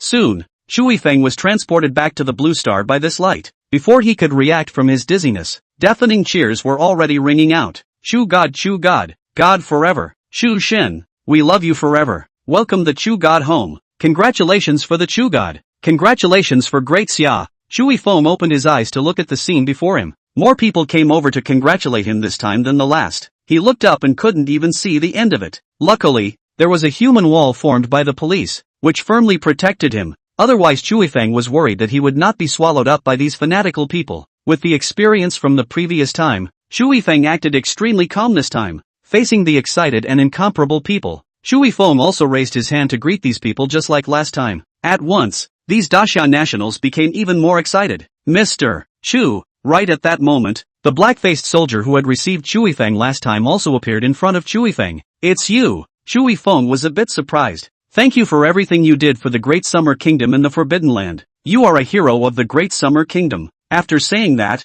the black-faced soldier gave a standard military salute. The gaze that looked at Chui Feng was also filled with admiration. The same goes for you guys, except I'm fighting in a Forbidden Land and you guys are fighting in reality. And by the way, I still don't know what your name is. Although this was the second time the two of them had met, Chui Feng did not yet know the other party's name. My name is Peng Zhua, and I am the detachment leader of the building's National Security Section's Central Third Theater, the 6th Detachment. Peng Zhua straightened his back, the look as if he was being scrutinized by a superior officer. Pendragon? Hearing this name, Chui Feng was also a bit surprised. He then said how he had no impression of the black-faced soldier in front of him. It turned out that the other party had already died under the Doomsday Beast wave long before he made it to the top of the army. When Chui Feng saw the other party's name, it was still in the list of martyrs. The other party died bravely in battle to protect the nationals of Daxia. Thinking of this, Chui Feng's gaze towards the other party also became a bit kinder. Work hard, be safe, and hopefully you'll be the one who comes to greet me next time.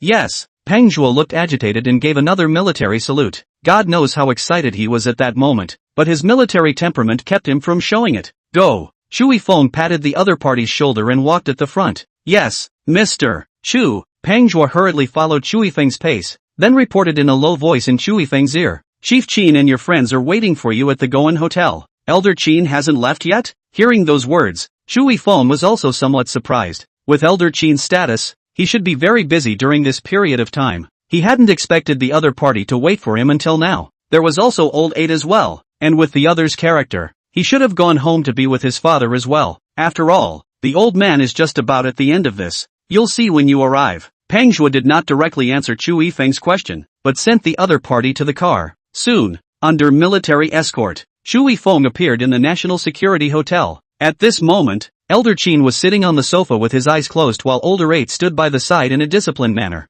Seeing Chu Yifeng's arrival, Old 8 then brightened up and hurriedly greeted him. Chu God, you did a great job in the Forbidden Land this time. Not only did he get a reward for the Great Summer Kingdom, but he also severely punished Yahan, that Western Qi countryman. Why haven't you gone back yet? Chu Yifeng asked with a frown. Because I'm waiting for you. Old 8 spread his hands helplessly. Nonsense. No, you've got a ghost for a kid. Did something happen? Chu Yifeng first chided. Then he was feeling a bit strange, with his understanding of Old 8. At this time, even if Elder Qin didn't allow him to go back, he would still find a way to escape on his own. What's more, Elder Qin had already promised to let him go back. Chu God, have you already forgotten the rewards you won for our great Xia nationals in the last Forbidden Land? When the words came to this point, Old 8, who had always been used to playfulness, became serious at this time. And right at that moment, Elder Qin on the side followed suit. Because of your bravery, the entire nation of Daxia now owes you a life, including me. Elder Qin's words were also what caused Chu Yifeng to finally react. Previously,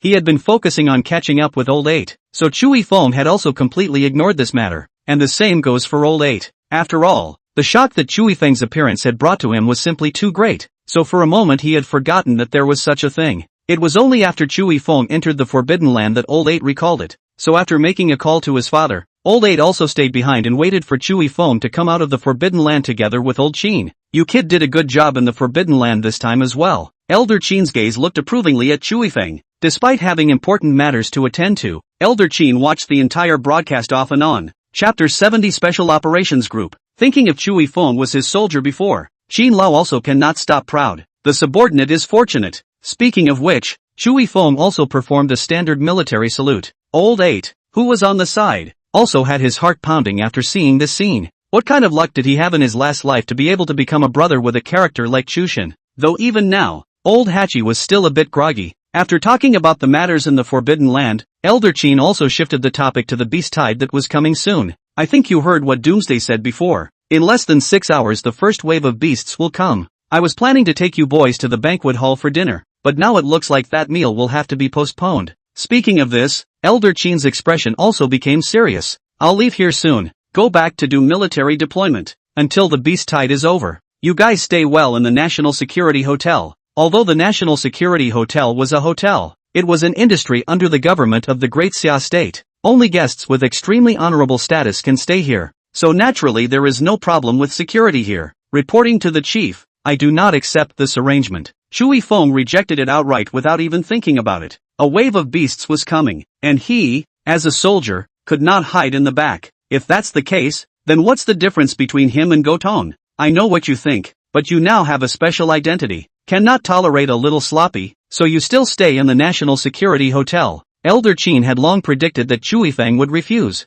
so he was not surprised at this point. Elder Qin, as I told you before, due to the limitations of Doomsday, all saviors, including me, can only be killed by nationals of their own country. Although those mutated demonic beasts are strong, they can't harm me, so letting me fight against the beast tide is also the best choice. Right after Chu Yifeng finished saying those words, Old 8, who was on the side, followed suit. I told you, with Chushin's character it's absolutely impossible for him to stay honestly in the National Security Hotel. Even if you lock him up, believe it or not, he'll flip over the wall and get out. Although he and Chu Yifeng hadn't spent much time together in this life. But as for the other party's character, Old 8 had indeed felt it out clearly. Why are you boys stubborn as a bull? Elder Qin frowned slightly. Originally, he had wanted to arrange for Chu Yifeng to stay in the National Security Hotel until the beast tide ended. But looking at the other party, it was obvious that they would not stay honestly until that time, because I'm the soldier you brought up. Right after Elder Qin finished speaking, Chu Yifeng also replied with a smile. You, Qin Lao choked and reached out to hit his opponent, and Chu Yifeng, who had always had an extremely sensitive figure, at this time was motionless and straightened his back. Seeing this, Elder Qin also withdrew his hand and blew his beard. Alright, since you kid insists on going to war, then I won't stop you, but you kid have to watch yourself. This place is different from the Forbidden Land. If you die, you really die, so everything is measured.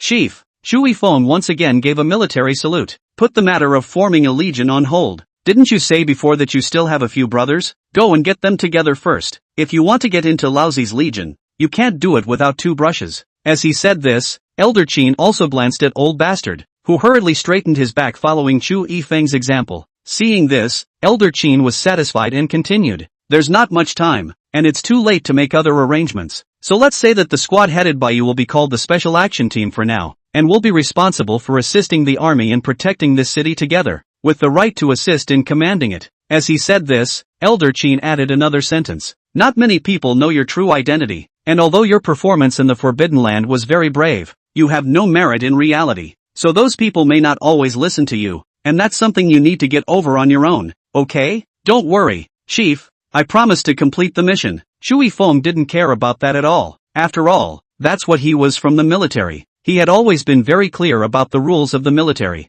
Okay, then go about your business. I have a lot to do as well. Speaking of this, Elder Chin's eyes also sharpened. Old 8, who was beside him, took an involuntary step back. Elder Chin glanced at the other party and furrowed his brows before leaving in stride. When the other party left, Old 8 was relieved. What? Intimidated? Shui Feng glanced at the other party and said in amusement. Elder Chin's military service was killed out of a mountain of corpses and a sea of blood. If he doesn't restrain his murderous aura on weekdays, ordinary people wouldn't even have the courage to talk to him. You're right, but I've already spoken to him, so I'm not a normal person now. At that moment, there was only him and Chui Feng left in the room, so Old Bastard was also completely relaxed. When he stayed with Elder Chin before, his nerves had been tense. You were never meant to be ordinary. Shui Feng gave the other party a fixed look. Don't look at the other party's current appearance of being out of touch. When the other party arrives at the battlefield and goes through the baptism of the battlefield, the other party will become a completely different appearance. It's also true that if an ordinary person couldn't be Chushin's brother,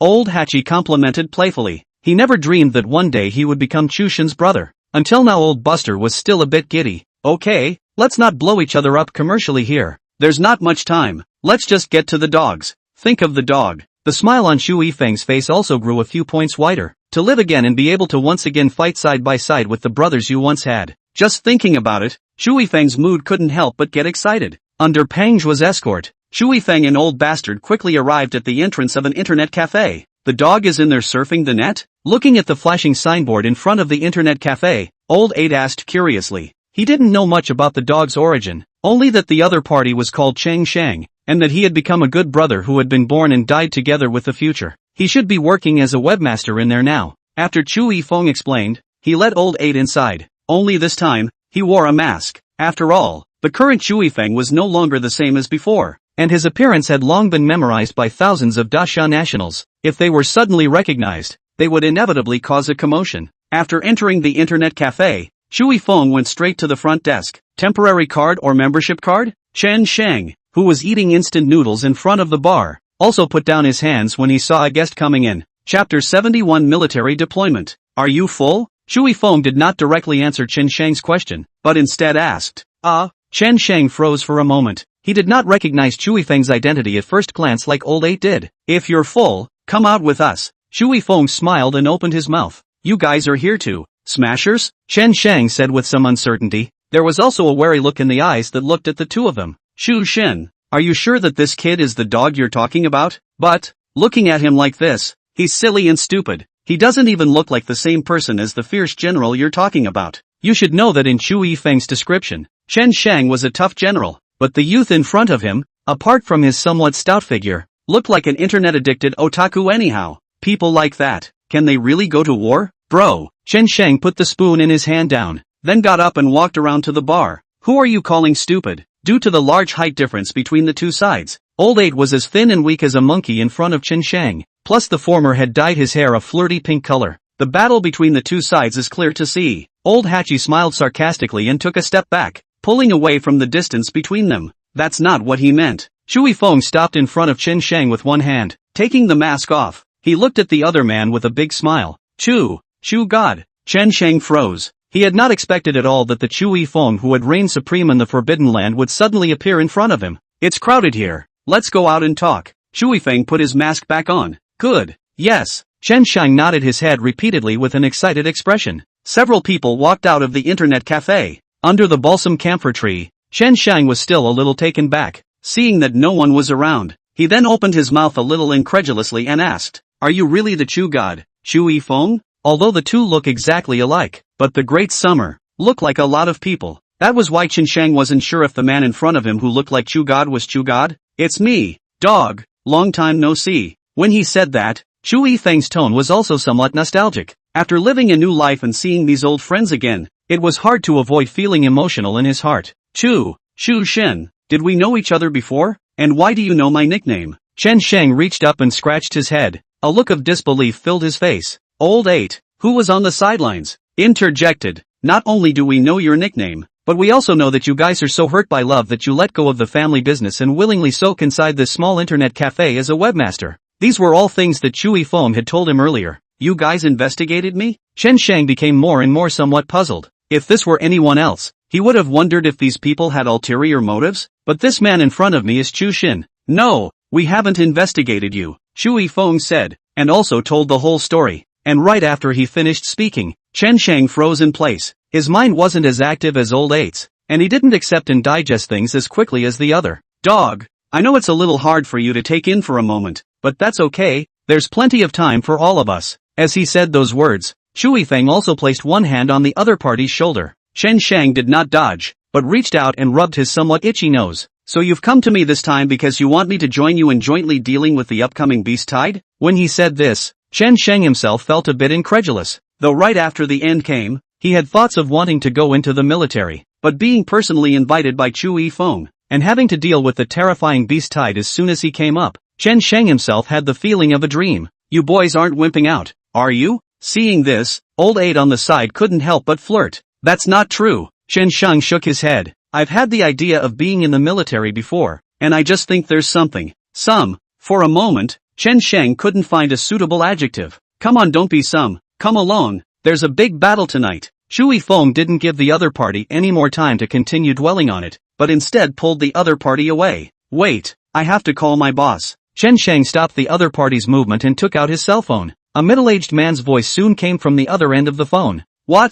You quit? No, if you quit, I won't give you this month's paycheck. Hang on. Chen Sheng did not argue with the other party and directly hung up the phone. Let's go. He is a rather dull character, but as long as he is determined to do something, he will go down one path. Although even at this point in time, Chen Sheng felt that what Chui Feng had said was somewhat metaphysical, but he chose to believe the other side, for no other reason than the other party's performance in the Forbidden Land. A hot-blooded man should be like that. Go! After retrieving the two good brothers that he once had, Chui Feng also flung his hand in a spirited manner. The trio paired up to once again travel the same path they did in their last life. Only this time, they'll write a battle cry that's even more tumultuous than the last one. Under Peng Zhuo's leadership, the few people quickly arrived in a military base. This time their mission is to hold Pengcheng. Although Pengcheng was only a third-tier city, it was at the border of the Great Xia Kingdom, and once this place was breached, then the magical beasts would be able to enter the Great Xia Kingdom's hinterland directly from here. At that time,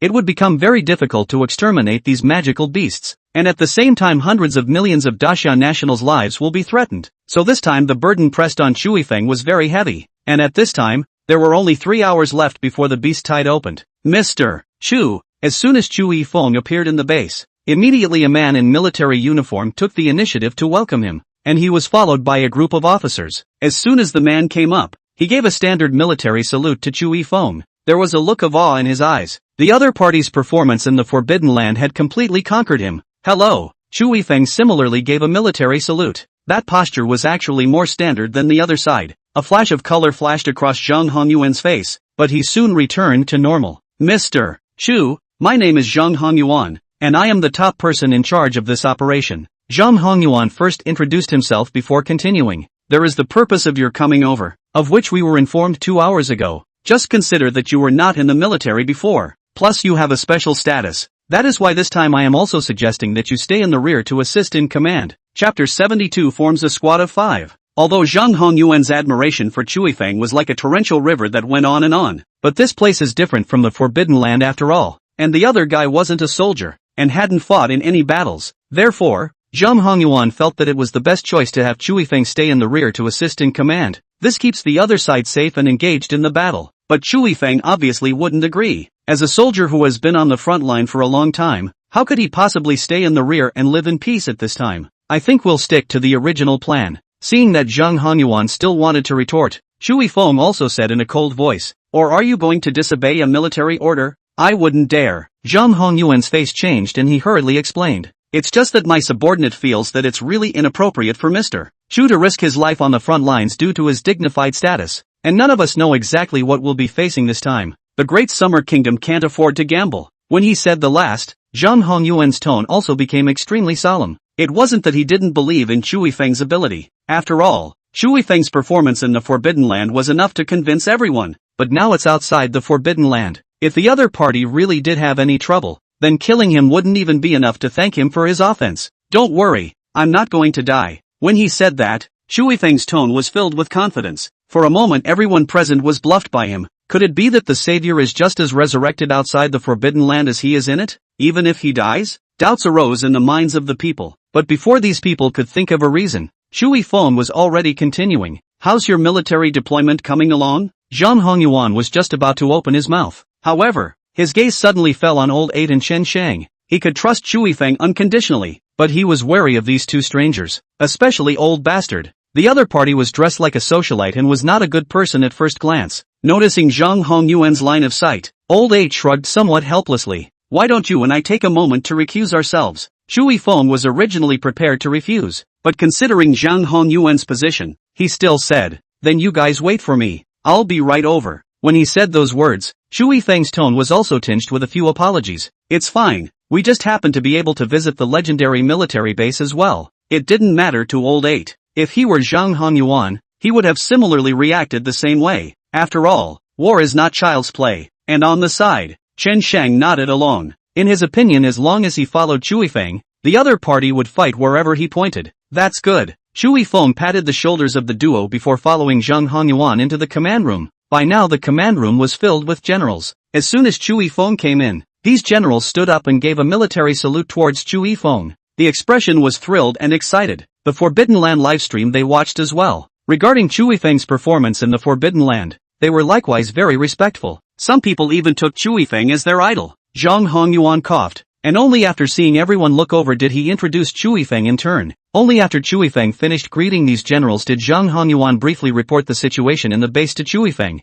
After learning of the impending beast tide, the various military districts also issued emergency notifications. Then the military deployment was done in a very short period of time. Since no one had any experience in dealing with magical beasts before, the military deployment this time around was also according to the highest specifications. After speaking about the military deployment, Zhang Hongyuan also continued with a solemn expression. This time, there is a death order from above. Even if we, the people, die, we must stop the beast tide outside the country's gates, due to the specificity of the geographical location of Pengcheng. So this time the Great Summer Kingdom is also well prepared here. But even so, in the previous life, because of Gotong's incompetence, the Great Xia Kingdom was attacked by twice the number of beast tides, and even though these soldiers braved death, they still didn't hold Pengcheng. Those magical beasts directly broke through the defense line and entered the hinterland of the Great Summer Kingdom. Thousands of civilians lost their lives to the beasts. Thinking of this, Chui Feng's expression became equally serious. Don't worry,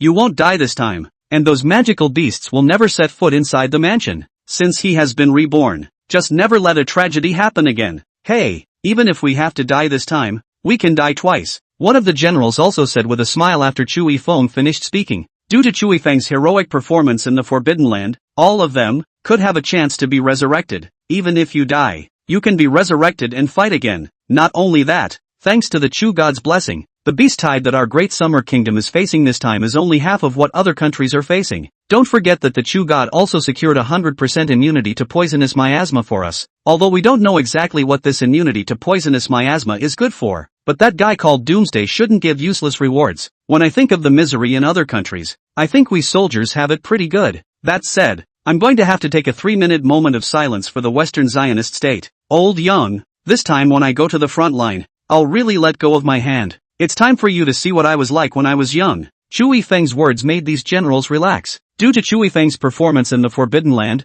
those of them had gained a lot of benefits. Some of the veteran generals who were older and hadn't been on the battlefield for a long time were also sharpening their fists at this time. Zhang Hongyuan looked at the scene in front of him somewhat helplessly, but his heart likewise carried a few moments of celebration. Luckily, the savior of their country was Chui Feng, not that loser Yaowen. Alright, everyone, silence. Zhang Hongyuan pressed down with both hands. Let's hear a few words from Chushin. Oh no, Mr. Chu, I have no problem with the previous military arrangements, but I would like, however, for the army to allocate me 2 more men to form a squad of 5. Chui Feng opened his mouth and spoke his request. Zhang Hongyuan's military deployment was so perfectly done that it was almost impossible to pick any faults. The main reason why Peng Chang was lost in the last life was still because Go Tong, this waste of space, had tossed the great Xia kingdom around too much. There's no problem with that. But you, Chu Xin, Zhang Hongyuan first agreed, then looked at Chu Yifeng with a puzzled expression. I wonder what the other side is up to. I have my own arrangements. Chu Yifeng did not answer directly. Chapter 73, Crossing the Beast Tide. After hearing Chu Yifeng say that, Zhang Hongyuan, despite his inner disbelief, ultimately did not pursue the matter any further. In Pengcheng, this military base although he is the supreme commander, but Chu Yifeng also has the right to assist in command. In principle, the other side is even able to mobilize troops. So after learning that Chu Yifeng was not interested in this aspect, Zhang Hongyuan was likewise relieved. Mr. Chu, I will immediately arrange for the people you need. But, when he said this, Zhang Hongyuan paused for a moment, and his face, which was looking towards Chu Yifeng, also became serious. It's pre-apocalyptic, and there are a lot of things we don't know and aren't sure about. But the only thing you can be sure of is that your safety is connected to the entire Daxia kingdom. So not only for your own sake, but for the sake of the Daxia kingdom as well, you must be safe. Don't worry, I'm not going to joke about the safety of my life. Chu Yifeng knew what the other party was worried about, and immediately assured him as well. That's good.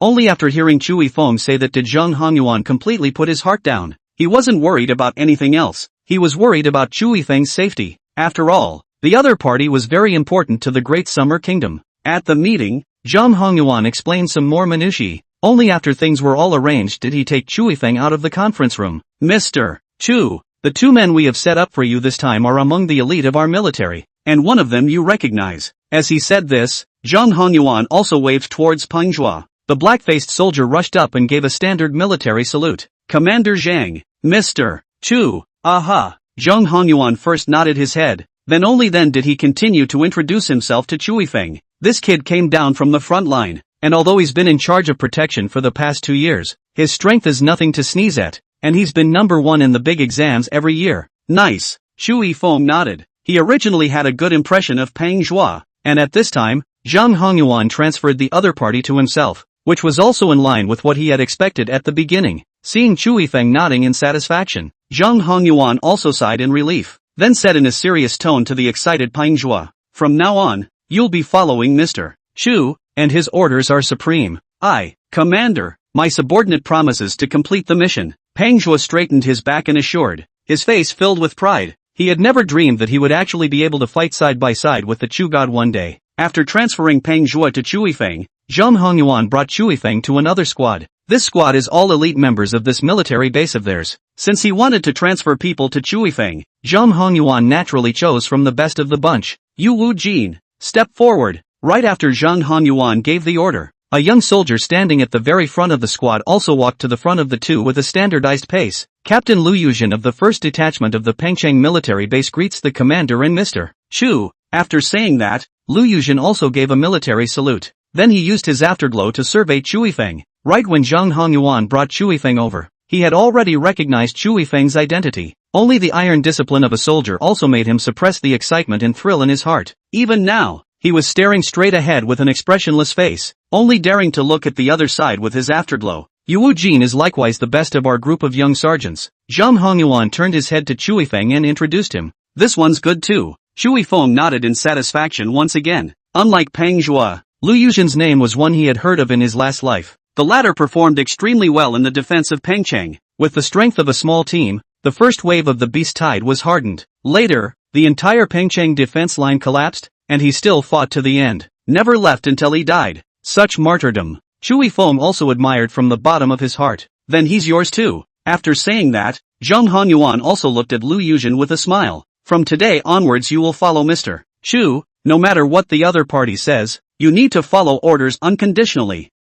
Commander. Lu Yuzhen finally couldn't hold it in this time. After learning that he had been transferred to Chushin's command, a look of excitement appeared on his face as well. The sergeants who were not named were disappointed. They also wanted to follow Chushin and fight side by side. Unfortunately, Chushin only needs 2 people. Thinking of this, the gazes of these sergeants looking at Peng Zhua and Lu Yuzhen were also filled with jealousy and envy. After giving Chu Yifeng his manpower, Zhang Hongyuan then left. The beast tide was about to open, and there were still a lot of things that he, the commander of the military region, needed to be busy with. After Zhang Hongyuan left, Chu Yifeng also looked at Peng Zhua and Lu Yuzhen. All been on the front lines, right? Report Mr. Shu, up through. Pang Zhuo and Lu Yuzhen replied at the same time. There's no need to be so formal. Since we fought side by side together, we'll be brothers from now on. Let's go. I'll take you to meet the other two members first. Saying that, Shui Feng also brought Peng Zhuo and Lu Yuzhen to find Old 8 and the dog. The two were following a soldier on a tour of the base, and when they saw Chui Feng coming over, Old Bastard hurriedly greeted him.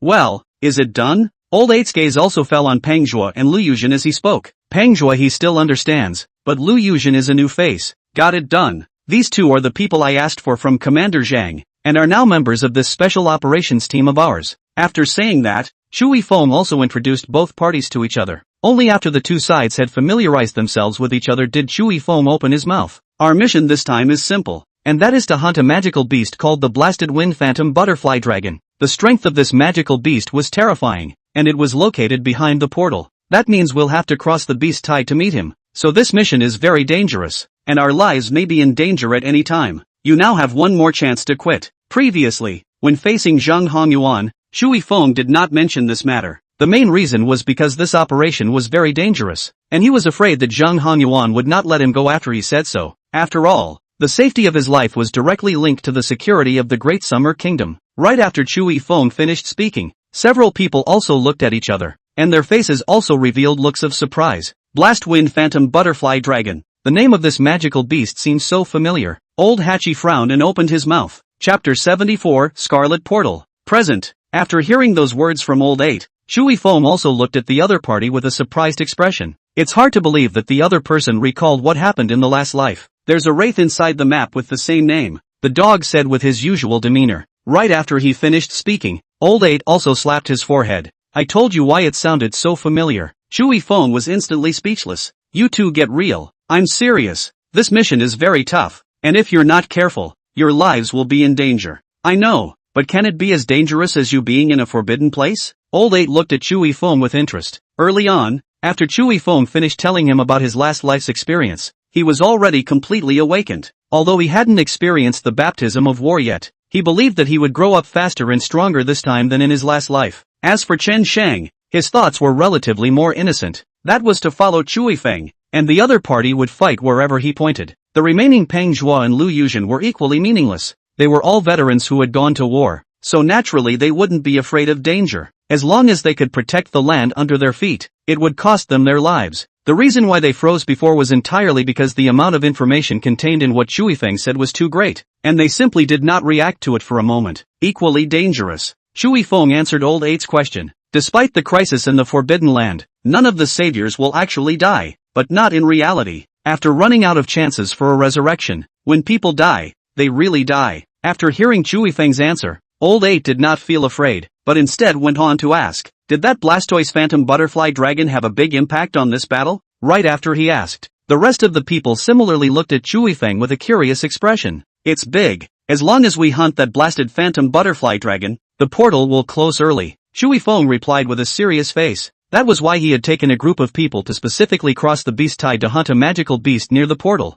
That good? Lu Yuzhen was stunned. Soon he reacted and said to Shui Feng with a serious face, Mr. Shu, I suggest we report this matter to Commander Zhang and then use thermal weapons to directly sweep that area. It won't work. All technological weapons in the vicinity of the portal will be disabled, including guns, and some lock-on attack missiles. Shui Feng shook his head. If they had worked, he wouldn't have had to take the risk himself. After hearing Shui Feng say that, Lu Yuzhen's face also revealed a look of disappointment. Well, why don't we take a few more people with us? Old 8 offered. It wasn't that he was afraid of death, but he felt that there was strength in numbers. No, the person who said that wasn't Shui Feng, but the dog who hadn't said much all along. If there are too many people, they will attract the attention of the beast tide instead. On the contrary, the 5 of us have a small target and can move more easily and flexibly. As soon as the dog's words came out, a hint of surprise flashed in the gazes of the remaining few who looked at him. I didn't realize that the other party looked tall and mute, but his mind was so delicate. The dog is right. Our destination is deeper into the vicinity of the teleportation portal. If there are too many people, we will instead attract the attention of those beast tides, and once we fall into the encirclement, it will really be hard to fly. When he said that, Shui Feng also shook his head. In his last life, it wasn't until Pangchang was lost, countless Dasha nationals died, and after Doomsday announced the rules that everyone realized that there was a blasted phantom butterfly dragon near the portal. As long as they hunted and killed this blasted wind illusion butterfly dragon, the beast tide would stop, but by then it was already too late. And this time, Shui Feng would not let such a tragedy happen again, since the heavens had given him the chance to live again. This time, the great Xia kingdom would be his to guard. How are you guys considering it? Shui Feng also looked at the several people in front of him when he asked this. These people were all about his age. If it weren't for Armageddon, a good chunk of them would just be ordinary people. What are you thinking about? We're all here. So of course we're doing it. Old 8 spread his hands. Since he dared to come here with Shui Feng, he was naturally prepared to face all dangers. Good buddy. Hearing those words spoken by Old 8, Shui Feng also placed one hand on the other party's shoulder before looking at the remaining few people. I've never been in a war, and I'm an average fighter, but if you'll believe me, I'll fight until the last drop of blood runs dry. The dog likewise had no comment. Mr. Shu, we are soldiers, naturally we won't be afraid of war. That's right, Shu God. I'd better call you Shu God. We'll all listen to you this time. Peng Zhuo and Lu Yuzhen also said one after another. They are soldiers, ready to die at any time, and as long as their sacrifice is worthwhile, then they are ready to die openly at any time. This is the military spirit of the soldiers of the Great Summer Kingdom. Yes, a smile appeared on Shui Feng's face. The heart likewise rose with 1,000 grandeur. After confirming the battle plan, Shui Feng also went to Zhang Hanyuan to ask for equipment. The latter waved his hand and picked whatever he wanted from the munitions storehouse. Seeing this, Shui Feng was not polite and directly led Old 8 and the others into the munitions storehouse. Half an hour later, 5 heavily armed youths stood at the entrance of the Pingcheng military base. At this time, there was only half an hour left before the beast tide broke out. And just at this time, several teleportation portals also appeared above the firmament. These portals emanated a blood-colored glow, and from afar, they gave off a feeling that was very unsettling. Will the Wraith Gate pour out of these portals later? Old 8 looked at the portal that was still a long distance away from them, and a look of surprise appeared in his eyes. I suppose so. Shui Feng didn't give an affirmative answer. After all, Peng Zhuo and Lu Yuzhen were still around. Shui Feng did not want to show too much abnormality lest he scare these two. Look guys, something seems to be coming out of the portal. Old 8, who was observing the portal, suddenly realized that something was wrong. Only a green mist drifted out from the several blood-colored portals. That would be the poisonous miasma. The dog spoke after observing for a moment. This thing shouldn't have any effect on us, right? After all, the Chu God has secured 100% of the antibodies for us. When he said this, Lu Yuzhen also looked at Shui Feng with a face of adoration. Chapter 75, Outlaws in the Frontier Lands. Because of Shui Feng's outstanding performance in the Forbidden Land, each and every one of them, the nationals of the Great Xia Kingdom, had obtained 100% antibody to the poisonous miasma. Do you guys remember penguins? Just then, Peng Zhuo suddenly spoke. Pengcheng, originally one of the most prosperous cities in the Great Summer Kingdom, but on the very first day of the end, that bountiful island was flooded overnight. The residents of Peng City along the coast were even slaughtered by those magical beasts. This death is the death of the nation. Right after Peng Zhuo asked, the crowd also fell into a short silence. Lu Yuzhen's eyes were even more red. He had a brother who was in the middle of Pengcheng at that time. In order to cover the evacuation of the people in the city, he eventually died in battle. Don't worry, the tragedy of Pengcheng will not be repeated in Pengcheng. As he said those words, Shui Feng's expression also became firm. The names of the two cities are similar though, but the ending, definitely, would have been different. That's right, brothers, as long as we are united, we can stop the foreign enemy outside the gates of our country. Old 8 said with a somewhat agitated expression. Yes, this time we must stop these magical beasts outside the country's gates. Peng Zhuo also clenched his fists and said, a wave of beasts will soon appear. The dog cautioned. Go! With a command, Shui Feng took the lead towards the front. This time, Shui Feng had not only taken away many equipment from the munitions storehouse, but he had also opened up all of the battle tanks in the Pengcheng base. The car doesn't look much different from a normal buggy though, but it was actually modified by professionals. Not only is the body able to withstand bullets, but even the tires have been specially treated. In addition to this, the black SUV is equipped with weapons, as well as a number of advanced instruments that require professionals to adapt. It was also because of this that the task of driving the car fell on Lu Yuzhen. The other party was a soldier from the military base in Pengcheng, and was naturally more familiar with combat vehicles than the rest of them. The black SUV sped all the way down the highway, and soon arrived at the Frontier Forbidden Land. Unlike the usual lively Frontier Forbidden Land, just after the beast tide was about to arrive after the end of the day, the state also immediately arranged for the army to evacuate the aborigines near the border. Although the evacuation has been huge, a large portion of the population has also been safely evacuated from nearby towns so far. Shui Feng opened the car window and looked at the village near the highway. Even in the most backward villages, there are soldiers. It seems that Zhang Hongyuan has organized the evacuation very well this time. Shui Feng nodded in satisfaction. Though just 6 hours is not enough to take all the native people above this land, but it also saves most of them. And all these nationals who are taken away will be temporarily placed into the midst of Pangaea. As long as they could hold Pengchang, then the losses of the Great Xia Kingdom would be able to be minimized. Commander Zhang was already making preparations 3 days ago, but at that time, Commander Zhang didn't know exactly what the beast tide that Doomsday was talking about was, nor did he know where it would appear from. That's why only 1/10 of the residents were evacuated at the very beginning. Yu Wu Jin said as he drove. He was a soldier from the Pengchang base, so he naturally knew these things very well. You guys, it looks like there's a group of people up ahead stopping in front of the borderline? Old 8, who was looking around with binoculars, suddenly spoke up. Right after he finished speaking, the remaining 4 likewise picked up their binoculars.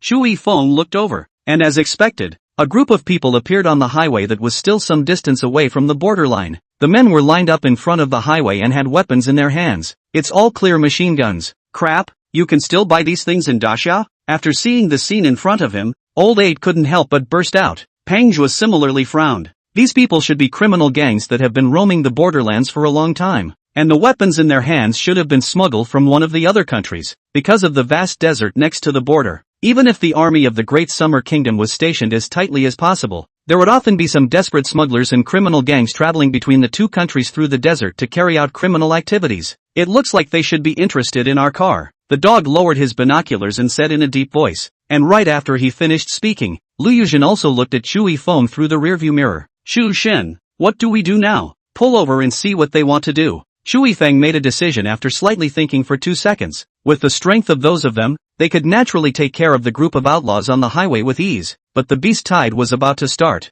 so it was better to do more than less, and they were going to have to travel a long distance on this chariot next. If they weren't careful and got machine gunned to pieces, they'd be on foot for the rest of the trip. Just after the black SUV entered the firing range of the group of outlaws, the man at the head of the group also raised his machine gun and swept it towards the air. This action was clearly deterring Shui Feng and the others. Lu Yuzhen stopped the car at Shui Feng's signal. The man at the head also had a smug smile on his face when he saw this. He walked towards Shui Feng and the others with an arrogant stride, holding a machine gun in his hands. He was followed by a group of equally armed minions. By the looks of these people, they should all be carrying half a criminal code on their backs. Get the down here, bunch of pussies. As he said this, Maroku nudged the window of the car with the machine gun in his hand. You all sit down. I'll go down. Just as Lu Yuzhen was about to open the car door and go down, Shui Feng took the lead and said, Shu Shen, these people are a bunch of outlaws and could shoot at any time. Lu Yuzhen said with some concern, don't worry. After Shui Feng left such a sentence, he also opened the car door and walked down.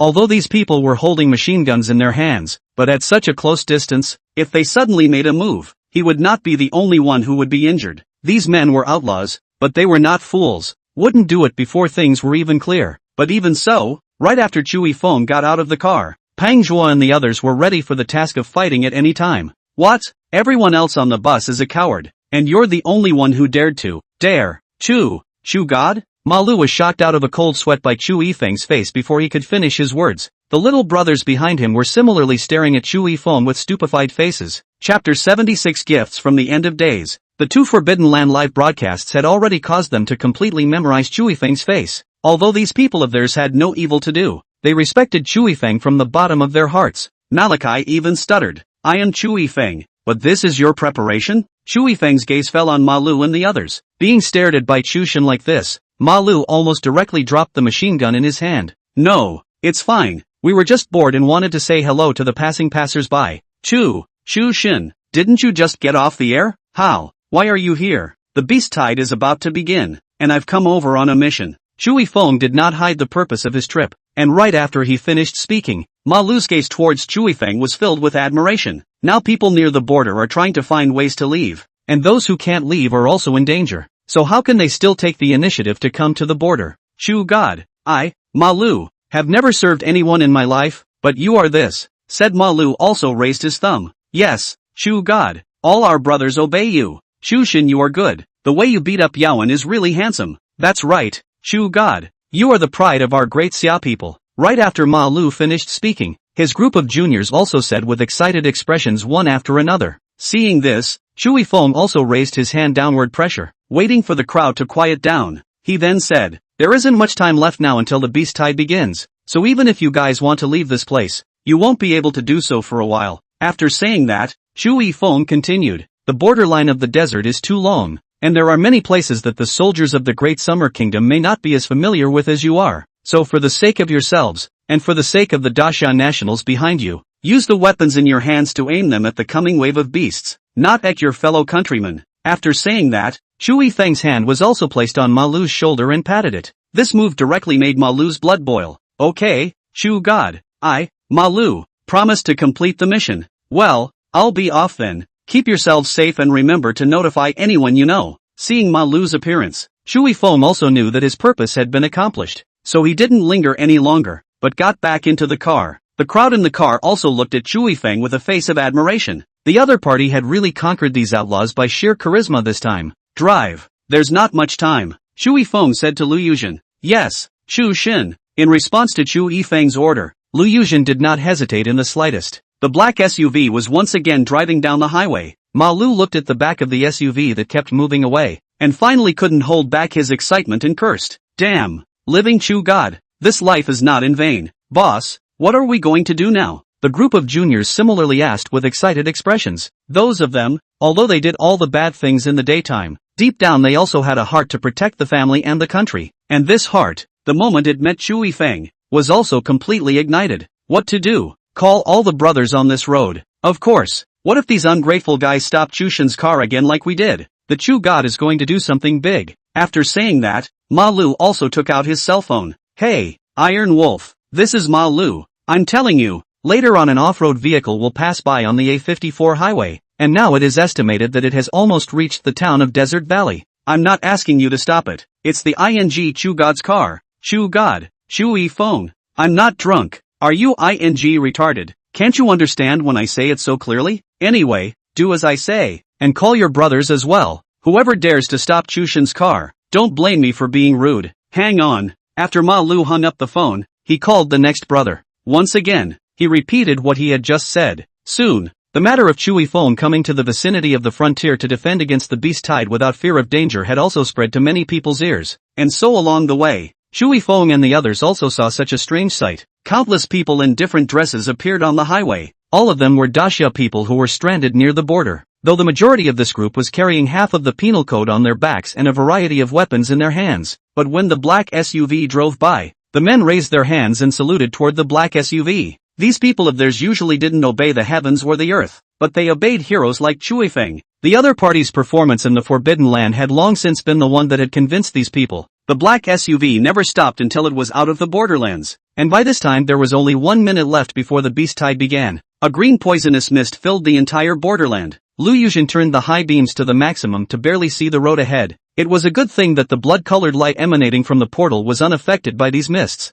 Otherwise, Lu Yuzhen was really worried about going in the wrong direction. After all, navigation was starting to fail at this point. GGG. With a chilling laugh, the blue star, which was still daytime, instantly went into the darkness of night. A blood moon rises. A horrible aura spread out. Everyone raised their heads to look above the firmament. There was a huge silhouette looming. The astronomical bureau's people also observed something strange at this time, and the entire blue planet was enveloped by an unknown black energy mass. This energy isolated the sun directly, as if it were a giant black mouth in the universe, swallowing Blue Star in one gulp. "Good evening, my poor, weak humans. See the bloody portal that appeared near your country? There are gifts in there that I have prepared for you. Now it's time for you to open your presents. Come and receive the gift of doom." After saying that, Doomsday's laughter resounded once again, echoing above the firmament. That rampant and desperate voice made Wu Jin punch the steering wheel. The honking of automobiles resounded in the crowd. Shui Feng sighed long and hard. Such a scene he had seen often in his last life, so he had long ago learned to stop being angry and accept as well as resist. Just as Shui Feng was about to open his mouth to comfort a few people, the virtual screen suddenly appeared in front of Shui Feng. Looking at himself in the screen, as well as the pop-ups that were frantically scrolling, Shui Feng froze. It's not like we're going to let them enter the Forbidden Land at this time, is it? Chapter 77, The Beast Tide Officially Attacks. If it was true, then Shui Feng would really want to curse. After all, he had done all the preparation for this one, but it's good to know that Doomsday isn't sick enough for that. Although the live panel appeared, the the white light symbolizing the journey into the Forbidden Land did not envelop him. Apparently, Doomsday just wanted to show the world this time what they, the saviors, would do when their respective countries were in danger. Is the Chu God heading to the Forbidden Land again? Brothers, do you see those blood-colored portals? I came back from strolling around the V-blog, and all the saviors are resting inside their homes, except Chu Shun. Chu God is this? In the middle of the desert? No, isn't this the borderland? I think I've discovered something remarkable. Look at these pop-ups that keep rolling in. Shui Fang also said with a straight face, the beast tide is coming soon. You must listen to the government and stay honestly in your respective homes. Just leave the rest to us. In the last life, before the beast tide came, although the government also made preparations in advance, but the population is still in a state of panic. So this time Chui Fang also tried to use his influence to appease these people. Right after he finished speaking, the pop-up screen was also scrolling wildly once again. Moma, Chu Xin is interacting with us again? Is the Chu God in the borderlands now? Already blocked the door with a refrigerator and prepared enough food. Definitely won't go out and cause trouble for the country. Please don't worry Chu Xin. As long as the Chu God remains, then the people will have faith and the country will have hope.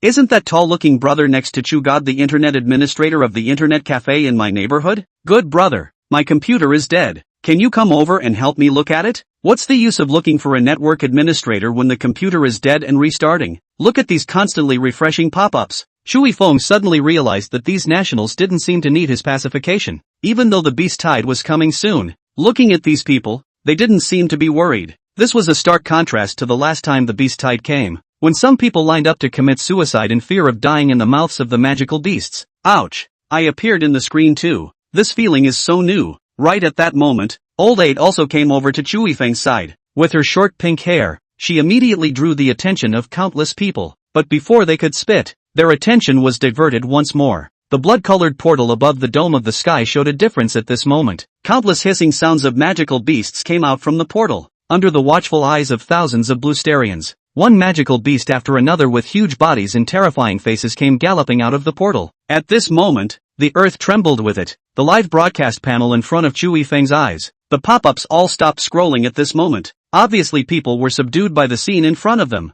Crap! Old Eight likewise couldn't help but burst out. Although he didn't have his whole body trembling from fear like quite a few others, a hint of fear still flashed across his face. In such a scenario, it is almost human to be afraid. Mental qualities as strong as Liu Yuzhen and others likewise swallowed their saliva. Even though they had already prepared themselves mentally, they still froze at the sight of the doomsday-like scene in front of them. Shui Feng was the only one who still maintained his original expression. After all, he had seen a scene similar to the one in front of him too many times in his previous life. Shui Feng's gaze fell on the live broadcast screen, and at this time, the pop-up screen had already returned to normal. The previously relaxed atmosphere was replaced by gravity and fear, and many people were stunned. Seeing this, Shui Feng spoke, his voice firm and full of power. Don't be afraid. The government has already arranged troops in the vicinity of the Scarlet Portal. All the entrances that can lead to the city have heavy troops stationed there. This battle will be incredibly difficult. But, Great Xiao will win. The last 4 words, Shui Feng said with resounding force, instantly pulling countless nationals back from the fear of doom.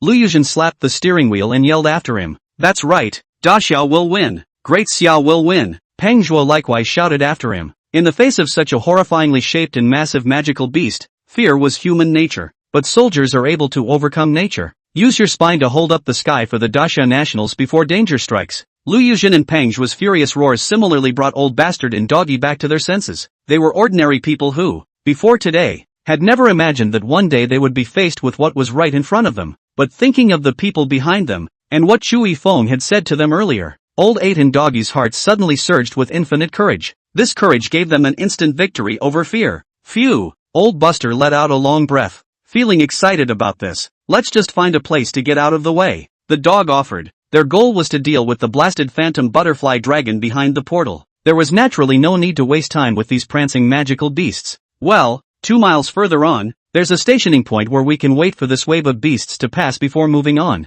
Liu Yuzhen also looked at Chui Feng after he finished speaking. After seeing the latter nod, he then restarted the vehicle. Right at that moment, Chui Feng's attention was also once again placed on the top of the pop-up screen. He was afraid that these nationals would do something irrational out of panic. That's why a special appeal was made just now to appeal to and appease these people. Guys, did you ever think that pink-haired one looked like a pervert? That's right, Da Xiao will win, Da Xiao will win. Ah, the hot blood is coming up. Sketching a group portrait. Do not disturb. Am I the only one who thinks that Chushin is really the type that gets more handsome the more you look at him? Looking at these pop-ups in front of him, Shui Feng somewhat wondered if he had opened them the wrong way. Guys, Chushin is watching the pop-ups again. Chushin, look at me. I'm Northeast Diligence. Please don't flatter yourself. And those who say Chushin is handsome, I think it's okay. But if you guys have to bar me, it can only be said that it's because the two of us have been together for so many years, and we've gotten used to seeing it every day. Wake up quickly, dreamer. Beware of being arrested in a mental institution. Shu God, the light of Daxia, the ever-dropping God. Y'all need to stop arguing. My husband is obviously looking at me. Shu Yifeng. He suddenly realized he seemed to be really worried about the group for nothing. Chapter 78, First Team Battle. After watching these people chatting about each other, and chatting joyfully, Shui Feng turned off the pop-up screen with confidence. Meanwhile, the rest of the blue planet was in a state of wailing. Some minimally powerful countries have even seen a wave of suicides as a result of panic. Countless people have lined up to fall from rooftops, and many others have chosen to commit suicide by swallowing a gun. These people were unwilling to die in the mouths of the magical beasts and become the other party's rations, thus choosing what they considered to be a more honorable way to die. In contrast, the nationals of Daxia were much more subdued. It was because they knew that with Chushin around and the Great Xia Kingdom's army, they were safe. Chushin, it's here. Lu Yuzhen parked the SUV in front of a private house. It was originally an official-led supply point for desert pedestrians and militia, but due to the beast tide, everyone here has been evacuated. But things are all still able to be used. Several people entered into the private house. Shui Feng went up to the second floor and opened the window to look in the direction of the Scarlet Portal. There was a vast expanse of desert. As far as the eye could see, apart from the yellow sand in the sky, there were only the magical beasts rushing about. Compared to the number of magical beasts in the previous life, the number of magical beasts in this life had significantly decreased. It seems like your efforts are working. With the strength of the Great Summer Kingdom's army, keeping all of these magical beasts outside the country's gates wasn't a difficult task. It's the loss of some of the soldiers' lives, and it was inevitable. After all, war must mean that there will be sacrifices. Shu Xin. Just then, Old 8, who had gone out to finish his reconnaissance, returned from outside. As soon as he entered the door, he shouted at Shui Feng. I've observed. These magical beasts are targeting the town. They shouldn't be coming our way anymore. And although they seem to be in large numbers, they are actually spread out. At this time, Old 8's tawdry pink color was on the verge of being dyed yellow by the yellow sand. But even so, the other man's face wore a deep thought of excitement. Pang Zhuo and Lu Yuzhen were studying the map at the moment. After hearing what Old 8 said, the two of them also glanced at each other before looking at each other with a surprised expression. They hadn't even known what the other guy was doing when he went out earlier. However, considering that Old 8 was Chu God's man, so neither of the two Pang Zhuo men inquired, but neither of them expected the other to go out and actually do detective work. And with such an important message, this made Pang Zhuo and Lu Yuzhen instantly impressed with Old 8 as well. We're at least 20 kilometers away from the Scarlet Portal here, and it'll take about an hour or so to walk there. Just then, the dog also put down the map in his hand and said, an hour is the marching speed of the special forces. 3 hours minimum for the average person to start. Can you guys do it? Pang Zhuo looked at Old 8 and Doggy. His words were not to look down on the duo in front of him, but because they were both ordinary people before this, no specialized training, he could believe that the two could hike 20 kilometers, but not that they could do it in less than an hour. An hour certainly won't do it. As expected, under Pang Zhuo's somewhat disappointed gaze, Old 8 spoke. I don't think so either. Shui Feng followed, and right after Shui Feng finished speaking, Pang Zhuo's disappointed gaze instantly became surprised. Could it be that the Chu God was only powerful in the Forbidden Land? But after leaving the Forbidden Land he was just as ordinary as the common people? What's on your mind? Yuchun slapped Pang Zhuo on the shoulder. You two think that our way over here is unhindered? That those magical beasts will run away when they see us? It's still an hour, and we'll be lucky to get there before 3 hours. Yu Jin said without a trace of anger. It was only after hearing the other party's words that Pang Zhuo reacted with some hindsight, an embarrassed smile appearing on his face. The dog smiled likewise, only the smile looked much more naive. After deciding on their next plan, the few people then went back downstairs. Old Buster glanced at the SUV in front of him and sighed. Gee, I wish I could drive there. Although he said so on his lips, Old 8 didn't have the slightest intention of getting into the car. The SUV was too big a target, plus the roar of the car could easily attract the attention of those magical beasts. So the best way to approach the portal is still on foot. Amidst the roiling yellow sand, Shui Feng and the others formed a simple formation and kept moving forward in the direction of the Scarlet Portal. While Old 8 was at the forefront, he was responsible for scouting the situation ahead, though a few people didn't say a word, minimizing the commotion and avoiding most of the magical beasts. Still, after half an hour, they met a magical beast hidden in the yellow sand. This magical beast was golden in color. Lying on the yellow sand under the cover of the night, it looked like an oddly shaped rock. At first, the crowd didn't notice the rock until a few people kept getting closer and the rock suddenly moved. A monster with a huge body appeared in front of the crowd.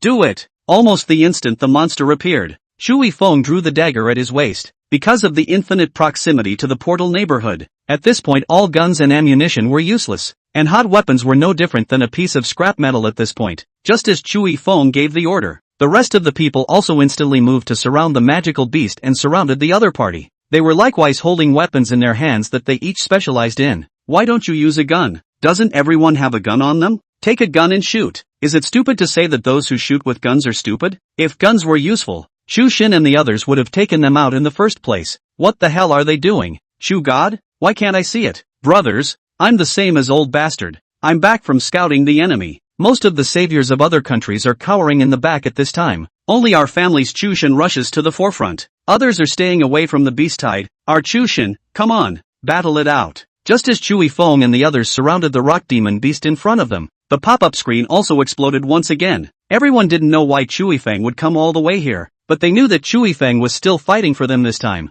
and all they had to do was to cheer for Chushin. Pang Zhua, Lu Yuzhin, you guys cover my attack. Old 8 and Doggy just fill in. Let's make it quick. After Chui Feng gave the order to attack, his legs were slightly bowed, and his body was also catapulted out like a cannonball at this moment. Chapter 79, Suddenly Stronger. Bang! A crisp crash sounded. The dagger in Chui Feng's hand broke with a sound. Instead, the rocky beast in front of him was undamaged. With this strike, he hadn't even scratched his opponent's shell. What a terrible defense! The look on Chui Feng's face became solemn, and at the same time, he was very nostalgic about the system giving him Xiangyu essence. If he had Xiangyu essence, he would have been able to directly tear apart his opponent's flesh and blood with this strike. The rock behemoth was enraged by the blow to its abdomen, even though it wasn't injured. The sharp claws in his hand swung directly in Chui Feng's direction. The sound of breaking wind rang out. The short stick in Pang Zhua's hand instantly turned into a lance blocking Chui Feng's face. The tremendous impact caused him to retreat several steps in a row,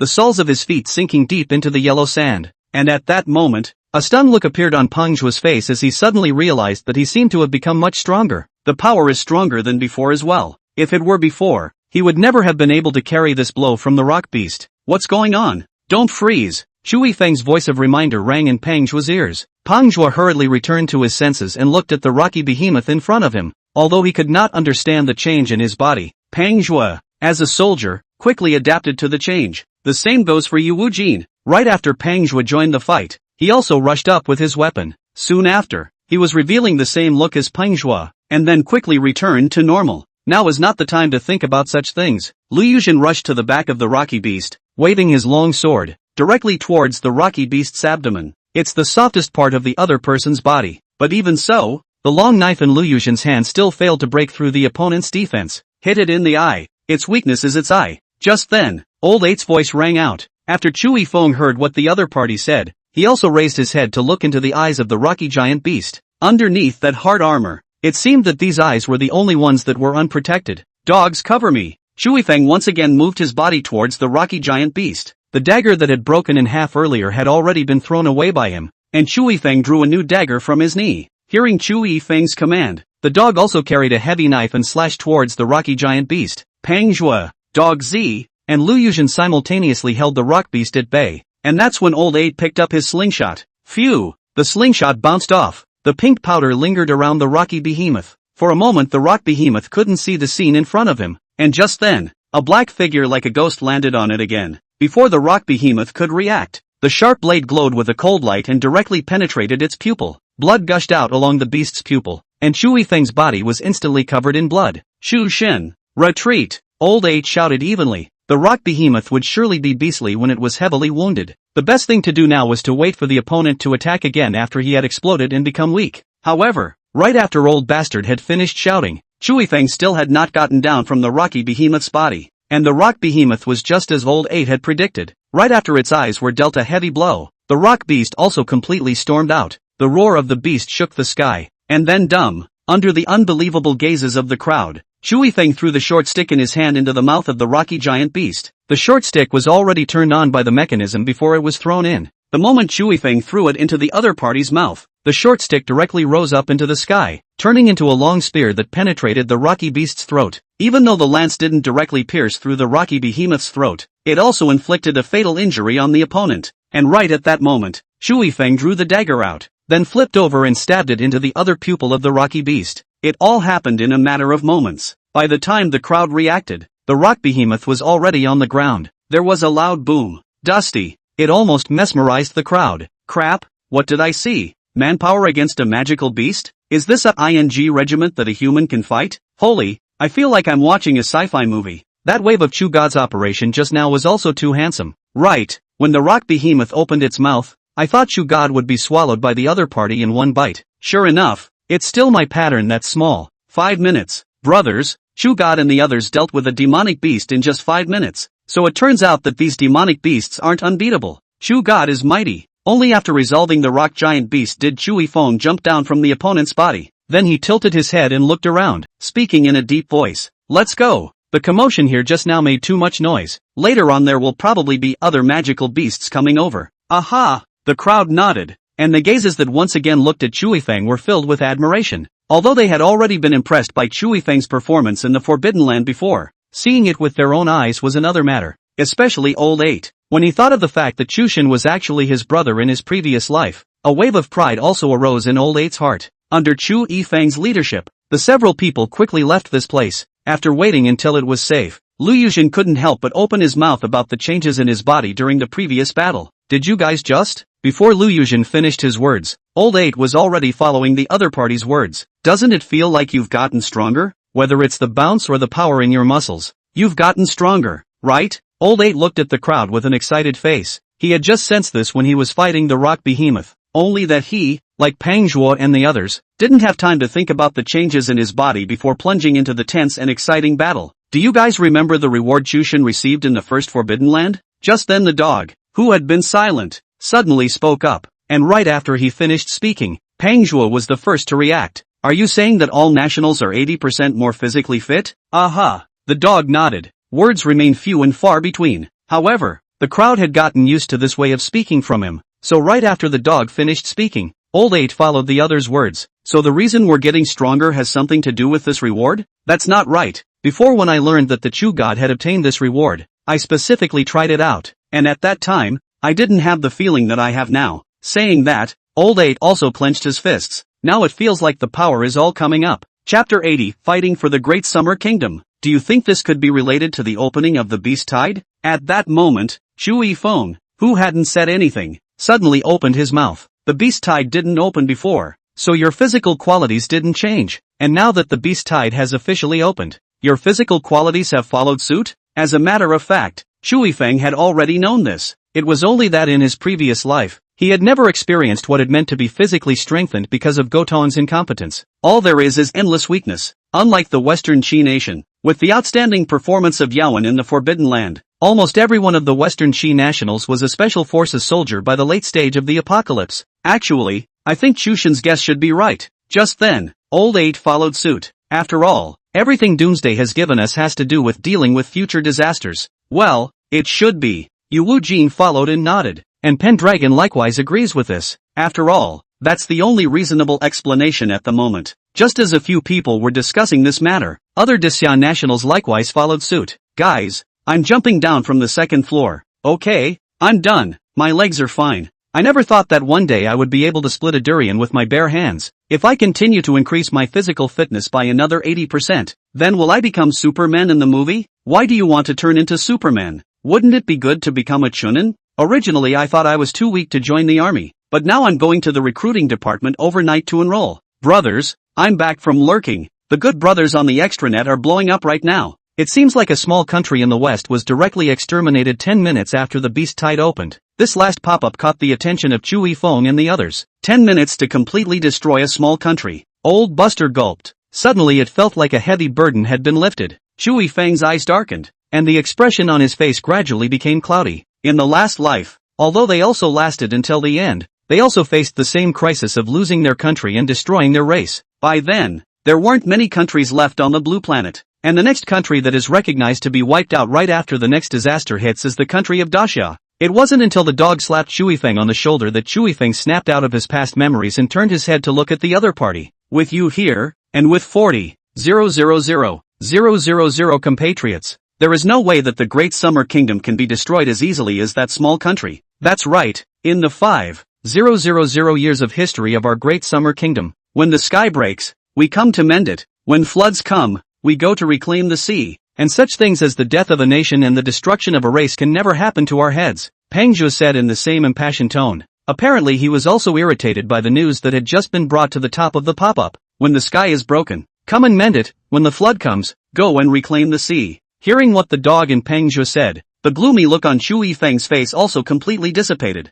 Yeah, even in his last life, that punk Goton was incompetent to that point, and they still held out to the end. And in this life, he was the savior. And the fate of the Great Summer Kingdom would be up to him. This time, he would never let the tragedy of his last life repeat itself. Even if the end comes, it will definitely not be able to destroy our Great Summer Kingdom. That's right, Great Xia. The country's fortune will never die. Yu Wu Jin followed and shouted. The fervor in the hearts of the crowd was also completely ignited at this moment. Bravo to my Great Summer Country. My mom asked me why I was watching the livestream with a hot face. If a mountain stands in the way, move it. If the sea is evil, reclaim the sea. If the sky is broken, mend it. Day evil, then shoot the sun. The great Chinese for thousands of years or so far. Brothers, let's fight together for the Great Summer Kingdom. It wasn't just the ordinary people whose blood was boiling at this moment. Those military people who were fighting against the magical beasts were even more exuberant. Morale has never been higher. The slogans of fighting for the Great Summer Kingdom continued to ring out, shattering the sky. Those endless waves of beasts all seemed to become much smaller in front of the national soul of the Great Summer Kingdom.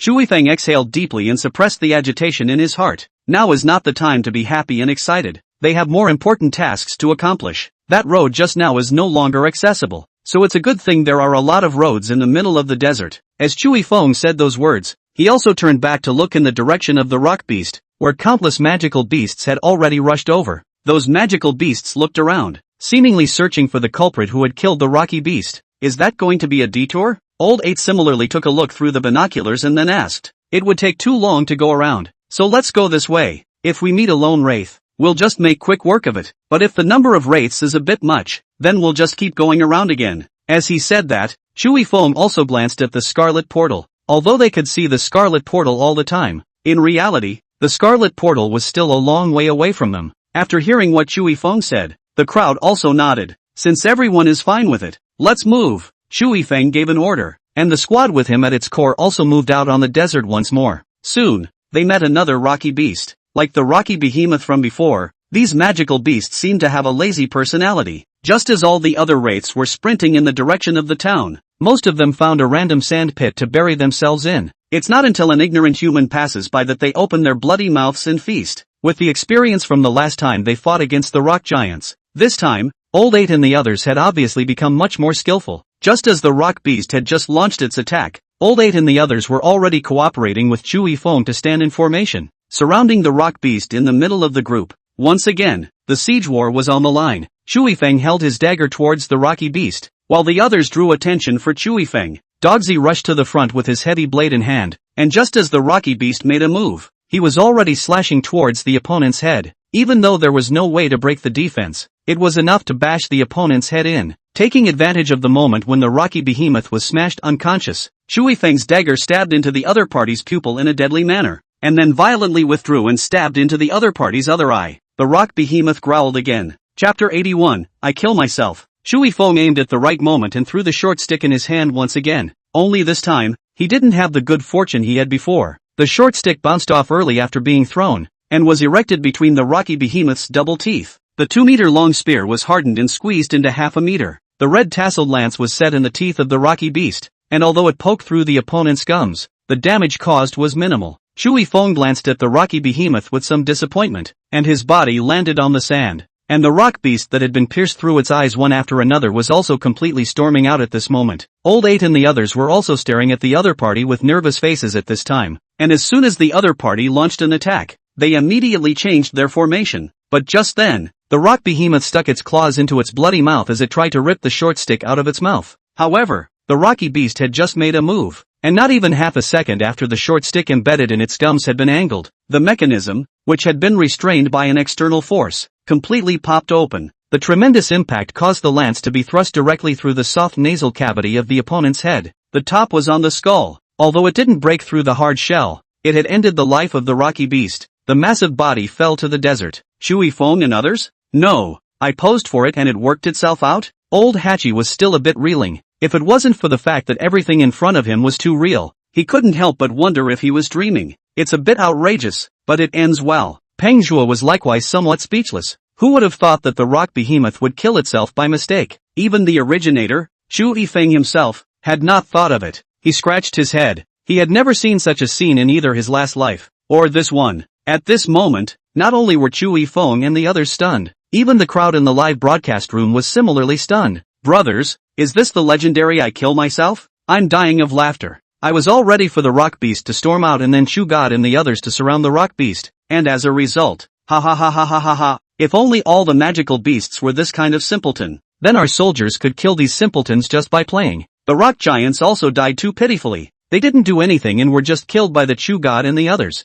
It's really too pitiful. I hope that the Chu God can send me the location. I'll go over and roast them for dinner. I can't retract my 40-meter machete, so friendly forces will just be buried thick. Guys, hit the public screen on death by dying. Old 8 took one last look at the corpse lying on the desert, then twisted his head to look at Chu Yifeng. What do we do now? Just go? After hearing Old 8's question, Shu Yifeng also looked up in the direction of the scarlet portal and nodded. Go. The sooner that the blast wind illusion butterfly dragon was resolved, the sooner this beast tide could be ended. With Chu Yifeng's order, the few people once again set off on their journey. Despite the dangerous road ahead, they continue to move forward. And this is the soldier of the Great Summerland. In the next hour or so, Shu Yifeng and the others also once again met several magical beasts of various shapes. Facing these magical beasts, Old 8 was always able to find out where their weaknesses were in the first place. Then with the crowd covering and Chu Yifeng as the main attacker, the battle was quickly ended. Makes it a bit of a shame though. Ever since experiencing the rocky beast that had killed itself, several people had never encountered a magical beast with this kind of intelligence. So by the end of the day, even Chu Yifeng had colors hanging from his body. A hideous gash cut through his arm from the top to the bottom,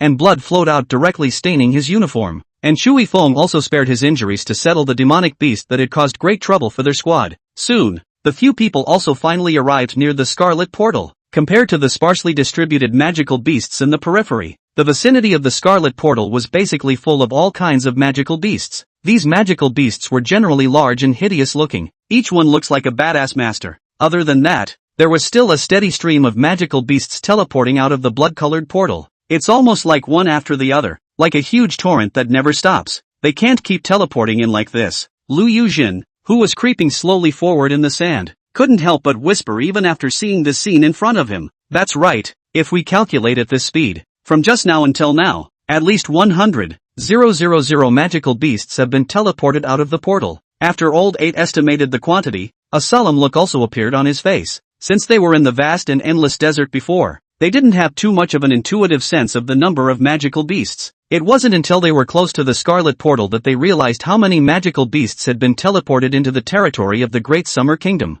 Are we going to rush right in? The dog asked after a 2-second hesitation. No, the number of these magical beasts is just too much. If we charge in directly, the probability is that we will be swarmed to death by these magical beasts. After all, they have support and we don't. Niezhan shook his head. This dead-end approach by the other side is clearly not desirable. So what are we going to do now? We can't wait for the beast tide to end before we go in, right? Pendragon said somewhat impulsively. The thought that after these magical beasts came out of the Scarlet Portal, a large portion of them would head to the human towns and cities to wreak havoc made his heart clench hard. As a soldier, he naturally couldn't stand by and watch this happen. I have an idea. At that moment, Old 8 suddenly spoke, and right after he finished, all eyes fell on him. There's only one way to get into the Scarlet Portal, and that's the trick of transferring the tiger away from the mountain. Let the fastest one of us use his own flesh and blood to attract the attention of these beasts. When those magical beasts are chasing towards him, we will then rush straight into the Scarlet Portal. That's the only time when the resistance we encounter will be minimal.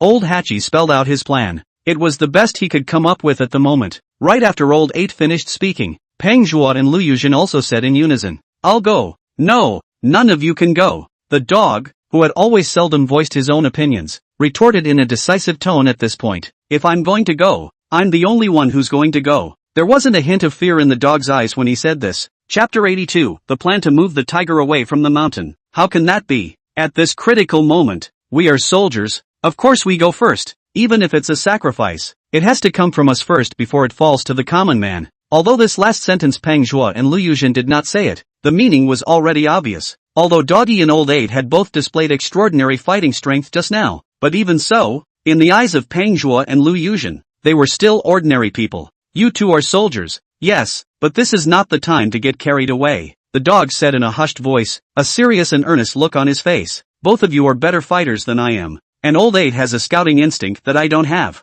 It was even more impossible for Chu Shen. He needed to deal with that blast wind illusion butterfly, so he was absolutely unable to go as bait. And right now I'm the only one who can go. Right after the dog finished speaking, the crowd also fell silent. The two people, Pang Zhuo and Lu Yuzhen, who had originally been refuting each other, did not continue to refute this time, because the other guy was right. Right now it was only appropriate for the other party to go as this bait. They also had to save their strength to deal with that blasted phantom butterfly dragon in the scarlet portal. Just as the crowd fell into a deathly silence, Shu Yifeng spoke. Just do what the dog says, Chu God. Old 8 opened his mouth, but in the end, he didn't say anything, because he knew that Shu Yifeng, who had made this decision, was having a harder time than him. Dog. Shu Yifeng turned to look at the dog. The dog at this point was still a little different from what he remembered from his appearance. After all, the other side hadn't even finished their baptism of war at this point. But even so, Shu Yifeng still saw the shadow of the future god of war from the other party's body.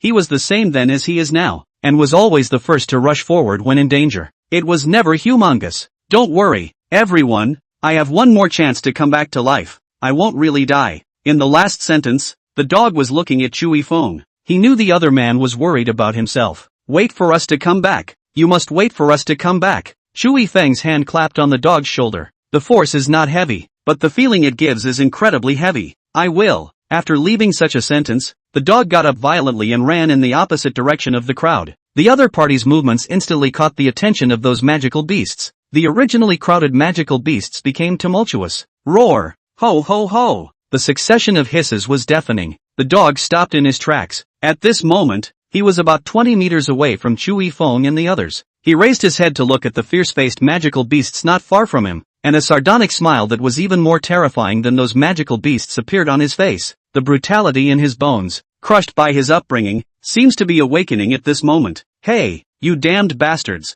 I'm right here, Grandpa! Come find Grandpa if you can. With that, the dog raised the heavy knife in his hand. Countless magical beasts pounced towards him. The earth shook at that moment. It's now! Run! Shu Yifeng gave an order. Pang Zhuo and the others, who had already prepared themselves long ago, also followed Shu Yifeng and ran in the direction of the scarlet portal. The scarlet portal at this point in time had nothing but magical beasts constantly being teleported out. The number of magical beasts that had gathered together had become much smaller. Seeing Chu Yifeng's people rushing over, a look of doubt flashed across the eyes of those magical beasts. They obviously did not expect so many weak humans to appear in the vicinity of the scarlet portal. Go to hell! Shu Yifeng gritted his teeth, and the short stick in his hand instantly turned into a lance at this moment. It's the last short stick he'll ever have, and with this short stick, he would put an end to this beast tide once and for all. The lance pierced into the body of the demonic beast. Shu Yifeng violently pulled it out. Blood rushed up to the sky, and he just continued to go forward. Pang Zhuo and the others behind Shu Yifeng were likewise the same.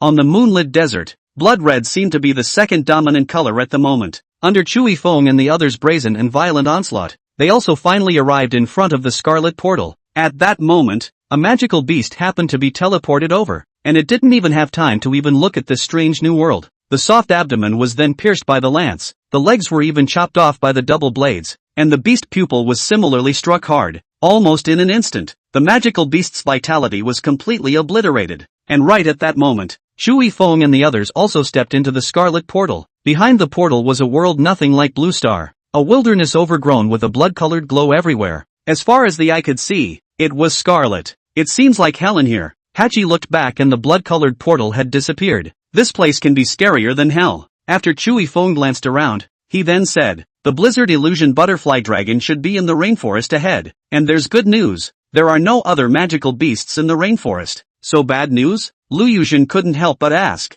The bad news is that this guy is about as tall as a 10-story building, and it's much more massive than those magical beasts out there. So if we were to accidentally get stepped on by it, you and I would both turn into mush. Because of the dog, Shui Feng was not in a good mood right now. Talking is no longer as easy as it was before. Old 8 walked up and patted Shui Feng's shoulder, trying his best to make his tone less heavy. As long as there is life there will be weaknesses. I will be in charge of observing the weaknesses and you will be in charge of killing them. As long as we join forces, we will be able to get out of this rainforest at the fastest speed. Yes. Shui Feng turned his head to look at Old 8, and his eyes also became determined once more. And that's when the live feed was swirling with encouraging pop-ups. They all sensed that Chu Shin, who had always had a high fighting spirit, had become a bit downcast after entering the blood-colored portal. So at this time, they also coincidentally fueled up for each other. Go Chu God, no matter what you do, 40,000,000 nationals will always stand behind you. Cruel choices lead to great endings.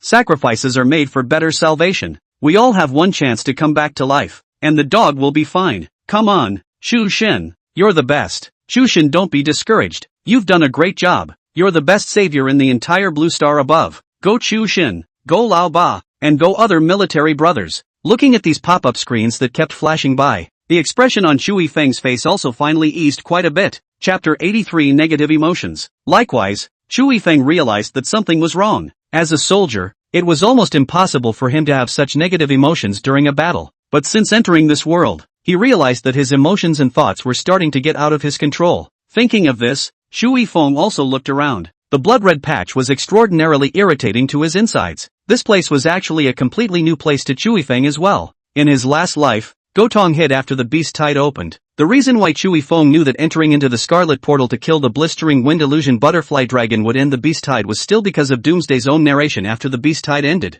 Otherwise he wouldn't have known about it. Therefore, this time, Shui Feng did not have the experience of his previous life. Everything in the Scarlet Portal needs to be figured out by him. What's wrong, Chu Shin? Seeing that Shui Feng was silent, Old 8 also asked somewhat nervously. After entering this place, did you guys feel as if your emotions are starting to get out of control? Shui Feng looked toward Old 8 and the others, and right after he finished speaking, several people also looked at each other before shaking their heads with a blank expression. No, not at all. I feel like I'm in a pretty good frame of mind. Pang Zhuo and the others replied in turn. How come? A look of doubt appeared on Shui Feng's face. Could it be his delusion? He's relived his life and his mental capacity is worse than his last one instead? Such a thought was vetoed by Shui Feng himself just as soon as it appeared in his mind. If he had been worse than his last life, then he wouldn't have done so well in the Forbidden Land. So, I don't know exactly what the factors are, but there's something in there, or not something, or a realization or something, that's affecting my emotions. It keeps my mind filled with pessimistic thoughts at all times. As he said those words, Shui Feng also looked around vigilantly. The sentiment was clearly directed at him alone. And right after he finished speaking, Old 8 also hurriedly looked around and then said in a deep voice, none of us feel this way. Maybe it's because we're not saviors. This emotional weakness buff should only be for saviors. There was obviously some truth to Old 8's suspicions. Right after he finished speaking, Pang Zhuo and the others also nodded. It is true that they were not affected in any way. Forget it, soldiers come to stop. Water comes to cover the earth. No matter how many tricks he has, we will break them with our strength. Let's go. Shui Feng let out a deep breath, trying to suppress the emotions that kept rising upwards within his heart. He opened his mouth. He had to do something to divert his attention. Go! Old 8 and the others glanced at each other before following Shui Feng's pace. The four of them soon entered the depths of the rainforest. As he continued to go deeper and deeper, Shui Feng's head became heavier and heavier. It was as if someone had shoved a piece of iron into it. In his last life, the scenes of the Great Summer Nationals being wantonly abused by the magical beasts were constantly replayed in his mind. In a trance, Shui Feng almost couldn't distinguish between memory and reality for a time. Chu Shin, are you alright? Why don't I carry you on my back? At that moment, Pang Zhuo, who was standing beside Shui Feng, also noticed the other party's abnormality. No need. Shui Feng waved his hand. The face was extremely ugly. Beads of sweat continued to slide down his forehead. Everything in front of him followed and became a blur. Chu God. Old 8 walked up and tried to hold his opponent. The result was that he was pushed away by Shui Feng. Don't touch me. Shui Feng took a big breath of fresh air. The scent of the rainforest was humid with a hint of an indescribable fragrance mixed in. Chu Shin, are you okay? Now, everyone stopped their steps and looked at Shui Feng with a concerned expression. Even in the Forbidden Land, they had never seen Shui Feng reveal such a look. Damn! Shui Feng only felt that his brain was chaotic at that moment, along with his body becoming stiff. The gradual blurring of his consciousness made himself feel as if he would simply pass out the next moment. But, definitely can't just fall down here. The dog was waiting for him. Thousands of Daxia nationals are still waiting for him. System, come out of there. Chui Feng frantically shouted madly in his inner mind. But I don't know if it's because he's not in the Forbidden Land right now. So letting Chui Feng continuously cry out in his inner heart. The system had no intention of coming out. At this moment, Chui Feng was somewhat desperate. Deep in the rainforest, a huge python with glowing green wings opened its beastly pupils. A bloodthirsty light flashed in the icy cold pupils of the beast. There's food coming to your door unsolicited. The blizzard illusion butterfly dragon flapped its wings and headed in the direction where Chui Feng and the others were. Its speed was extremely fast, and in the blink of an eye, it arrived near Chui Feng's group. Hiss, fizzle, the gale phantom butterfly dragon spat out its scarlet tongue. The line of sight directly crossed the dense jungle, passed through the adult-sized leaves, and landed on Chui Feng's body. And right at this moment, the ever-vigilant old ape looked as if he had realized something at this moment. He picked up his binoculars and looked around while gesturing with his idle right hand.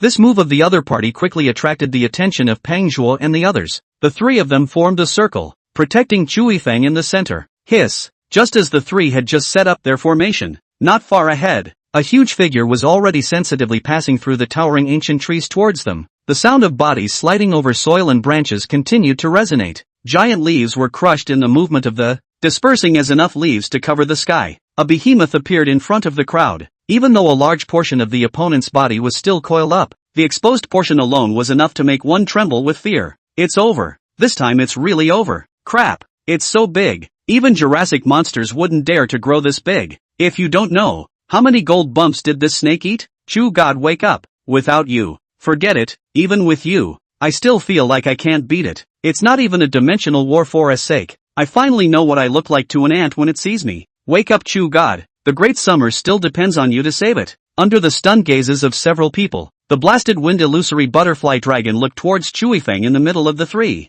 and a touch of greed appeared in its eyes. Oh no, brothers, this monster is targeting Chushin. Old 8 instantly discovered the intentions of the blasted wind illusion butterfly dragon. Chapter 84 Kneel. Protect Chushin. Only if the other party is still alive will we have hope. Lu Yuzhen let out a deep breath, and the twin swords in his hands crossed in front of him. Even though the giant python in front of him was like a mountain to him, he still didn't show any fear in his eyes. So what if it's a python? I live and die, but I go on. Lu Yuzhen ran violently and charged straight at the blizzard illusion butterfly dragon. His figure was just like a tiny stone in front of the blast wind phantom butterfly dragon. If it hadn't been for its good eyesight, it wouldn't have been able to see that there was such a rock right in front of him coming towards him. The instant Lu Yuzhen had just made a move, Old 8 was already grabbing Chu Yifeng's body and began to flee in the opposite direction. Before Chushin came to his senses, none of them were a match for the blizzard illusion butterfly dragon. Originally, the blast wind phantom butterfly dragon was still looking at the humans rushing towards it with interest, but after it saw Old 8 escaping with Chu Yifeng,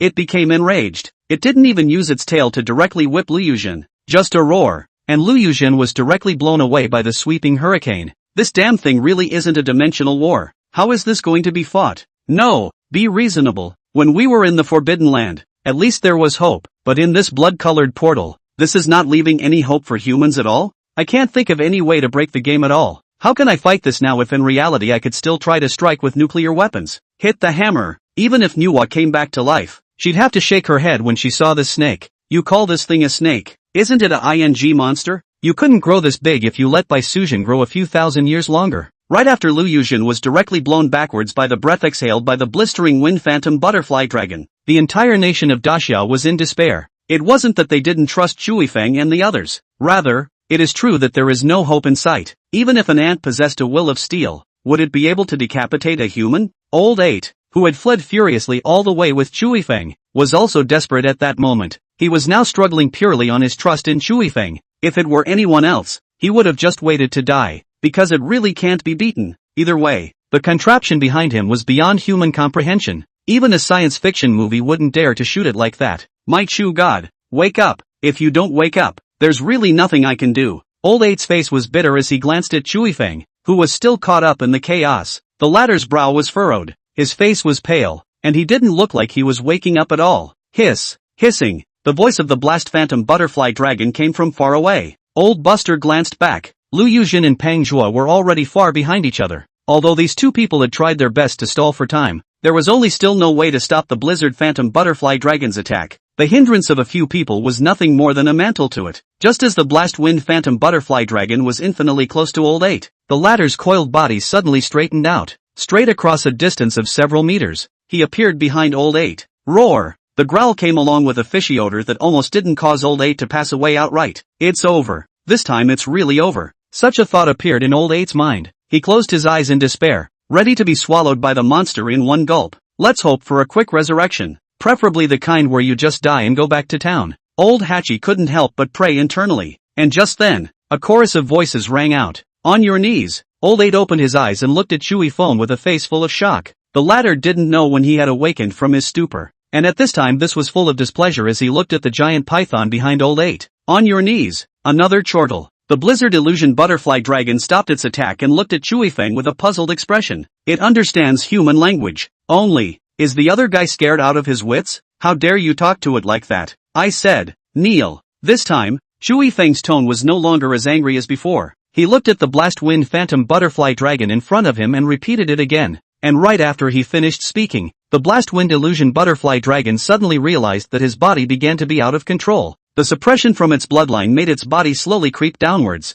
The huge body of the snake along with the head of the snake dangled down in front of Chui Feng. The look actually looked like they were actually kneeling. Crap. Mom, what do I see? The sudden plot reversal almost flashed my back. Could it be that the savior also has a dominating color? When the overlord color comes out, 10,000 people will submit? No. Chushin, this is open-hanged, right? Chushin must have open-hanged. I can't think of any explanation other than open-hanged. Mom asked me why I was on my knees watching the broadcast. Guys, put the bull on the public screen. Right after the blast wind phantom butterfly dragon's body completely slumped to the ground, Chui Feng also walked over towards his opponent. Chu Xin. Old 8 shouted a little uneasily. And right after he shouted, Chui Feng also turned his head to look at him. Those eyes were extremely cold, no different from looking at a stranger. Chu God. Old Hachi was a little confused. He was somewhat unsure if the Chui Feng in front of him was still Chui Feng. Just as old bastard froze, Chui Feng had already reappeared in front of the blast wind illusion butterfly dragon, although the other party was already on the ground. To Chui Feng, a human, it was still as huge as a small mountain. Chui Feng reached out and touched the other party's head. That careless attitude was just like touching a pet. After so many years, still haven't broken through the shackles to become a dragon? Chui Feng's tone carried a bit of compassion. And right after he finished speaking, a look of fear appeared in the eyes of the blizzard illusion butterfly dragon. Chui Feng's tone at that moment made it think of someone. A woman who had already been sleeping in the river of time for countless years. Your qualifications are so poor that you wasted that mouthful of dragon chi. Now I'm going to take it out from inside your body. You. Chui Feng looked into the other party's eyes. His gaze as cold as water. No comments, right? Although it was an inquiring tone, Chui Feng, indeed, had no intention of discussing with the other party. His palm was attached on top of the massive head of the blizzard illusion butterfly dragon. This is domestication? Chushin is domesticating the blast wind illusion butterfly dragon? This is supposed to be some kind of mystical ritual? Why can't I understand what Chushin is saying at all? Can it be that he's been taken over? Sub-o. There really seems to be something not quite right about Chushin, eh?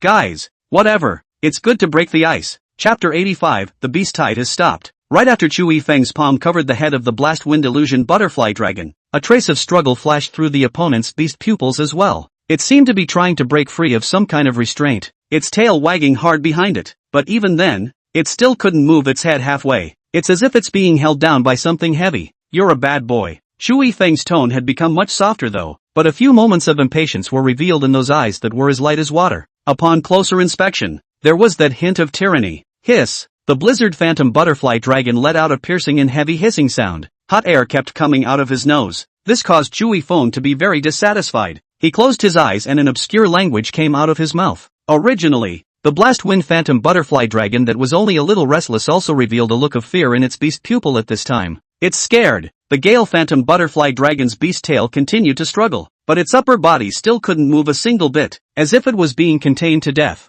Under the gazes of the crowd with stunned faces, blood began to continuously emerge from the corners of the mouth and body of the blast wind illusion butterfly dragon. Blood invaded the ground through the scales, blending in with everything that was already blood red. The sweet smell of blood mixed with the fishy stench formed an extremely unpleasant odor. As Chui Feng's voice continued to ring out, the blood within the blast wind illusion butterfly dragon body seemed to be out of control as if it was constantly gushing out. The scene was very bizarre. It was so bizarre that the duo of Peng Zhuo and Liu Yuzhen, who had rushed over with great difficulty, froze. They were all professionally trained, but they were also still stimulated by the scene in front of them and their scalps went numb. Is this some kind of witchcraft that Chushin has stolen? Just as the crowd couldn't help but make blind guesses, the blood that kept gushing out from the blast wind illusion butterfly dragon gradually dyed the land red, even though the other party kept struggling, his tail even destroying the jungle behind him. This was still no way to get out of Chu Yifeng's control. If the blast wind illusion butterfly dragon was a descending blow to Peng Zhuo and the others before,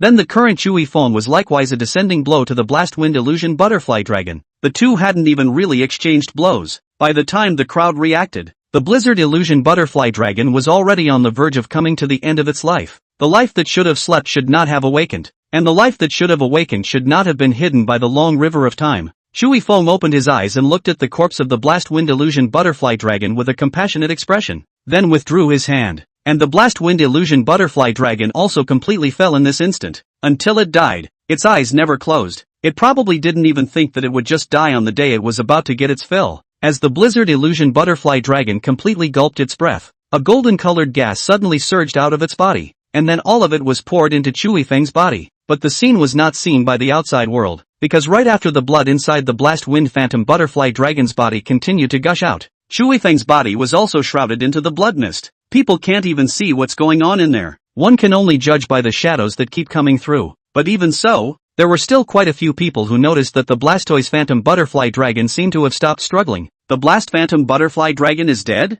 Someone couldn't help but speak up, and right after he finished speaking, dozens of eye-catching pop-ups appeared in the live broadcast, reporting from the military reconnaissance department. No new magical beasts have been teleported in from the vicinity of the Scarlet Portal. The beast tide has stopped. The last 3 exclamation points represent the stirring emotions of these soldiers. After seeing this prompt, the nationals of Daxia followed suit and went wild. The beast tide stopped, and the Great Summer Kingdom held. Despite the fact that before the beast tide began, many people were all confident and full of faith in their country's defense, but after the beast tide began, there were still many people who were secretly worried inside. After all, the bodies of these magical beasts were simply too huge to be dealt with by human power. Even if the Great Xia Kingdom's army was no longer powerful, it would not necessarily be able to deal with such a terrifying wave of beasts. Plus, in the vicinity of the Scarlet Portal, waves of magical beasts were teleported in every so often. The never-ending scenes are heart-pounding to watch, but it's good that it's finally over. The tide of beasts stopped. Shu Shen.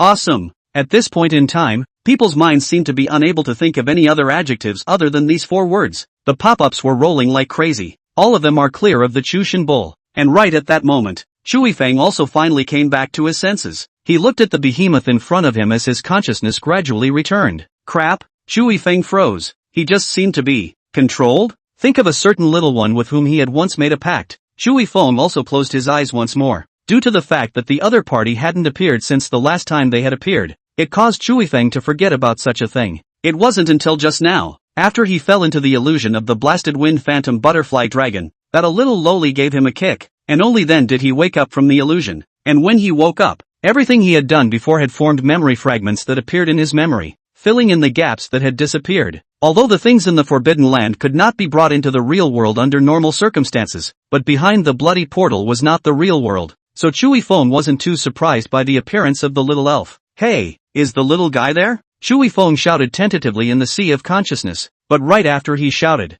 he didn't receive any response. To this, Chu Yifeng was no exception. He cleared his throat and began to prepare to sing the military song like last time. However, before he could get up a drop, a little elf with a delicate and cute face appeared in Chu Yifeng's sea of consciousness. As soon as the elf appeared, there was instant light in the dark sea of consciousness. The colors on the latter seemed a little brighter than before. I told you, I'm not a little guy, and in terms of age, I could be your ancestor. The elf retorted with a haughty look on her face as she crossed her arms. What just happened? Right after the little elf appeared, Chu Yifeng also hurriedly asked, what's going on? I don't understand what you're talking about. Ah, I'm sleepy. I'm going to sleep. Don't bother me. The elf yawned, her eyes flickering as she avoided Chu Yifeng's gaze. Obviously she wasn't going to offer any explanation for what she had just done. You'll sleep later. Did you just give me a kick in the illusion? Seeing that the other party was about to run, Chu Yifeng also asked again in a hurry. Chapter 86, Mom, I fell in love on the spot.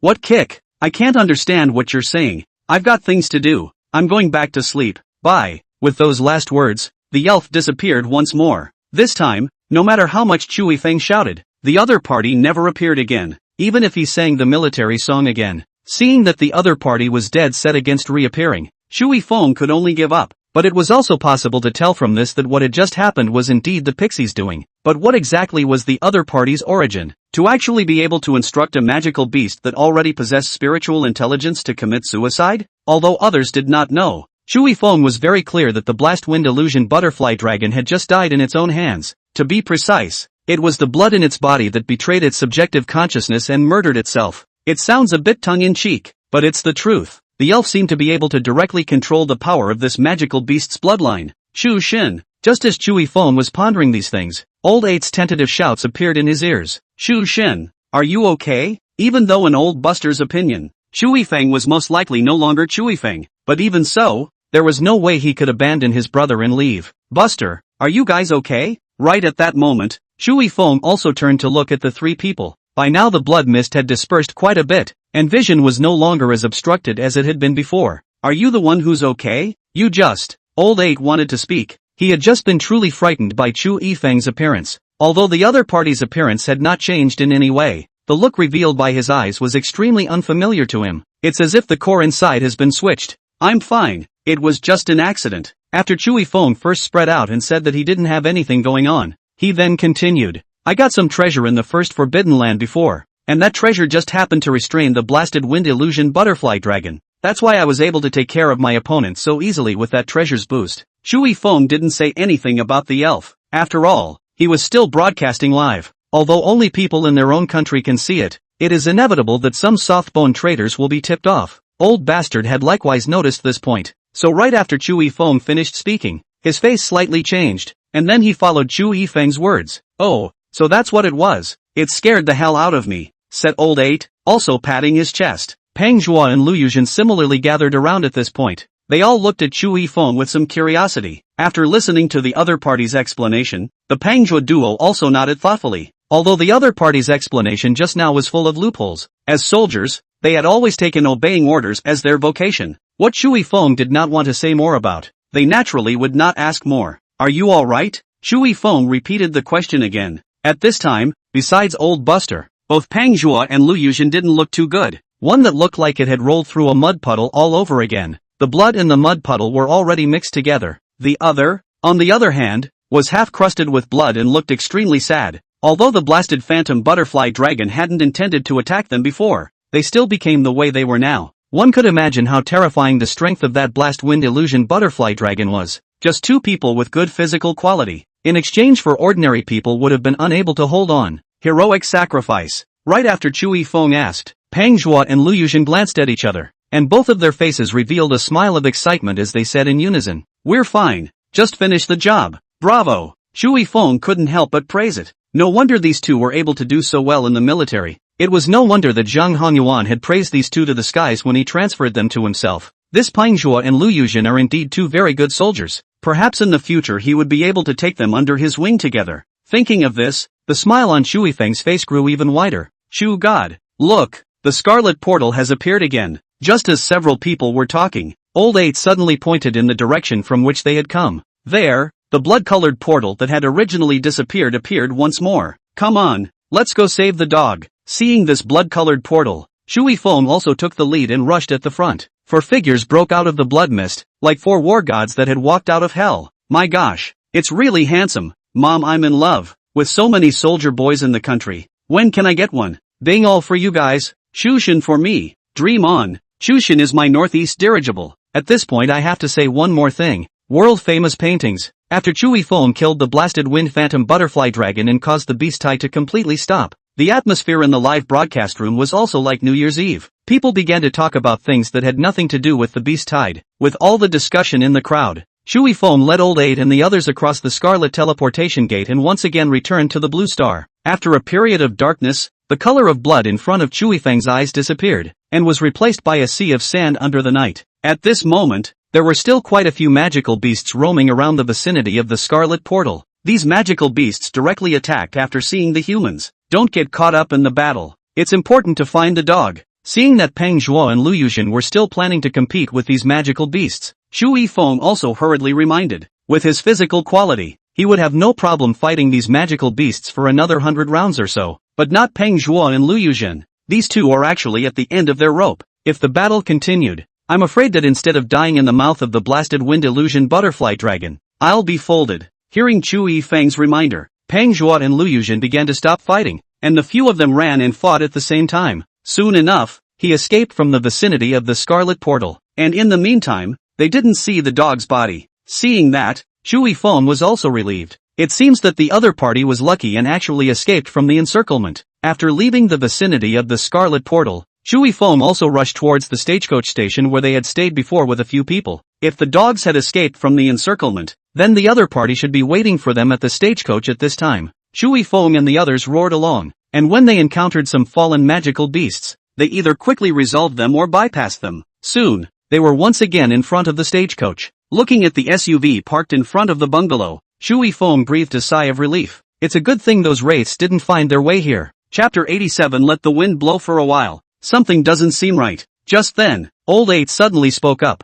What's wrong? Chu Yifeng twisted his head to look at the other party. Look there. With some reluctance, Old 8 held out his hand in the direction of the iron gate. Although the iron door of the entrance was still open, there was a striking bloodstain at the door handle, as well as several bloody footprints. Seeing this, Chu Yifeng also walked over in the direction of the iron door, then followed the direction of the bloodstains and looked inside. Only a familiar figure collapsed at the head of the stairs to the private house. Dog! Chu Yifeng rushed up and then moved the other party's body over. At this point the dog was covered in blood. Even his eyelids were crusted over. After hearing Chu Yifeng's voice, the dog that was already at the end of its strength was suddenly awake at that moment. His eyelids moved, as if he wanted to open his eyes, but he couldn't do it with the strength he had today. And with this movement of his body kept trembling along with it. This scene caused Chu Yifeng's eyes to turn red as he watched. Men don't shed tears. They just don't get to the sad part. Dog, what are you trying to say? Seeing that the other party's lips kept squirming, Chu Yifeng also hurriedly lowered his head and put his ear to the other party's mouth.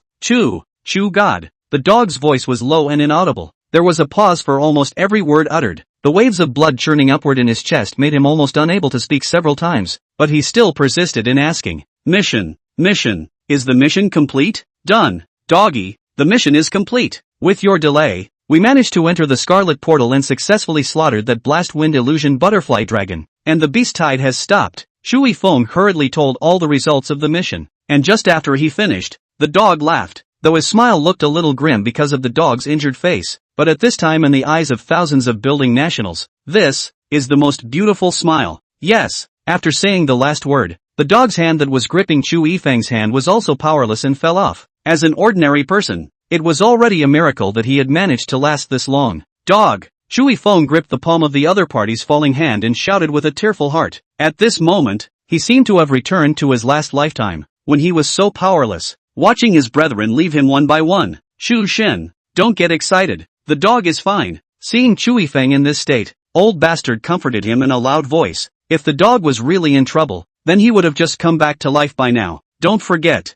you fought for a chance of resurrection for all the people of the Great Summer Nation. Yeah, the dog won't die. Old 8's voice gradually brought Chu Yifeng back to his senses. He hastily opened the virtual screen. Is there an army nearby? I need medical support. Because of the reason that all of the communication equipment was damaged, Chu Yifeng could only use this way to contact the army. I'm a surgeon. I'm at Penn State Downtown Hospital, and I'm always available for backup. I'm a doctor too, but I'm a little far away. But I can contact my colleagues in Pennsylvania. Let's all stop talking, or let the army reply. Seeing that the information was a bit mixed up as you spoke and I spoke, someone immediately suggested. And right after he finished speaking, the pop-up screen that had always moved and massacred the screen also appeared in a vacuum for a moment at this time. This had never even happened before for Chu Yifeng's live room, and it was at this time that a series of pop-ups appeared on the screen. The Army Medical Unit left 2 hours ago and is expected to arrive in 10 minutes. The Army Medical Unit left 2 hours ago and is expected to arrive in 10 minutes. The Army Medical Unit left 2 hours ago and is expected to arrive in 10 minutes. The neatly organized pop-ups were just like the soldiers of the Great Summer Kingdom, and it was a tear-jerking experience to watch. The pop-ups like this went on for about half a minute or so before they stopped.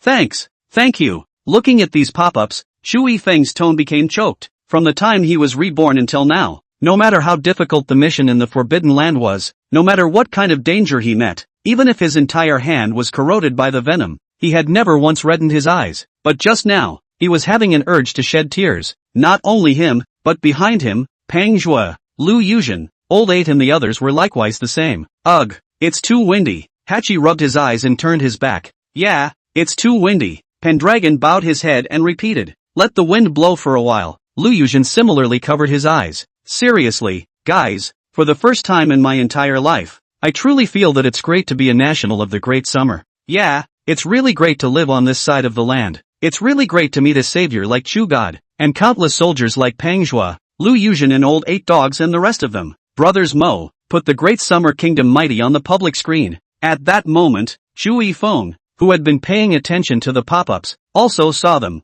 After seeing what these people said, Chu Yifeng also laughed. I also think it's really great to be born a Daxamite. After saying that, Chu Yifeng also nodded involuntarily. In this life, even if he spelled out his life, he would guard the land under his feet, so that the great summer kingdom would prosper as it had in the past, and become the only pure land on the blue planet after the end of the world. 10 minutes later, the ambulance team dispatched by Zhang Hanyuan also arrived in the post. The soldier in the lead gave a military salute with a face full of excitement after seeing Chu Yifeng and the others. Chen Lifeng, leader of the second group of the Pengcheng military base's medical team, greets the 4 heroes. This time, Chen Lifeng did not call out the ranks of a few people, but instead directly referred to them as heroes. Just over 2 hours ago, the beast tide had only just ended when Zhang Hanyuan gave an urgent order. He was instructed to go to the support in the frontier post. After receiving the mission, Chen Lifeng also led his team members on a trek all the way through the mountains, and after dodging and being forced to kill countless magical beasts, he finally arrived here. Looking at Chen Lifeng, who had finally arrived, Chu Yifeng was also finally relieved. Team leader Chen, my brother is in your hands. You must save him. After saying those words, Chu Yifeng also let go of the dog's hand. The paramedics rushed to lift the dog on a stretcher. Chapter 88, $400,000 a shot for a special medicine. And the other paramedics walked over to Pang Zhuo and the others. The 5 members of the special operations team, with the exception of Buster, were all seriously injured. Even Chu Yifeng had dozens of bloody scratches all over his body. As for bruises, they are countless. To put it bluntly, Chu Yifeng did not have a single piece of skin on his body that was intact right now. Xu Shen, the wounds on your body need to be treated as well. Chen Lifeng walked up to Chu Yifeng. His words had only just finished, and Chu Yifeng hadn't even had time to reply. The voice of doom above the firmament appeared once more. This voice was like the voice of the devil, causing Chu Yifeng, who had originally relaxed, to instantly tense his body. Pang Zhuo and Lu Yuzhen, who were also on the stretcher earlier, also sat up immediately.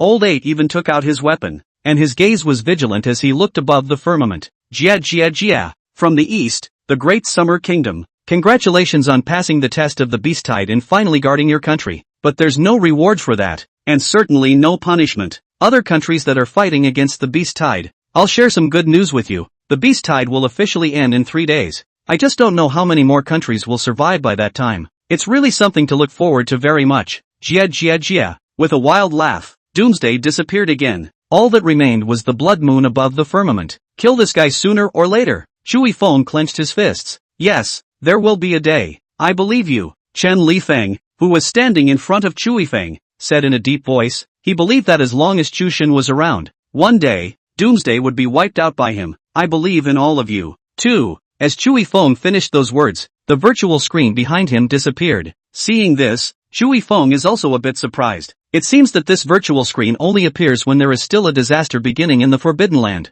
and now that the beast wave was completely over, the virtual screen disappeared. It was just that the magical beasts left over from the beast tide hadn't been completely cleaned up. However, these are no longer a big problem. Xu Shen, let me help you with your wounds first. Since there's not enough equipment over here, I'm going to need to do a full body checkup for you when we get back to the base to make sure you're functioning properly. Saying that, Chen Lifeng also squatted in front of Chu Yifeng. Then a shot of reagent was taken from the medical kit he had with him. Wait! Seeing that the other party was preparing to give this injection to himself, Chu Yifeng hurriedly called for a stop. What's wrong, Chu God? Seeing Chu Yifeng's gaze fall on the potion, Chen Lifeng also hurriedly explained. This is a special effect medicine, possessing a series of effects that can promote wound recovery, detoxify and clear bruises, reduce inflammation and relieve pain. It was obvious that Chen Lifeng had misunderstood Chu Yifeng's meaning. I know, but it's not cheap. Over 400,000 a shot. Chu Yifeng had seen this kind of medicine in his previous life. At that point, though, he never used it, even though he was qualified to use it, because in his opinion,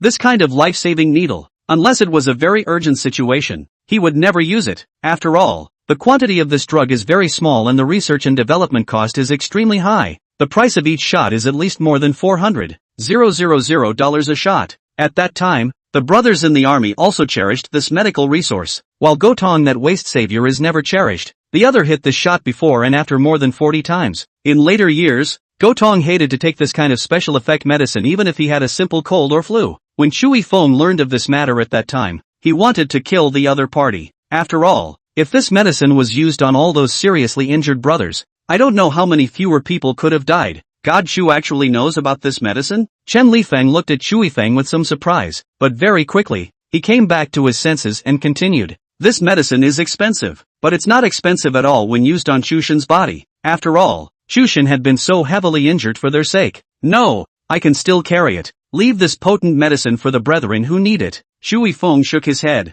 Although the injuries on his body looked horrifying, they were actually nothing to Chui Feng. After all, he'd suffered worse injuries than this in his last life, and he hadn't had to fight such potent drugs back then. After seeing Chui Feng insist, Chen Lifeng looked at the other party with a face full of awe. That's when the potent medicine was put away. Then he began to treat Chui Feng's wounds. During this period of time, even when Chen Lifeng was handling the rotting meat with the blade of his knife, Chui Feng did not even cry out. Even in the end, when the saline water was showered on Chui Feng's wound as if it didn't cost anything, the latter merely frowned. For this kind of pain, Chui Feng had long been used to it in his previous life. By the time he reached the back, Chui Feng didn't even use anesthesia. He needed to remind himself every now and then with this kind of pain. No matter how far the battle goes, there must be enough to keep a clear head and make the most rational judgment. Half an hour later, Chen Lifeng tightened the last piece of gauze. Chui Feng, on the other hand, was successfully wrapped into a mummy. Shu Shin, the injuries on your body need to be recuperated for at least a month,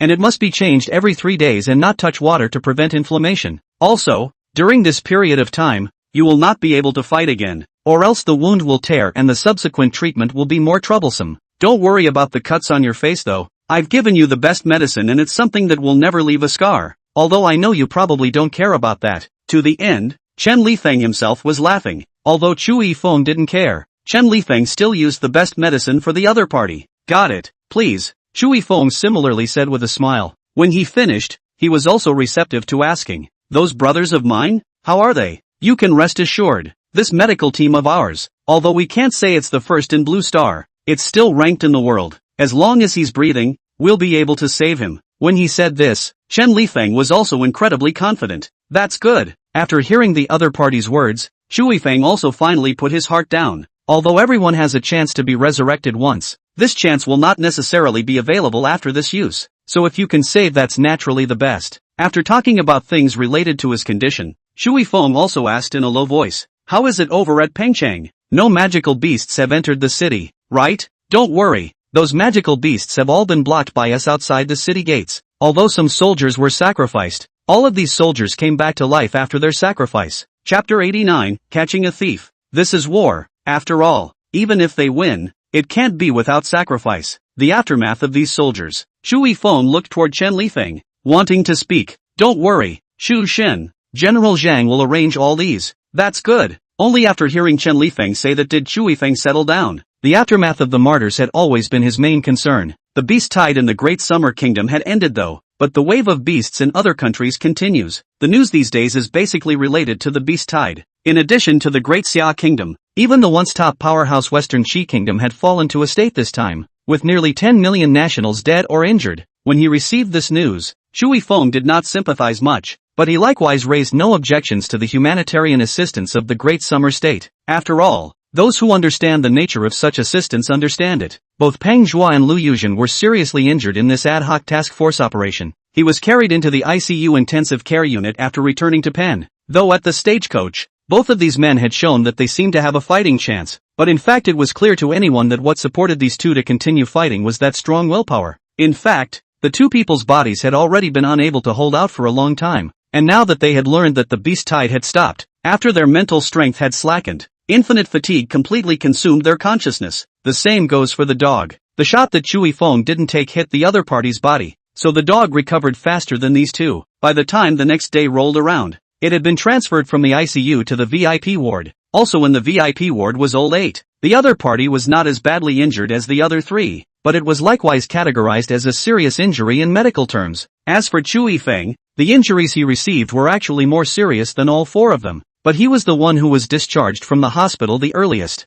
After Chu Yifeng had spent 2 days in the hospital, he rushed the guards and ran out without paying attention. He wanted to see what was going on in the great summer now. After exiting the hospital room, Chu Yifeng's face also revealed a bright smile as he breathed in the fresh air. At this point he was wrapped up like a mummy though. However, due to the fact that he was wearing a black tracksuit, so basically everything was covered except for his neck and hands, which were not. At first glance it doesn't look much different from an ordinary person. Walking on the streets of Pengcheng, Chu Yifeng looked around. Because of the beast tide, the originally lively and prosperous Pengcheng was much cooler than before, but even so, the crowds were huge. Chu Yifeng saw a milk tea in front of him, so he walked in. "Can I get you a drink, sir?" As soon as Chu Yifeng entered the door, the waiter in charge of entertaining the guests also rushed to welcome him. Chenning placed the menu in her hand in front of Chu Yifeng, a standardized smile on her face. At the same time her eyes were carefully sizing up the strange guest in front of her. The other guy was wearing a black mask and a black sweatshirt, and he really didn't look like a nice guy. "And you're open for business?" Chu Yifeng glanced at the menu, then asked with some curiosity. "We've been open for normal business since the day after the beast wave ended." Although Chun-Ing was doubtful in her mind, she still answered honestly. "Aren't you guys afraid that the magical beasts will suddenly enter the city?" The moment Chu Yifeng's question came out, before Chun-Ing could answer, a guest sitting not far away from him next door was already the first to answer. "Of course I'm not afraid. With the Chu God and the soldiers of the Great Xia Kingdom, we, the common people, are not afraid of any magical beasts." That's right, with the Chu God and the soldiers of the Great Xia Kingdom around, the magical beasts will never set foot in the territory of Pengcheng. To use a very classic phrase, those magical beasts are paper tigers. In front of our great summer kingdom, they will fall down once blown. Right after that customer finished speaking, the other customers in the store followed suit. Speaking of which, it seems that the Chu God is still recuperating from his injuries in our Pengcheng city. If we have the chance to meet the Chu God by chance, then we would truly be smoking in our ancestors. Oldly, smoking won't work. A character of Chu God's caliber would have to have his ancestral tomb on fire. Hearing those words, Chun-Ing also laughed as she once again looked at Chu Yifeng. "They've answered your questions. Now you'll have to answer me. Honored guest, what would you like to drink?" It was probably because of the mention of the Chu God and the soldiers of the Great Summer Kingdom, so at this time, Chun-Ing was not as wary of Chu Yifeng as she was before. Chu Yifeng was just about to answer the other party's question when a sound of a thief being caught came from outside. Hearing that voice, Chu Yifeng's body reacted faster than his consciousness. Chun-Ing only felt a blur before her eyes, and the man who was dressed strangely earlier was already rushing to the milk tea store. When he came back to his senses again, Chu Yifeng's hand was then already pressing on a young man's shoulder. That young man also seemed to have learned a few tricks. Right after Chu Yifeng's hand was clasped on his shoulder, the young man made a turn and tried to disengage from Chu Yifeng's hands. As a result, no matter how much he drew back, there was no way to escape Chu Yifeng's shackles. The opponent's hand was like Buddha's five-fingered mountain. He couldn't shake it off after clasping it on his shoulder. "Kid,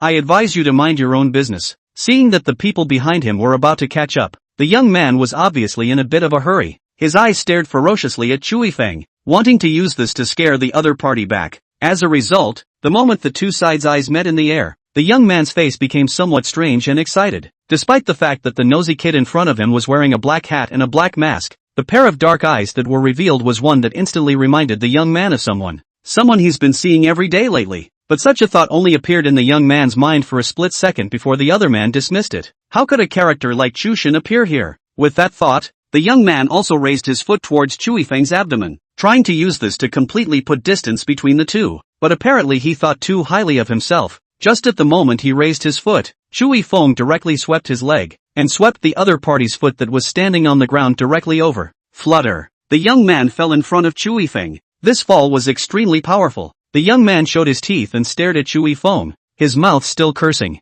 "You kid, wait for me. My brothers over here will be here soon. Wait for me. I will definitely make your life worse than death later." Before the young man could finish his words, Chu Yifeng had already stepped on the other party's back with one foot. Chapter 90, Another Go. Chu Yifeng exerted a slight force under his feet. The young man let out another miserable howl. That voice made even Chun-Ing, who had rushed out, feel a bit sorry for herself. Soon, though, she didn't think so. After Chu Yifeng subdued the young man, a grandmother rushed over holding her granddaughter. Seeing that the young man was subdued, the grandmother immediately said with gratitude, "Thank you very much, young man. This is the tuition fee for my granddaughter's study. I have saved it for a long time, but it turns out that this murderer actually wants to take even this money to gamble. Saying that old granny also spat at the man who was stepped on the ground by Chui Feng. The little girl who was following the grandmother, at this time, was also a little afraid to hide behind the grandmother to look at the young man who was lying on the ground. Upon closer inspection, these two actually had some similarities between their eyebrows. Chui Feng looked at the young man who was still crying in pain with some surprise, and then looked at the little lowly. Before this spoke, "Old man, this is your son, isn't it? I don't have an animal son like him. He's young and doesn't learn. He's covered in bad habits and does nothing but eat, drink, whore and gamble all day long. He also cheated me out of the little pension I had saved over the years. Now he even wants to take his daughter and sell her. My poor granddaughter." Saying that old man also hugged his granddaughter and cried bitterly. The little girl's reddened eyes once again filled with teardrops, and she hugged the old man back, comforting him. "Grandma, don't cry, don't cry. When I grow up, when she grows up, she can take grandma out of this place." By now there were quite a few people gathered above the street. After hearing what the old man had to say, these people couldn't help but point their fingers as well. Someone soon recognized the young man. "Isn't this Go-san? I heard that he beat his wife and ran her off, leaving him with a daughter, or his 70-year-old mother who takes care of her. This kind of person, well beaten, yes,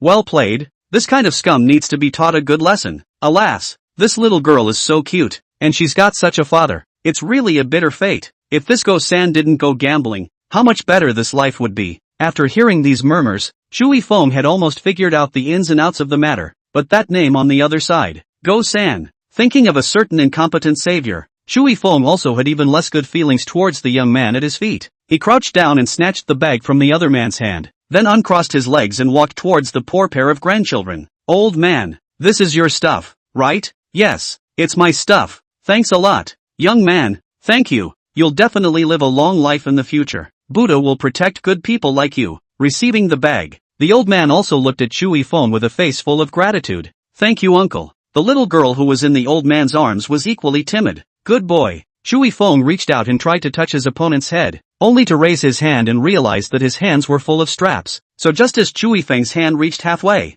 the latter also retracted stiffly. The little girl looked at Chui Feng with some surprise, although the uncle in front of her was dressed very oddly, but at this time in her heart was the embodiment of a hero. Just then, Go-san also rose from the ground. After his body regained its freedom, Go-san also looked at Chui Feng with a wary expression. Then his body continuously fell back, his mouth still screaming, "Old undead, do you think you can live in peace after you take the money back today? I'm telling you it's impossible. Sooner or later this money will still be mine. Just you wait." After saying that, Go-san wanted to run. As a result, before he could take 2 steps out, he was once again clasped by Chui Feng's shoulders. This time, Go-san was no longer bent on getting away like before. Right after his shoulders were clasped, Go-san turned around, pulled out a dagger from his arms, and stabbed it towards Chui Feng. "Let you mind your own business. Let you play the hero. Go to hell." The expression on Go-san's face became twisted. "Look out." Channing, who was closest to the two, was stunned. She didn't expect Go-san to actually dare to use a knife in broad daylight.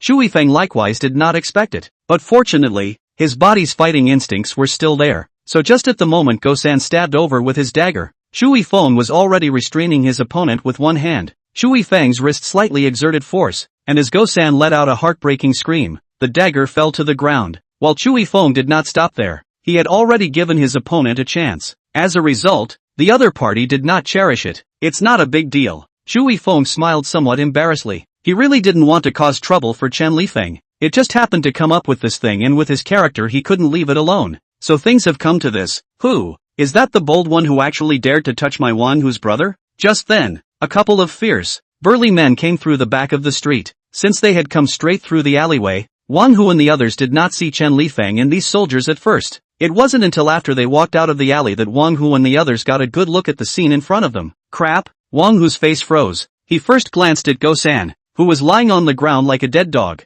and then glanced at those soldiers with real guns. Wang Hu, who had just spoken out of turn, did not think much about it, and was ready to pull out his legs and leave, but he hadn't taken 2 steps before he was stopped. Looking at these soldiers with solemn expressions in front of him, Wang Hu wanted to cry at the moment. "Go back," the soldier who had stopped Wang Hu said with a cold expression. Yes, I'll be right back. You watch the guys on your hands." Wang Hu raised his hands in a gesture of surrender. Then he honestly led his brethren back to Chen Lifeng and the others. Seeing that Chen Lifeng seemed to be the leader of these people, Wang Hu also started begging for mercy with a bitter face. "No, officer, I'm just passing through. I'm a good citizen who abides by the law. I didn't do anything wrong. Is it not committed? Or too late to commit it?" Chen Lifeng coldly glanced at those minions behind the other party. At this time these men had sticks in their hands. It was fortunate that he had arrived in time this time, or else he would have waited for Chu Shin to finish resolving these people. The wounds on the opponent's body were expected to be torn wide open as well. At that point, even he will have to be held accountable from above. Chapter 91, Unless you ask Chu Shin to come here. After all, Chu Yifeng's safety was greater than everything right now. When Wang Hu saw Chen Lifeng's line of sight fall on the sticks held in the hands of several brothers behind him, he also hurriedly explained, "Officer, these guys are baseball fans, and this bat is for baseball." Yeah, officer, we use this one all the time for baseball. That's right, those of us who are members of the city's League of Baseball Team Enthusiasts." Saying that, those minions also waved the bats in their hands and made a baseball playing posture. It's funny how it looks, playing baseball? Chu Yifeng, who hadn't said anything, was somewhat amused. These people have some fun talking. However, looking at the appearance of these people, they should not have had many fights and bullies in their normal lives. Thinking of this, Chu Yifeng also turned his head to look at Chen Lifeng. It's a waste of talent to keep these people in jail, or else, just charge them to the army. But that's not in order, is it? Chen Lifeng asked back with some hesitation. It's not just anyone who can be a soldier, especially in the years of peace, and anyone who wants to be a soldier that needs a political trial. You can only enlist if you pass the political examination. And it's clear that these landlubbers in front of us can't get past that. We'll be compliant in a few days, and we'll have the details then. Chu Yifeng naturally understood what Chen Lifeng meant. However, he was not in a good position to explain now. After all, the documents from above had not yet come down, so he could only vaguely say. After the end came, the Great Summer Kingdom chose to expand its army at the first opportunity. After all, only a sufficient number of troops will be able to cope with the ensuing disaster. And in the middle and late stages, the deaths of a large number of soldiers were also the reason why the Great Xia state had to take some of the criminals serving in prisons from all over the country to fill up the army. But these guys are also largely being used as vanguard, so pull these hooligans to fill the army. Chu Yifeng has no psychological burden at all. I'm not going to be a soldier. I'm not going to be a soldier. Just as Chu Yifeng was still recalling the many policy measures of his last life, Wang Hu was already flustered as he directly refused in a row. He didn't want to be a soldier. He was having such a great time living a fast life inside this city. Why would he want to go outside the city and fight with those magical beasts? Are you sure? Chu Yifeng looked toward the other party. Sure.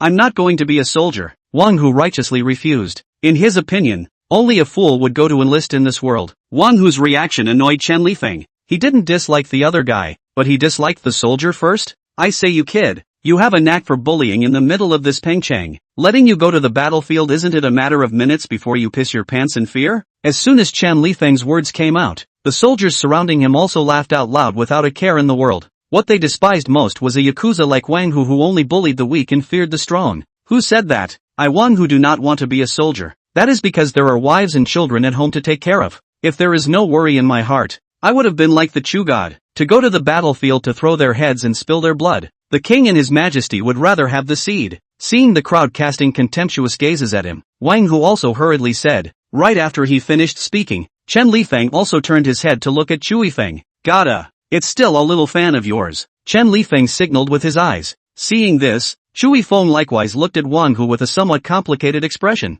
Not much else to say. The phrase, a king's son is better than a king's son, shouldn't be used here. Chu Yifeng first corrected the other party's sick sentence, then continued. Also, do you think the only way to be a soldier is to be unattached? How many of the soldiers in this room don't have happy families? As soon as Chu Yifeng's words came out, there was immediately a soldier who took the initiative to respond. My grandfather was in the military. My father was in the military. And I was in the military. 3 generations of soldiers in our family. Although my family is not the 3rd generation of soldiers, but my family is also happy and successful. Just last year held a big fat boy. But this does not affect me as a soldier. The political secretary has a saying that a big country comes before a small family, and only when the country is guarded can there be a family. That's right, you can only guard your home if you guard your country. Chu Yifeng's gaze looked approvingly at the soldier who had just uttered those words. That's a good point, but even so, Wang Hu said stiffly, people have their own aspirations. I don't want to be a soldier. Can you force me? All men have their ambitions. So what is yours? To bully your way through Pennsylvania? And then go to jail for a few years? Shui Feng asked with a frown. He was a bit surprised that the other party was actually greasy. What Shui Feng said caused Wang Hu to momentarily not know how to refute, to the point where he simply played a rogue. Chapter 92, he's actually the Chu God. Anyway, no matter what you guys say, I'm just not going to go into the military unless you guys get Chushin to talk to me. And if Chushin talks to me and tells me to go into the military, then I'll go into the military. The moment Wang Hu's words came out, the crowd of onlookers also became angry. Is the Chu God not something you can see just because you say so? What kind of a thing are you? You, just for the sake of letting your kid become a soldier. The Chu God even had to make a trip himself. You have a big face. If you don't go to be a soldier, then don't be a soldier. Like you, even if you go to the battlefield, that's also a goon. Put it in the past properly, a bandwagon. That's right, you must be an iron traitor in ancient times. Even the always mild-tempered Chunning looked at Wang Hu with a look of contempt at this moment. In the past, the other party had even come inside the store and molested her, so she didn't have a single good feeling about Wang Hu. So just as the crowd was talking to each other, Chunning followed suit. Everyone's right, it would be an insult to the military if someone like you went into the military. What's it say? You guys? Who's a bandwagon? Who's the traitor? I said, as long as Chushin steps in and he tells me to become a soldier, then I'll become a soldier. On the battlefield, let's not talk about retreating. If I can't kill that grandson across the street, I'll just die where I am. Okay. In the face of the crowd's disdain, Wang Hu remained stiff-lipped. He's not going to admit that he's afraid to go into the military. Are you sure that as long as Chui Feng comes over and talks to you, you'll honestly take these brothers of yours and this man called Gosan along with you to become a soldier? As Chui Feng said those words, he also stretched out a hand and pointed at Gosan, who was lying on the ground pretending to be dead at that moment. The latter had been beaten half to death by him, but he hadn't completely fainted. Instead, he stayed on the ground and played dead, trying to get away with it. This character of Go is similar to that of a certain savior. Chapter 92, he's actually the Chu God. The latter in the Forbidden Land is often so meticulous, and then meticulous to the final mission failure, directly involving the entire country of Xia, for his meticulous to pay the bill. Shui Feng's words also caused Gosan to be unable to resist mocking in his heart. How could a figure like the Chu God condescend to come over specifically to persuade for the sake of a few of their ruffians? This young man really can't stop until he gets to the Yellow River. I'd like to see how you plan to end up. Not only did Gosan think so, at this time even Wang Hu likewise thought so. So right after Chui Feng finished speaking, Wang Hu also straightened his back and said, "That's right, as long as Chushin personally comes over and says to me that he wants us to go to the army, then I'll take my brothers and Gosan with me." A spit in the eye of a great man? Chui Feng looked at the other party with an odd expression. At this time, Chen Lifeng on the side was already on the verge of suffocating his laughter. The other soldiers who knew Chui Feng's true identity were likewise the same, but Wang Hu didn't know anything, so once the other party finished speaking, he also nodded again. "That's right, a great man spits on a nail. As long as you can get the Chu God to come and talk to me, I'll agree." Okay. After receiving the other party's affirmative answer, Chui Feng directly removed the black mask that was enough to block most of his face, revealing a face that was very familiar to almost everyone in the Great Summer Country. Crap. Chu God. Wang Hu, who was closest to Chui Feng, was stunned to his death. He hadn't thought that this oddly dressed man in front of him would actually be Chui Feng, the Chu God. Thinking about what I said earlier, Wang Hu now wanted to strangle himself. The others were equally baffled. None of them had thought that just now. The Chu God that they had talked so much about had actually appeared right in front of their eyes. Channing, who had taken the initiative to receive Chui Feng before, was similarly filled with surprise. "Brother Chu Shun, you're actually that great hero. Brother Chu Shun." The little girl standing beside Chui Feng similarly said with a face of excitement. She didn't expect that the person who saved her and her grandmother today would actually be the great hero Chu Shun. Some time ago when watching the live broadcast, Kite has always fantasized that one day,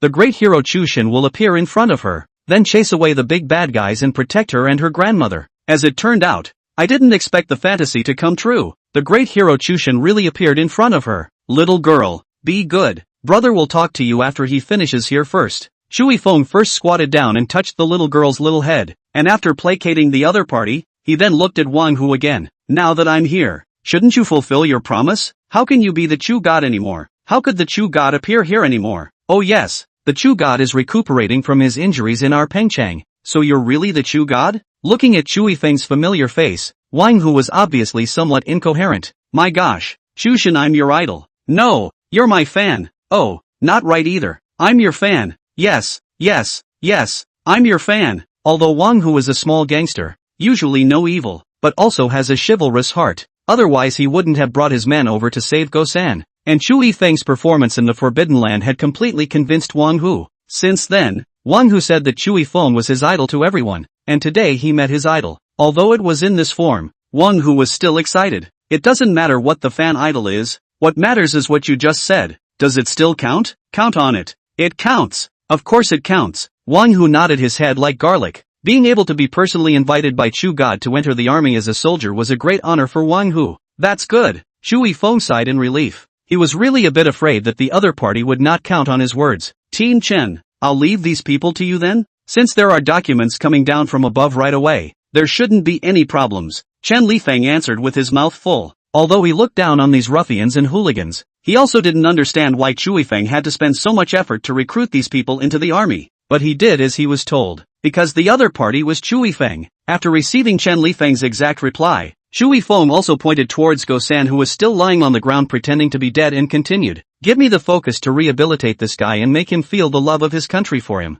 Yes, Shu Shin. I understand. Chen Lifeng naturally understood what Chu Yifeng meant. His gaze towards Go-san once again became unsympathetic. Go-san, who was lying on the ground, was still pretending to be dead at this moment, as if as long as he did so, Chu Yifeng and the others would be able to let him off the hook as a result. Things have been settled, so Chu Shin, can we go back now? Chen Lifeng looked at Chu Yifeng with an expectant expression. This was a commercial street, and it wasn't a very good influence for him to be stationed here with so many people. Chu Yifeng likewise understood this, so right after Chen Lifeng finished speaking, he also nodded. Give me 5 more minutes. Okay, Chu God. Seeing Chu Yifeng agree, Chen Lifeng was also relieved. He was really afraid that the other party wouldn't leave. Big brother, are you leaving? Kite pulled on Chu Yifeng's coat. A look of nostalgia also appeared on Kite's face as the other looked at him. She didn't want Chu Yifeng to leave just like that. If the other party could stay by her side all the time, then she would never have to be bullied by others again. The little girl's eyes were pure without a trace of impurity. Chu Yifeng sighed and squatted in front of the other party again. He reached out and touched the little girl's head and softly said, "Big brother has things to do. I'll see you later, okay? So, well then big brother, don't lie to me. Kite will always remember our agreement." The little kite looked at Chu Yifeng with bated breath, as if it wanted to carve the other party's appearance into its mind stroke by stroke. Wait, what's your name? The expression on Chu Yifeng's face stalled and he hurriedly asked, "My name is Kite, but I'm not Go. I'm just Kite." The little girl clearly didn't care to use her scummy dad's last name, directly titled with a kite. Penguin, Kite? Chu Yifeng sucked in a breath of cool air. He really didn't think about it. He just came out for some air and saved a little girl in the process. As a result, he saved this little girl, who in a few years would become the first female general of the Great Summer Kingdom. The other party's fearlessness on top of the battlefield was completely unmatched by any man. Chapter 93, The Future Female General. Military honors are also saved up little by little. However, due to the different battlefields between the two sides, there was not much contact between Chu Yifeng and Kite, only knowing that there was such a stormy figure on the battlefield in the south. As a result, he didn't expect to encounter it today. I just don't know if it's because the other person is still very young and hasn't completely grown up yet. That's why Chu Yifeng didn't recognize the other party when he saw them for the first time. It wasn't until after he made the connection between the two that, only then did Chu Yifeng vaguely see a hint of a future female general from between the other party's eyebrows. Who would have thought that the future female general would now be a carrot diced lowly? What's wrong, big brother? Seeing Chu Yifeng staring at himself with a complicated expression, the little kite also asked with some fear. No, nothing. Chu Yifeng exhaled deeply. Kite, do you have any thoughts of joining the army? As soon as Chu Yifeng's words left his mouth, Chen Lifeng, who was standing on the side, was completely unable to stand still. Throw a couple of landlubbers at him for rehabilitation and he's okay with that, but to throw a milk doll over to him, that's something he can't take. He's in the regular army here, not a shelter. Chu God. Chen Lifeng opened his mouth pitifully. Unfortunately, before he could say another word, Chu Yifeng reached out to stop him.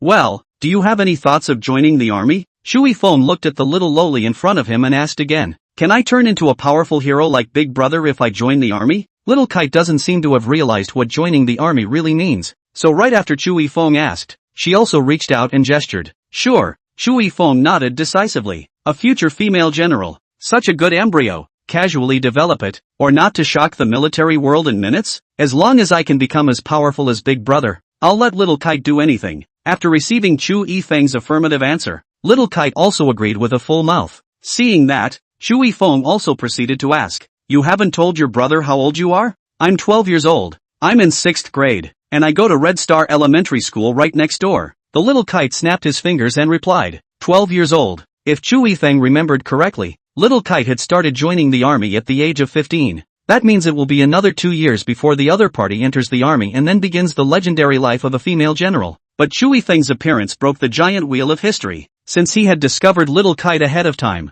it was natural that he wouldn't let the other party wait until 2 years later to join the army. So, thinking of this, Chu Yifeng also looked towards the little kite's grandmother. In 2 more years, the other would be dead from protecting the little kite from the wraith. And it was because of this experience that Kite shaved his long hair into a flat head and went to join the army. Chu God. Seeing Chu Yifeng staring at her, a look of consternation appeared on the little kite's grandmother's face. She did not want little kite to join the army. After all, little kite was a girl, but Chu Yifeng himself had asked, and she didn't know how to refuse. Although she didn't understand those axioms, she had likewise watched the live broadcasts these days and knew how much effort Chu Yifeng had made to guard this land. Grandma, although little kite followed me to join the army, I won't let her go to war for the next few years. As for learning, you don't have to worry about it. I will let her study like any ordinary child. Would it be okay with you to have her come back to see you during the holidays as well? Yes, of course, Chu Xin. Mr. Chu, you're really a great person. Thank you.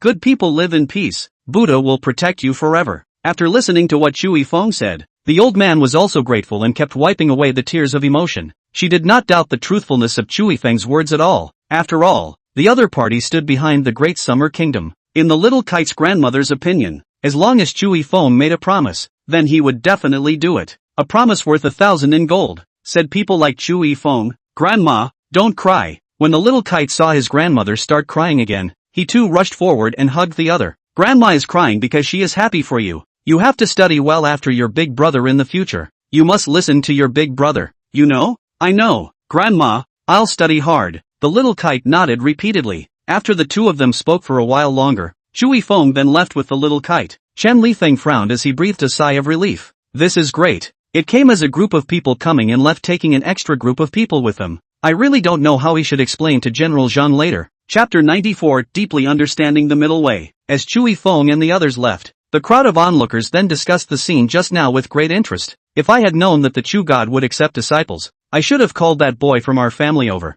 It's a pity. It can't be helped. It's called fate. That boy of your family's fate didn't arrive. But this Go-san is really lucky. Even though he can't do it himself, he gave birth to a daughter who fights for her honor. Yeah, that Go-san was usually like a loser, but it turned out to be a good one now. Don't say that. I don't feel like that girl will continue to recognize Go-san as her father. I think so, too. That little girl looks like someone with big ambitions. It's over. I've seen the Chu God today. My family's ancestral tomb doesn't have to be on fire. I have to go home and look around. The last one to speak also drew up his legs and ran in the direction of his house. The crowd also laughed out loud at this. Even Chuning couldn't help but feel a little bit embarrassed. But soon, she lost it again. If she had known that the oddly dressed man just now was Chu Xin, she should have gone up and asked for an autograph or a photo. Hey, it's so hard to talk to your idol, but you don't recognize each other. What a failure. Just as the crowd was still reveling in what had just happened, Chu Yifeng was then already taking the little kite back to the hospital once more. The head nurse who was responsible for taking care of Chu Yifeng was also relieved after seeing him. When he first realized that the other party was missing, he thought that Chu Yifeng had been kidnapped by a hostile force. After all, in the past few days, the Western Qi Kingdom had been denouncing the Great Xia Kingdom on top of diplomacy every day. What was said about the Great Summer Kingdom's disregard for the lives and deaths of the world's living beings, only caring about their own family's acreage, not even sending troops to help the surrounding countries, is simply selfishness and self-interest. Chapter 94 Girlfriend from the Previous Life. In the face of such remarks, the diplomats of Daxia also fully demonstrated what is called the middle way. The 3,000 plus word script is hard to relate to and miss the point. In the words of a Western Zionist journalist, the diplomats of Daxia seem to say everything and nothing. Mr. Chu, you must never disappear without moving like this again. The head nurse instructed Chu Yifeng while helping him with his wounds. Aha, Chu Yifeng agreed, but looking at his demeanor, it was obvious that he was thinking of something else. The head nurse looked at the wound, which hadn't completely healed, and then at the saline solution on her hand. For a moment, she was on the verge of thinking if Chu Yifeng had no sense of pain, how else did the other person manage to change the medication and think about things at the same time? After all, someone like Go-san had to be focused on rehabilitation. However, Chu Yifeng didn't bother to say anything more about Go-san's matter. After introducing the little kite's origin clearly, Shui Feng also looked at Old 8 with a serious face. Buster, I have something to discuss with you? What is it? Seeing Shui Feng's serious expression, Old 8 also said with a straight face,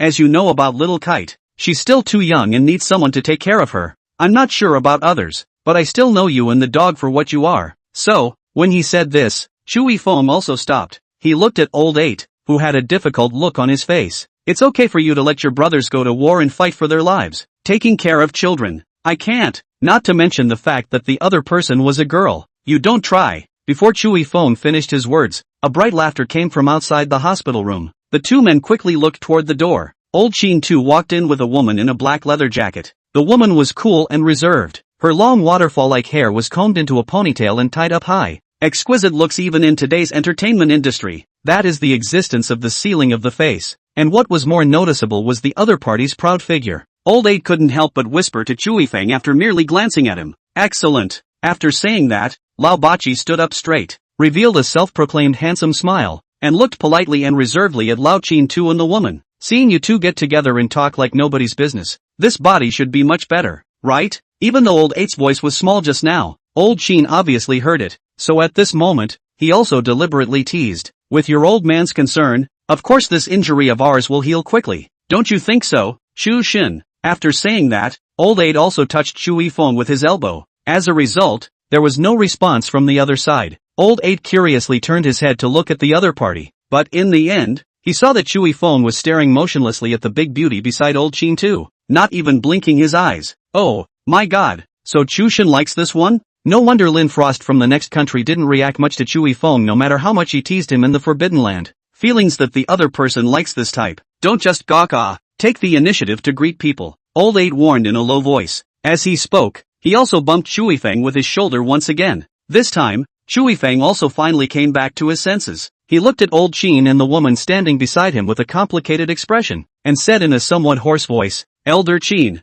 Yi Feng Yen, long time no see. The last 4 words, Shui Feng was clearly said for Yi Feng Dai to hear. You know me? A look of surprise appeared on Yi Feng Dai's face. If she remembered correctly, this would have been their first meeting, and right at that moment, Old Chin Tu and Old Bastard also looked at each other, each seeing a gossipy look in the other's eyes. They were all aware of Shui Feng's situation, and since the other party was able to call out Yi Fengzhan's name, then it also means they knew each other in a previous life. And just now Shui Feng looked at Yi Feng Dai with such a complicated gaze. The relationship between the two was definitely not ordinary. Well, I've seen your picture in the paper before, when you led your team to a major breakthrough in the field of human vitalism. When the words were said, the expression on Shui Feng's face also finally became normal. At this time, the old Chin too suddenly coughed, and after seeing all the people look toward himself, he then said, Xiaoye is now the main person in charge of our Doomsday Research Lab, so I've already talked to her about your situation. Old Chin Tu's words clearly meant for Shui Feng to tell the truth.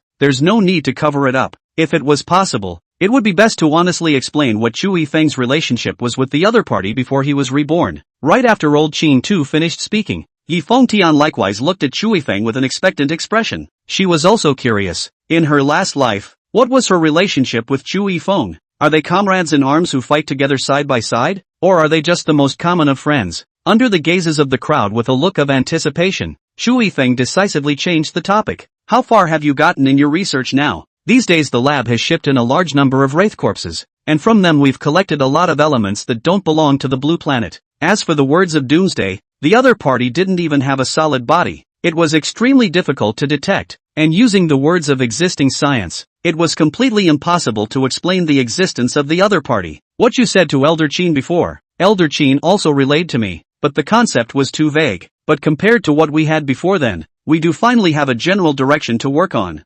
Speaking of things above work, Yi Fengye's complexion also became much more serious. This was somewhat similar to Shui Feng. That's good. After listening to Yi Fengye's narration, Shui Feng also nodded. The other side's research process is clearly faster in this life than in the last. His presence really does still propel the wheel of history. Right. Wind Dai. You have someone collect the corpses of those magical beasts. The materials on their bodies can be used to make weapons, and the flesh and blood, if processed, is also able to be eaten. However, the power of the flesh and blood of these magical beasts was still too strong, and the average person would be too weak to eat them. That's why it's perfect to give it to military personnel, who can eat this to strengthen their bodies and improve their health. By the middle and late stages of the apocalypse, magical beast meat had become a strategic resource that almost every major country would strive for. And right after Chui Feng finished speaking, everyone also looked at him with a surprised expression. Chui Feng thought that everyone didn't believe that magical beast meat could be eaten, so he also continued to explain. Most of the magical beast meat is harmless. Only some magical beast meat that is born with poison cannot be eaten, and these are able to be detected through the machine. No, the reason we're surprised is, what did you just call this MS? Yeah, Old 8 also reached out and pointed at Yi Fengtian as he spoke. The latter similarly looked at Chui Feng with a surprised expression. Old Qin Tu's gaze continuously swept over the two, a meaningful smile on his face. It was only then that Chui Feng realized that because of habitual reasons, he had just called Yi Feng Dai by the name of Feng Dai. Ahem. Chui Feng dryly coughed twice, and for a moment, his expression was somewhat awkward. How was he going to explain this to the guys in front of him? This woman in front of him, who was so pretty that she was slightly aggressive, was his Chui Feng's girlfriend in his previous life? Chapter 95, Picking up a little lowly as a sister. Just as Chui Feng was pondering what to reply, Sister Wang came back with a small kite. Seeing so many extra people in the ward, a curious look appeared on Little Kite's face. Although Sister Wang hadn't met Old Qin Tu and Yi Feng Dai, she was able to tell from their aura that they were either rich or noble. So Sister Wang also said in an apprehensive tone, "So many guests have come. I'll go get everyone a glass of water. Little Kite, you follow your brother Chu." After saying that, Sister Wang ran away with her foot on the gas. Only the Little Kite was left looking timidly at the crowd in front of him. It is? Old Qin Tu looked at Chui Feng with some surprise. How did he not know the other man had a sister? "This is the sister I just adopted," Chui Feng explained, then squatted in front of the Little Kite. "Here, Little Kite, call Grandpa." "Hello Grandpa." Little Kite looked at Old Qin Tu with some fear. A child's intuition has always been the best. Even though Old Qin Tu had a loving smile on his face, Little Kite was still scared by the aura on the other party and didn't dare to go forward. Good boy. What a cute little girl." Old Qin Tu obviously loved the Little Kite and couldn't help but praise it. Speaking of which, over the years, this little girl in front of him was the only one who hadn't been scared to tears the first time she saw him. The other kids, basically, started crying as soon as they saw him. "This one is Sister Yi." Chui Feng introduced Yi Feng Dai to Little Kite again. The expression on Little Kite's face clearly became much more relaxed when he was facing Yi Fengtian. She looked at the beautiful big sister in front of her and couldn't help but say, "Sister Yi is so pretty, prettier than all those movie stars I've seen." Yi Feng Dai, who originally had a cool expression, couldn't help but squat down even after hearing the other party say this, then used his hand to scrape the other party's nose. "What a sweet little mouth, but you're also very cute looking, and when you grow up, you'll be even prettier than your sister. Sister has a nice speaking voice too." Little Kite looked at Yi Fengye in front of her with an envious face. She truly felt that the big sister in front of her was like someone who had walked out of a painting. Beautiful and cool, with a reserved temperament.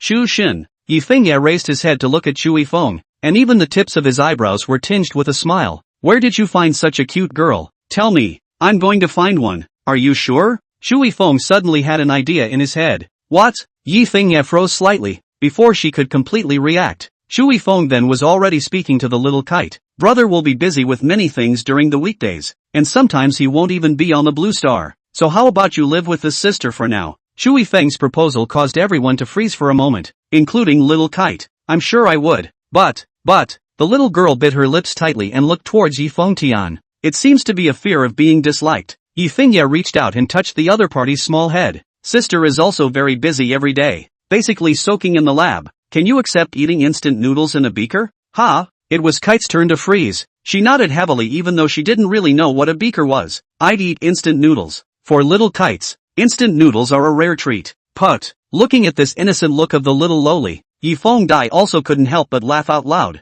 "You're too cute for that, so you'll be living with me from today." After saying that, Yi Fengtian also raised his head to look at Chui Feng. "Chu Xin, there's something I'd like to talk to you about alone. Is that okay?" "Sure." Seeing that he had finished solving the matter of the Little Kite, at this time Chui Feng was also in a good mood and directly agreed. The two walked into the next ward. Only after the door to the room was closed did Ji Fengyan look at Chui Feng with a curious expression. "I heard Elder Qin say something about you, and to be honest, I wondered for a while if he had Alzheimer's. It wasn't until your behavior during this beast tide that I was certain that you should have come back from the future, or rebirth as you call it, that you traveled through the dimensions of time and life to return here." Yi Fengtian spoke in a rather roundabout way, but Chui Feng still understood the other party's meaning. He couldn't help but tease. "Elder Qin is right next door. Aren't you afraid he'll hear you talking about his dementia? As long as you don't tell him, he won't know. After saying these words, Yi Fengye also blinked at the other party. The face, which was already cool to the core, was more than a little playful at this moment. So you're not afraid I'll run out and tell on you? Shui Feng couldn't help but tease the other party like before, but right after he finished speaking,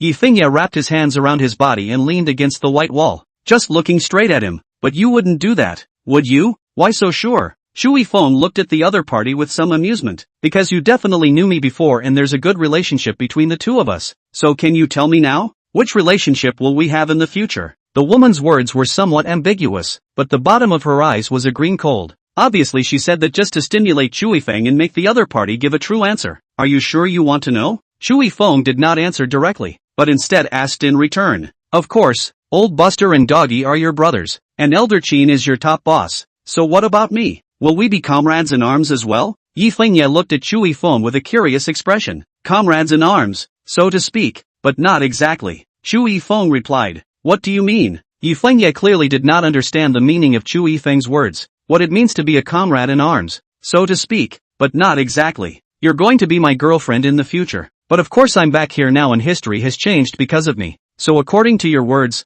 in this world, in this dimension, on this space, we will not necessarily remain boyfriend and girlfriend in the future. When he said that, Shui Feng's tone was also somewhat complicated. His rebirth changed too many things, causing Shui Feng to now be unsure if he and Yi Feng Dai would still be a couple like in his last life. So from the beginning he didn't want to mention this matter until the other party pressed him all the way. And only then did he honestly answer. Us? The future? Will be? Couples? Yi Fengye had to pause every time she said two words, so one could imagine how surprised and unbelievable she was at that moment. Chapter 96 Ice Festival Limited Skin. Aha! Shui Feng nodded once more, his expression somewhat embarrassed. That was one of the main reasons why he was reluctant to talk to the other side in the first place, because it's just too much trouble to explain this kind of thing, and in this life he became the new savior, so that doomed him. There was no way for him to be as free as he was in his last life. In that case, it's better to just pretend nothing happened and let it go. Just as Shui Feng was torn between whether to simply talk to the other party and pretend that there was no such thing,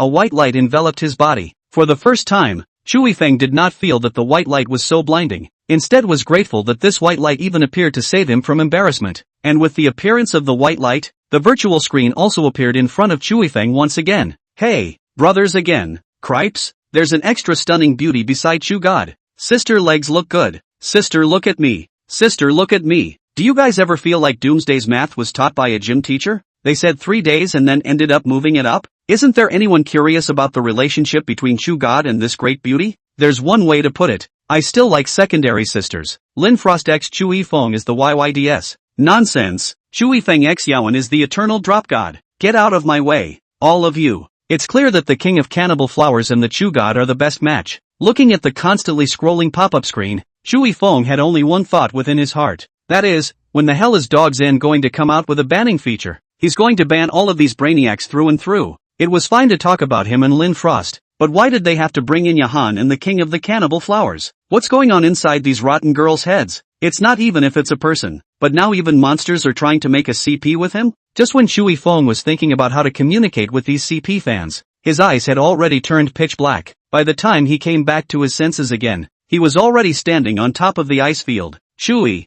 Feng couldn't help but sneeze. The weather on the blue planet was still very warm right now, so what Shui Feng was wearing was also still a thin hospital gown. Although it was barely considered a long coat and long sleeves, in this freezing weather, there wasn't really much difference between it and not wearing it. Just as Shui Feng was still cursing Doomsday to death in his mind, a white light flashed by. A familiar figure appeared in front of Shui Feng. Lin Frost? Looking at the other party's back, Shui Feng also shouted with some surprise. Chu God? Hearing Shui Feng's voice, Lin Frost turned to look at Shui Feng with the same surprise. Why are you dressed like that? Are you sick? The two asked almost simultaneously. On top of the ice field, Shui Feng was in a hospital gown with straps wrapped around his body, while Lin Frost was wearing a pink nurse's outfit with a syringe in her hand. The latter's 3000 green silk was pulled into the nurse's cap, and her devilish figure was nicely outlined by the nurse's outfit. But the face, on the other hand, was pure and flawless, completely clueless. It had to be said that Lin Frost's visual impact on men was too great with this outfit. Brothers, see this? This is the Ice Festival limited skin. This is still not rushing. This is still not rushing? Tough patient X delicate little nurse. there's a subject for tonight's dreams. Lin Frost, this uniform seduction is also too available. Obviously Chushin's hospital gown is more available. Looking at me spring on the spot. Sure enough, secondary girls and stuff are the best. I'll always stand for Chewy Foam x Lin Frost. Get ready to copy the world's most famous paintings. Gmay guys. Seeing Chewy Feng's gaze keep falling on her body, Lin Frost also hurriedly explained. I've been helping out in the military hospital lately. That's why I'm wearing a nurse's uniform. And you, why are you still wearing a hospital gown? A minor injury hasn't healed yet. Chewy Feng replied and then continued. But after entering the Forbidden Land, the injuries on my body seem to have completely healed. I just don't know if they will return to their original state after I go out. If it were before, Chewy Feng would still be very confident. But Doomsday's unorthodox behavior time and time again made Chewy Feng no longer as certain as before about the experience of his last life. You call that a minor injury? Lin Frost's pair of good-looking willow eyebrows knitted up. From her point of view, Chewy Feng now had bandages all over any part of his body except for his head, which was not yet bandaged. Even his palms were no exception. One could only imagine how badly injured the other had been before to be tied up like this. I'm really fine. All the injuries on my body have healed since I entered here. Chewy Feng also stretched his back after he finished speaking. The bones in his body crackled all over again. The last 2 days have been hard on him. Lin Frost clearly did not believe what Chewy Feng said and walked up to check the other party's wounds. Let me see. I'm really fine. And injuries from the Blue Star don't carry over into the Forbidden Land. Even though Chewy Feng kept explaining that he was already fine, Lin Frost stubbornly checked the wound on his arm. Only after confirming that all of these wounds had indeed healed completely after entering the Forbidden Land as Chewy Feng had said, did Lin Frost put his heart down. And just then, a cold wind blew by and the two shivered in unison. Even though Lin Frost wore a little more clothes than Chewy Feng, it was only a little more. We'd better hurry and find a place to get out of the wind first. Looking at the endless ice field in front of him, Chewy Feng was also somewhat helpless. Although long before he entered the Forbidden Land, he already knew that the third Forbidden Land was the Lost Ice Field. But he didn't expect that this time Doomsday would actually not speak of Wudu again. 3 days of the Beast Tide hadn't even passed before the other side sent them all into the Lost Ice Plains. Here, the human body temperature is minus 100 degrees Celsius. Despite the fact that the saviors' bodies had been strengthened to varying degrees, it was still difficult to survive here. And the goal of their mission this time was to find the only fire left in the Lost Ice Field. Only by finding the fire can we improve the harsh environment here and keep the Yaling Sita, the original inhabitants of the area, alive. In addition to that, they also had to maximize their efforts to kill those mutated magical beasts that were born in the harsh environment. Only after 80% of the mutant magical beasts on this plane were killed would the power of the fire be fully activated. Chapter 97, becoming the object of everyone's pursuit again. Therefore, this time, Chewy Feng, in addition to searching for the fire, he also had to unite with the other human saviors to deal with the mutated magical beasts on this plane.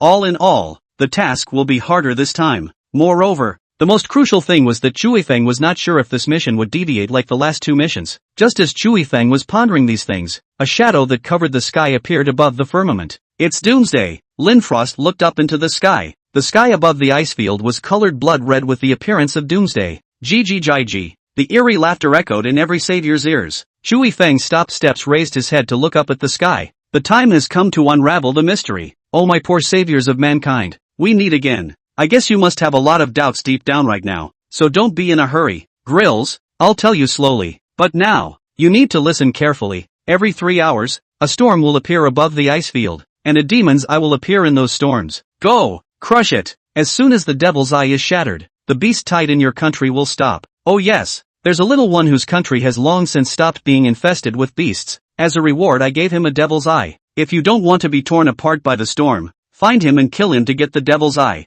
Jia. The good show is about to be staged again. It's really something that people are looking forward to very much. The sounds of doom faded. Lin Frost turned to look at Chewy Feng, who was gritting his teeth. I knew that the early opening of the Forbidden Land would not be good. This Doomsday actually dug him another hole. Fortunately, he was resourceful and took the other party out of the teleportation point after meeting Lin Frost. Otherwise, he'd probably be in a hornet's nest by now. Shoo God. It looks like you're about to become the target of most of the savior's hunts. Although just now Doomsday did not directly name Chewy Feng, but in the entire blue planet, only the Great Summer Kingdom had stopped the beast tide infestation in advance. And does that include you? When Chewy Feng asked this, he also looked at Lin Frost with unblinking eyes. Of course it doesn't include that. I couldn't do that to a fellow human being. Lin Frost guffawed and continued. What's more, I'm no match for you. I still have this bit of self-knowledge. Well then, in that case, let's split up. The other party's reply warmed Chu Yifeng's heart, but even so, he still decided to act separately from Lin Frost. For one thing, it was because Chu Yifeng didn't want to involve the other party.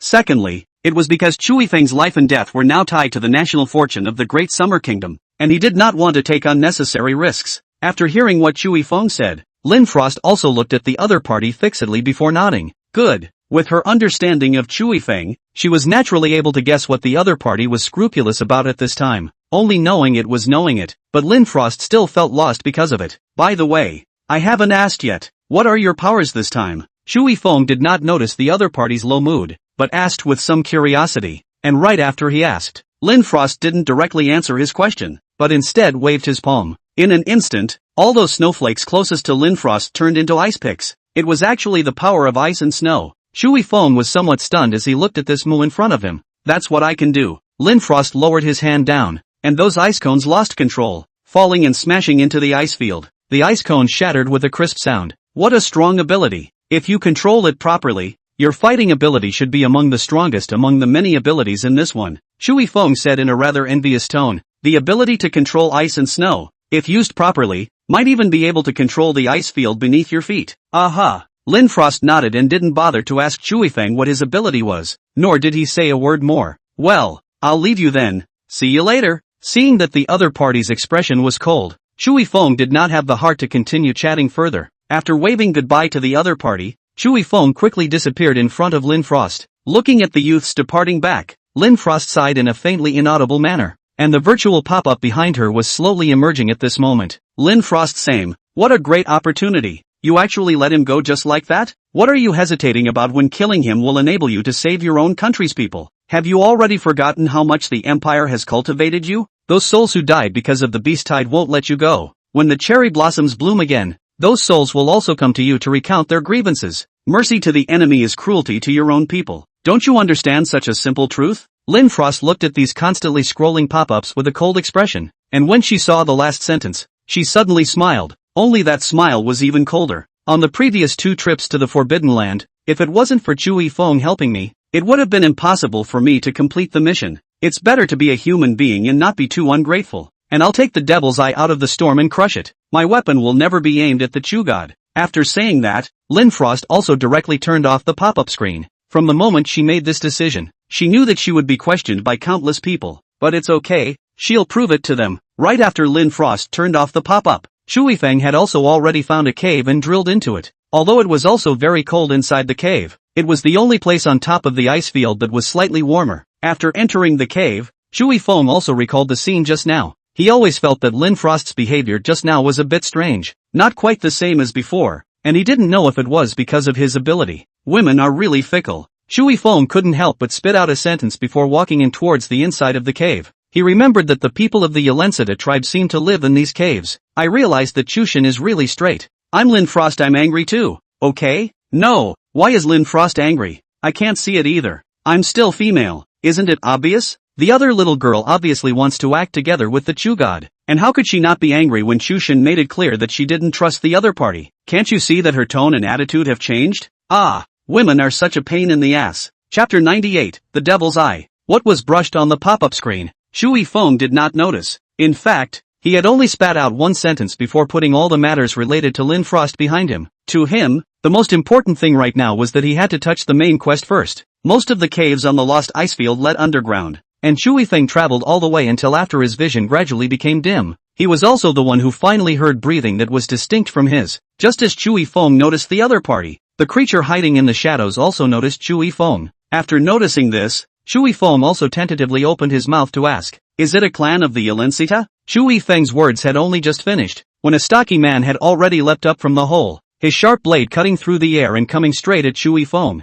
Chu Yifeng hastily rolled on the ground and dodged his opponent's attack, and the man was exposed to the light at this point. With the help of the faint light, Chu Yifeng finally saw the man's appearance. Chu Yifeng, why you? Probably even Doomsday couldn't look away, so he sent you to me. Yawen stared at Chu Yifeng with a sinister gaze. Chu Yifeng, this time there won't be anyone to save you. The last loss in the Forbidden Land had already caused Yawen to lose face. In his opinion, the only way he could make the world understand was to completely defeat Chu Yifeng. He, Yahan, was the true genius demon. Chu Yifeng was merely a stepping stone for him. You seem to have a bit of a high opinion of your own abilities. When Shui Feng said those words, a sharp dagger also appeared in his hand. He bowed slightly and took a fighting stance. Yawen stared viciously at Shui Feng, and in the next second, he disappeared into thin air. This vanishing doesn't mean that the other person's form is fast, but literally, where are the people? Shui Feng froze. He straightened his body and looked around, only to not see Yawen. Could it be that the opponent's first acquired ability was stealth?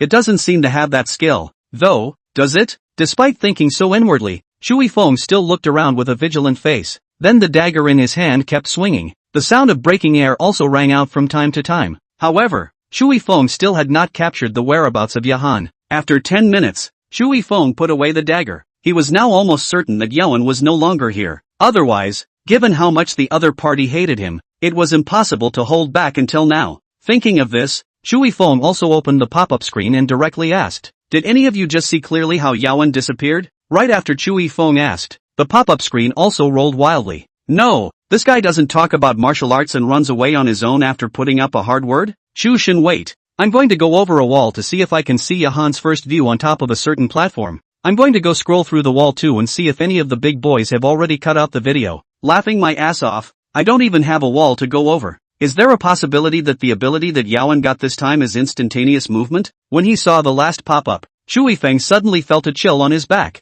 The instinct to fight made him turn around instantly and raise the dagger in his hand to meet him. Even though Shui Feng's speed was fast enough, his shoulder was still cut by the blade. The white bandage spread out and blood flowed. "Pity!" Yawen's icy voice rang out. In the next instant, the other party's figure disappeared into the cave once again. It seems that you guys guessed correctly. The ability that Yawen obtained this time is indeed instantaneous movement. When Shui Feng said that, he also glanced sideways at his shoulder that was bleeding. Only his mind moved. The originally hideous wounds were also instantly healed at this moment. The only thing that signaled that he had been injured here was the cut gauze and the spot of blood. Crap! Shushin's ability is actually a healing system? Then this isn't just a random endangered cold sneak attack.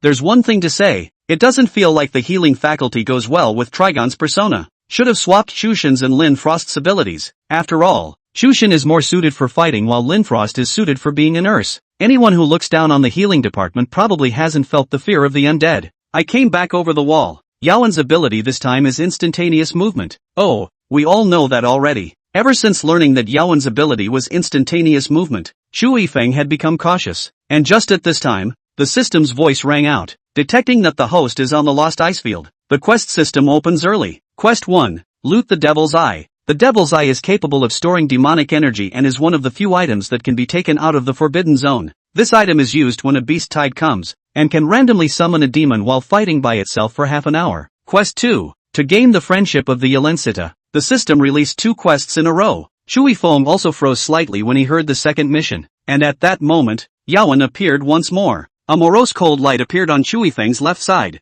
Shui Feng, who had been prepared for this, quickly returned to his senses. Right at the moment the opponent appeared, the dagger in Shui Feng's hand was already thrown towards the opponent. The dagger grazed the tip of Yawen's nose, and Yawen was forced to change the trajectory of his attack. And just at that moment, Shui Feng sent a flying kick out, directly smashing into Yahan's body. Clunk! Yawen fell through the air. Blood spurted out, staining the white ice. Seeing that, Shui Feng still wanted to step forward to completely subdue the other party. However, in the next second, Yawen had already disappeared into thin air. Is this guy a rabbit? What a runner! Shui Feng picked the dagger back up, then continued to communicate with the system. System, I can understand this first quest, but what the hell is this second quest? Gaining the friendship of the Yelencita tribe? But there's no reward for that? When the host completes the mission, he will know what the reward is. The system still didn't answer directly, but instead sold a lie. Okay. Seeing that the other party was not going to say anything,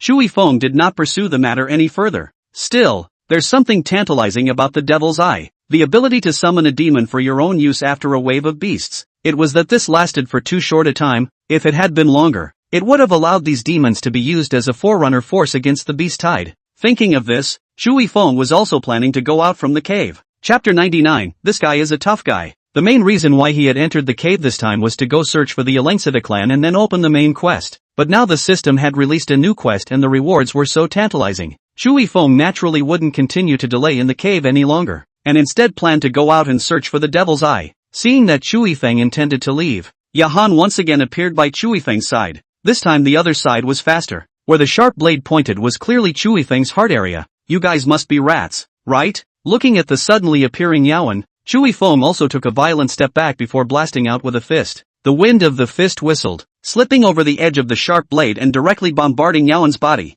The other side disappeared again. The only words left in the air were, "I'm a noble Scorpio." There is no such thing as the Chinese zodiac within the concept of the Western Qi state. They believe in the constellations, and Scorpio is the most vindictive of all the signs. Chui Feng clearly didn't know this, and right after the other party finished speaking, he muttered and repeated a sentence. Scorpio? What's that? The 12 signs of the zodiac? Just as Chui Feng was still a bit puzzled, the pop-up screen also exploded once again. He flees, he pursues, and they all get their wings. There's one thing I really like about knocking Scorpio's love story. Help! Gee guys, this is too good to knock. I storm on the head. Simply absolute son. As a straight man, I don't understand the world of corrupt women at all. As a straight woman, I don't get it either. But it does seem like a pretty good knock when you think about it that way. After Chui Feng came out of the cave, Yahan never followed him again, probably because of the vast field of vision on the ice field. Even if the other party was able to move instantly, the trajectory of their actions would still be captured by Chui Feng. Therefore, the other party had also decisively given up their pursuit of Chui Feng at that moment. Of course, even so, Chui Feng still put up a 12% spirit. After all, Yawen wasn't that easy to deal with. Even though he had crushed the other party the first 2 times he had been in the Forbidden Land by virtue of his intellect and stature. But either way, the other was once a top agent. After Chui Feng arrived on the ice field, he soon encountered several saviors from different countries. After these saviors saw Chui Feng again, their first reaction was not to attack each other, but rather, like a mouse seeing a cat, they directly ran away in a puff of smoke. Seeing that, Chui Feng also touched his nose. Am I that terrible? Yes. Immediately a pop-up replied. Chushin seems to be so unclear about his position. Guys, this wave is called Versailles literature. Hit Vanology on the public screen. All the other saviors are in hiding after being messed up like that by Doomsday. But it's the Chu God who's hanging around the ice field like a supervillain. So maybe this is the Chu God. Under the watchful eyes of the Daxia nationals, Chui Feng stopped after walking for a while, then burrowed back into a cave and crouched down. Is the Chu God planning to stand guard? What do you know? It's called Voldemort. Others are waiting for the storm to appear. What is the Chu God waiting for? No need to think about it. It must be waiting for Yawen. This pair of CP's old man kowtow. After Chui Feng squatted down, he also opened the pop-up. After seeing words like CP, this time he also finally couldn't help himself. I like women, Chui Feng emphasized, and right after he finished, the pop-ups boiled over once more. However, Chui Feng did not continue to look at the pop-ups this time, but instead looked out through the cave. Chui Feng realized that this Yahan really did carry a wisdom-lowering buff on him. Ever since he fought with the other party, he felt like his intelligence had been sealed. The reason he had gone out of the cave earlier was to look for the Devil's Eye. It wasn't until Chui Feng after seeing those saviors that he felt like recalling it somewhat afterward. Doomsday had just said earlier that storms only occur every 3 hours on the Lost Icefield. If he went out now, he'd be nothing but a target for the saviors, and he'd just get cold winds for nothing. So after figuring that out, Chui Feng also once again found a cave to nest in, prepare to wait out the storm. But the nationals of Daxia don't know this. Seeing that Chui Feng had been squatting in the cave, it was also natural for them to assume that Chui Feng was on guard waiting for Yawen to appear. But in reality neither is in the same direction right now. Just as Chui Feng was staring out of the cave with some boredom, a man with a heavy sword walked in from outside the cave. Chui Feng. Sure enough, he knew he wouldn't survive. It's you, Chui Feng. Tuobefu looked at Chui Feng with some surprise. Obviously he did not expect that he would meet the other party here. It's been a long time, top aw. Chui Feng slowly straightened his body, then got ready to fight at any time. Tavoff was not like the saviors who would just run away at the sight of him. The opponent wouldn't give up on hunting him because he was strong and thus strong. You don't have to be so nervous. Tavoff spoke up. I'm not going to make a move on you. Why? Even though the other party had said so, Chui Feng still had a posture of being ready to fight at any time. Seeing this, Tuobefu took a few steps back, completely pulling away the distance between him and Chui Feng. Want the Devil's Eye? I'll take it from Storm, and Storm is better to deal with than you,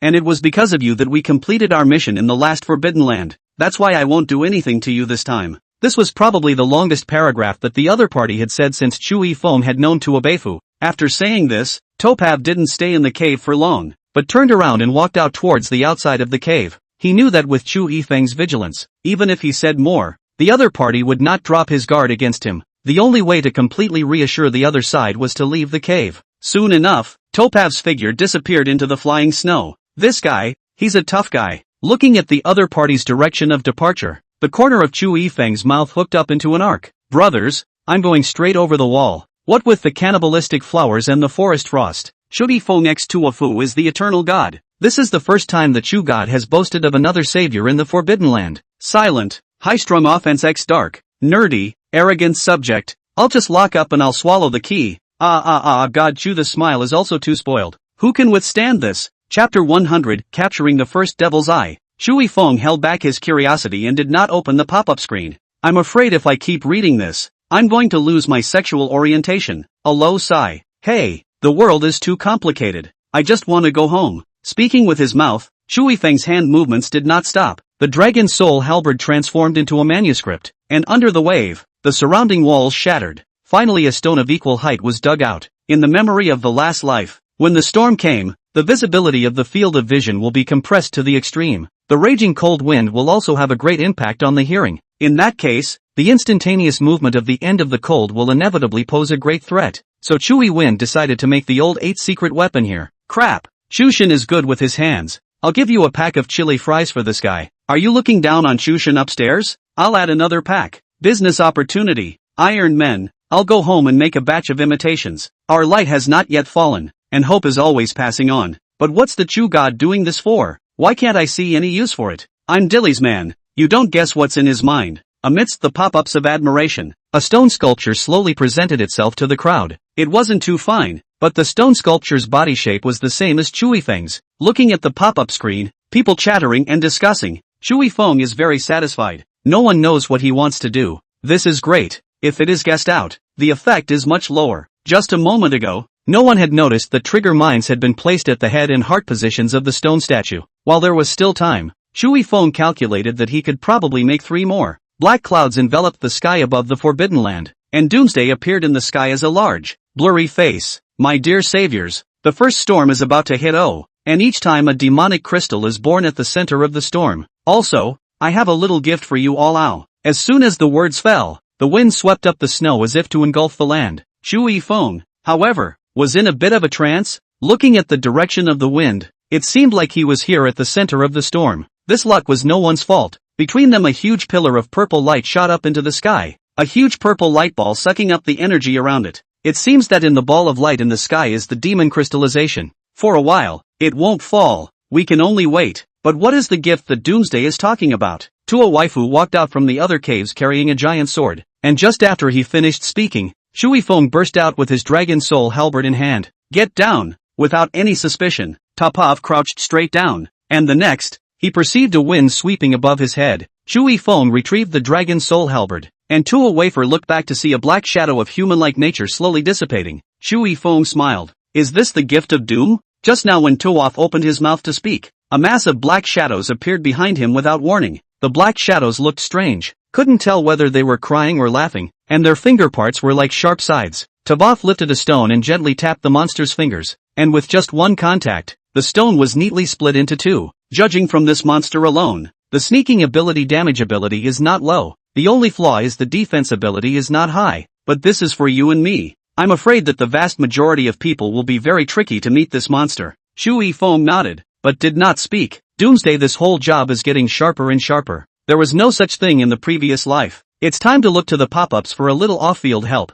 However, just after opening the pop-up screen, Chu Yifeng's entire body became taut. Roadrunner, the fearless warrior, crouches without hesitation. He will never doubt his brother, the Chu god. Rogueby, the fierce battle was over in a flash of lightning, but their story will not end. Bandit C, they were silent, for their thoughts were clear to each other, and words were so scarce at the moment. Student D, that's the bond between men, to look at each other for eternity. Rotten girl, I love it so much. Kowtow all to me. I'll build them a civil office in situ. Chu Yifeng looked back at Tobaev deeply and couldn't help but shiver. Chu Yifeng, you don't need to be wary of me. You saved me. I will repay you, no matter what. At least in this forbidden land, I will definitely not make a move against you. And then look back at the pop-ups. Rotten girl, the story has begun. Is this going to be the end of the line? The door to mom's car has been welded shut by the Chu god. Fallen Mane, Chushin is so badass Al. I love it. Chu Yifeng grinned at the corner of his mouth. Doomsday, do you dare to turn on a shielded pop-up?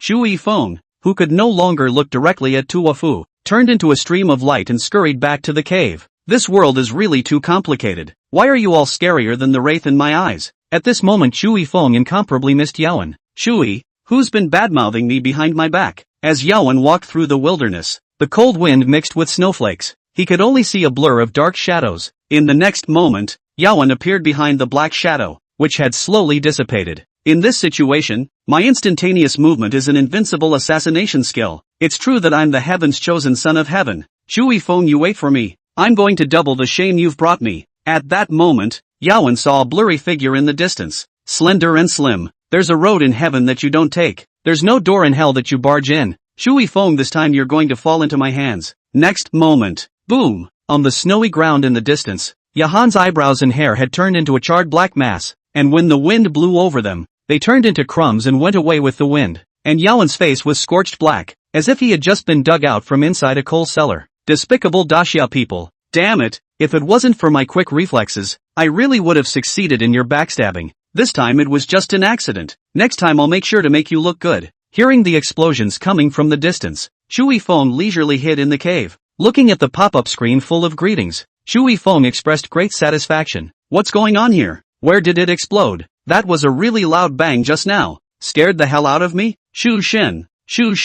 You know what this is called, ringing? It's called I miss, ring, you so much. Upstairs I'll take you without a wall. Patting the only remaining stone statue by his side, Shui Feng was filled with smugness. Do you guys know what's going on here? I'll tell you what. Right at the time of the carving I slipped a bomb into the stone sculpture. That Yawen guy's instantaneous movement is really good. Except that the storm also obscures his vision. So he won the lottery. Chapter 101, want to join forces together? Chushin, aren't you worried about accidentally injuring someone else? Make vigorously patted the stone sculpture beside him. Shui Feng gave a thumbs up to the pop-up screen. Don't worry, it won't explode without experiencing a violent impact. Only this guy, Yawen, will attack me. Of course, if someone else attacks the stone sculpture, it's also their deserved. Yawn is a disease. It has to be cured. But the expected intellectual praise didn't come, and Shui Feng curiously looked at the pop-up screen. Mom, Chushin answered my question. Chushin is so handsome, I love it so much. I'm a fan of Chushin's face. Shui Feng was full of black lines. At this moment his heart was full of contempt. Chushin's sultry little eyes.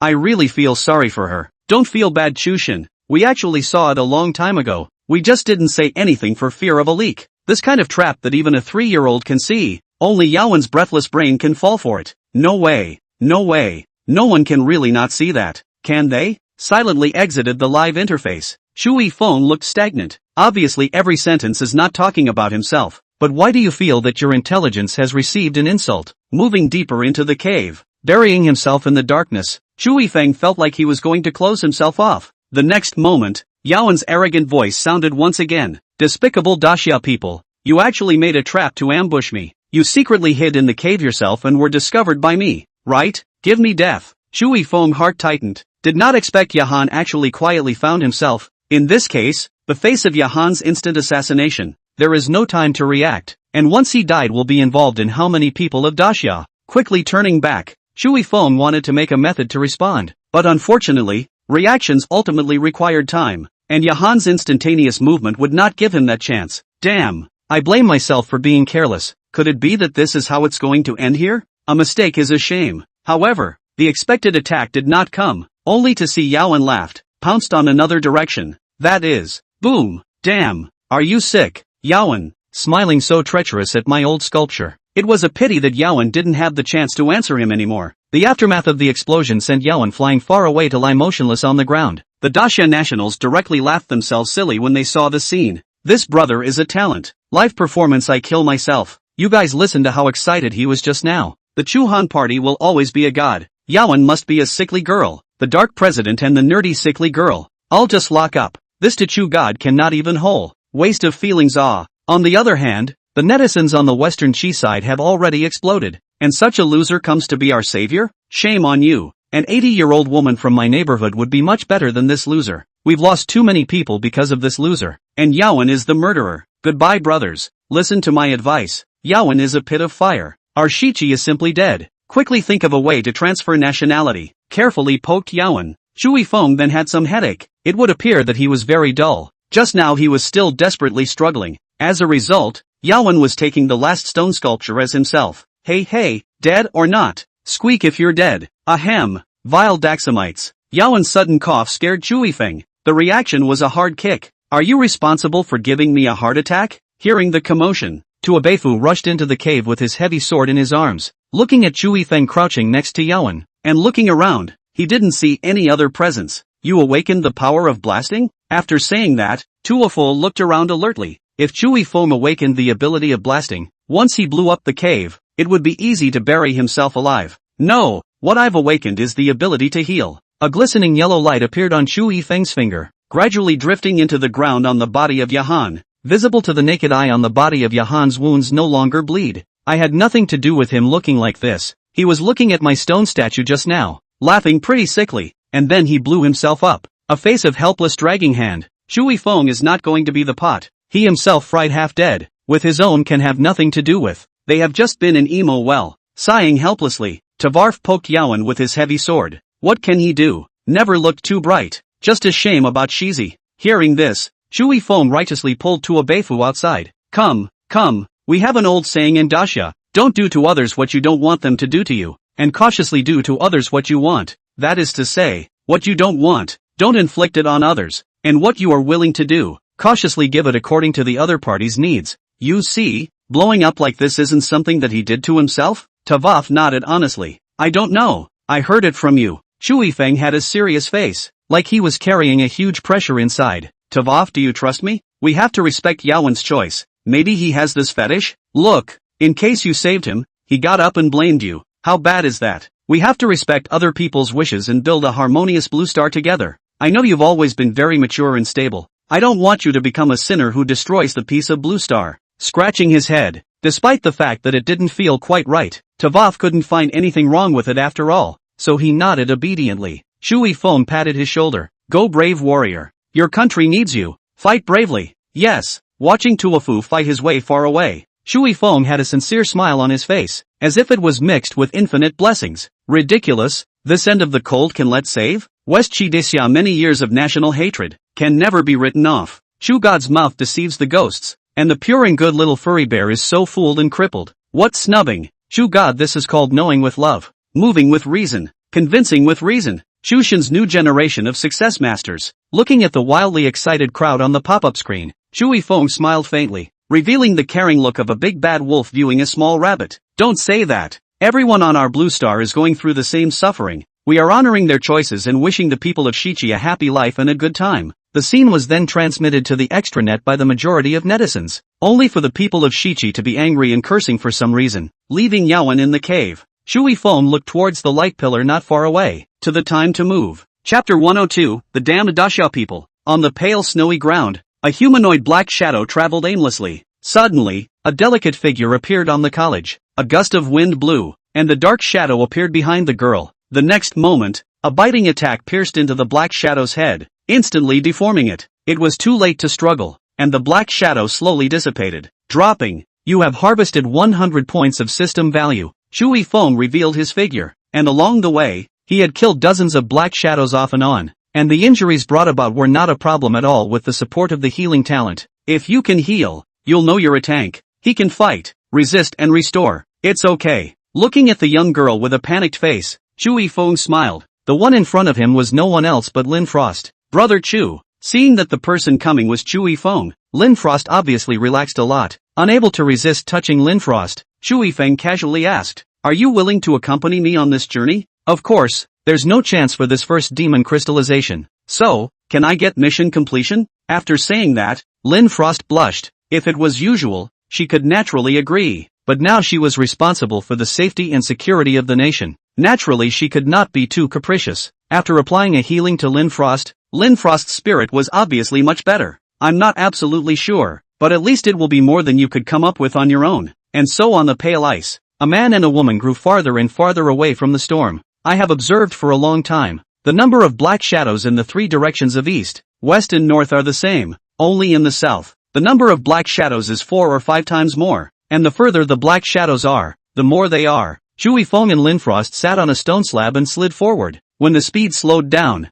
Chui Feng wielded his dragon soul halberd as a sled stick to make a push. The stone slabs were naturally just carved out, and being able to move was naturally due to Lin Frost's awakened ice ability. All that was needed was a thin layer of ice to solidify on the surface of the snow, and the extremely low friction was enough to carry the duo along quickly. There must be a demon when things go wrong. There must be something unique there. Besides, only one demon crystal will appear at a time, and the person who gets it will be targeted. Chui Feng spoke at length, while Lin Xuan just smiled thoughtfully, because the top of her live panel was filled with angry nationals. Does this lowly woman know how important the demon crystals are to us? How can a woman be allowed to be the savior of the Haidong kingdom when the safety of the country is so abandoned? The occasional few who stood up to say something fair were quickly fleshed out by Haidong's netizens. Suddenly, the slate stopped. Lin Frost didn't react for a moment and directly crashed into Chu Yifeng's arms. In the next moment, a flash of scarlet had just surfaced on the delicate face before it was replaced by shock. A race of human-headed horses were fleeing, and behind them were the young and strong of the clan righteously breaking the back,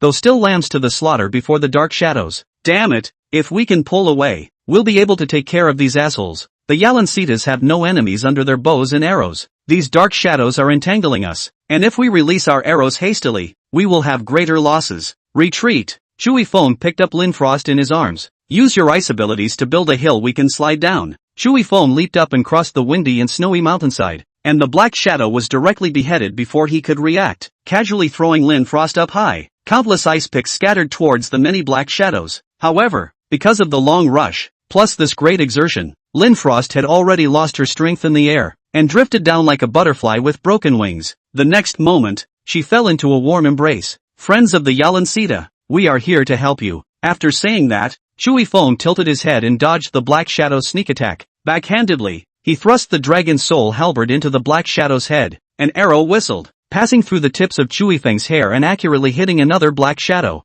Thank you for your help. We Yalancita are no match for them up close. Give us a chance to shoot arrows. The man-at-arms that shot the arrows came to Chui Feng's side. Your friend is not fit for such a battlefield. Please leave him in my hands and we will keep her safe with our lives. Without hesitation, Chui Feng placed Lin Frost on the back of his horse and applied a healing spell. Of course he wouldn't be so foolish as to trust the Yalancita clan entirely, despite Lin Frost's disembodied power, but with her ice abilities, she would be more than capable of defending herself. With Chu Yifeng's addition, the originally routed Yalancita clan gradually stabilized their form, especially with the ability to play with their bows and arrows. They were even more dominant. Chui Feng wielding his Dragon Soul halberd was like a god of war. All the Black Shadows were no match for him. After killing the last Black Shadow, even Chui Feng was exhausted. A black centaur ran by. Honorable friend, thank you for your help. The Yalancita clan thanks you for your help. I am the chief of this clan. Chui Feng said with a big grin. My name is Chui Feng. Where are my friends? As soon as the words left his mouth, a pair of jade hands gently patted his shoulder.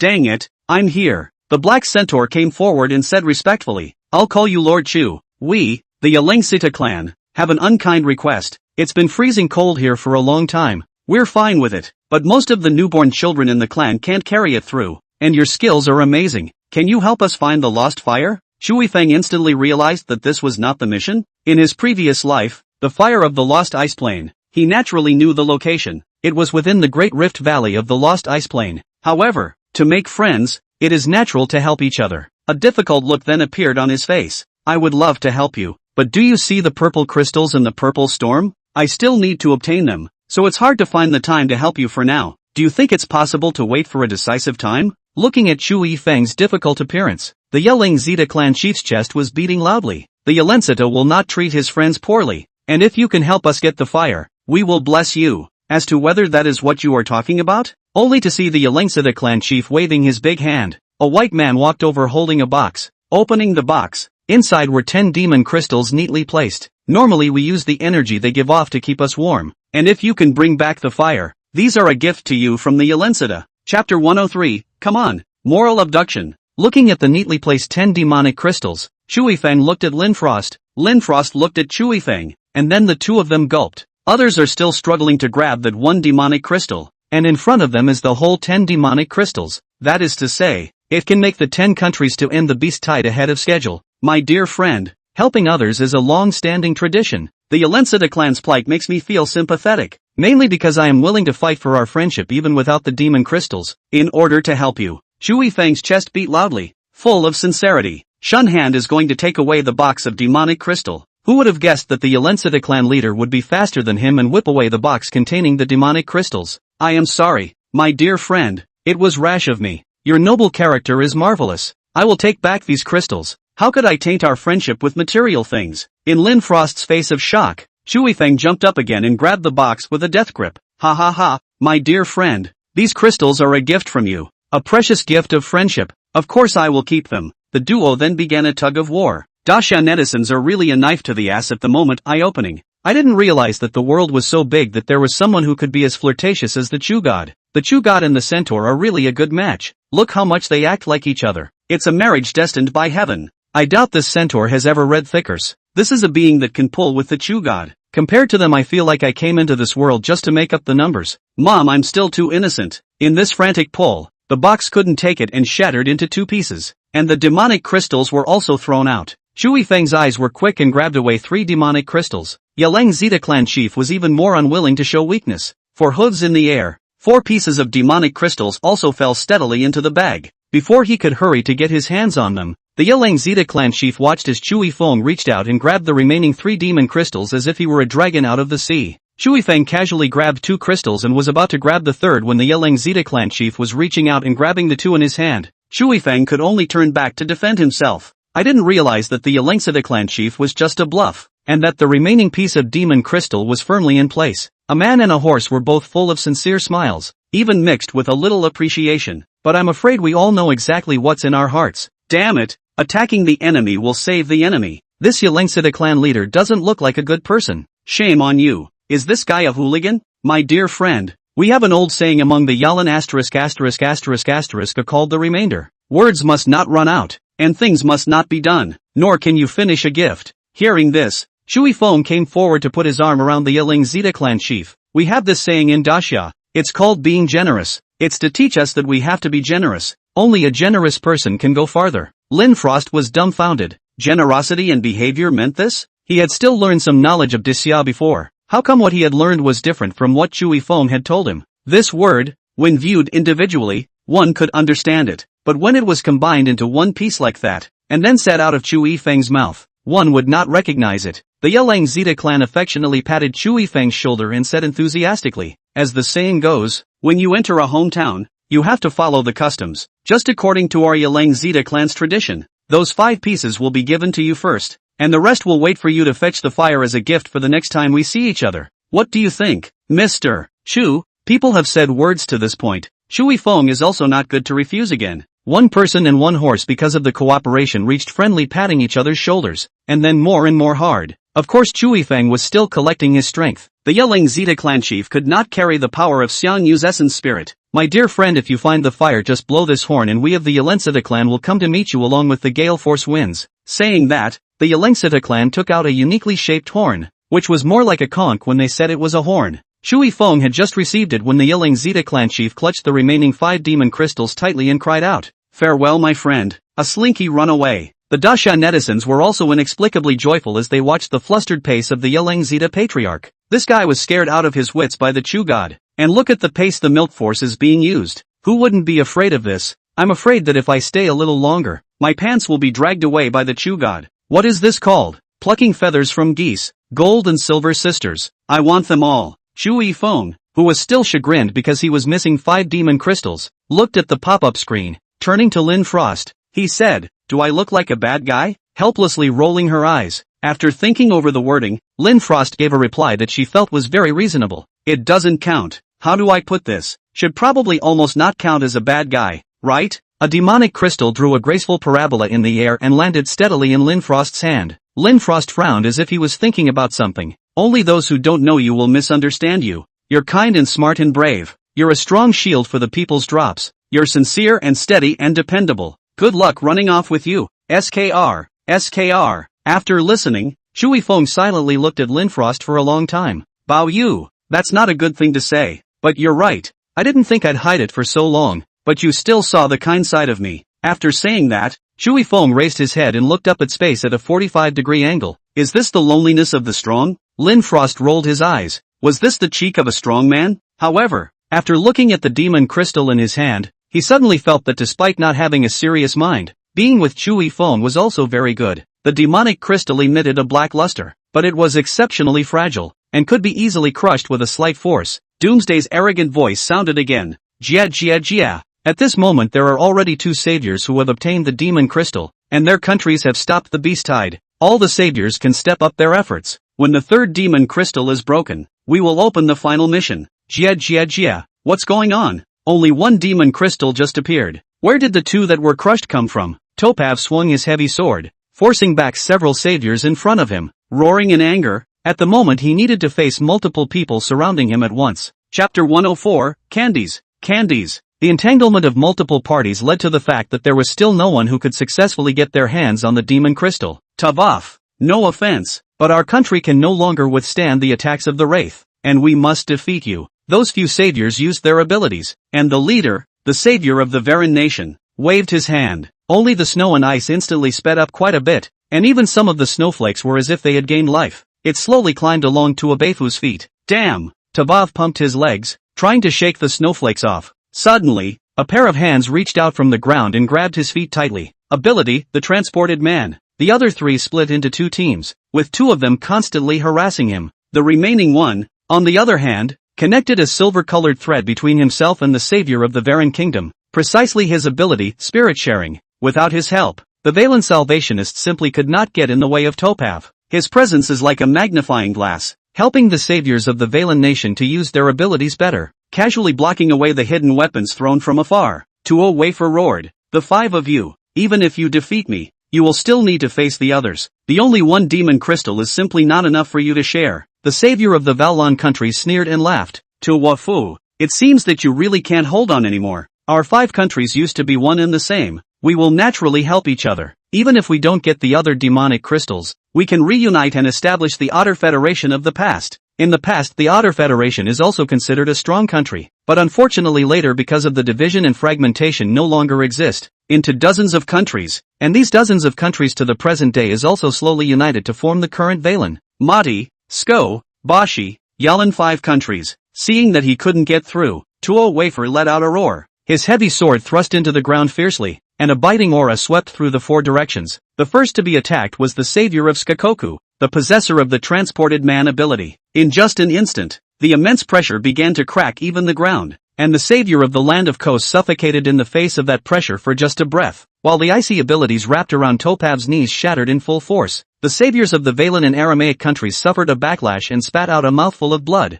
lying unconscious on the ground. Shocked, the savior of the Modi and Berserker kingdoms cried out, Top Wolf's ability isn't defense, it's gravity. Stay away from him. Unfortunately, as a top powerhouse, Tuo Waif's own strength was far beyond what they could compare to, and as soon as the words left their mouths, there was darkness in front of them. That's Topav's heavy sword. In a flash of lightning, the 5 saviors were instantly defeated. However, Topav's heavy sword touched the ground, breathing heavily. Obviously, the release of the ability was extremely draining for him. Topav, are you okay? Hathaway knocked back her opponent and landed beside Topav, looking around warily, all against each other. However, no one could go forward to obtain the demon crystals, and anyone who dared to step into the nearby area would be besieged by everyone. Gentlemen, it's pointless to keep on fighting. There's no harm in stopping and listening to what I have to say. Tavaf's loud voice resonated around the area, and people stopped when they heard him. The severe cold is draining our stamina all the time. We must crush the demon crystal as soon as possible to open the final mission. We've already lost too much.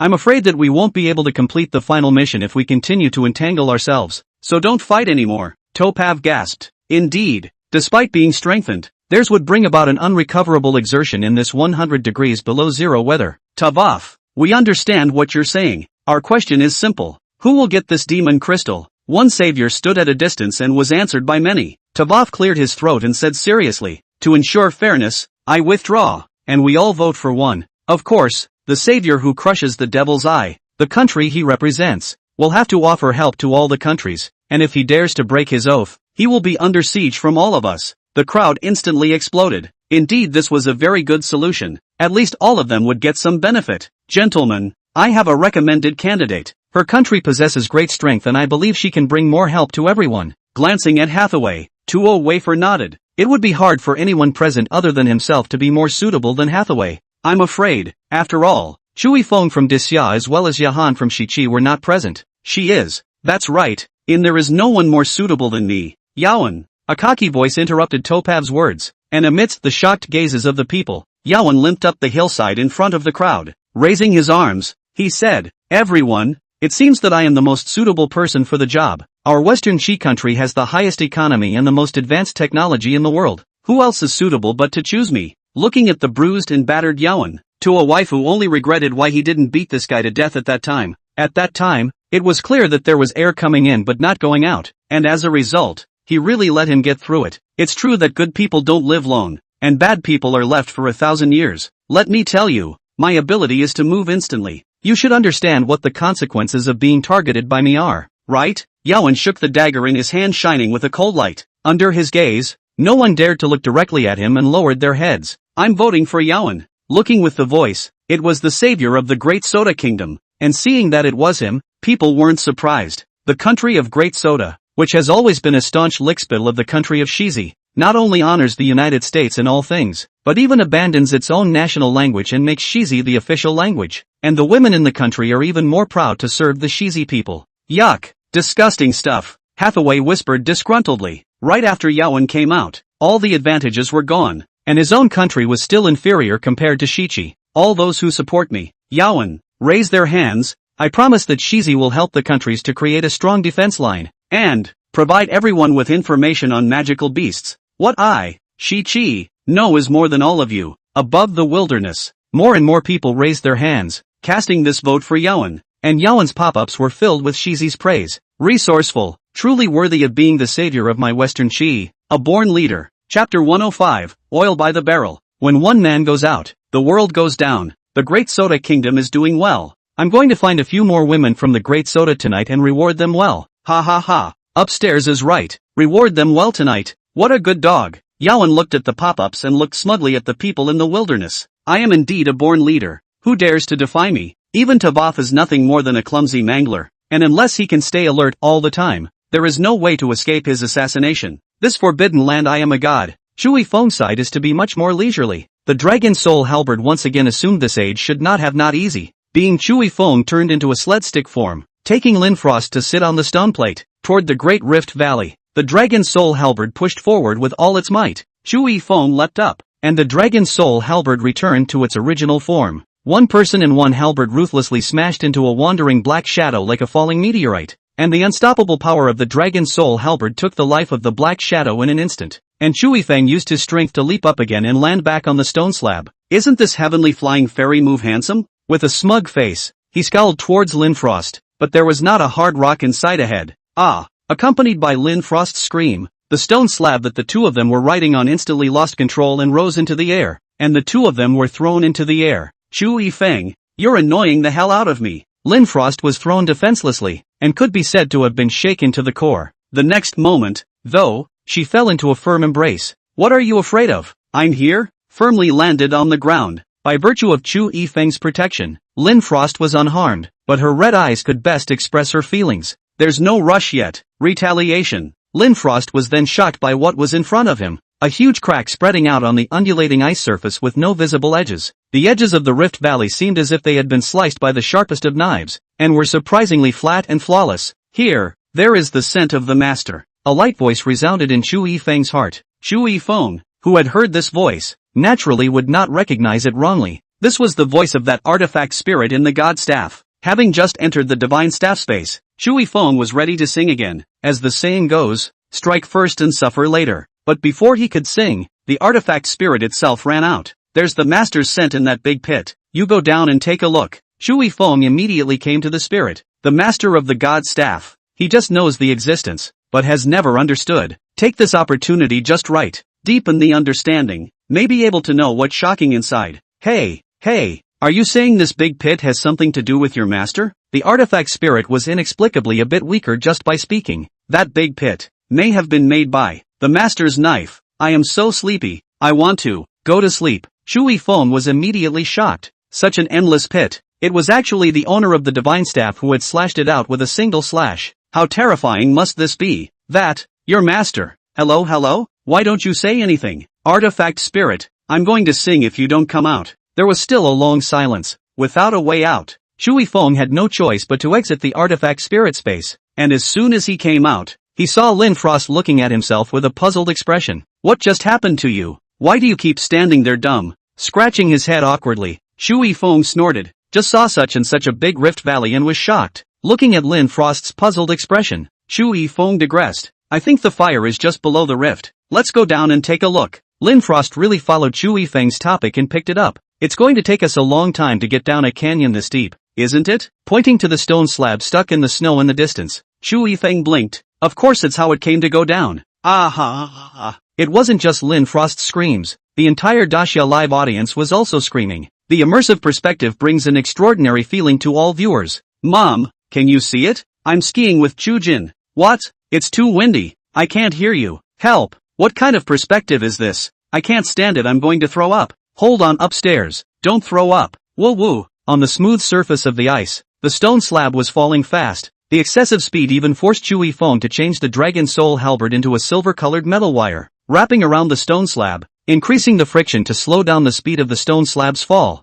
Lin Frost, gather a few ice balls and throw them down, trying his best to stabilize his mind. Lin Frost condensed a few huge ice balls, rolling downwards. Chu Yifeng listened to the sound of the ice ball rolling, and suddenly, a shattering sound came from the lower left. Use force to switch the direction of the slab and slide it to the right instead. The next moment a huge icicle was next to the left side of the slab, narrowly avoiding the danger. Phew, that was close, but the puck has rolled far enough away that the next reaction time should be even longer. It was such a bumpy ride that the slate slowed down and finally came to a slow stop. Other than that, if the Chu God drives me to my death, I'm not willing to do it. Others drive for money. Chushin drives for his life. Look at Lin Frost. This kid probably left a shadow in his heart. I, Dilly Heat, am fearless. Chushin, take me. Compared to the bustle of the live broadcast, the Great Rift Valley could be described as exceptionally quiet, with only the sound of the whimpering wind. The sunlight could not reach the depths of the gloomy Rift Valley, and only the sunlight reflected from the ice surface brought a little light.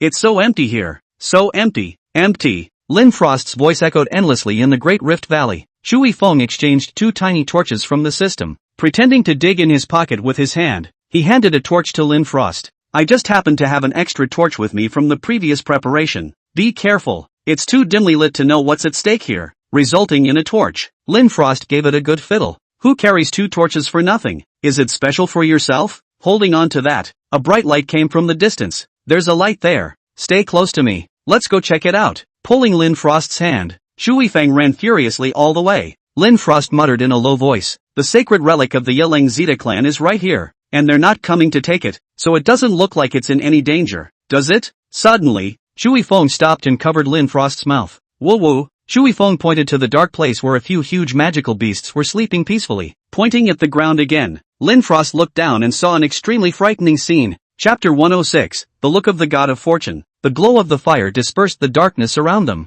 It also illuminates the presence under the ice. Millions of years of accumulation of ice. Countless magical beasts are sleeping. Compared to the magical beasts outside the Forbidden Land, these monsters under the ice, because of the long years of sleep, consumed a lot of energy. The size of the body has a significant reduction, but at a glance, there were countless. Just how many magical beasts are there here? Once they awaken, the consequences would be unimaginable. Lin Frost lowered his voice, and it was hard to hide his inner fear. It's okay, they've been asleep for too long. Their body functions will be degraded, and their sense of hearing and touch will be much lower. Chu Yifeng lowered his body and hid in the shadows with Lin Frost. Don't you have an ice ability? Can you form a cold ice block on me as a hide? Lin Frost thought for a moment and nodded. I can help you make a large hollow ice cube. Just keep reinforcing the ice and it will slowly stop being transparent. Then add some regular ice to the outer layer. I can only make sure it won't be too abrupt. This will work. Chu Yifeng patted Lin Frost's head and said affirmatively. That'll do. Remember to make the bottom surface a little smoother, and I'll slowly paddle through. The wind whistled in the great rift, and the dim light hid. Too much. The darkness. Lin Frost still needed some time to make ice, so Chu Yifeng decided to go in the other direction to take a look. If one could find something left behind by the owner of the divine staff, even if it was useless, it would be blood money. After all, the existence of such strength, even from the fingernail crack to pick out a little something, that is a great treasure. Artifact spirit? Artifact spirit? After trying to call twice with no reply, Chu Yifeng decided to use his best skill again, singing. The little snail trumpet blows drop by drop. The seagulls hear it and return quickly. The spirit of the vessel. The spirit of the vessel. Where is your home? Don't go back to sleep. It was still silent. Is this artifact spirit a pig? Still sleeping all day long. Looking for the artifact spirit was fruitless, so Chu Yifeng had no choice but to skulk around aimlessly. The shadowy Great Rift Valley, shrouded in darkness, and circling around and around, could find no other way out. It was estimated that Lin Frost was almost about to finish his big disguise project. Without hesitation,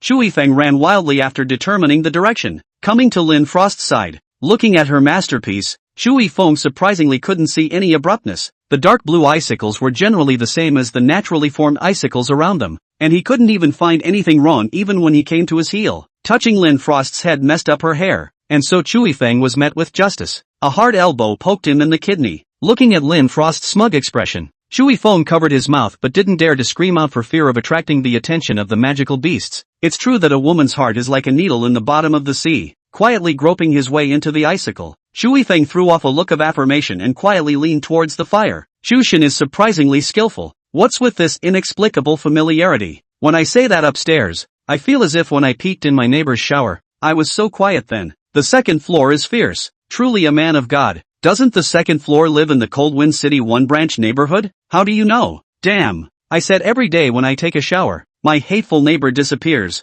I look at the avatar like, I feel something is wrong. Open the door. See if I don't beat you to death. 666. I didn't think I could get a melon here. Wait, both of their genders are male? Male on male? Meet the men? Strong man lock man? Compared to the cheerful live broadcast, Shui Feng held his breath and carefully stepped closer and closer to the fire. Within the storm, the end of the cold step by step hobbling towards the eye of the devil. Of course, with the ability to move instantly, but it is a bag of tricks. However, the glory of the moment to slowly enjoy. The rich and powerful do not return to the countryside, as if the brocade night walk. Just like that, slowly grabbing the demon crystal into his hand and playing with it, Yaowen smiled with satisfaction. People of Shichi, I will protect you from war. After saying that, he crushed the demonic crystal in his hand. Doomsday transformed into a black cloud that once again enveloped the sky. GGG, saviors, your speed in completing the mission is beyond my imagination. So this time I've raised the difficulty a little bit for all of you. Because of the attack of the cold ice, the only fire on the lost ice plane is going to wither away.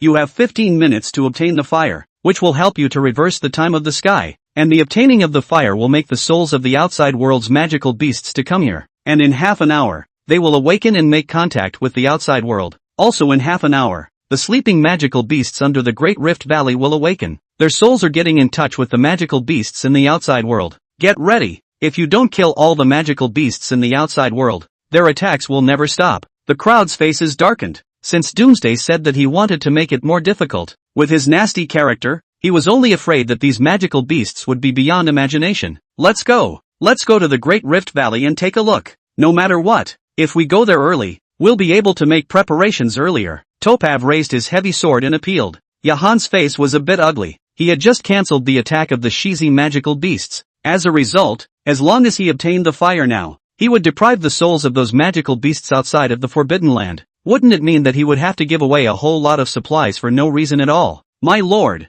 don't worry, I scouted before. If we want to travel to the Great Rift Valley, according to the current speed, we won't be able to reach it in 30 minutes. The savior of the Great Soda Kingdom came over to comfort Yaowen with a face full of devotion, though the acquisition of the fire would also stop the tide of beasts in his own country. Nevertheless, what were the citizens of his own country in the eyes of the savior of the Great Soda Kingdom? After all, his dream since childhood had been to become an honorable and great Western Qi national in his own eyes. Smiling with satisfaction, Yahan then put his heart down. If the fire was obtained and he had given away so many supplies for nothing, I'm afraid that all the Western Qi nationals would begin to spit on him. How can this be? The great savior, Yaowen, can only live in glory. But the next moment, Doom reappeared. Asshole. Yaowen kicks over the great Soda Nation savior and hammers him hard. Didn't you say it would take 30 minutes? Didn't you advise me not to worry? Don't you dare fool me. The savior of the great Soda state held his head. Chapter 107, Do Brothers Have Resources? He didn't dare to resist, but only begged for mercy. My lord,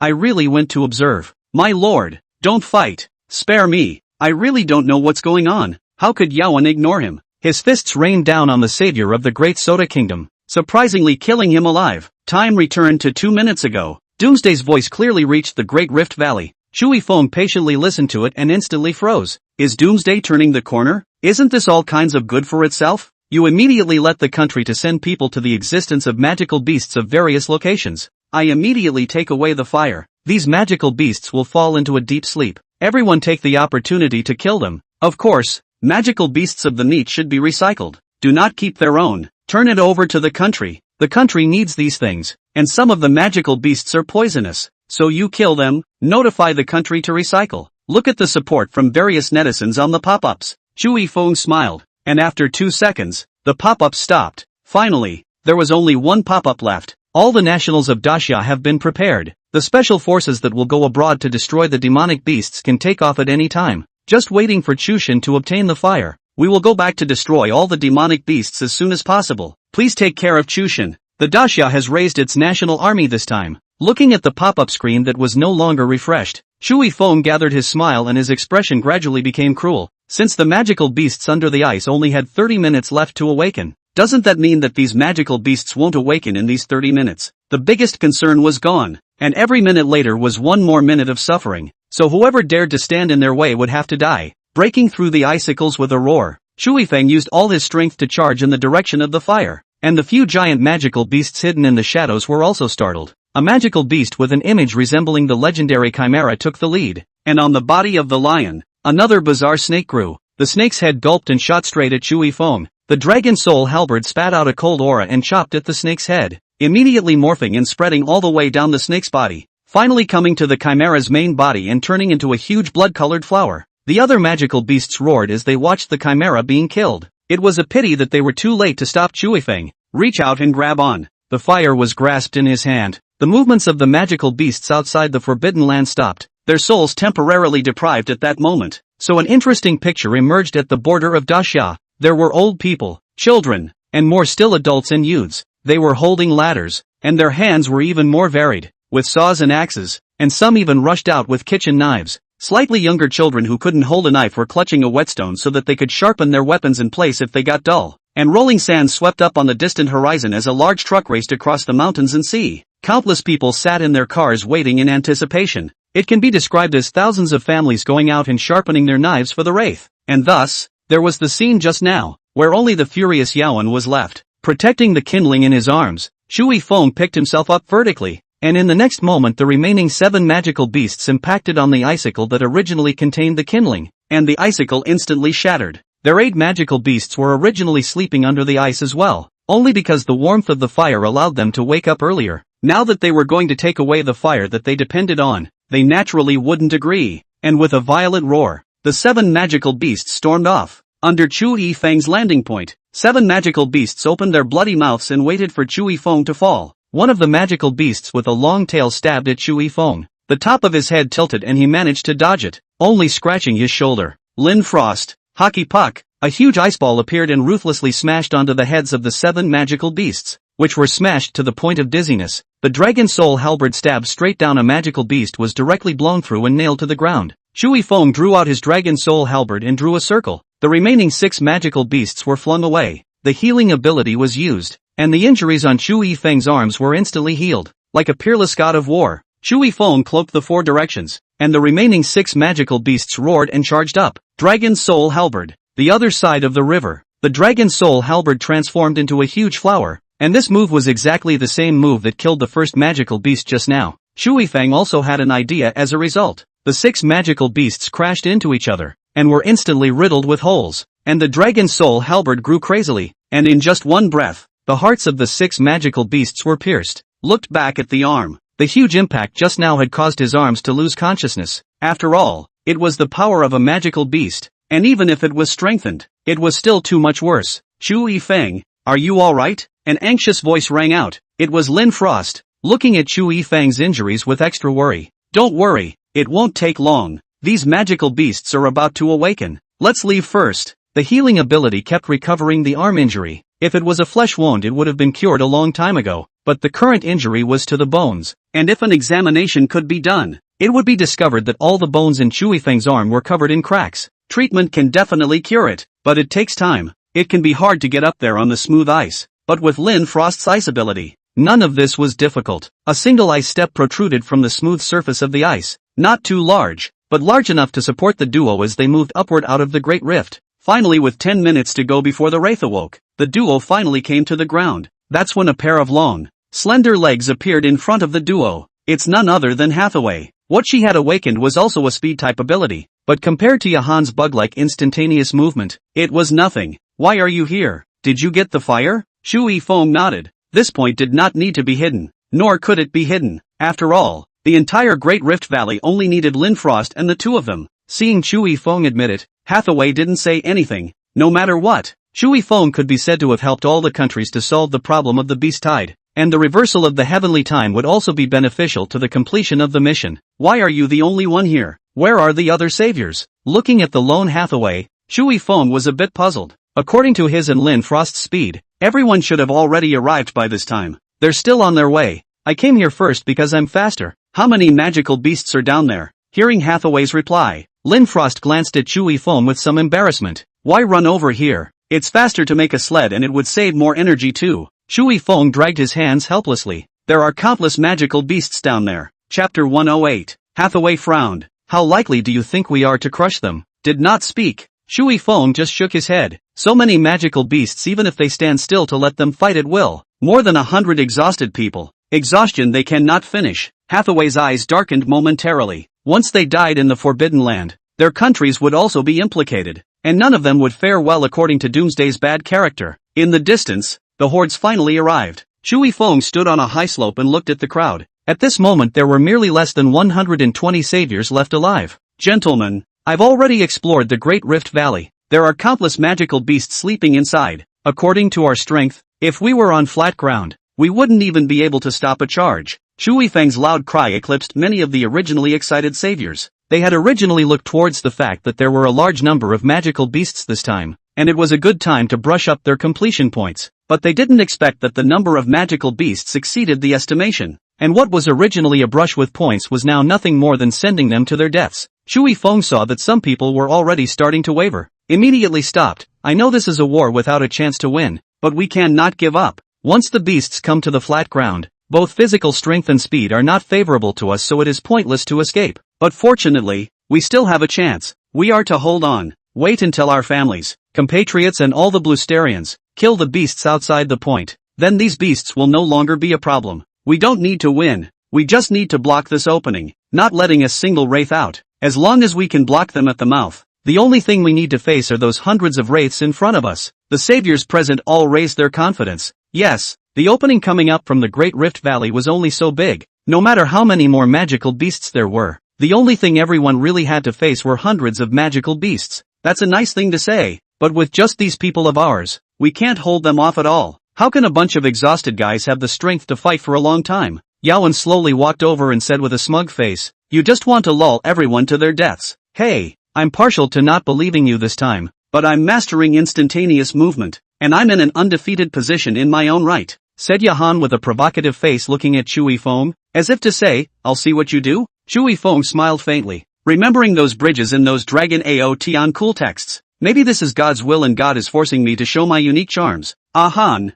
who said it was just this many people? Yaowen looked at Shu Yifeng's old town appearance with a disdainful face. How many times had this Shu Yifeng pitched himself? In trusting him, is a big grudge. Humph, there are at most 100 or so saviors, and in the entire Lost Ice Plain, other than us it's the Black Shadow. If you can get reinforcements again, what's wrong with me? Yaowen, calling you a grandfather? That's what you said. If I do call it in, you call me grandpa. And what if you can't scream? You call me grandpa. Shu Yifeng agreed with a cold smile. Okay, I promise you, whoever doesn't keep his promise, grandson. Looking at Yahan's disdainful eyes, Shu Yifeng helplessly waved his hand and pulled out a uniquely shaped horn from his mouth. Immediately, it drew scorn from Yaowen. Shu Yifeng, you laugh me to death. You take a conch. What do you think you are? A small conch dropping and blowing? Taking a deep breath, Shu Yifeng did not hitch a ride regarding Yaowen's death-defying behavior. The trumpet sounded across the land. Shu Yifeng, are you out of your mind? Where are the reinforcements here? Before the words left his mouth, a snowy color was brought up in the distance. With 4 hooves in the air, the Yalan Ta trampled through the snow and ice to the Great Rift. My friend, the Yelensita clan has come to witness his covenant, and I hope you will be recognized by the Yelensita clan. The Yeleng Zeta clan chief came forward and looked at Shu Yifeng with anticipation. Pulling out the fire from his arms, the Yelensita clan chief was instantly excited. By the heavens, the lifelong dream of my Yelensita clan leader has finally been realized. The lost fire returns, and we have hope again. Jogging all the way, he came to Shu Yifeng's side and handed over the 5 demon crystals to Shu Yifeng. The Yelensita clan leader said seriously, my dear friend, You have been recognized by the Yelengsita clan, and this is a testament to our friendship. In the crowd's jealous eyes, Shui Feng turned the demon crystal upside down with no concern and received it into his coat pocket. Yawen, what did you just say? Whoever cheats is a grandson. Yahan looked at Shui Feng with eyes full of anger, tangled for a long time, and lowered his head. Grandpa! Shui Feng laughed out loud. My good grandson Yawen blared at Shui Feng. How much this person had made him lose face. Shui Feng, you wait for today's disgrace, I'll make you double it. After saying that, using his instantaneous movement ability, Yawen left the place. Shui Feng ignored him. There was no need to respect such a person. No matter who it was, Shui Feng had always been kind to people, but with the repeated provocations of Yawen, even a clay bodhisattva had a temper. But, turning his head, Shui Feng said to the Yelengsita clan chief with a serious face, my dear friends, we need your help. At this time, we need to save ourselves? The Yelengsita patriarch couldn't get his head around it for a moment. My dear friend, I don't understand you. Shui Feng pointed at the Great Rift Valley. There are countless magical beasts sleeping down there, but in 5 minutes, they're going to awaken, and once they're allowed to rush out of the Great Rift Valley, the entire Lost Plains will no longer be able to withstand them. We must join forces and block them in this opening. The only chance is if we just hold out for a certain amount of time. They will keep sleeping. Our compatriots are on the other side of the world striking down their protoforms, and when the protothemes die, so do they, so we need to hold out longer. The patriarch of the Yelengsita clan did not hesitate, because regardless of the truth or falsehood of what Shui Feng said, if the magical beasts rushed out of the Great Rift Valley and set foot on the homeland that they relied on for their survival, the hope of the Yelengsita clan's revival would be dashed once again. Warriors of the Yelengsita clan, saviors from the Blue Planet, let us now put aside our preconceptions and join forces to guard this land. There is no turning back. We shall prevail. Accompanied by Shui Feng's swinging shout, the members of the Yelengsita clan raised their weapons in their hands, and seeing that most of the saviors were unarmed, they shared their own weapons with them, all of them filled with fighting spirit. In this battle, we will be unstoppable. We will win. Blue Star will win. Lost Wasteland will win. Chapter 109, Bitter Battle. Watching the roar of the people, everyone was infected by the atmosphere. Yes, even the toughest wars will always become legendary if you don't give up. Everyone is grouped according to everyone's abilities. We must give up our private messages to fulfill our mission. And don't forget, the greater role you play and the higher you rank, I will be on the front line. Follow me and we will fight together. Stinker, why did you give the master's things to someone else? A lazy voice rang out, and Shui Feng's body burst. The owner of this voice was none other than the artifact spirit. Is that fire something that belonged to your former master? Now we have a big problem. The sleeping magical beasts under the Great Rift Valley are awakening. Is there any means to help us? Yes. Exploring the secrets is ultimately going to be pushed back, and it is imperative that the mission be accomplished, or countless people will suffer. Aya, you're annoying. This little thing also need to trouble me. You go to find that man who is not a man and not a horse guy. Bring back the fire. This thing is the weather controller here. You go to ask for it, so that I can show my hand. The spirit of the machine will be angry, drumming Shui Feng out of the spirit space. Annoying guy, he is clearly responsible for selling cute. How to have to do it yourself. Shui Feng smiled and came to the side of the Yelengsita clan chief, rubbing his hands together excitedly. My dear friends, you use fire to ward off the cold, do you not? The Yelengsita clan leader blinked in confusion,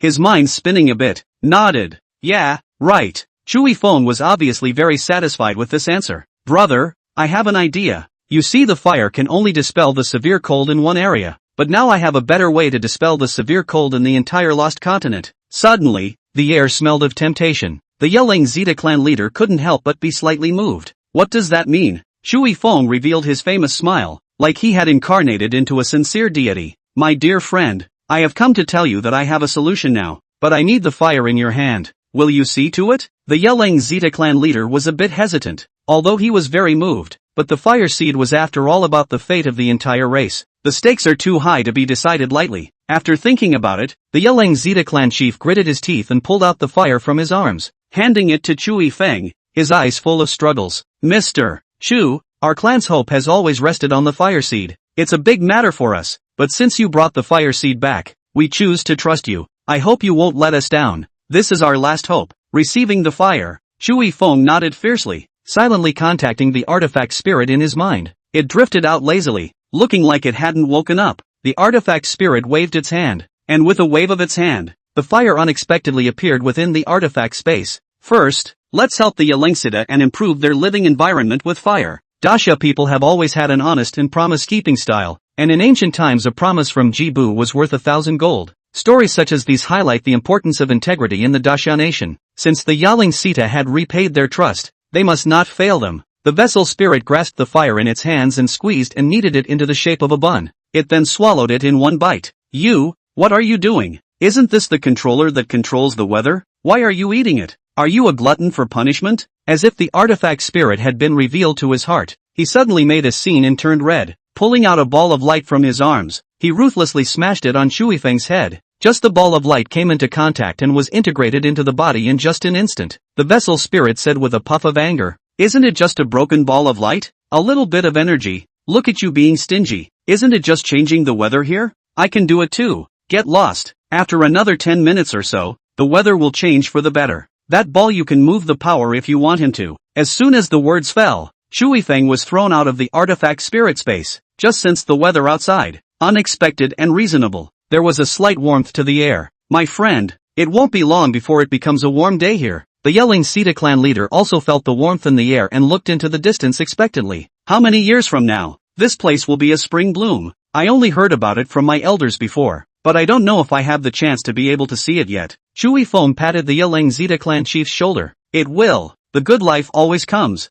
Well, get ready. It's time to do it." As soon as the words left his mouth, the ground shook and a loud roar spread across the land. Within the empty mountains, it formed an endless echo. The idea entered the body, and sure enough, a mysterious ball of light appeared in the body. System, test it. In the next moment, a large section of information entered his brain, and Chui Feng revealed a delighted smile. This ball of light was simply too extraordinary. This ball of light stored some of the Buddha's energy, which could help the user temporarily turn into an 8-armed Vajra, increasing their battle power exponentially. The earth trembled as rumbling footsteps resounded and countless magical beasts ran wildly upwards. Saviors who can mobilize the energy of heaven and earth come out and attack indiscriminately to disrupt them. A savior out of the various colors of energy surging towards the Great Rift Valley impact and go. Originally these attacks effect can be just face a large number of magical beasts appear to be a drop in the bucket, but the simultaneous use of many saviors unexpectedly produced a strange effect. Countless energies converged together, forming a turbulent stream of energy that raged down.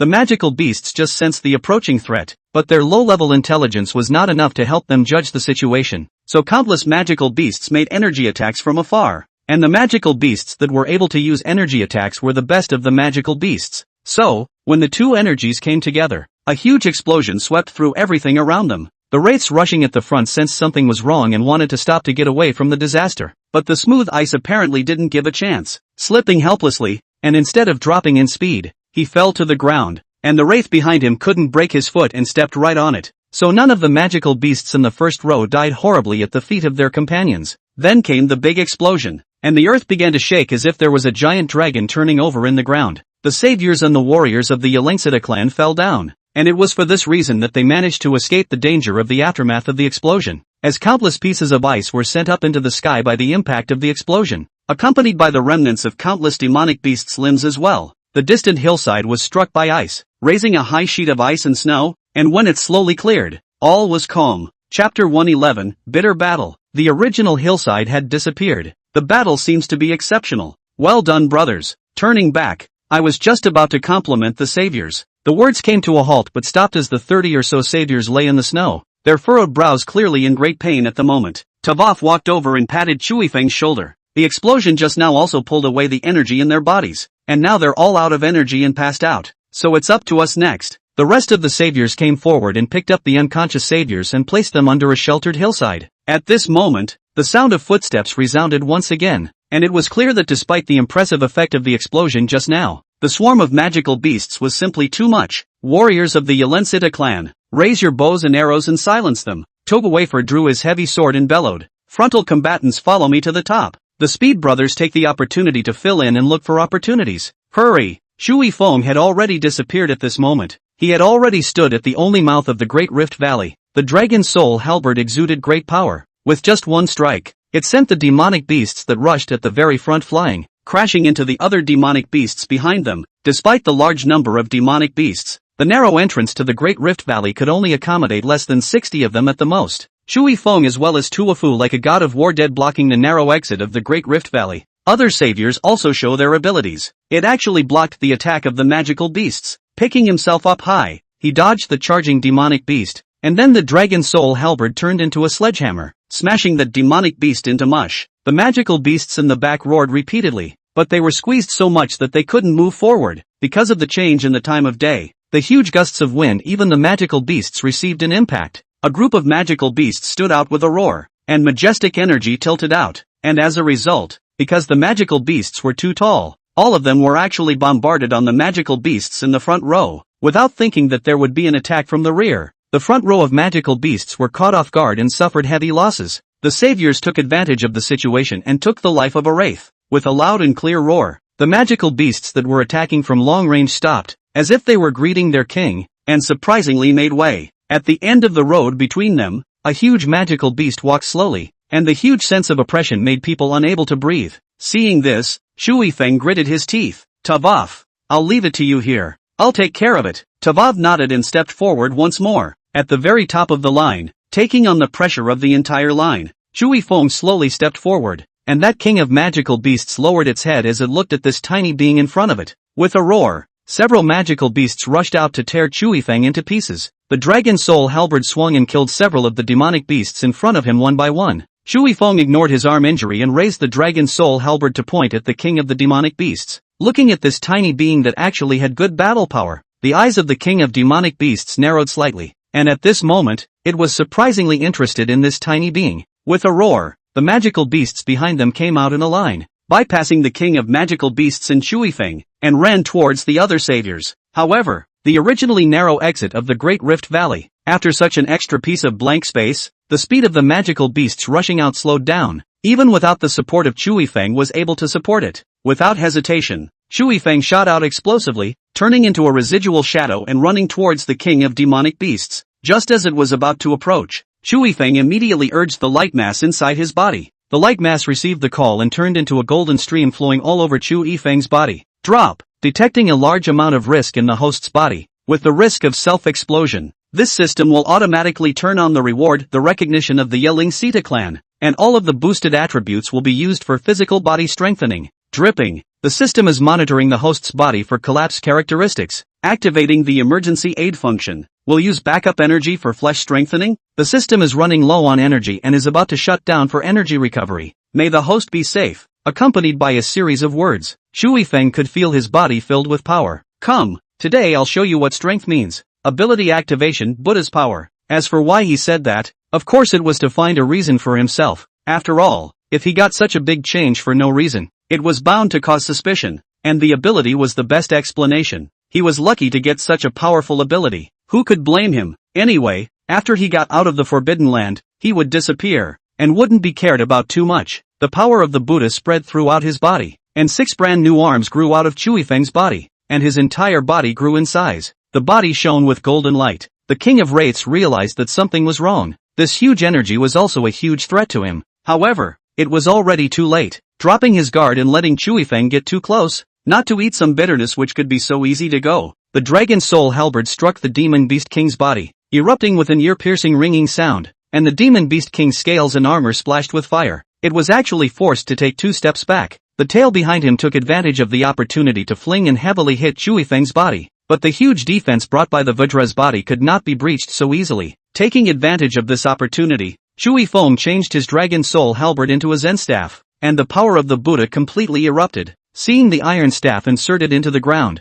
the whole world was shaken with it, as if there is something more between heaven and earth that cannot be explained. It makes people feel heavy, and when you look at it from afar, you can only feel that the space has become particularly heavy for some reason. Even the light has been bent in the wrong direction. The king of the magical beasts that faced Shui Feng directly. Naturally, it also endured the greatest intimidation. The Zen staff was waved, and the king of the demonic beasts endured a tremendous amount of damage. And at this moment, Shui Feng's all-out strike struck the king of the demonic beasts' body heavily. In haste, by Shui Feng's injury, the king of the beasts was unable to stand still for a moment. His body shook, as if it was going to collapse in the next moment. In an instant, Shui Feng were willing to let go of such a good opportunity. Taking advantage of the unsteady standing of the king of demonic beasts, he struck again. Beat the hell out of the dog. Lin Frost stood at the back, stretched out his hands and waved them in the air casually, and the snowflakes moved with him. only to see the heavy snow in the sky drifting down as if it had started to be peeled off, but then strangely fell in front of Lin Frost, melted into water droplets. A drop of water gathered together, and eventually turned into a water ball. This condensed all the snowflakes of the water ball, finally condensed into a dark blue substantial sphere.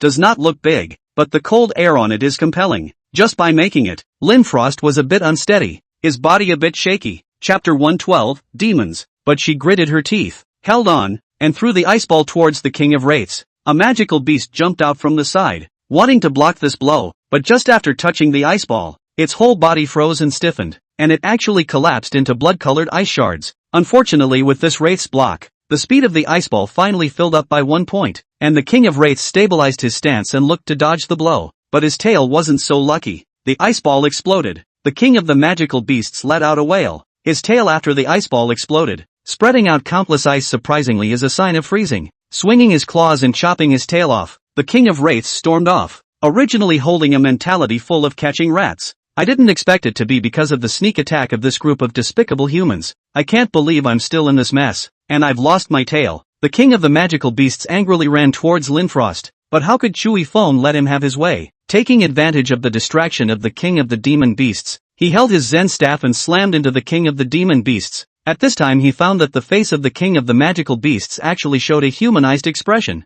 That unintentional smile. Chewy Foam seems to realize what want to avoid, but it is already too late. Sharp claws mercilessly slashed through the chest, leaving 3 bloody wounds, mobilizing the healing ability to try to restore the wounds. But the invulnerable healing spell surprisingly could not play any role. The adamantine body was too powerful. Even healing would be several times more difficult than healing.